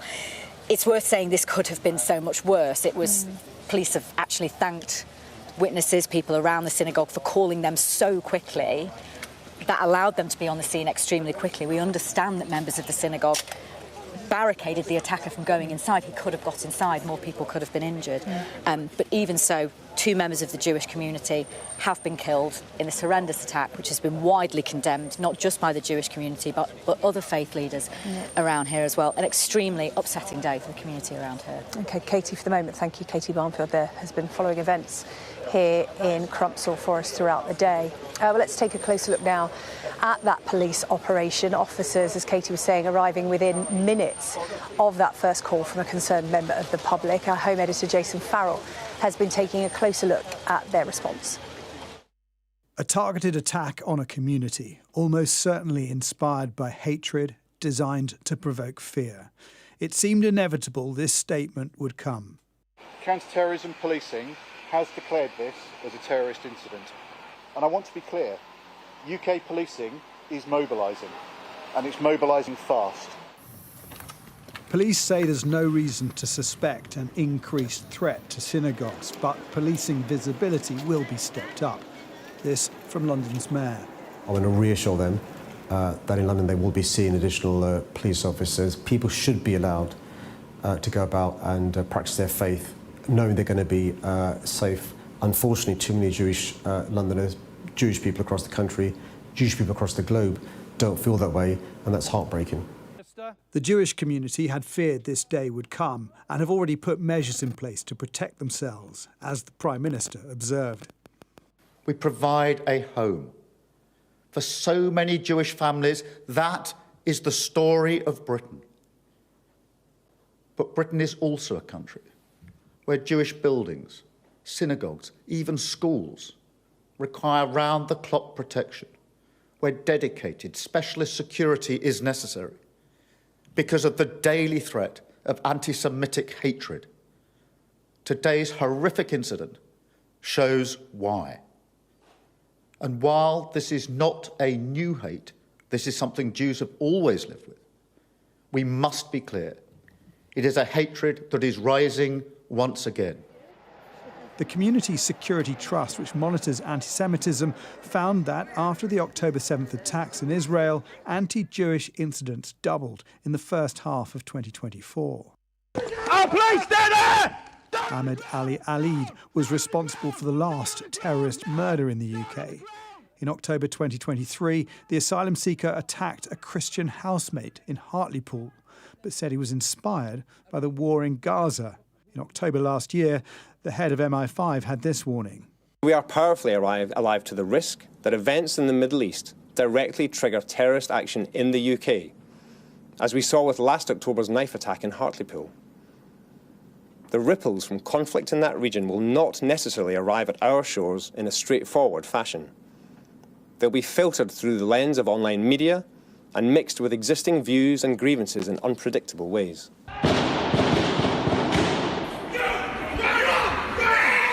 Marauding attacks are unpredictable and quick. In 2017, the 3 London bridge attackers killed 6 people in 8 minutes before they were shot. The same year, the Westminster bridge attacker killed 5 people in 82 seconds. Here in Manchester, the attacker was shot within 7 minutes of a call from the public. That phone call probably saved lives. It's likely so did the security precautions that all synagogues routinely deploy. That fortressing of their lives, schools and places of worship must sadly be stepped up.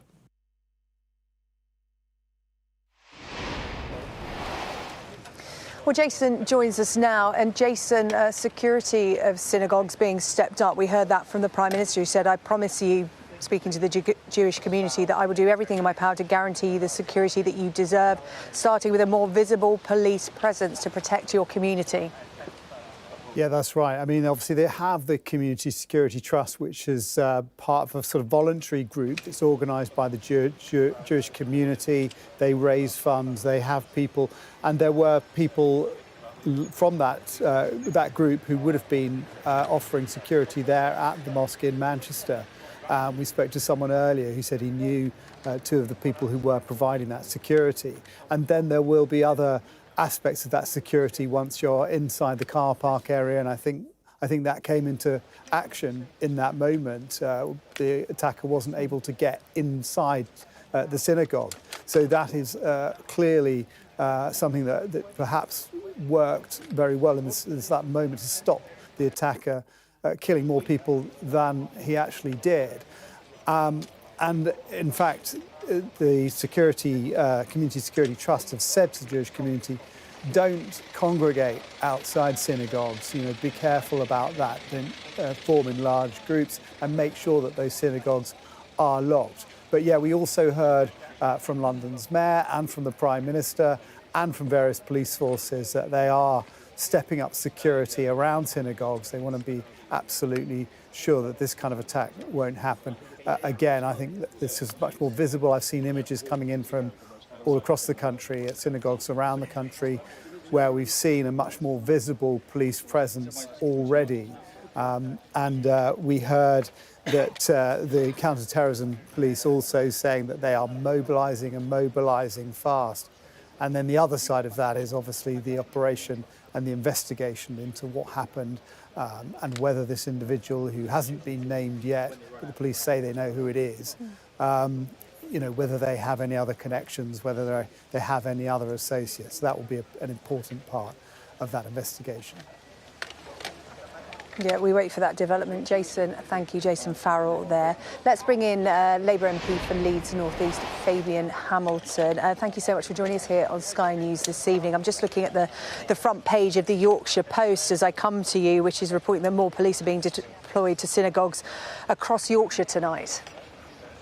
Indeed. And we have 5 synagogues in North East Leeds, so I'm very pleased to hear that. But I must pay tribute to the Community Security Trust. They keep our Jewish community in Leeds very safe, and they clearly did a brilliant job in Manchester today. But this is devastating for everybody. Talk to me about your thoughts when you heard the news this morning. Well, as many of your commentators have said, there seemed to be an inevitability that something like this would happen sooner or later. I'm really, really upset for the people who have suffered, the families, the bereaved, and those that were killed. It should never have happened. I think what's important, though, is that this does not destroy the harmony and the solidarity between communities. I know I've heard that the synagogue in Heaton, in Crumpsall, has very good relationships with the Muslim community and other communities thereabouts. And the same is true in North East Leeds. We have a vibrant Muslim community, Sikh community, Hindu community, and Christian community, and they all get on incredibly well. And we mustn't let this horrific attack, this evil attack, destroy that togetherness, that solidarity between the different faith groups. Yeah, we have been hearing that the rabbi here at the Heaton Park Synagogue very much into promoting interfaith relations, holding sessions with the local Muslim leaders here to promote that message and that sentiment. Can you talk to me about perhaps what some of your constituents have been saying to you over the last couple of years? Because what's been reflected here today on Sky News is we know the statistics that hatred against Jews has been on the rise since October 7th. The figure quoted 400%. And those concerns are being heard by MPs like yourself from members of the Jewish community in constituencies across the UK. Yes, indeed. And this has been a theme since the attacks of the 7th of October. There was massive coming together at that time, a few days after the horrific, brutal Hamas attacks in Israel. But since then, of course, we've seen a deterioration in the situation, with many more attacks on Jewish property, on Jewish people, and clear anti-Semitic attacks where Jews in Britain have been blamed for what the government of Israel has been doing, whether they supported them or not. And this is unacceptable, to lump everybody together in this way. And so there has been a lot of worry and concern from the Jewish community in North East Leeds that something like this might happen. And today we've seen it happen just next door to us in Manchester. I've heard talk of people hoping that this is a wake-up call to the threats to the Jewish community, for this to be a watershed moment. In terms of what happens next, I was talking to Lord Mann, the government's independent advisor on tackling anti-Semitism, and he said, you know, dealing with the politicians is one thing and all the political movements and what the Prime Minister said, but it's people that make a difference. And this slow creep, as the Jewish community see it, of the rise of anti-Semitism, it may not be overt acts. It can be more subtle than that, but it's about people recognising it and calling it out and standing alongside the Jews in their community, in their place of work, in their schools. Well, I think that's why many of us welcome the statement from the Muslim community nationally of solidarity with the Jewish community. We cannot allow this kind of brutality, this sort of evil attack, to split us apart. We are proud to be British people working together in a liberal democracy where freedom of speech is paramount, and we can't let that be stopped or attacked by this kind of outrageous and shocking act of terror, which is all I can call it. We have to move closer together and bring our Muslim community closer to our Jewish community. I've tried to do that in North East Leeds. It's not easy, and there are many differences, of course, but ultimately we need to stop this kind of terror from taking hold, and the attacks on Jewish people and Muslim people for what's going on in the Middle East at the moment. We need to stop that spreading here to the United Kingdom and be proud of living together in a free society. And finally, a word to your constituents, many of whom may well be watching this interview tonight, in terms of they might have heightened fears given what's happened this morning. What words do you have to reassure them that what the Prime Minister said this afternoon translates into your community? Well, firstly, I have been in touch with the Divisional Commander of West Yorkshire Police. We've yet to speak, but we have had contact. And I'm reassured from what I've heard that there will be heightened security from the police. And secondly, I think we need more resources for the Community Security Trust, these volunteers that prevented a lot worse happening in Manchester today, and that do such a brilliant job in all our Jewish places of worship and schools and community centres. So I want people to feel that, yes, the community is under attack and there are increased anti-Semitic attacks, but something's being done about it, that they must feel secure. We must work together to ensure that people feel safe. It would be entirely wrong if Jewish people felt that they had no place in our society. Jewish people are as important as every other community in Britain, but they're under attack right now. We will work as hard as we can as politicians, as law enforcement agencies, everybody looking after the communities that are so important to us. And so I want people in my community to understand that. We will not let this go. We will get to the bottom of it and do everything we can to make people feel safe. Thank you. Thank you so much for your contribution to the programme this evening. We'll have much more reaction from here in Crumpsall to today's shocking terrorist incident at Heaton Park Synagogue throughout the evening. But now I will hand back to Matt Barbette in Westminster. Matt. Thanks very much, Sarah Jane. Well, what happened today in Greater Manchester has, as you would expect, prompted swift and impassioned responses from the UK and around the world. The Prime Minister, Keir Starmer, chaired an emergency meeting of Cobra, condemning the attack as horrific, while the Home Secretary, Shabana Mahmood, headed to Manchester.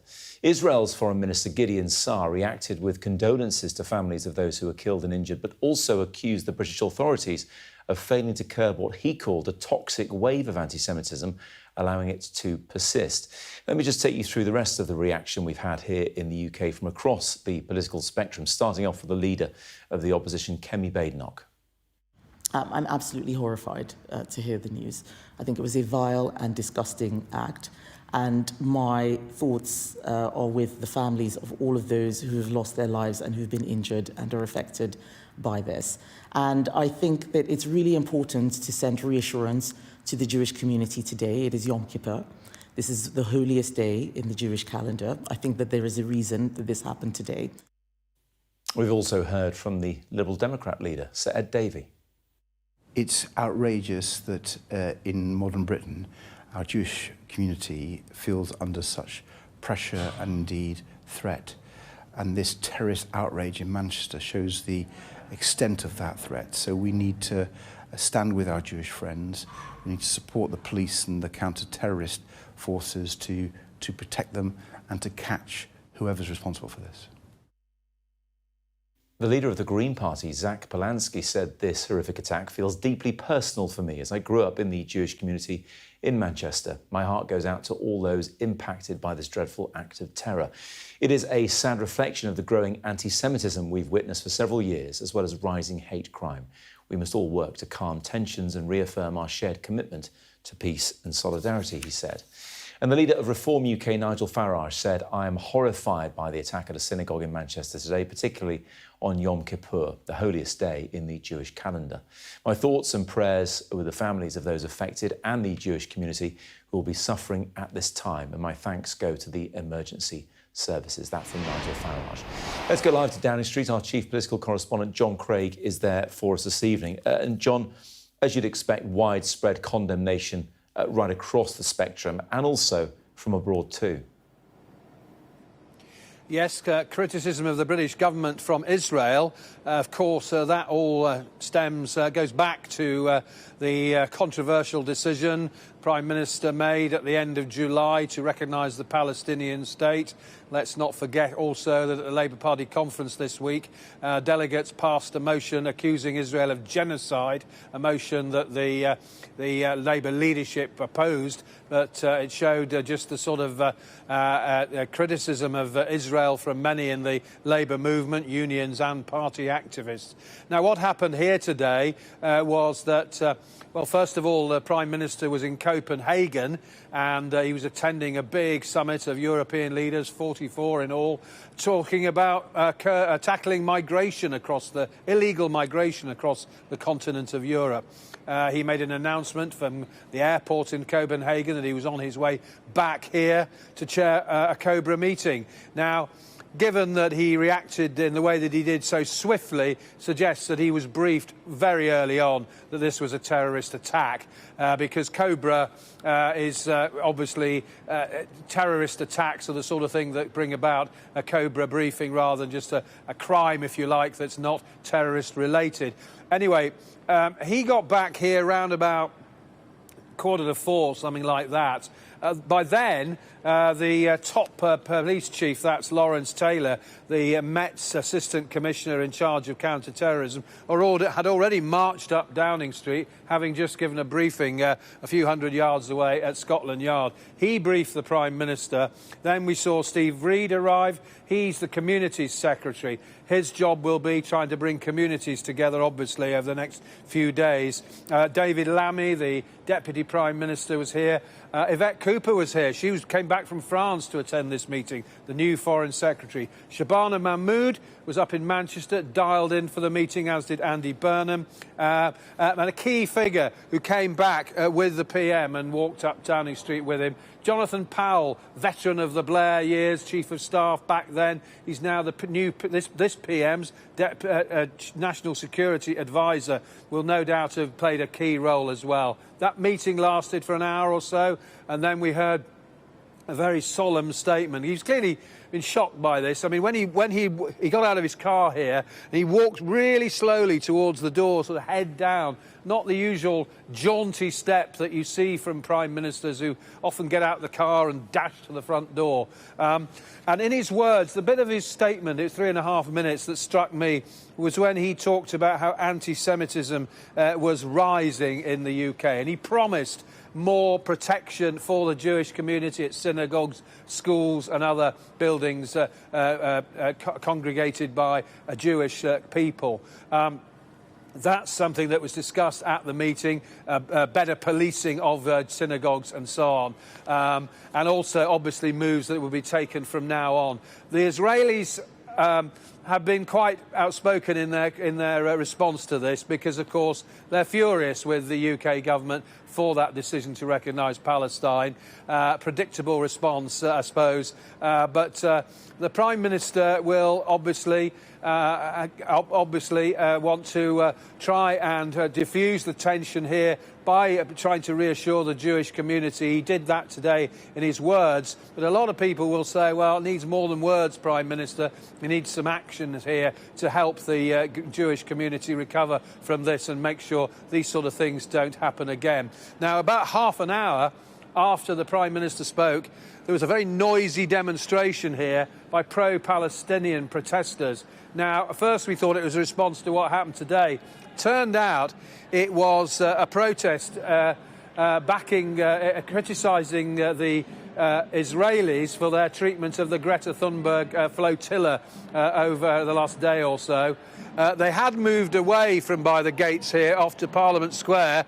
Well, I don't know if you can hear the noise. Sounds as though they might be coming back. So, the great divisions about Israel and Palestine, well, you can probably hear them now. Sounds as though they're on their way back from Parliament Square, coming back towards Downing Street. In fact, I can see them. They're marching past the gates here as we speak.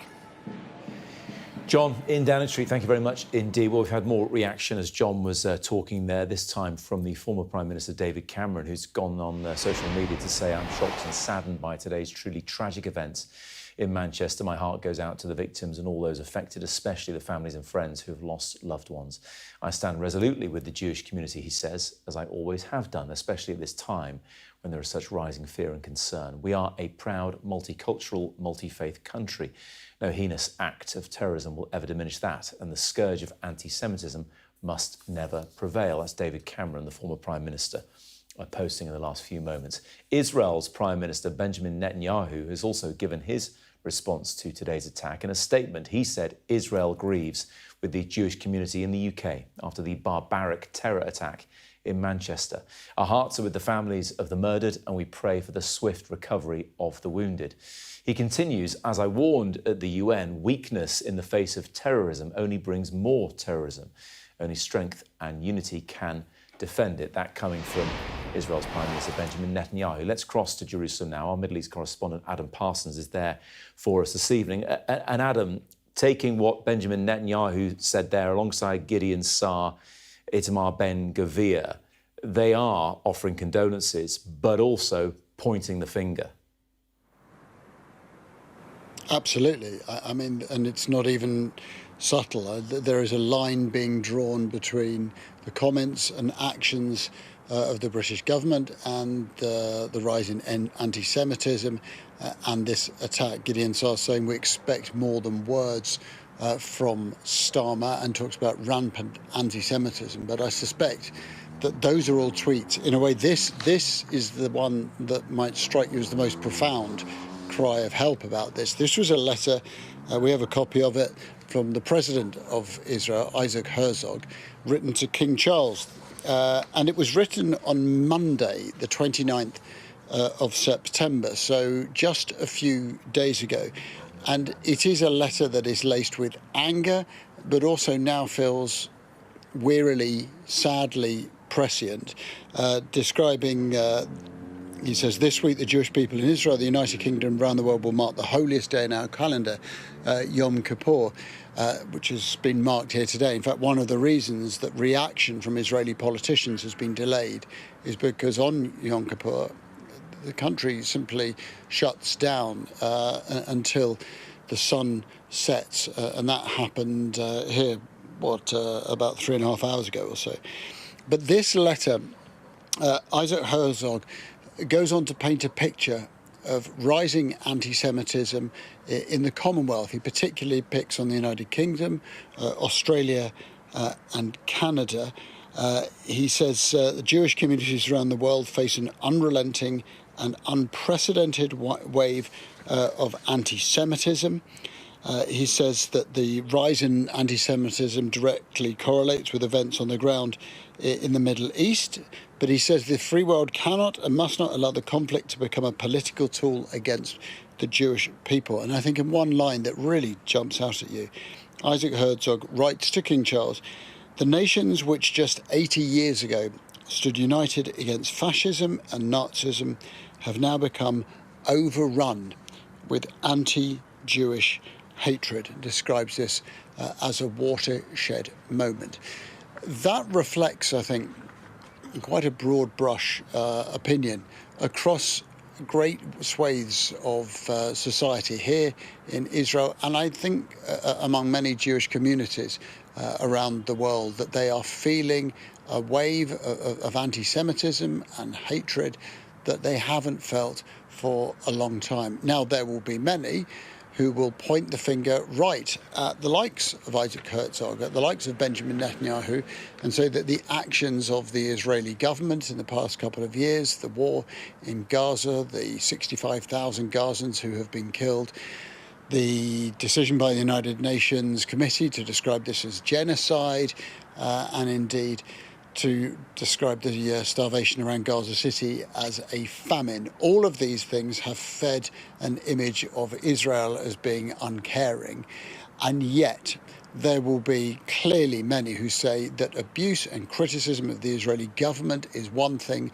but that is not a criticism of the Jewish communities around the world, that perhaps something different is going on, that a link is being drawn between criticism of this government and rise in anti-Semitism. Statistically, it's very hard to argue against the fact that anti-Semitism is growing in the UK and in many, many other countries. So I think there will be debates about what is causing that, how much of that is fueled by criticism of the Israeli government, how much by other factors, but the fact it is happening seems undeniable. And the fact that the leading lights of Israeli society, political, social, cultural, are feeling under siege and under pressure, and want answers from the rest of the world, is similarly very, very obvious. Adam, thank you very much indeed. Well, continuing that point that President Isaac Herzog made in his letter to King Charles, we heard the Prime Minister address the rising anti-Semitism in the UK early this evening. The former Conservative Defence Secretary, Dame Penny Mordaunt, co-authored a report on that very issue just in the summer, and I spoke to her about it a short time ago. Penny Mordaunt, glad to see you. Thanks for joining us. Let's start with your reaction to what we've seen in Manchester today. Well, obviously an appalling day. I made worse because it was on one of the Jewish community's most holy days. I'm sure that Manchester will respond defiantly, stoically to this, but it's just an absolute tragedy for the Jewish community and the city of Manchester, which is no stranger, I'm afraid, to these sorts of events. We don't yet know of any motivation for this, but happening as it has done on the most holy of Jewish days, Yom Kippur, that's been designed, you would think, to have maximum impact. It has. I'm sure of that. I mean, we need to wait for the proper assessments to be done, but I think this seems to be very obvious, and it's not just the impact of doing that on this very holy day for that community, but many Jewish people will not be on their social media, they will not be on their electronic devices. So getting information, staying in touch with loved ones, all of those things is clearly much more difficult, and I'm sure that would have factored into the thinking from this appallingly evil individual. Do you think there are people who are wrongfully conflating the actions of the Israeli government with the motivations of Jewish people around the world? Yes, absolutely. And of course, you can criticise what Israel is doing. You can talk about what is happening in Gaza and be highly critical of that. That is a freedom of speech issue. And Lord Mann and I made it very clear in our report that's not what we're talking about. You're entitled to criticise the actions of a government or what's going on there. But what you can't do is go into work the next day and abuse a work colleague because he is Jewish about that situation. I mean, it's ridiculous to have to explain this to people, but that is the case. And I'm afraid that we've seen in trade unions, in particular public sector bodies, in the arts sector as well, we've seen this sort of attitude that it's okay, that it's fashionable, that it should be permitted, that you can go and abuse a particular religious group or ethnic group in this way. That is not the case. And we just have to educate people that that is the case. And where people persist in this vile behaviour, we need to stamp it out. And clearly more is needed to do that. I'm glad you said a particular religious group or ethnic group, because, of course, this isn't just confined to anti-Semitism. It's people who are anti-Muslim and anti-Christian, anti-lots of things. Do you think the tenor of public discourse at the moment is so polarising that it's allowing people to think that prejudice is more acceptable these days? Well, of course. I mean, there are lots of groups that suffer from abuse and intimidation and name-calling and a whole raft of things. But I do think the Jewish community is an exceptional case because you don't have to repeatedly argue why it's not okay to abuse other groups. It's an obvious point.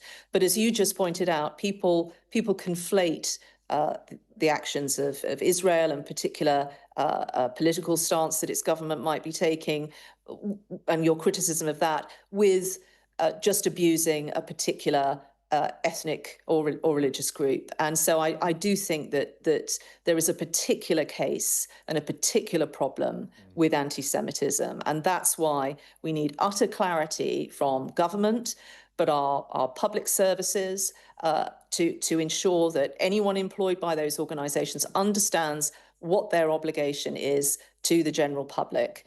And we've made some very clear and simple and straightforward recommendations that should take no time at all to implement for those public sector bodies, so that everyone in our country can feel confident about going about their daily lives and using those public services. Of course, there's been widespread condemnation of what happened today from all groups and across the political spectrum, and of course, outside of the UK as well. I'd like to draw your attention to the response of Gideon Saar, Israel's foreign minister, who posted a lengthy post on social media, but in particular, he said the authorities in Britain have failed to take the necessary action to curb this toxic wave of anti-Semitism and have effectively allowed it to persist. During your research into this, did you find evidence of what he's claiming? So look, you can find evidence of that environment. I mean, just last night in London, there were some pretty horrible protests on the streets, which people would have found very intimidating and unsettling. So we know this is going on. It's going on in our cities. It's going on in our communities. We found good and bad practice by local authorities and the police. We want more consistency in tackling that, and we've made some recommendations around that. But I think there are some other things too. I just want to finish off on a different point. Sorry to interrupt. I just want to finish off on a different point, Penny Mordaunt, if I may, and it relates to what Gideon Saar says. He says there needs to be more effective action, enforcement against the rampant anti-Semitic and anti-Israeli incitement in Britain. Do you think the Israeli government wants to conflate the criticism of it with anti-Semitism? Does it suit them to make all criticism of the Israeli government anti-Semitic as well? Well, I can't say what they are seeking to do. What I can say is that we need to be clear. These are these are two separate issues. You can be critical of what the government in Israel is doing and the situation of Gaza. That is not a license to then go and abuse some of your fellow countrymen just because they are Jewish. That is, we have to be completely clear about that. And we need our government to be completely clear about that. And particularly in the public sector, where we know there are still problems with anti-Semitism, particularly in the NHS, within trade unions, particularly in education and independent social work. Those issues need to be gripped. And if those public bodies, professional bodies and trade unions won't sort it out, the government needs to. It needs to implement our recommendations, and we need to take seriously the rise of anti-Semitism that has been happening over the last few years. Dame Penny Mordaunt, thanks very much indeed. Joining me now is the chair of the Jewish Leadership Council, Keith Black, and Ed Arnold, who's a senior research fellow for European security at the Royal United Services Institute and a counter-terror expert. It's good to have you both with us on Sky News this evening. Keith, I'd like to come to you first.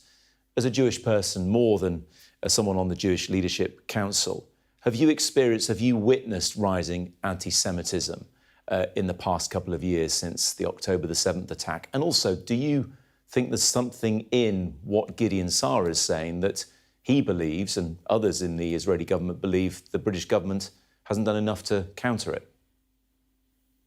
Good evening. First of all, it's a terribly shocking, sad day on Yom Kippur for all our community to emerge from Synagogue and hear this terrible story and grieve for the victims. And our hearts go out to all the families who have lost loved ones. And it's a terrible day for the Jewish community in this country.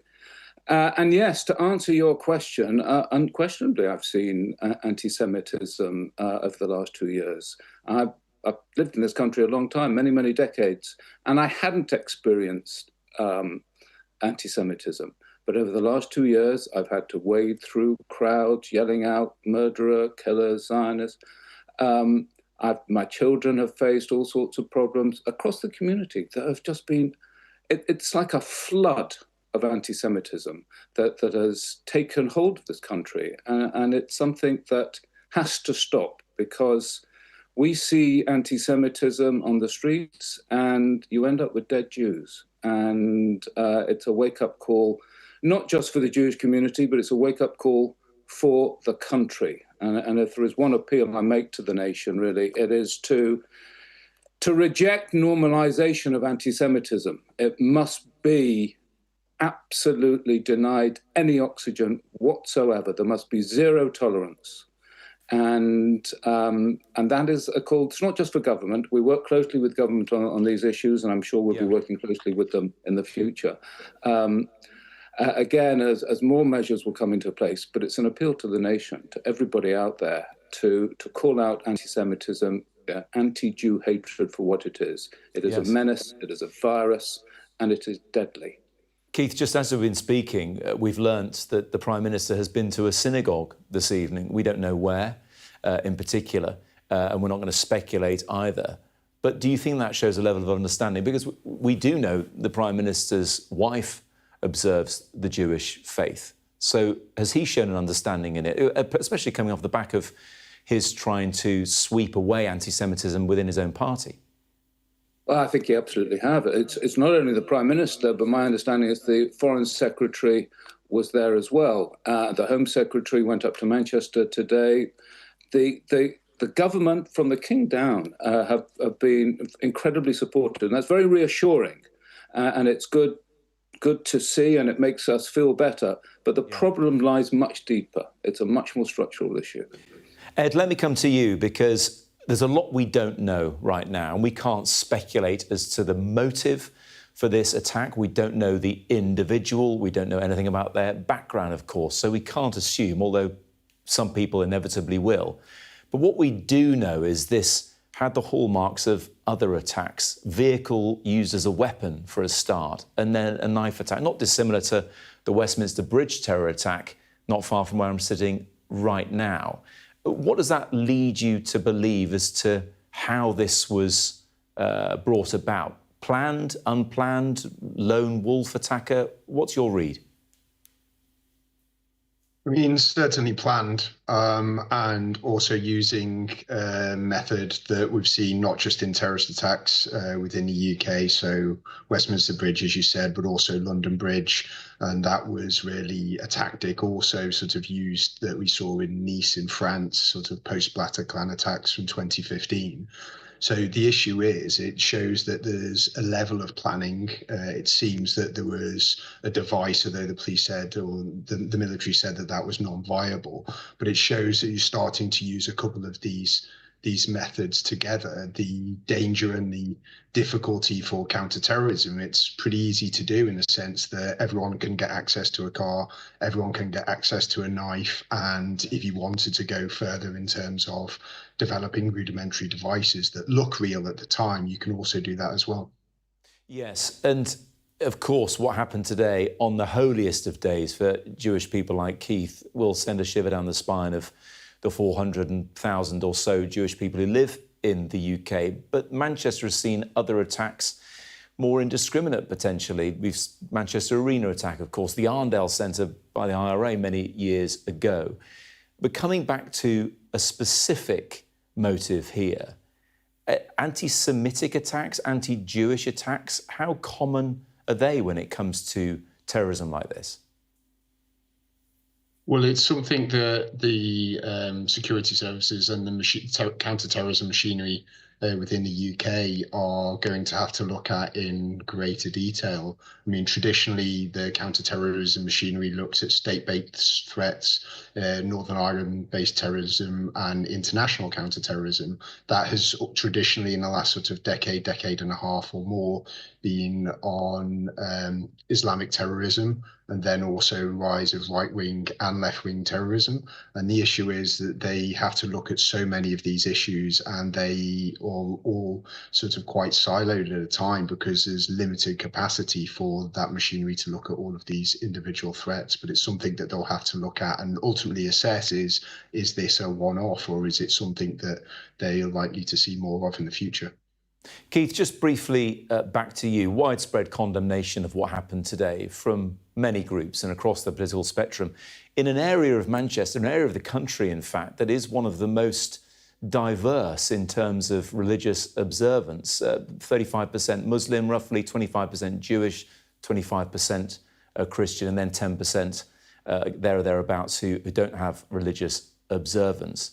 Does it make you hope for more community cohesion? Does it give you hope that something like this happening in an area like this shows that actually people can get along, can live alongside, need to talk more about the positives of that potentially? Well, I grew up in Manchester. I was born in Salford, not far actually from the Synagogue. So I've seen Manchester change over the decades. And yes, we do have, particularly in that area of North Manchester, a very large, active Jewish community living cheek by jowl to a Muslim community. And by and large, my understanding is the relationship is very good. There's lots of connectivity. There's forums for leaders and for community members to come together and talk and settle issues.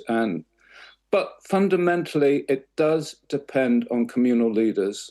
Yeah. And communal leaders have got to take very strong measures and have got to be very clear that Britain is a diverse country, and toleration is the benchmark of this country. It's one of the key values of being British. And we must all be as tolerant of each other as possible.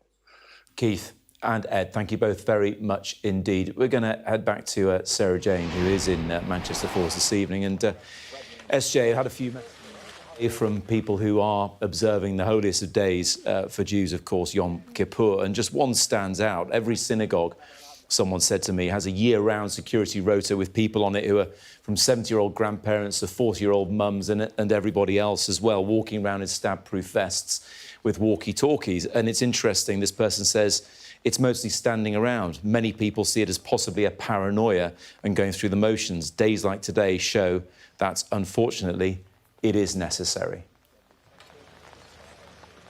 Yeah, very much so, Matt. I was reading something that a Jewish friend had posted on social media, and she said, you know, the service that was taking place this morning was a children's service, and these children, Jewish children, go to school, go to the synagogue and have airport-style security in some instances, and they don't really question it. It is just part and parcel of their everyday life, and that fear has been heightened recently, and of course this incident today very much played into that. Let us talk about the multicultural nature of this part of Manchester. So many different religious groups living side by side. We can speak now to the Chief Executive of the British Muslim Trust, Akila Ahmed. Akila, thank you so much for joining us on Sky News tonight. I know you were keen to come on to express solidarity with the Jewish community tonight. Thank you, Sarah. Yes, the attack today at Synagogue in Heaton Park in Manchester was just absolutely horrific, and my heart goes out to everybody who was impacted by it and to all the victims and their families and Jewish communities, not only in Manchester but around the country. I can only empathise with how scared people must be feeling right now and how terrified. And for it to happen on the holiest of days as well, Yom Kippur, it's despicable, basically. It once again highlights the vulnerabilities of those who have faith, of different faith groups. Terror came to the door of the Jewish community today. We know also that the Muslim community can be targeted in these kind of incidents as well.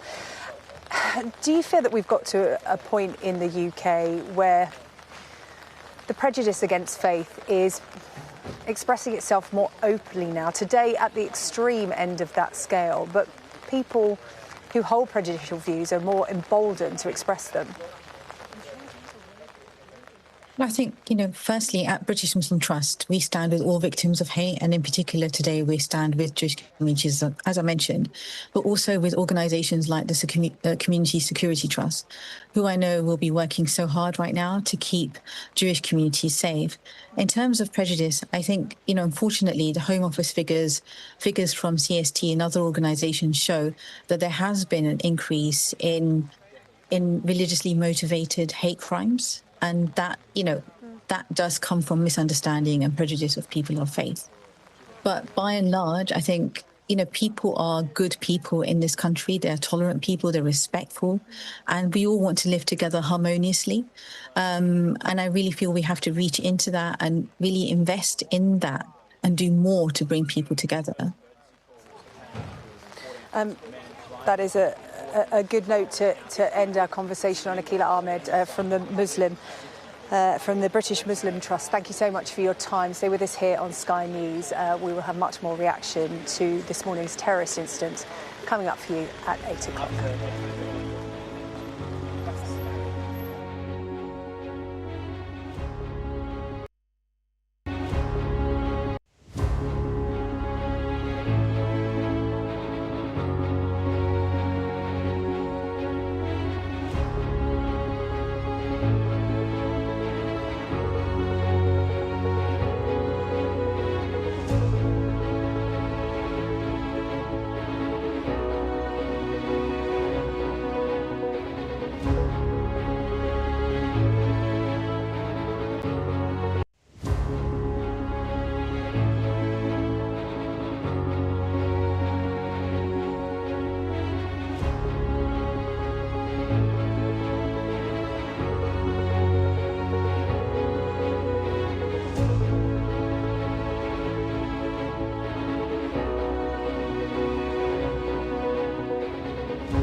It's 8 o'clock, you're watching the UK Tonight live from Crumpsall in Greater Manchester, where 2 people have been killed in a terror attack on a synagogue.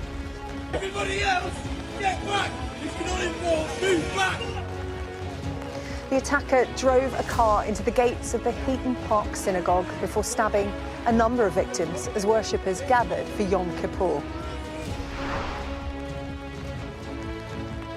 Well, this is the suspect. Got dead by armed police 7 minutes after the first 999 call. The investigation continues this evening. Counter-terror police say 2 people have been arrested. The attack has shocked this city and the Jewish community across the country. Sky News understands the Prime Minister has visited a synagogue this evening. He has vowed to respond.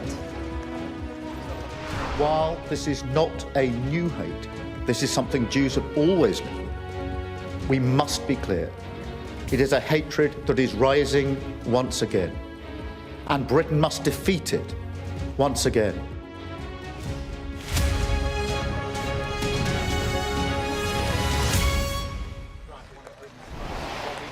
Good evening from Crumpsall in Manchester, where 2 people were killed this morning in a terror attack at a synagogue as worshippers gathered for Yom Kippur. 4 others were seriously injured when the suspected attacker drove a car into the gates of the synagogue before stabbing a number of people. He was shot dead by armed police, with a terror investigation now underway. 2 people have been arrested. Just to warn you that this report from our chief North of England correspondent Greg Milam contains images of the body of the suspected attacker.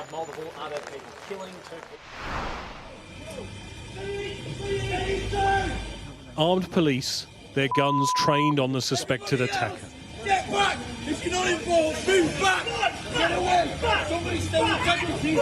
Everybody else! He has a ball! Go away! He's got a bomb on him! Mate, he's got a... They try to get members of the public away. Man, he's got a bomb on his jacket, mate. He's trying to go into school. Mate, he's stabbed him. No, he's got a bomb. Get A victim of the attack lies on the floor. Mate, if he detonates, mate, I'm just jumping out of this in a minute. He's going to blow himself up. He's trying to press the button. When the attacker ignored their instructions. No, shoot him! These pictures show a knife and an item we believe was strapped to the attacker's body. In those first moments, the mere suspicion this was a terror attack prompted a response within minutes and of overwhelming scale. The fear there could be explosives. This image of the attacker, the face that those caught up in this would have seen. All of this at a synagogue on the holiest day of the year in the Jewish calendar. For those who call this community home, it is shattering. Today, like I said, being an auspicious high holy day, with all fasted since 6:30 last night, you want to feel secure, you want to be able to go to places and feel that you can just walk around and do what you can do. It's ridiculous, honestly. I don't know what goes through people's minds when they target innocent people. It's just, it doesn't sit right with me. I've never been frightened. I've been in shelters, sirens, army bases, bombed at in First Gulf War, Second Gulf War, served in the army there. I've never been scared. There you go. Any of you heard that? And today I'm scared. This has happened, you know, in my neighbourhood. That noise you hear as she's talking, to people already on edge, they speculated was the sound of a controlled explosion. Barely 100 metres from the scene, police sealed off another street. One neighbour here reported seeing people being detained. Police have confirmed 2 arrests. This attack has been officially declared as a terrorist incident, and the investigation is now being led by counter-terrorist police. As has been confirmed by CT policing, we believe that the identity of the offender has been established, but until we are certain of this fact, it is premature to set out this detail at this juncture. The Mayor of Greater Manchester came to visit the scene. Tonight our first thoughts are with the families of those people who died, those injured and those traumatised by this and horrific anti-Semitic attack on our Jewish friends and neighbours. We condemn it outright. Attacks like this are felt far beyond where they happen. The Prime Minister offering this message to the Jewish community. On behalf of our country, I express my solidarity, but also my sadness that you still have to live with these fears. Nobody should have to do that. Nobody. And so I promise you that I will do everything in my power to guarantee you the security that you deserve, starting with a more visible police presence protecting your community. Security at synagogues had already been increased. The fear of just this sort of attack was real. And here, in this community, it became reality. Greg Milam, Sky News, Manchester. Well, Greg joins me now. And Greg, Yom Kippur, a time of reflection and atonement for the Jewish people, a time for forgiveness, and they find themselves in the midst of this terrorist incident. Many people in Manchester are probably only finding out now as the sun goes down, they can switch on devices and their televisions. What's been the reaction from the Jews that you've spoken to today in and around this area? Well, around this area, I think you looked at their faces today and it was just shell shock. I think the scale of what they experienced on their doorstep, the speed with which it happened, all of that panic and that chaos. There was one man I was talking to who was in the loo and heard those bangs of those police firearms going off. And like so many people living opposite that synagogue, had to come down here to this cordon and spent the day. And I think the fact they knew there were children, so many children in there, that it was a holy day for the synagogue, I think really struck hard. There was a group of people who came down. There was a little row of dining chairs that had been brought down for some older members of the community who'd been brought down to be this side of the police tape and just to wait for that opportunity to go back. And the shock on their face, I think, was really clear. But something else as well, their relief that this wasn't a lot worse. The praise for the police operation. It was 7 minutes from that first call to the police to when the attacker was shot by police. But also the work of those inside, the security team at the synagogue and those inside who barricaded themselves in and undoubtedly saved lives. But I think the fact this has happened on their doorstep is very hard for people to take. Yeah, there's always security at synagogues, at Jewish schools. It's heightened on holy days like Yom Kippur. And we heard from the Prime Minister earlier that there is going to be increased security again at synagogues and schools going forward. Because when you speak to the Jewish community, there's been a sense of inevitability about what happened this morning. Perhaps not here on their doorstep in Manchester, but the feeling that there would be some kind of attack on Jews. Yeah, and people do talk about that here, that they thought it would happen, maybe not here, because this is a very diverse area. It's a very large Jewish community, it's a very large Muslim community, and it's a place where that is seen as being a very well-functioning, diverse neighbourhood. So they perhaps didn't think it would happen here, but certainly people did say they knew it would happen after October the 7th. When we saw that increase, and the continuing increase in anti-Semitism, they thought it would happen. The question, of course, is how do you stop it? With all the increase in resources, with the best will in the world, when someone has a vehicle and someone has a knife, as many people have said today, how do you stop that? And that will be a question I think a lot of people in communities all around the country will have. What can be done to stop someone doing something like this? OK, Greg, thank you. Our Chief North of England correspondent Greg Milam, who spent the day here in Crumpsall. Well, this investigation very much in its early stages. It's been confirmed as a terrorist incident. We can take you through what we know so far with our crime correspondent Martin Brunt. The synagogue was full of worshippers on this, the holiest day in the Jewish calendar, Yom Kippur, the Day of Atonement. The terrorist was prevented from getting inside, but by then he'd killed 2 and injured 4 others. This is how the horror unfolded. The first emergency call was made at 9:31. A man had been stabbed and a car driven towards people at Heaton Park Hebrew Congregation Synagogue in Crumpsall. 3 minutes later, firearms officers were sent to Middleton Road as police received more reports that a security guard had been attacked with a knife. When police arrived, there was a car close to the front gates of the synagogue with a victim on the road. At 9:38, outside the building, officers confronted the attacker before they opened fire and killed him. At 1 p.m, a police cordon was put up on White House Avenue, less than half a mile from the synagogue. Witnesses say 2 men were led away in handcuffs. Police will be delving into every aspect of the killer's life, his family, his friends, his acquaintances, and examining in minute detail any mobile phones and computers. They'll want to know everybody he's been in contact with. Did others help him plan the attack, or was he a lone wolf? Police said later they knew the killer's identity, but they weren't ready to reveal it publicly. There were a large number of worshippers attending the synagogue at the time of this attack. But thanks to the immediate bravery of security staff and the worshippers inside, as well as the fast response of the police, the attacker was prevented from gaining access. The Home Secretary met some of the officers involved in the response to the attack, and she had a message for terrorists.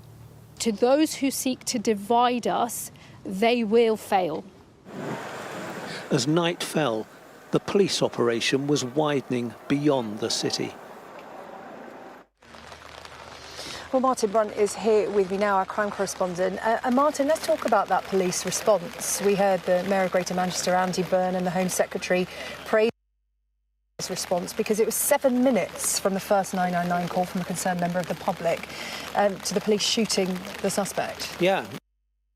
On the first emergency call, and 9:38 was the first shot fired. And even for a major city with circling armed response units, that's still quite an amazing thing. We've no idea how close to this area that armed response unit was when it got here, but you know, by anybody's standards, 7 minutes is extraordinary. And you have to build into that the assessment to take those shots. And as we've seen, it would appear, and this will be subject to a big investigation, of course, internal investigation, the police were convinced that there was some kind of explosive device, and you know, they couldn't get that close to him.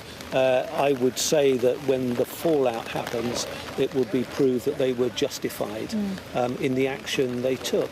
And I think the fact that they responded so well is perhaps explained one of the reasons why the Home Secretary came up so quickly. Obviously want to show support for the community as well, but also to praise the work of those officers. And of course, they've identified the killer very quickly as well, haven't they? They won't tell us who he is yet. There are reasons for that. But knowing who he is very quickly gives them an enormous boost to their investigation. Yeah, the investigation continues. You know, there are days, weeks to come of that, I am sure. But in terms of the immediate response, we heard from the Prime Minister stepping up security at synagogues across the UK and a visible police presence on the streets where the Jewish communities live in the UK as well. Perhaps you could talk to us a bit about that. Yeah, well, the Jewish community does have a high level of security anyway, and certainly since the Hamas attack on October the 7th in Israel, the threat level was deemed to be extraordinarily high, much higher than it has been in previous years. Now, the Community Security Trust that offers security advice and provides security guards for all sorts of Jewish buildings, synagogues and schools. In fact, it gets an £18 million grant, or it did in the past year, from the government to help, particularly to fund security guards, professional security guards for synagogues and schools. And there's constant advice given out on their website for those people who run schools, synagogues, organisations about being very strict on who you allow in, keeping doors shut when places are not open, and just being very vigilant generally, and continuous patrols around these buildings. It makes it very difficult for somebody to launch an attack on those kind of premises, but we've seen today that they're not foolproof. OK, Martin, thank you. Martin Brunt, following the police investigation for us. We'll speak again. Martin, thank you very much. Well, as this investigation continues in the days to come, questions will be asked, as Martin said, not just about security at places of worship, but about the terror threat facing the United Kingdom. Our home editor, Jason Farrell, has this report. A targeted attack on a community, almost certainly inspired by hatred, designed to provoke fear. It seemed inevitable this statement would come. Counter-terrorism policing has declared this as a terrorist incident. And I want to be clear, UK policing is mobilising, and it's mobilising fast. Police say there's no reason to suspect an increased threat to synagogues, but policing visibility will be stepped up. This from London's mayor. I want to reassure them that in London they will be seeing additional police officers. People should be allowed to go about and practice their faith, knowing they're going to be safe. Unfortunately, too many Jewish Londoners, Jewish people across the country, Jewish people across the globe don't feel that way, and that's heartbreaking. The Jewish community had feared this day would come and had already put measures in place to protect themselves, as the Prime Minister observed. We provide a home. For so many Jewish families, that is the story of Britain. But Britain is also a country where Jewish buildings, synagogues, even schools require round-the-clock protection, where dedicated specialist security is necessary because of the daily threat of anti-Semitic hatred. Today's horrific incident shows why. And while this is not a new hate, this is something Jews have always lived with, we must be clear. It is a hatred that is rising once again. The Community Security Trust, which monitors anti-Semitism, found that after the October 7th attacks in Israel, anti-Jewish incidents doubled in the first half of 2024. Police, stay there! Ahmed Ali Alid was responsible for the last terrorist murder in the UK. In October 2023, the asylum seeker attacked a Christian housemate in Hartlepool, but said he was inspired by the war in Gaza. In October last year, the head of MI5 had this warning. We are powerfully alive to the risk that events in the Middle East directly trigger terrorist action in the UK, as we saw with last October's knife attack in Hartlepool. The ripples from conflict in that region will not necessarily arrive at our shores in a straightforward fashion. They'll be filtered through the lens of online media and mixed with existing views and grievances in unpredictable ways.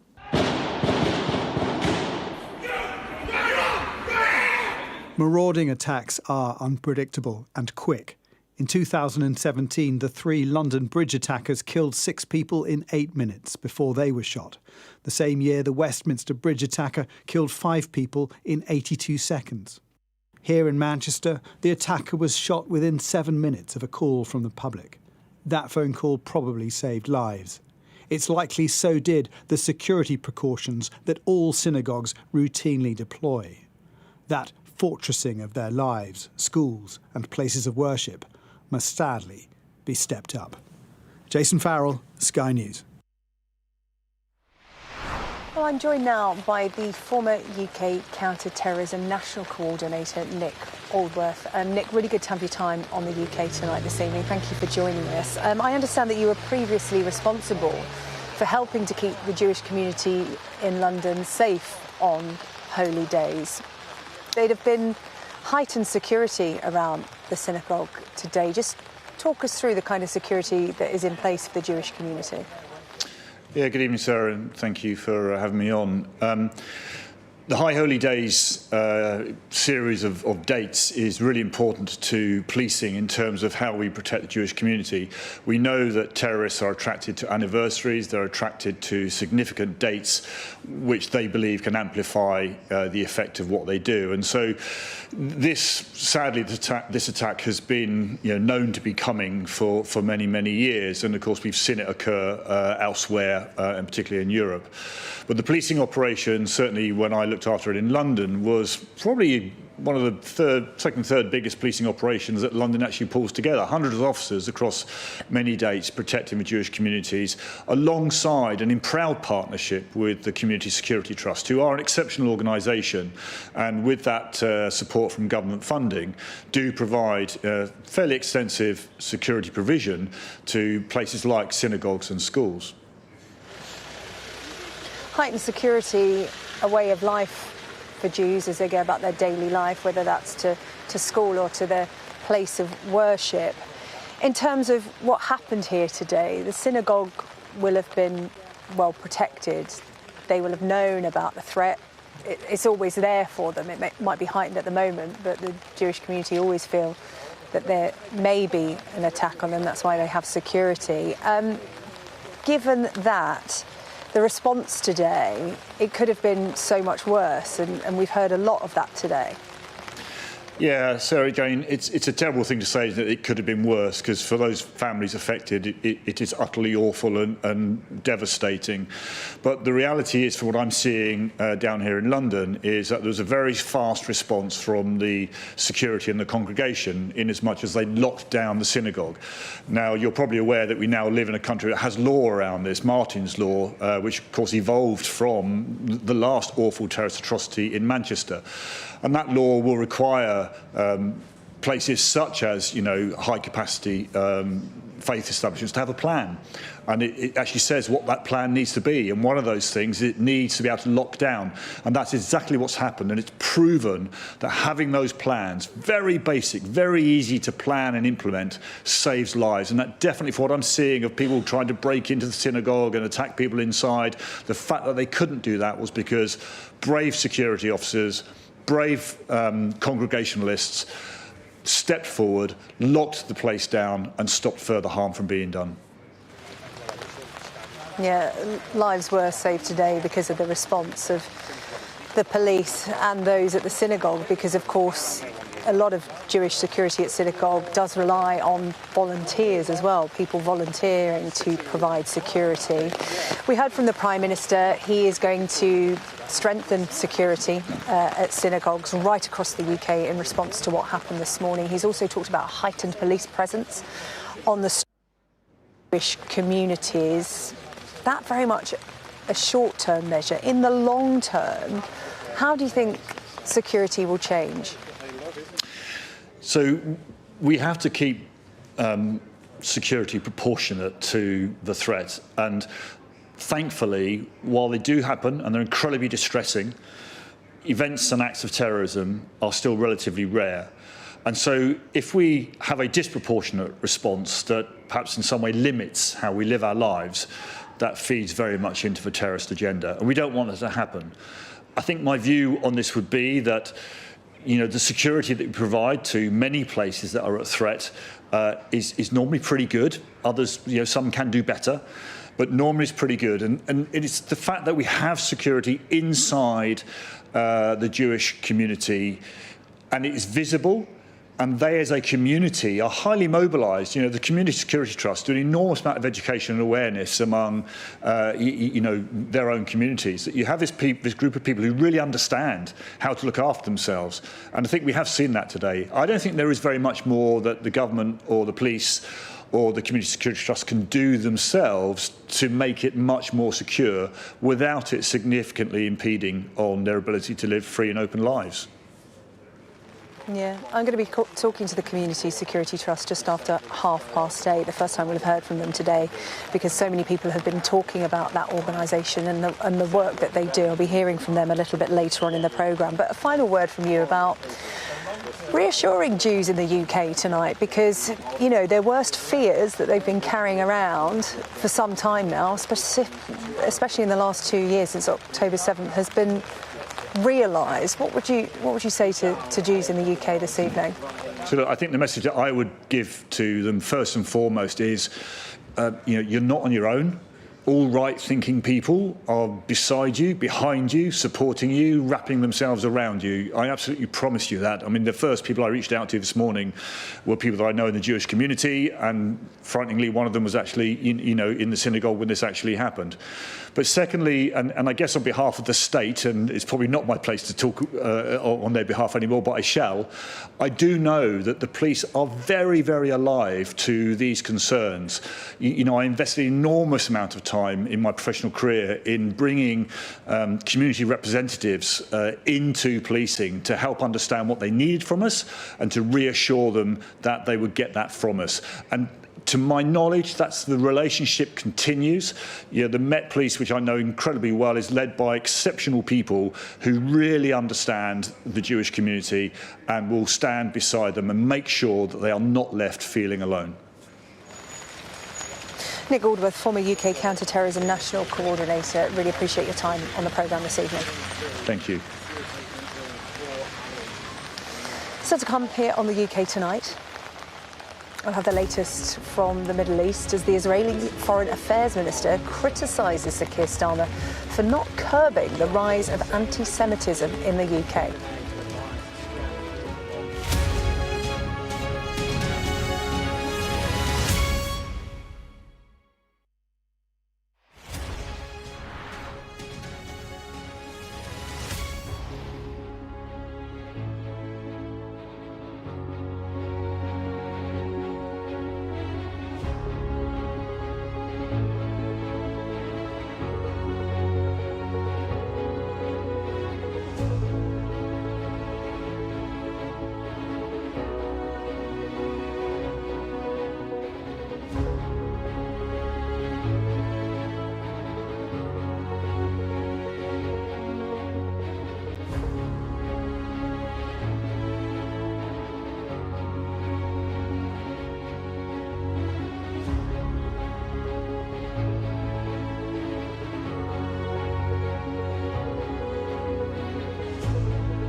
I'm Dominic Waghorn, Sky's International Affairs Editor, covering a world that seems to be unravelling.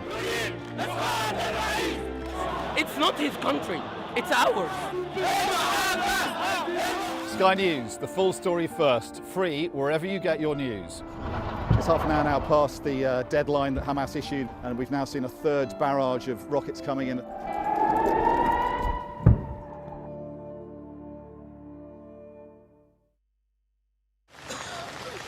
Well, we heard earlier the Prime Minister to the attack this morning here at the synagogue in Crumpsall. He promised to deliver security for the Jewish community. However, the Israeli Foreign Affairs Minister, Gideon Saar, has hit out at the way the UK government has handled anti-Semitism. Strong words from him on social media today.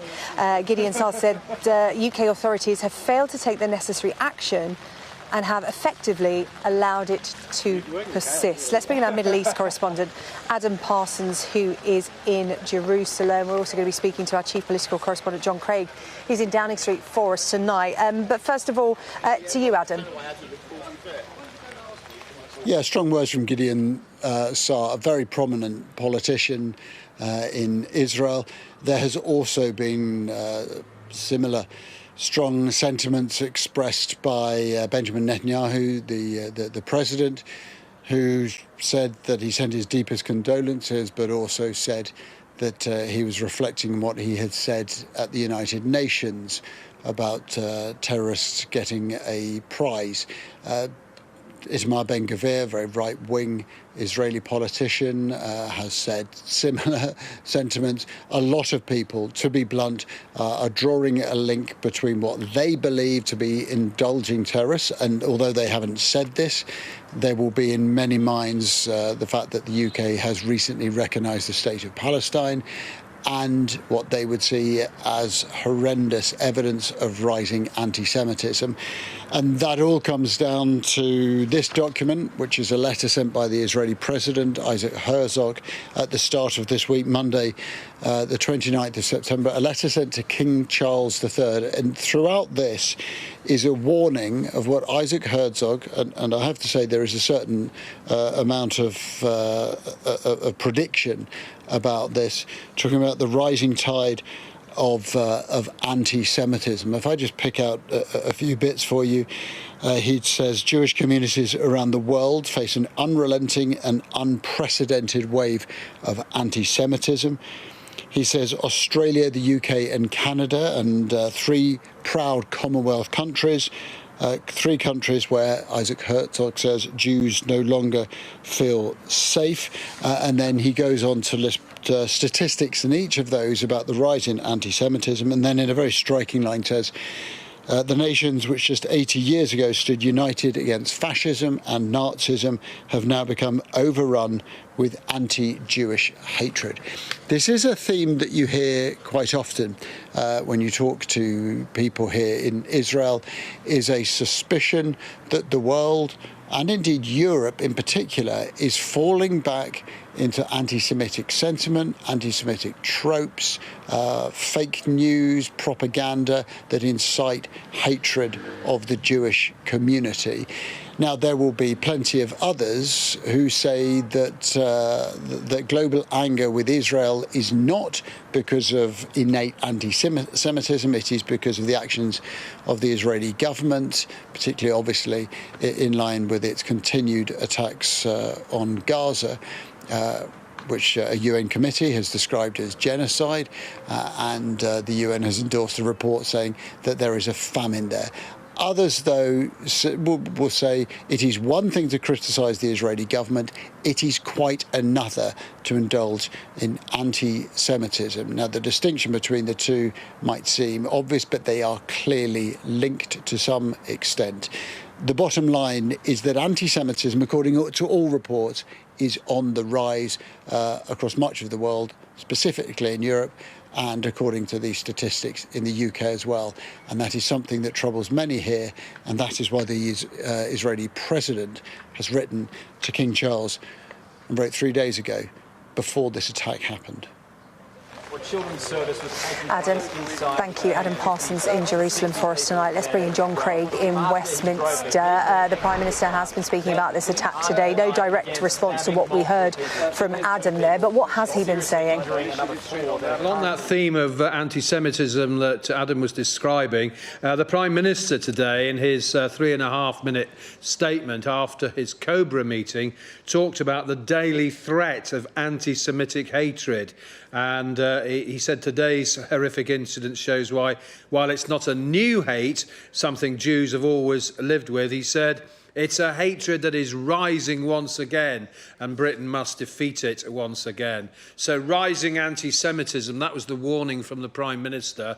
He obviously promised to protect Jewish people from this sort of attack.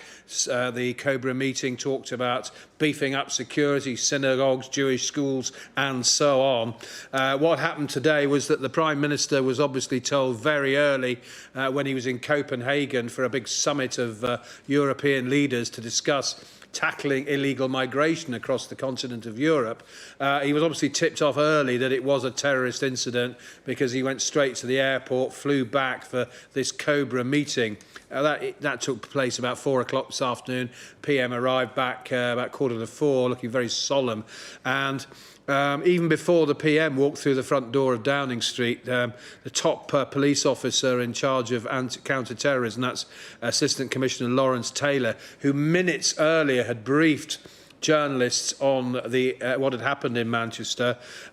He arrived to brief the PM. We saw Arriving back with Sir Keir, we saw Jonathan Powell, his hugely influential security advisor, national security advisor, used to be Tony Blair's chief of staff, major figure in Downing Street on these sort of issues.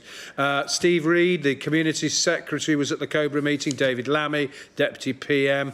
Shabana Mahmood, who went to Manchester, dialed in. Her permanent secretary, Antonio Romero, was there in person. And Yvette Cooper, the Foreign Secretary, came back from France to attend. So a pretty high-powered meeting. And at that meeting, obviously, they discussed this anti-Semitic threat that the Prime Minister described as rising. And it obviously, clearly, there's a lot of pressure on the government from the Jewish community and, as we've heard, from Israel to do more to tackle this problem. Now, of course, Sir Keir Starmer made one of his big issues when he became leader, taking over from Jeremy Corbyn, tackling anti-Semitism in the Labour Party, and he would have claimed to have rooted it out. However, the Labour Party this week at its conference voted for a motion accusing Israel of genocide, against the wishes of the party leadership, it must be said. It's also worth mentioning that while just after the Prime Minister was talking, there was a huge and very noisy demonstration in Whitehall and Parliament Square. Not about what's happened today, but in protest at the Israelis' handling of the Greta Thunberg flotilla and the way that's been handled. So it was still going on. A lot of pro-Palestinian demonstrators in Whitehall and Parliament Square. John, thank you. John Craig with the latest there from Westminster. Well, here in Crumpsall, the community is trying to come to terms with a shocking attack. Police confirming it was a terrorism incident taking place on Yom Kippur, the holiest day in the Jewish calendar. Well, I'm joined now by the Chief Executive of the CST, the Community Security Trust, Mark Gardner. The CST, a charity that provides security and protection to Jewish communities across the UK. Mark, good of you to join us here on the programme tonight. I've been hearing a lot about your work throughout the day to keep the Jewish community in the UK safe. First of all, your thoughts on a fear realised this morning? Exactly what it is. It's a fear realised. It's deeply, deeply distressing. My prayers and our deepest condolences to all of those so cruelly impacted, devastated by the murders that have taken place today at Heaton Park Synagogue in the heart of the Jewish community of North Manchester. This is a day that we and the police and the government have long known might come. And when it finally did, we need to redouble all of our efforts to protect our Jewish communities, to strengthen our Jewish communities. And also, I need to point out, this was an attack on Jews, but it's an attack on British Jews. And whilst the police have not yet said anything about the ideology of the attacker, I think from the imagery, we have a pretty good idea of what this is all about. And let's not forget what happened at the Manchester Arena. So on this occasion, the victims were Jewish. Well, look, none of that has been, nothing's been confirmed by the police yet as to motive, but I do accept your point that this was an attack on British Jews today. The police investigation continues. We will update people on that as and when. But in terms of the security at synagogues, you talk about redoubling efforts, redoubling security. Security will have been pretty tight around synagogues today, as it always is on the high holy days in the Jewish community. Can you talk to me about what kind of operation will have been in place here at Heaton Park Synagogue? Because it will have been replicated up and down the UK today. Correct. Well, you will have seen the speed of the armed police response, which I understood took 6 or 7 minutes before the attacker was neutralised, and that's because of the extensive security operational planning that is in place from counter-terrorism police, from local police, from CST representing Jewish communities across the UK on these issues, and also from various government departments. There's a huge amount of planning goes into these operations, and that's why the armed response was so practically immediate. That is layered on top of local policing efforts and all of the security work that is carried out by the CST carried out by our community partners and other community security organisations that operate, the cooperation that we receive from the synagogue congregants who helped to prevent even more casualties from occurring today, because I know what happened in the attack, and maybe in the coming days more of that will be made public. So it's a huge security effort. I'm devastated that people were murdered today, but I know that the casualties would have been much worse if the security measures were not also very much in place. 2 lives lost today, but as you said, because of the response of the security at the synagogue and the emergency services, lives were most certainly saved today. Synagogue for morning worship on Yom Kippur. Mark, as I said, throughout the day today, we've been hearing a lot about the CST and the work you do. You receive funding from the government for professional security guards at schools and synagogues. You're also helped by a huge swathe of volunteers to keep the Jewish community safe. Can you give me an idea of day to day what that involves? Because, you know, the Judaism is pretty unique in this country in terms of the people who follow that religion need special protection. Day to day, talk to me about what it's like, for example, for children going to school. Sure. So Jewish communities all around the world, including here in the UK, have faced the threat of terrorism for decades. It used to be pro-Palestinian terrorism carried out by Arab groups or by Soviet bloc-backed groups. The threat of Nazi terrorism is always there. The threat of Iranian state terrorism has been there for the last 20 years and is actually the main driver for the work that we do. We had the attacks by ISIS. We had the attacks by Al-Qaeda. So this, unfortunately, is why security in the Jewish community in the UK and at Jewish communities all around the world is at levels that no other British citizen will have any understanding of. I don't want it to be normalised. It's completely abnormal and extreme for British Jews to have to lead this way. The security measures at schools, I mean, we design schools at the architecture stage to be as far back from main roads as possible in case, God forbid, there's ever a truck bomb. You know, that's the extent of what we do, and that's because of truck bombings of Jewish communities around the world in previous decades. We know the reality of anti-Jewish terrorism, and we know the reality of anti-British terrorism and how the two coincide here in the UK. So we understand these threats.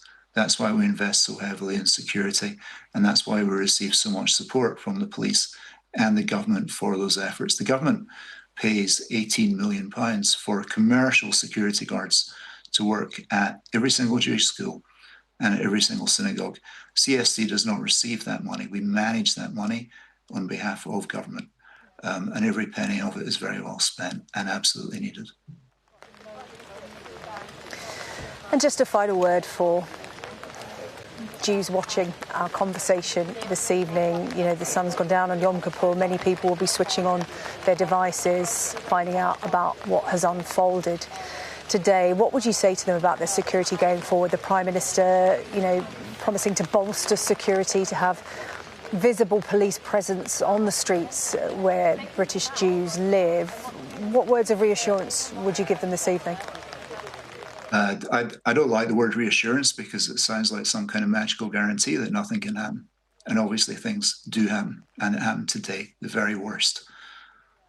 A terrorist attack in which people were murdered attending a synagogue in the middle of a Jewish community here in the UK.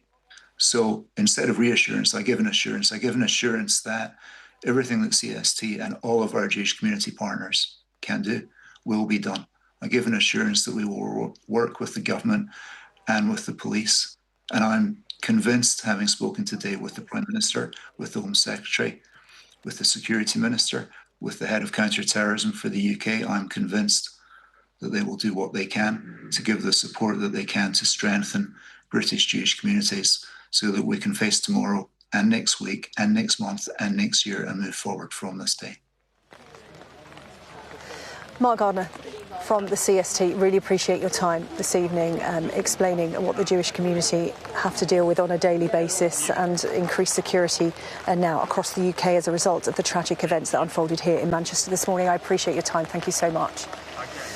Well, we've just received a joint statement issued by the Board of Deputies and the Jewish Leadership Council. This is what they've had to say. As we emerge from the fast of Yom Kippur, the holiest day in our calendar, many in our community will only now be learning of the horrific attack on Heaton Park Hebrew congregation in Manchester. We are devastated at the loss of 2 members of our Jewish community, and our thoughts are with their families, those who are injured and receiving treatment, and all those who have been affected by this act of anti-Semitic terror. Our communal organisations are working in close coordination with one another and with all relevant authorities, including government and police. We urge all members of our community to carefully follow instructions from the CST, police and other authorities intended to keep us safe. We are grateful to the police and the Synagogue security team for their courageous action, as well as that of other emergency responders, which undoubtedly prevented further tragedy. We thank the government for its swift response, and His Majesty the King, the Prime Minister and other senior politicians for their expressions of support. We are also thankful for the widespread solidarity expressed for the Jewish community from across our diverse society, including faith and belief leaders from across the spectrum. At this dark time, these acts of solidarity will be a comfort to our community. At a time of rising anti-Semitism in the UK, this attack was sadly something we feared was coming. We call on all those in positions of power and influence to take the required action to combat hatred against Jewish people, and we'll be working with the authorities on a series of additional measures to protect our community over the coming days. Well, I'm joined now by Mark Levy from the Jewish Representative Council of Greater Manchester, community organiser Fawad Naeem, who works with Greater Manchester citizens. Thank you both for agreeing to come on the programme this evening. First of all, my condolences for what has happened here, a truly horrific terrorist incident in the heart of the community. Your thoughts this evening? Well, this is very close to home for me. This is my synagogue where the attack happened, and I had my very close family members inside when the attack took place. It must have been incredibly worrying not being able to get hold of them. Well, it was, and I actually only know that they're okay because I saw them on Sky News on the live stream after the incident happened. Now, this is our worst fears coming true. We have thought that this day might come for some time, as we've been warning against the huge surge in anti-Semitic hate crime targeting Jewish people across the whole of society, whether that is in universities or schools or workplaces or even in the NHS. We have had to endure an appalling level of hatred due to people either being unwilling or unable to combat or stop a conflict taking place thousands of miles away being brought onto our streets. So make no mistake, when people go marching and talk about globalising the Intifada or hunting down Zionists in the street, this is what they mean. They mean 2 Jewish people from Greater Manchester who are British being murdered in cold blood on the holiest day of the year. People conflating what's happening with the Annalise with ordinary British Jews just going about their lives. In terms of the different faiths that operate within this community, they live side by side, Muslim, Christian, Jewish, literally living next door to each other. And, you know, there's been a real sense of solidarity here today after this attack.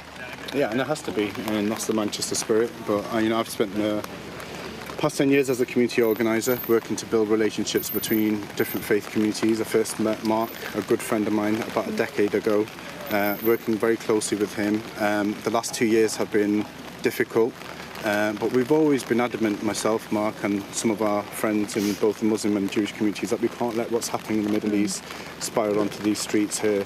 And unfortunately, this incident is such a terrible incident that's happened, a terrible terrorist attack. It's just the second time in a few years that we've had a terrorist attack on the streets of Manchester. But the spirit here in this city is one of togetherness, where we always come together and stand up for each other. And today is a day for mourning for the Jewish community. They have suffered a lot over the last few years. They've been incredibly lonely, and they've been reaching out and to myself, to friends and to others to say, let's sit down, let's make sure something like this doesn't happen. And we've tried, but it's been incredibly difficult. But I'm here, Mark, as your friend, someone that's known you for a long time, and I just want to stand.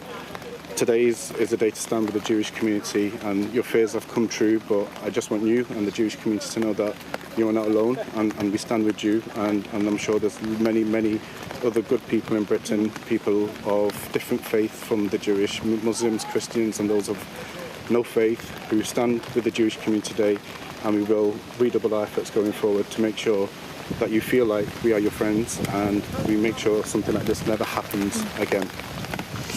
Mark, we don't know the motive for today's attack, but what is clear, on Yom Kippur, a synagogue was targeted. It was an attack on British Jews. That's clear. In terms of what your friend here said, the rise of anti-Semitism, particularly in the last couple of years, doesn't have to be overt, doesn't have to be attacks. It can be more subtle than that. What have you experienced, and what have your family and friends been talking to you about? Because, as I was reflecting with the CEO of the CST there, this is a fear that's been realised. It's been a fear that's been there always for Jews, but particularly over the last couple of years. What we have always experienced as a Jewish community is that when there is conflict, there is a surge in hate crime targeting Jews, not just in the UK but around the world. But what we have experienced over the last 2 years is completely unprecedented. Anti-Semitism for quite some time has been treated as some sort of second-class form of racism. We have had people targeted all across the whole of society, and when we have asked organisations to act, they have failed to do so. So, for example, Bob Villan, who is responsible for what was described as an anti-Semitic broadcast by the Director General of the BBC, was due to perform at the Manchester Academy. We wrote to the Manchester Academy a few weeks ago. We've not even had the courtesy of a response when it happens. This incident is a tragedy. British Jews have been targeted in Britain going about their daily business by a deadly terrorist attack. There's no excuse for this. I'm grateful to Furkan for his words and solidarity, and we need a lot more of that, because, as Furkan has noted, the last 2 years it's been very lonely to be Jewish here in the UK. We've had to deal with rank hypocrisy, double standards, and at times outright betrayal from people who have just not taken these concerns seriously.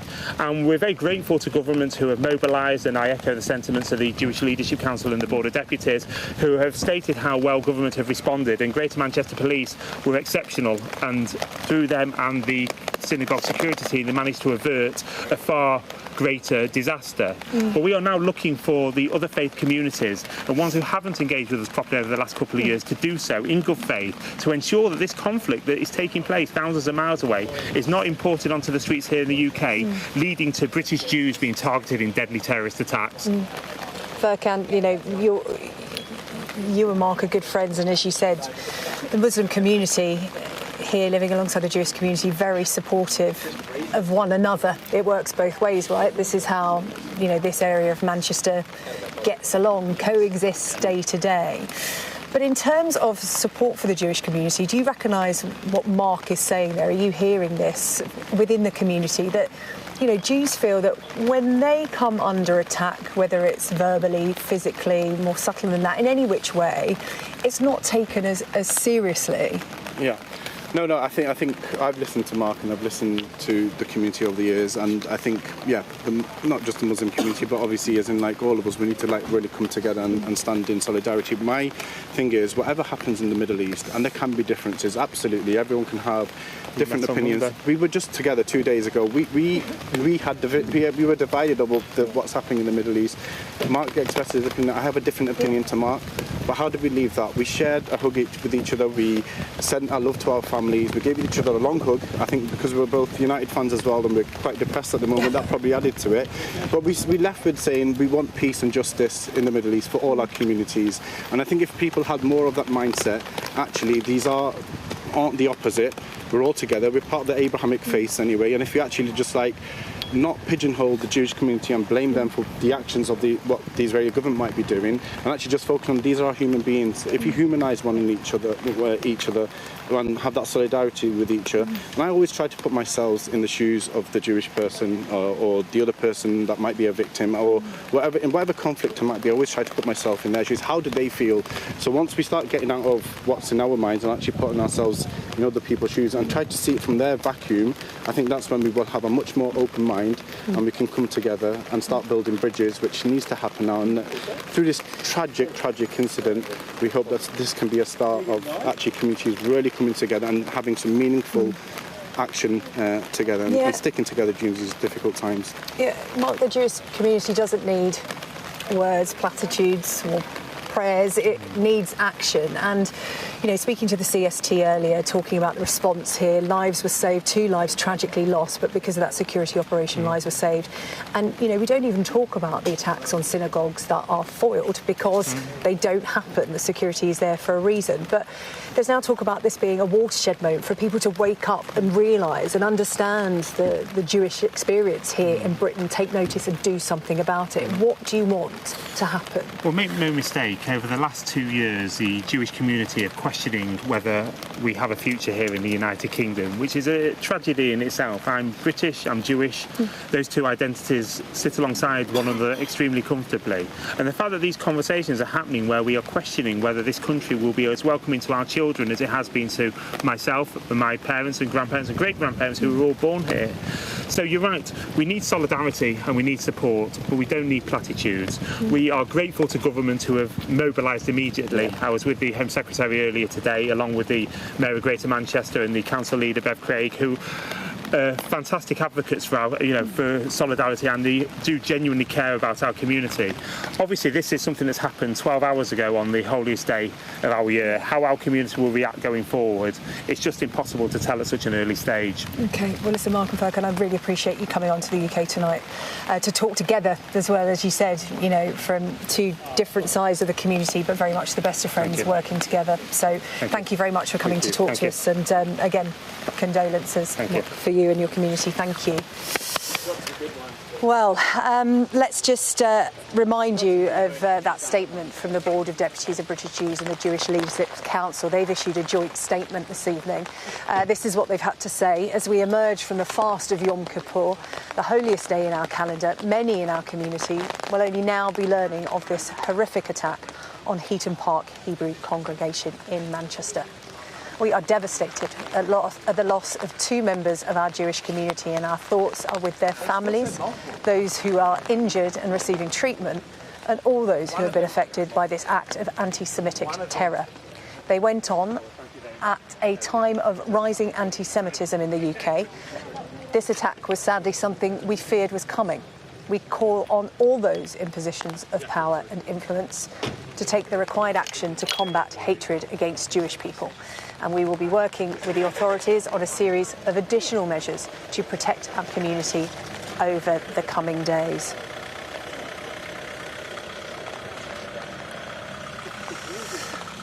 Well, we'll have much more throughout the night here from Greater Manchester at the scene of that terrorist incident this morning at the synagogue. Just yards behind me, the police operation here at the scene winding down, but the wider police investigation into this terrorist incident, the intelligence services and the police working together. The police saying that they know the identity of the suspect, but at this time are not releasing it as they ask more questions and determine more facts. 2 people losing their lives in this attack, 4 in a serious condition in hospital. We'll continue to bring you updates throughout the night here on Sky News.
Tonight, a terror attack on a synagogue in Manchester on the Jewish community's holiest day.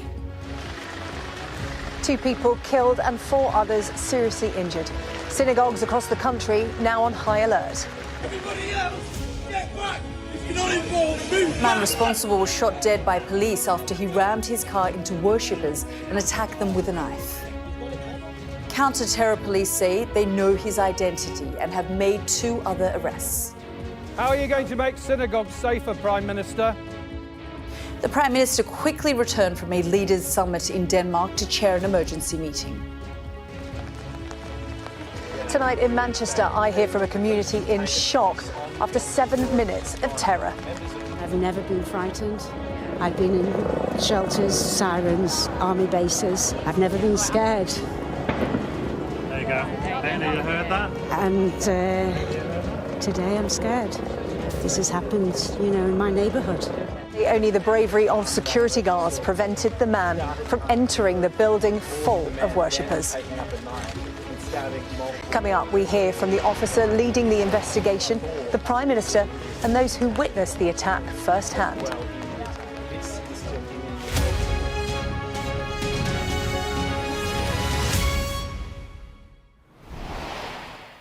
Good evening. In tonight's programme, we're going to focus on a terrorist attack on a synagogue full of worshippers in Manchester, which left 2 people dead and 4 others seriously injured. Shortly before 9:30 this morning, on Yom Kippur, the holiest day in the Jewish calendar, a man drove his car into a crowd, then jumped out and began attacking them with a knife. He was shot dead by police minutes later. He hasn't been named, but his actions have shocked and angered the Jewish community. Today, the Prime Minister authorised extra police protection at synagogues around the country and vowed to do everything in his power to guarantee their security. His government has been criticised by Israel's foreign minister for failing to curb what's described as a toxic wave of anti-Semitism. Coming up this hour, we'll discuss the global rise in anti-Semitic attacks and we'll hear from Jewish community leaders. But first, let's take you live to Manchester and speak to my colleague Sarah Jane. Sarah Jane.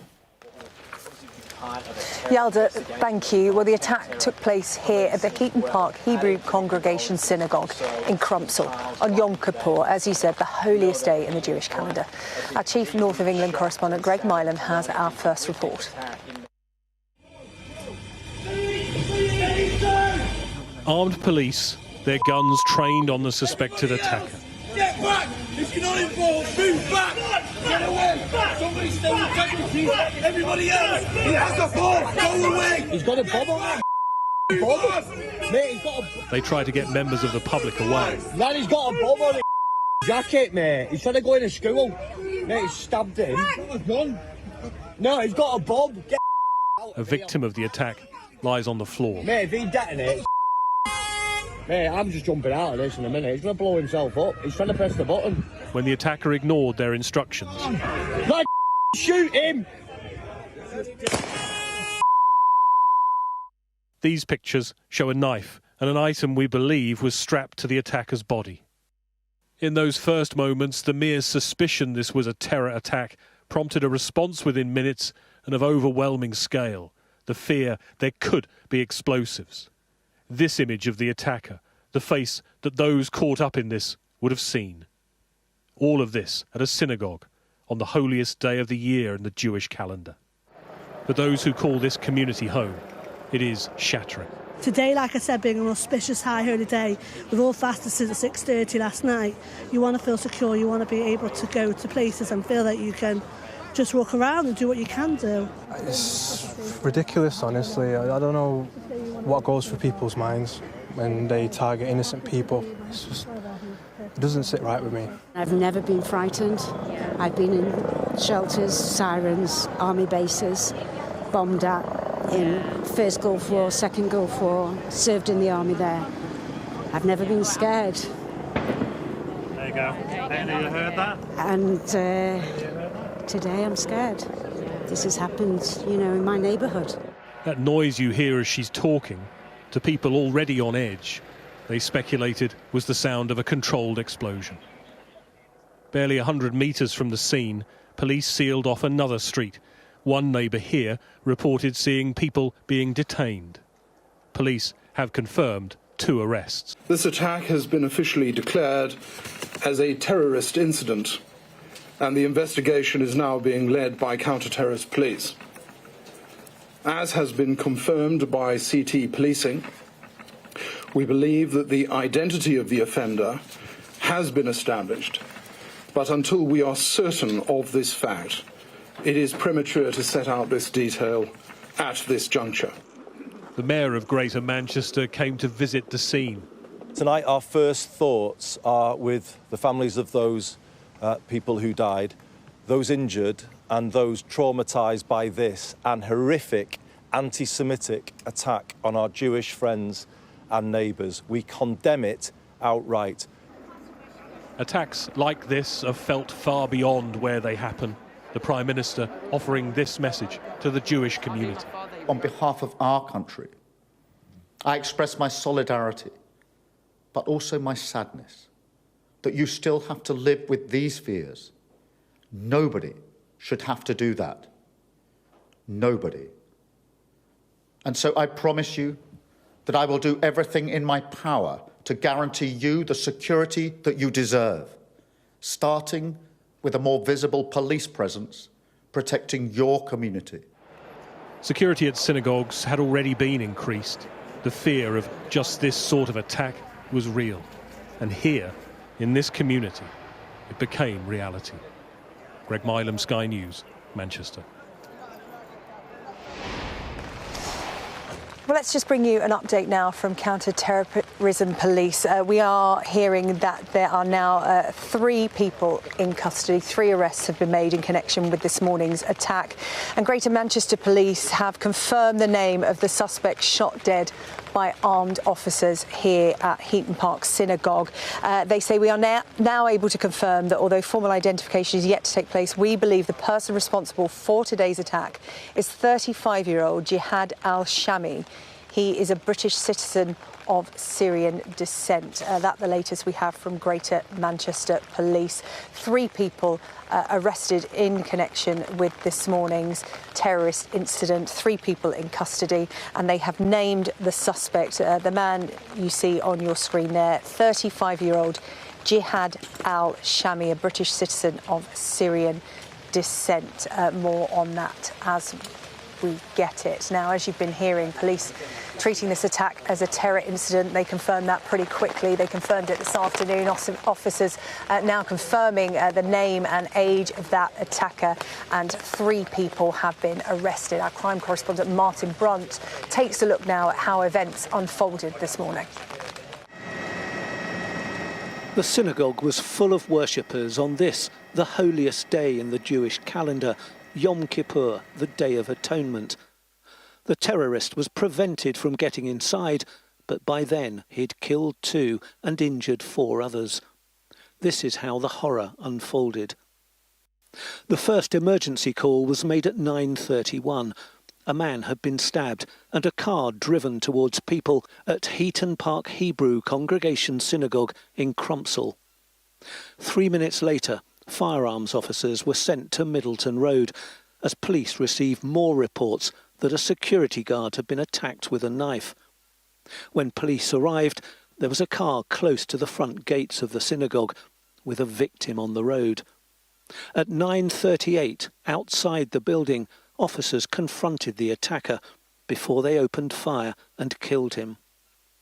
At 1 p.m, a police cordon was put up on White House Avenue, less than half a mile from the synagogue. Witnesses say 2 men were led away in handcuffs. Police will be delving into every aspect of the killer's life, his family, his friends, his acquaintances, and examining in minute detail any mobile phones and computers. They'll want to know everybody he's been in contact with. Did others help him plan the attack, or was he a lone wolf? Police said later they knew the killer's identity, but they weren't ready to reveal it publicly. There were a large number of worshippers attending the synagogue at the time of this attack, but thanks to the immediate bravery of security staff and the worshippers inside, as well as the fast response of the police, the attacker was prevented from gaining access. The Home Secretary met some of the officers involved in the response to the attack, and she had a message for terrorists. To those who seek to divide us, they will fail. As night fell, the police operation was widening beyond the city. Martin Brunt, Sky News, Manchester. Well, this is a developing story. More information coming out from counter-terrorism police and Greater Manchester Police. Our Chief North of England correspondent Greg Milam is with me now because we've had a bit more information about those 3 arrests that have been made. Yeah, an update from Greater Manchester Police tonight telling us that 3 people have been arrested. We thought it was 2, saying that 3 suspects currently in custody have been arrested on suspicion of the commission, preparation and instigation of acts of terrorism. There are 2 men in their 30s and a woman in her 60s. They say scenes remain in place at an address on White House Avenue in Crumpsall, which is about 100 metres down here, where we know some people were detained earlier today, and also address in Langley Crescent in Prestwich, which is a couple of miles away from here. That's new, we didn't know, and they say those addresses are linked to those arrests that they've made, and also confirmation, although there are of the suspect today. They believe that person, they say, to be responsible is 35-year-old Jihad al-Shami, a British citizen of Syrian descent, confirming some of the other details we knew, that device they thought he was carrying was not viable, and they say that based on what they currently know, their records show there were no previous prevent referrals relating to this individual. Of course, that government counter-terrorism programme that we hear so much about. And then they go on to confirm the details of who lost their lives. So more detail from Greater Manchester Police. An investigation, they said earlier, that's been moving at pace in Greater Manchester and beyond, they said earlier today. It's clear a lot is happening and that investigation continues. And Greg, you've been here all day talking to the community. Obviously, the terrorist incident happening just a few yards from where we're standing now, and arrests made a couple of streets from where we are now. What has been the reaction today? You look at the faces of people today, and a lot of them were down here at this cordon because they were forced to leave the area. They lived nearby, and you could see that it was shell shock. They were people who, the speed of what happened, the scale of what happened, the fact they were forced from their homes, they heard those gunshots, the fear that there were explosives there, and that's why they were brought down here, to be away from that scene. The fact it was a holiday for the synagogue, and they know that synagogue, they live in this community, they know there were so many children in there. I think it was very, very difficult for them to comprehend. We talked earlier about a group of older people who sat on dining chairs that someone had put out on the street. They were here all day, just sitting there waiting for the opportunity either to go back into their homes or be taken somewhere else. And I think also gratitude from all of those people we spoke to. Firstly, the police response that was so fast and so effective, and the response of those inside the synagogue, the people in there who barricaded people inside, the security team there, who undoubtedly saved lives with their actions. But I think a lot for this community to digest, even tonight. OK, Greg, thank you. Greg Milam there, our Chief North of England correspondent. Well, police arrived here pretty swiftly at the synagogue within minutes of having been alerted by that first phone call from the public. Here and across the country, the Prime Minister has now authorised extra police protection, as our Home editor Jason Farrell reports. A targeted attack on a community, almost certainly inspired by hatred, designed to provoke fear. It seemed inevitable this statement would come. Counter-terrorism policing has declared this as a terrorist incident. And I want to be clear, UK policing is mobilising, and it's mobilising fast. Police say there's no reason to suspect an increased threat to synagogues, but policing visibility will be stepped up. This from London's mayor. I want to reassure them that in London they will be seeing additional police officers. People should be allowed to go about and practice their faith, knowing they're going to be safe. Unfortunately, too many Jewish Londoners, Jewish people across the country, Jewish people across the globe don't feel that way, and that's heartbreaking. The Jewish community had feared this day would come and had already put measures in place to protect themselves, as the Prime Minister observed. We provide a home. For so many Jewish families, that is the story of Britain. But Britain is also a country where Jewish buildings, synagogues, even schools require round-the-clock protection, where dedicated specialist security is necessary because of the daily threat of anti-Semitic hatred. Today's horrific incident shows why. And while this is not a new hate This is something Jews have always lived with. We must be clear. It is a hatred that is rising once again. The Community Security Trust, which monitors anti-Semitism, found that after the October 7th attacks in Israel, anti-Jewish incidents doubled in the first half of 2024. I don't want it to be normalised. It's completely abnormal and extreme for British Jews to have to lead this way. The security measures at schools, I mean, we design schools at the architecture stage to be as far back from main roads as possible in case, God forbid, there's ever a truck bomb. You know, that's the extent of what we do. Our police, they're there! Ahmed Ali Alid was responsible for the last terrorist murder in the UK. In October 2023, the asylum seeker attacked a Christian housemate in Hartlepool, but said he was inspired by the war in Gaza. In October last year, the head of MI5 had this warning. We are powerfully alive to the risk that events in the Middle East directly trigger terrorist action in the UK, as we saw with last October's knife attack in Hartlepool. The ripples from conflict in that region will not necessarily arrive at our shores in a straightforward fashion. They'll be filtered through the lens of online media and mixed with existing views and grievances in unpredictable ways.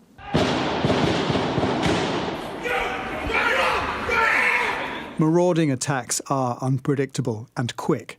In 2017, the 3 London bridge attackers killed 6 people in 8 minutes before they were shot. The same year, the Westminster bridge attacker killed 5 people in 82 seconds.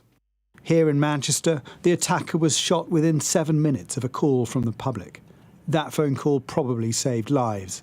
It's likely so did the security precautions that all synagogues routinely deploy.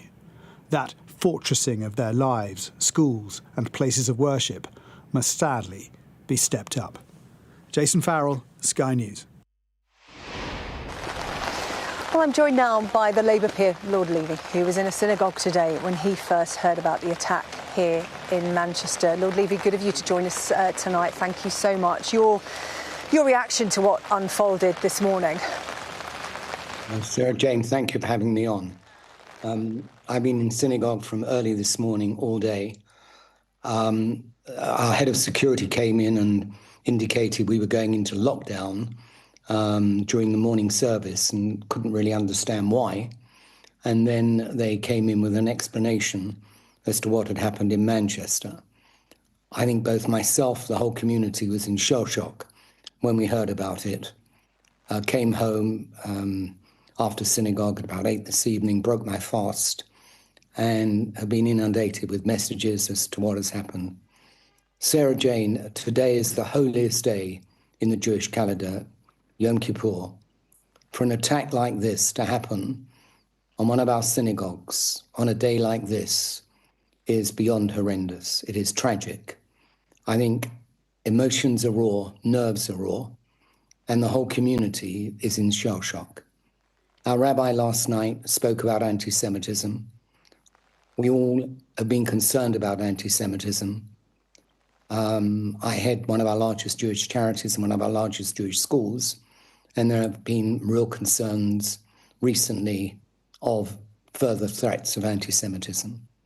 But what happened today with 2 fellow members of the Jewish community being killed in cold blood on our Day of Atonement on Yom Kippur is really just something that at this moment is incomprehensible.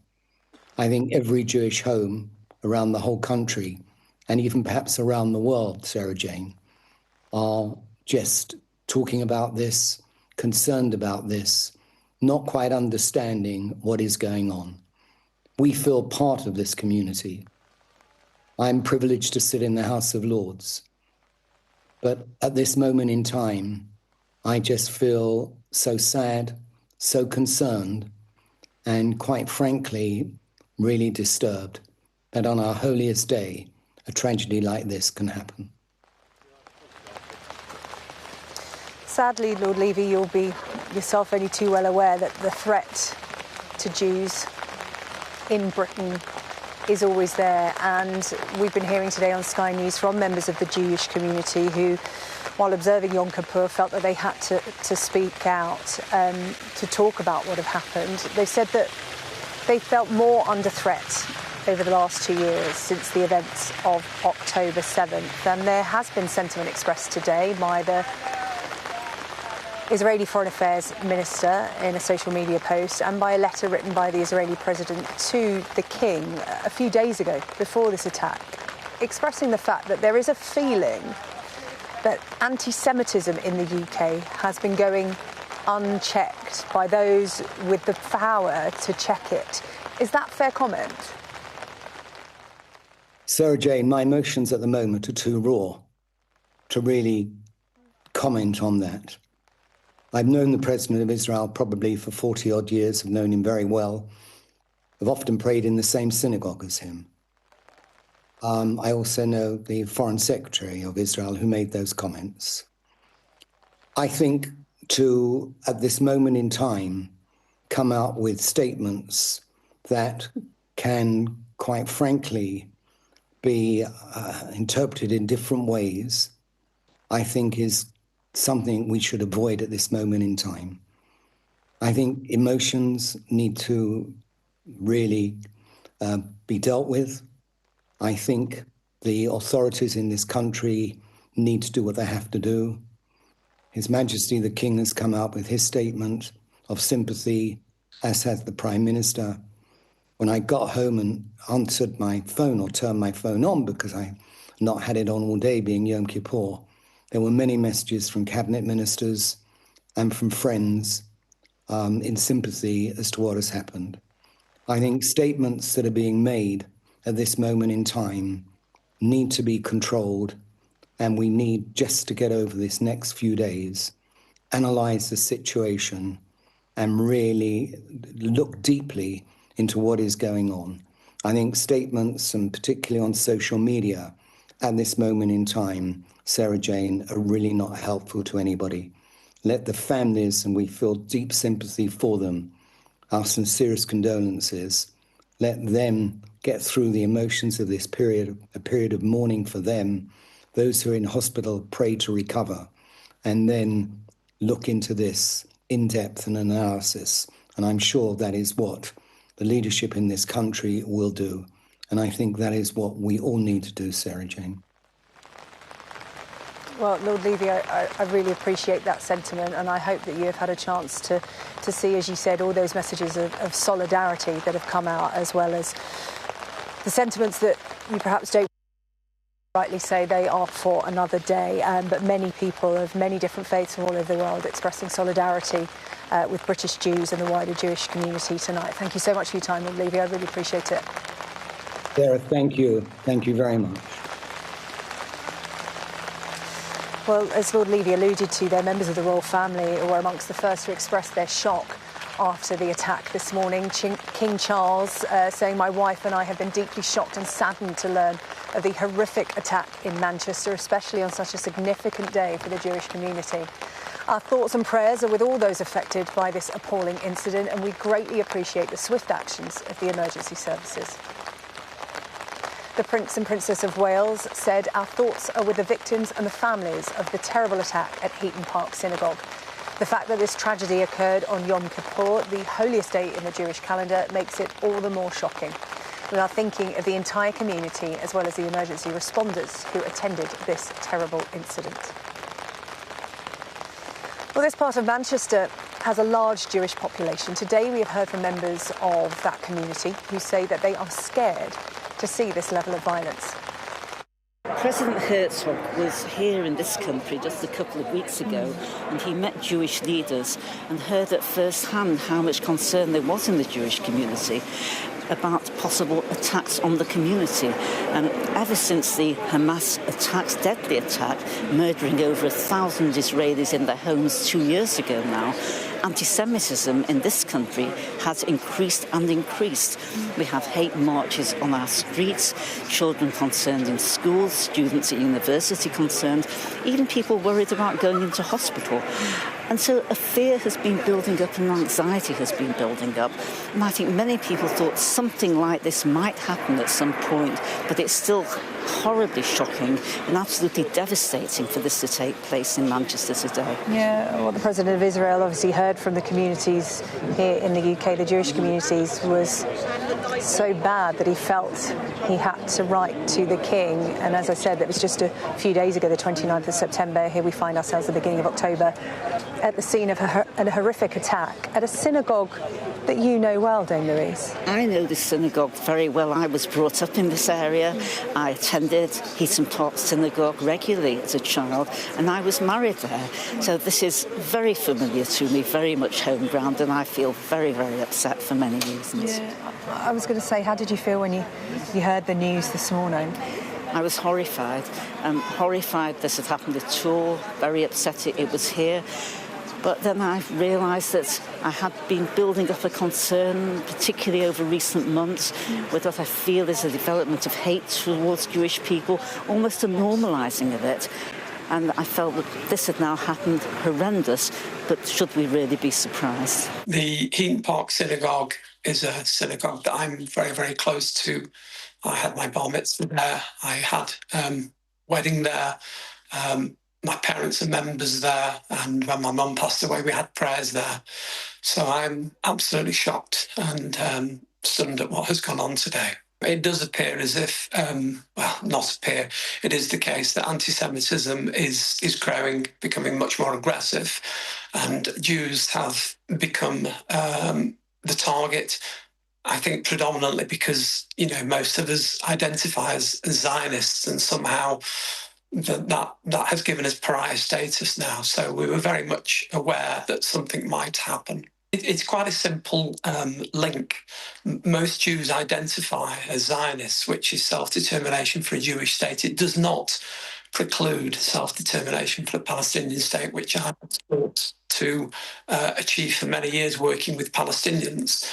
But I think what's happened is that Israel has been made a pariah state by the UK, and therefore most Jews who identify as Zionists or considered Zionists have become a target. So no, I don't think the government understand.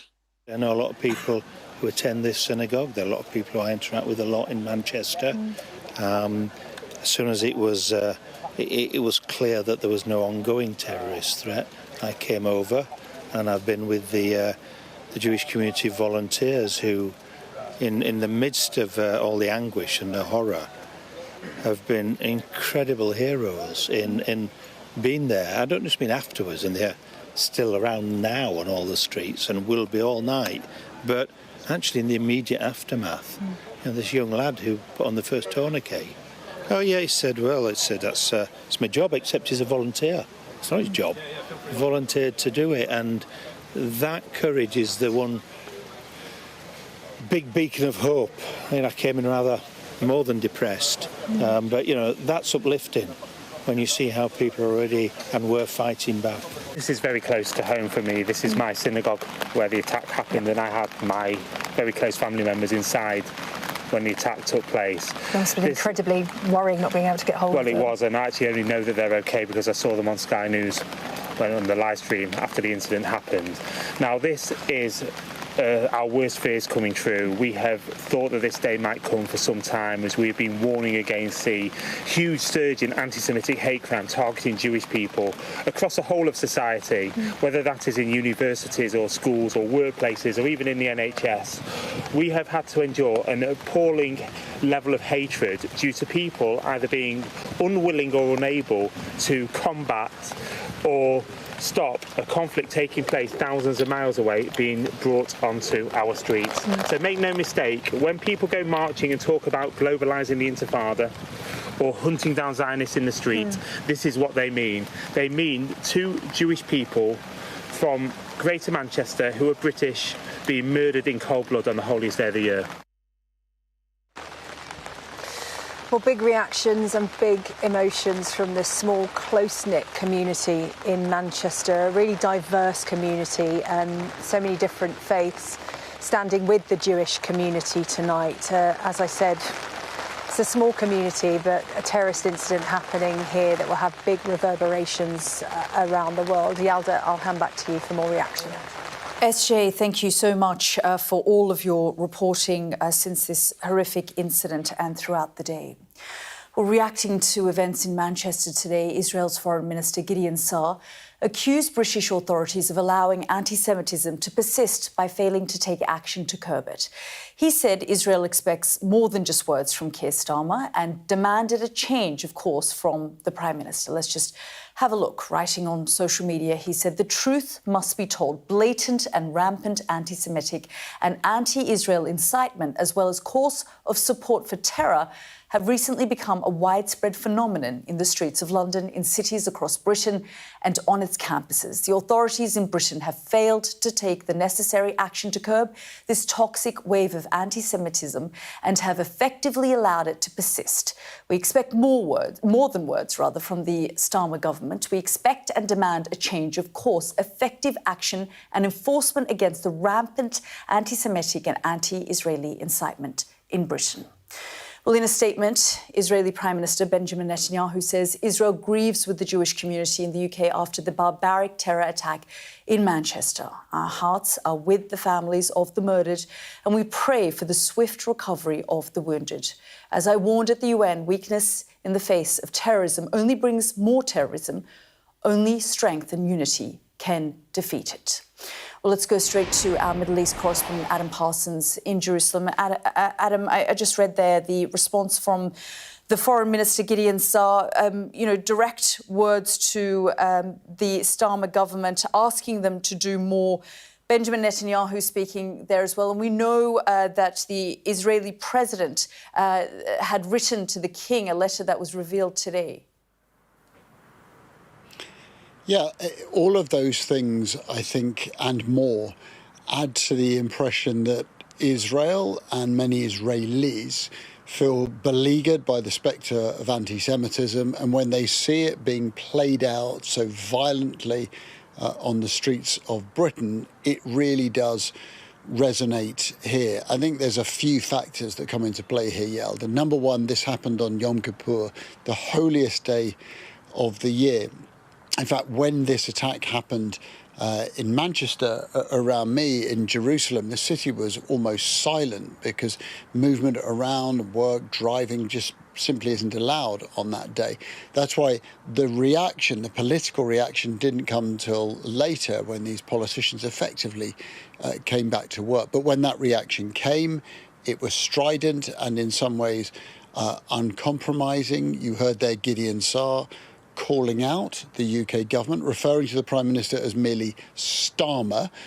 We've had similarly strong sentiments from people like Itamar Ben-Gvir, as you would expect, Bezalel Smotrich, and many pointing to the fact that this country was built, they say, because of the enormous wave of anti-Semitism that, of course, led to the Holocaust. And there are those who feel that this is re-emerging. That was the substance of the letter that Isaac Herzog, the Israeli president, wrote to King Charles, saying that Jews in many countries, and he names the UK, Australia and Canada, are fearful for their safety, and that these are countries that stood together, he said, to fight against fascism and Nazism, and are now seeing a rise in anti-Semitism. Now, there will be those who, of course, link this to global criticism of the state of Israel, the way it has conducted war in Gaza. But there will also be those who say it is completely different, that it is one thing to criticise, whether that is the government of Israel, whether that is the leadership of Benjamin Netanyahu. It is quite another to watch anti-Semitism and not to jump in to stop it. And that, I suppose, is the question that faces the British government now. How do you stop a rise in anti-Semitism? Is it happening? Yes, it is. All of the statistics suggest that in Britain and Europe, anti-Semitism is on the rise. And that worries a lot of people here in Israel. Adam, thank you so much. And just to the point that Adam was making there about the rise in anti-Semitism, the attack in Manchester today is the latest case in a wave of anti-Semitism that's risen around the world. The number of anti-Semitic incidents reported globally rose by more than 107% in 2024. Australia had the biggest increase, recording more than 2,000 incidents last year. That number had never exceeded 500 in any of the previous 3 years. In the UK, 3,500 incidents were reported, which is down on the year before, but more than twice as many when compared with 2022. The total number of incidents doesn't tell the full picture. When the size of the Jewish population is taken into account, the UK recorded 11 incidents per 1,000 Jewish residents last year, the second highest globally after Australia. Despite more than 9,000 incidents of anti-Semitism being recorded in the US last year, the rate of those incidents is much lower due to the size of the Jewish population. Well, I'm joined now by Gideon Falter, Chief Executive of the Campaign Against Anti-Semitism. Thank you so much, Mr. Falter, for joining us here on the programme. So we just, did a graphic there about the rise in anti-Semitism. Some of these numbers and stats are deeply alarming.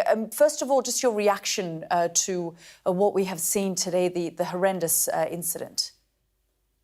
I mean, of course, it's a horrific tragedy, particularly for the families of the people who've been murdered. But today's attack has been made completely inevitable by the radicalization and Islamist extremism that have been allowed to spread by successive governments in this country, which have ignored every warning and done practically nothing to help the Jewish community. And now the blood of British Jews cries out from the ground. The blood of the people murdered in Manchester is on the hands of our politicians, of our police forces, regulators, some in the media, institutions who were supposed to do their best to spread the truth and protect our tolerant, decent country. And instead, they have poured fuel on the fire, or they have appeased radicals and extremists, and now we see the fruits of that.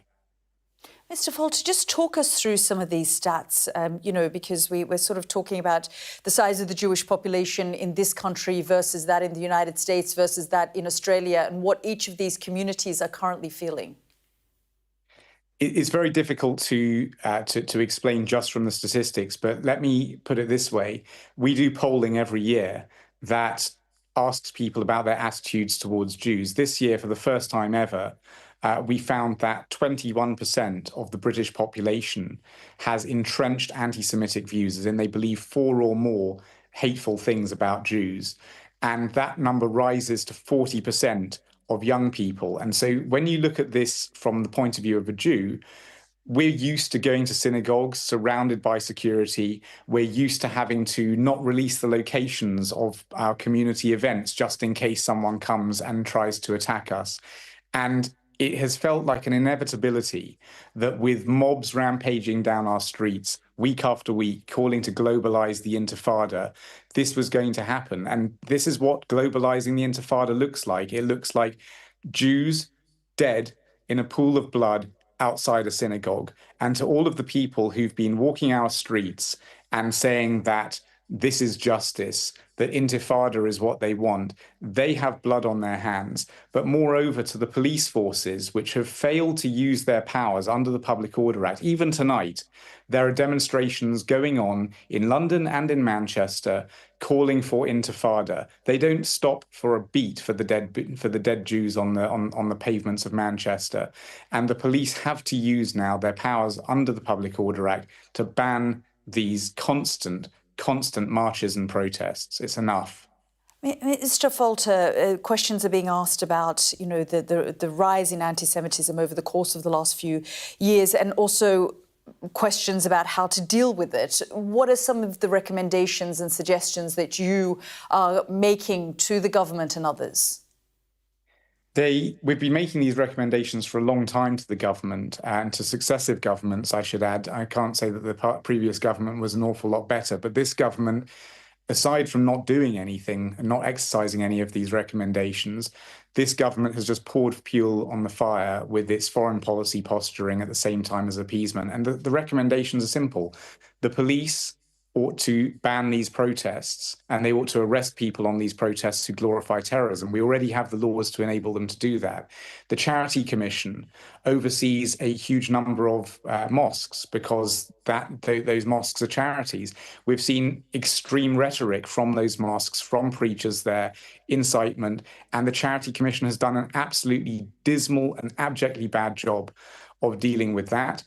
We've then got our national broadcaster, the BBC, which, aside from broadcasting the death chants from Glastonbury and sending money to the family of a Hamas terrorist, can't even call Hamas terrorists themselves. And so when our institutions are setting such a terrible example and pouring fuel on the fire and appeasing those who declare openly that they want an intifada on the streets of the UK, that is when you get the level of incitement and these statistics you're talking about, these anti-Semitic incidents. They've been ratcheting up at extremely fast levels. The Jewish community suffers hate crime at a rate far in excess of any other faith community on a per capita basis. And this is an inevitability. Dead Jews on the streets outside a synagogue on Yom Kippur, unfortunately, was bound to happen with our institutions failing to take any action to protect us. Okay, Mr. Gideon Falter, thank you very much for joining us here on the programme. Thank you.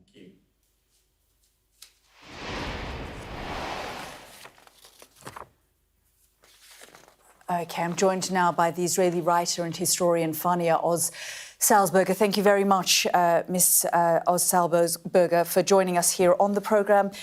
Just your reaction to this terrorist incident that's taken place in the UK this evening.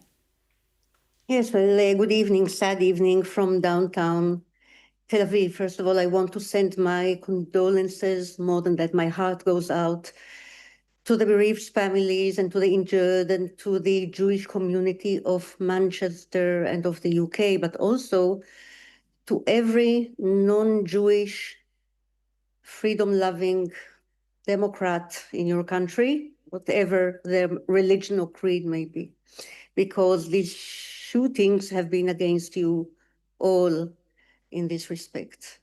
It feels very dismal here. And we as Israelis also feel a sense of empathy and even sort of an apologetic view when we look at Jewish communities abroad. You've just shown us the United States, Australia, and the United Kingdom. I'm so sorry they have to go through all this, no matter what their view is on Israel and Palestine.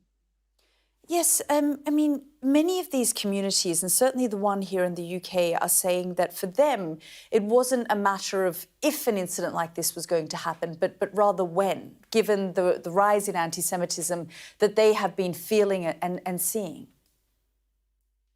Yes, I know what they feel because I've lived under terror threat most of my life. And I feel very sad that the idea behind founding the state of Israel was originally that Jews need not fear anymore, certainly not in their own country, but not in other countries either. And this hope of Zionism, of the young state of Israel, has so far failed dismally, I'm afraid.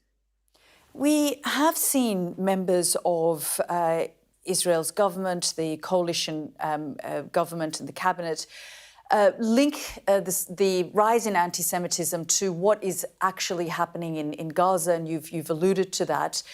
Do you believe that these incidents are happening, this rise in anti-Semitism, that we've seen over the course of the last couple of years, is directly linked with what is happening on the ground?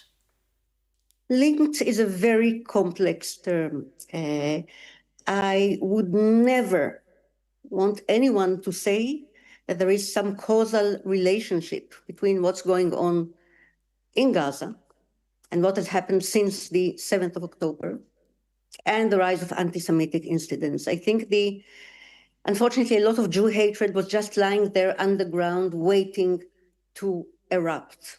However, I must say, and I feel so very strongly, and I think quite a few Israelis do too, I am not in the business of blaming Prime Minister Keir Starmer for having recognized a Palestinian state the other day. Because as long as that is done in the context of the two-state solution, then it is a perfectly Zionist idea to have two independent states, one for the Jews, one for the Palestinians. Not a bad thing in my mind and in the mind of a significant minority of Israelis today. However, any forgiving attitude that your government and your police have lent to street-level anti-Semitic crimes over the last 2 years is abhorrent and dangerous. And I'm talking about the marches with such slogans as not river to sea, because this can be explained in peaceful terms, but certainly globalized intifada is kill Jews everywhere. This is a translation, no other that I know. And of course, defacing posters of hostages, including children held hostage in Gaza, and vandalizing memorials for the dead of the 7th of October. It all feels like someone in Britain, maybe an absent-minded minister, maybe a forgetful judge, is no longer on guard for this particular citizenry of the United Kingdom. Well, we'll have to, unfortunately, leave it there. Fania Oz-Salzberger, thank you very much for joining us here on the programme. Let's hope for better times. Thank you. Thank you so much for joining us. Now, events this morning happened in a multicultural part of Manchester and one of the most religiously diverse neighbourhoods in the country. The attack has been widely condemned by communities of all beliefs. Let's speak now to Laura Marks, founder of Nisa Nashim, a Jewish Muslim women's network. Thank you very much, Laura, for joining us here on the programme. First of all, just give me a sense. We've been speaking to community leaders and rabbis and members of the community throughout the day and this evening, but just how, from the people you've spoken to, how have the community felt today and this evening? Well, first of all, thank you for having me on. And I'm actually at a friend's house because it was Yom Kippur. It's the holiest day of the year. And traditionally, at the end of a 25-hour fast, we all go and have a lovely meal and we celebrate together and sit around with friends and family. So I think we have to see it in the context of a very big, special day in the Jewish community. It's a day that we repent for our sins, but it's also quite a celebratory day. It's a very sort of special day. So today was, we started hearing news coming through mid-morning. And I think it's useful to know that when you go into a synagogue, and well, certainly when I go into a synagogue, but almost all synagogues in this country, then you go through security. So there's a way in which you go into synagogue, which is all synagogues have security. And I think that we have become used to that. That's what we do. We go into synagogue and we go through security. But that's not normal. You know, that's not right. So, and this year, and particularly since 2 years ago, October the 7th, which was also a major Jewish festival, we go in not only with normal security, but with heightened security. So the community was already feeling very fragile, very vulnerable, very afraid that something like this could happen. And then mid-morning, we started to get reports that it had. So here we are on one of the most important Jewish days of the year, which has been hijacked in a funny way by horrific events. We're hearing about these people in Manchester. I mean, I have friends in Manchester. It's a very small Jewish community that we're part of, so everybody knows everybody. And I have friends in Manchester, immediately message them, are you okay? It's a small community, and I think it has been rocked to its core. You talked there about the kind of security going into synagogues and Jewish community centres, and we've all seen it. It's airport-style security. Do you think that level of security will now be further heightened following this attack? Well, I'm not a security expert. There are many security experts out there. All I can say is I wish we didn't live in a world where it was necessary. The details of it are not my bag, but it is very, very tragic. It's very frightening. It's very not British that we live in a society where this is necessary. Laura, you run an interfaith network. You try and bring people of all faiths together. Primarily, you're working with, both Jewish women, Muslim women.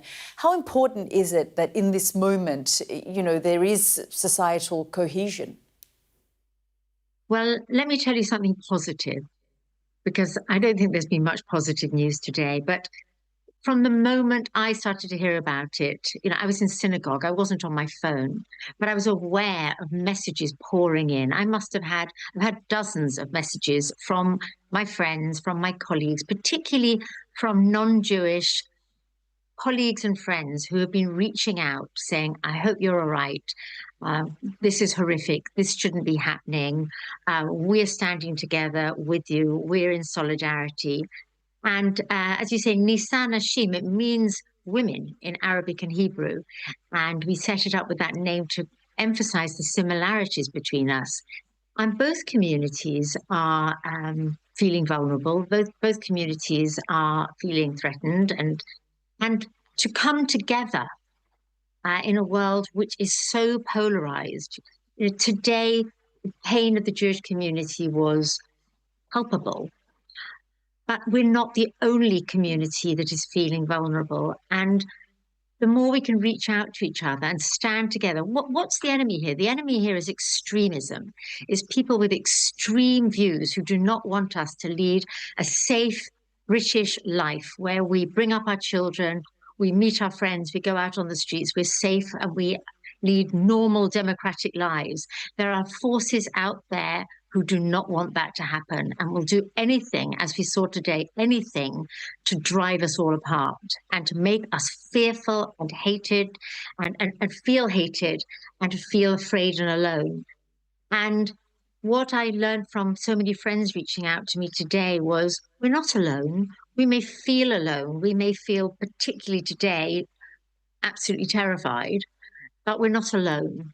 And if I have one message to put out there, it's reach out to people. Most people are not extremists. Most people are good British parents, friends, children. We are all in it together. We want a community which feels safe. Really wise words there. Laura Marks, thank you so much for joining us here on the programme. Thank you for having me. Let's go straight to SJ, who joins us live again from Manchester. SJ, just speaking to people, there is so much emotion, there is so much pain, but just quite a positive note in this tragedy that I ended that conversation with about people coming together in this moment of darkness. Yeah, very much so, Yalda. And of course, this terrorist incident happening on Yom Kippur means that for many Jews in the UK, they will have only found out about this attack just a few hours ago. So it's very emotional. People are still processing what has happened here. Like I said, some people have only found out this evening. But talking to people here, I spoke to two friends, Furkan and Mark, two community leaders here, one Jewish, one Muslim, and they wanted to come and appear on camera here together. You saw some of the interview a little earlier in the show to say that, this isn't about dividing people. This only brings people together, those who are of the right mind, who want to do good. And they were saying that, in this small corner of Manchester, the Jewish community, the Muslim community, Hindus, Christians, all live side by side in this very small space. They're literally neighbours, just walls separating them. And their message was very much that, we don't know the motive behind this attack. It was a clear attack on British Jews. But that the message going forward is that they want people to stand with the Jewish community, whatever faith or religion you follow, that is what they want to come out of such an awful incident today. Yeah, and SJ, you know, as we said, the Prime Minister holding an emergency meeting today. We'll have to wait and see what comes out from that meeting in terms of measures that the government needs to take to protect all communities, which is what many of these community leaders say they have been asking for and calling for not just the Jewish community, but all communities that feel under threat. Yeah, we spoke to the Community Security Trust here on Sky News this evening, the CST. We've heard a lot about them today, and as soon as, of course, Yom Kippur, the sun went down, the CEO of that organisation came on to talk to us about the security that the Jewish community live under. They live under lockdown in schools. You were hearing it there from your last guest, and when they come to the synagogue, there is heightened security. This is just this part and parcel of everyday life for the Jewish community, and the Prime Minister saying that security will be stepped up, more police presence on the street in Jewish communities across the UK, trying to allay some of those fears. But what will happen going forward remains to be seen. The police investigation continues, and of course, you know, we will find out what happens in the coming days as people come to terms with what's happened, Yalda. SJ, really grateful for all of your reporting out there this evening and throughout the day. Thanks so much. Well, that's it from me and the team here in the studio and, of course, out in the field as well. The World will be back on Monday. The news at 10 with SJ in Manchester and Gillian in London is up next. Good night for now.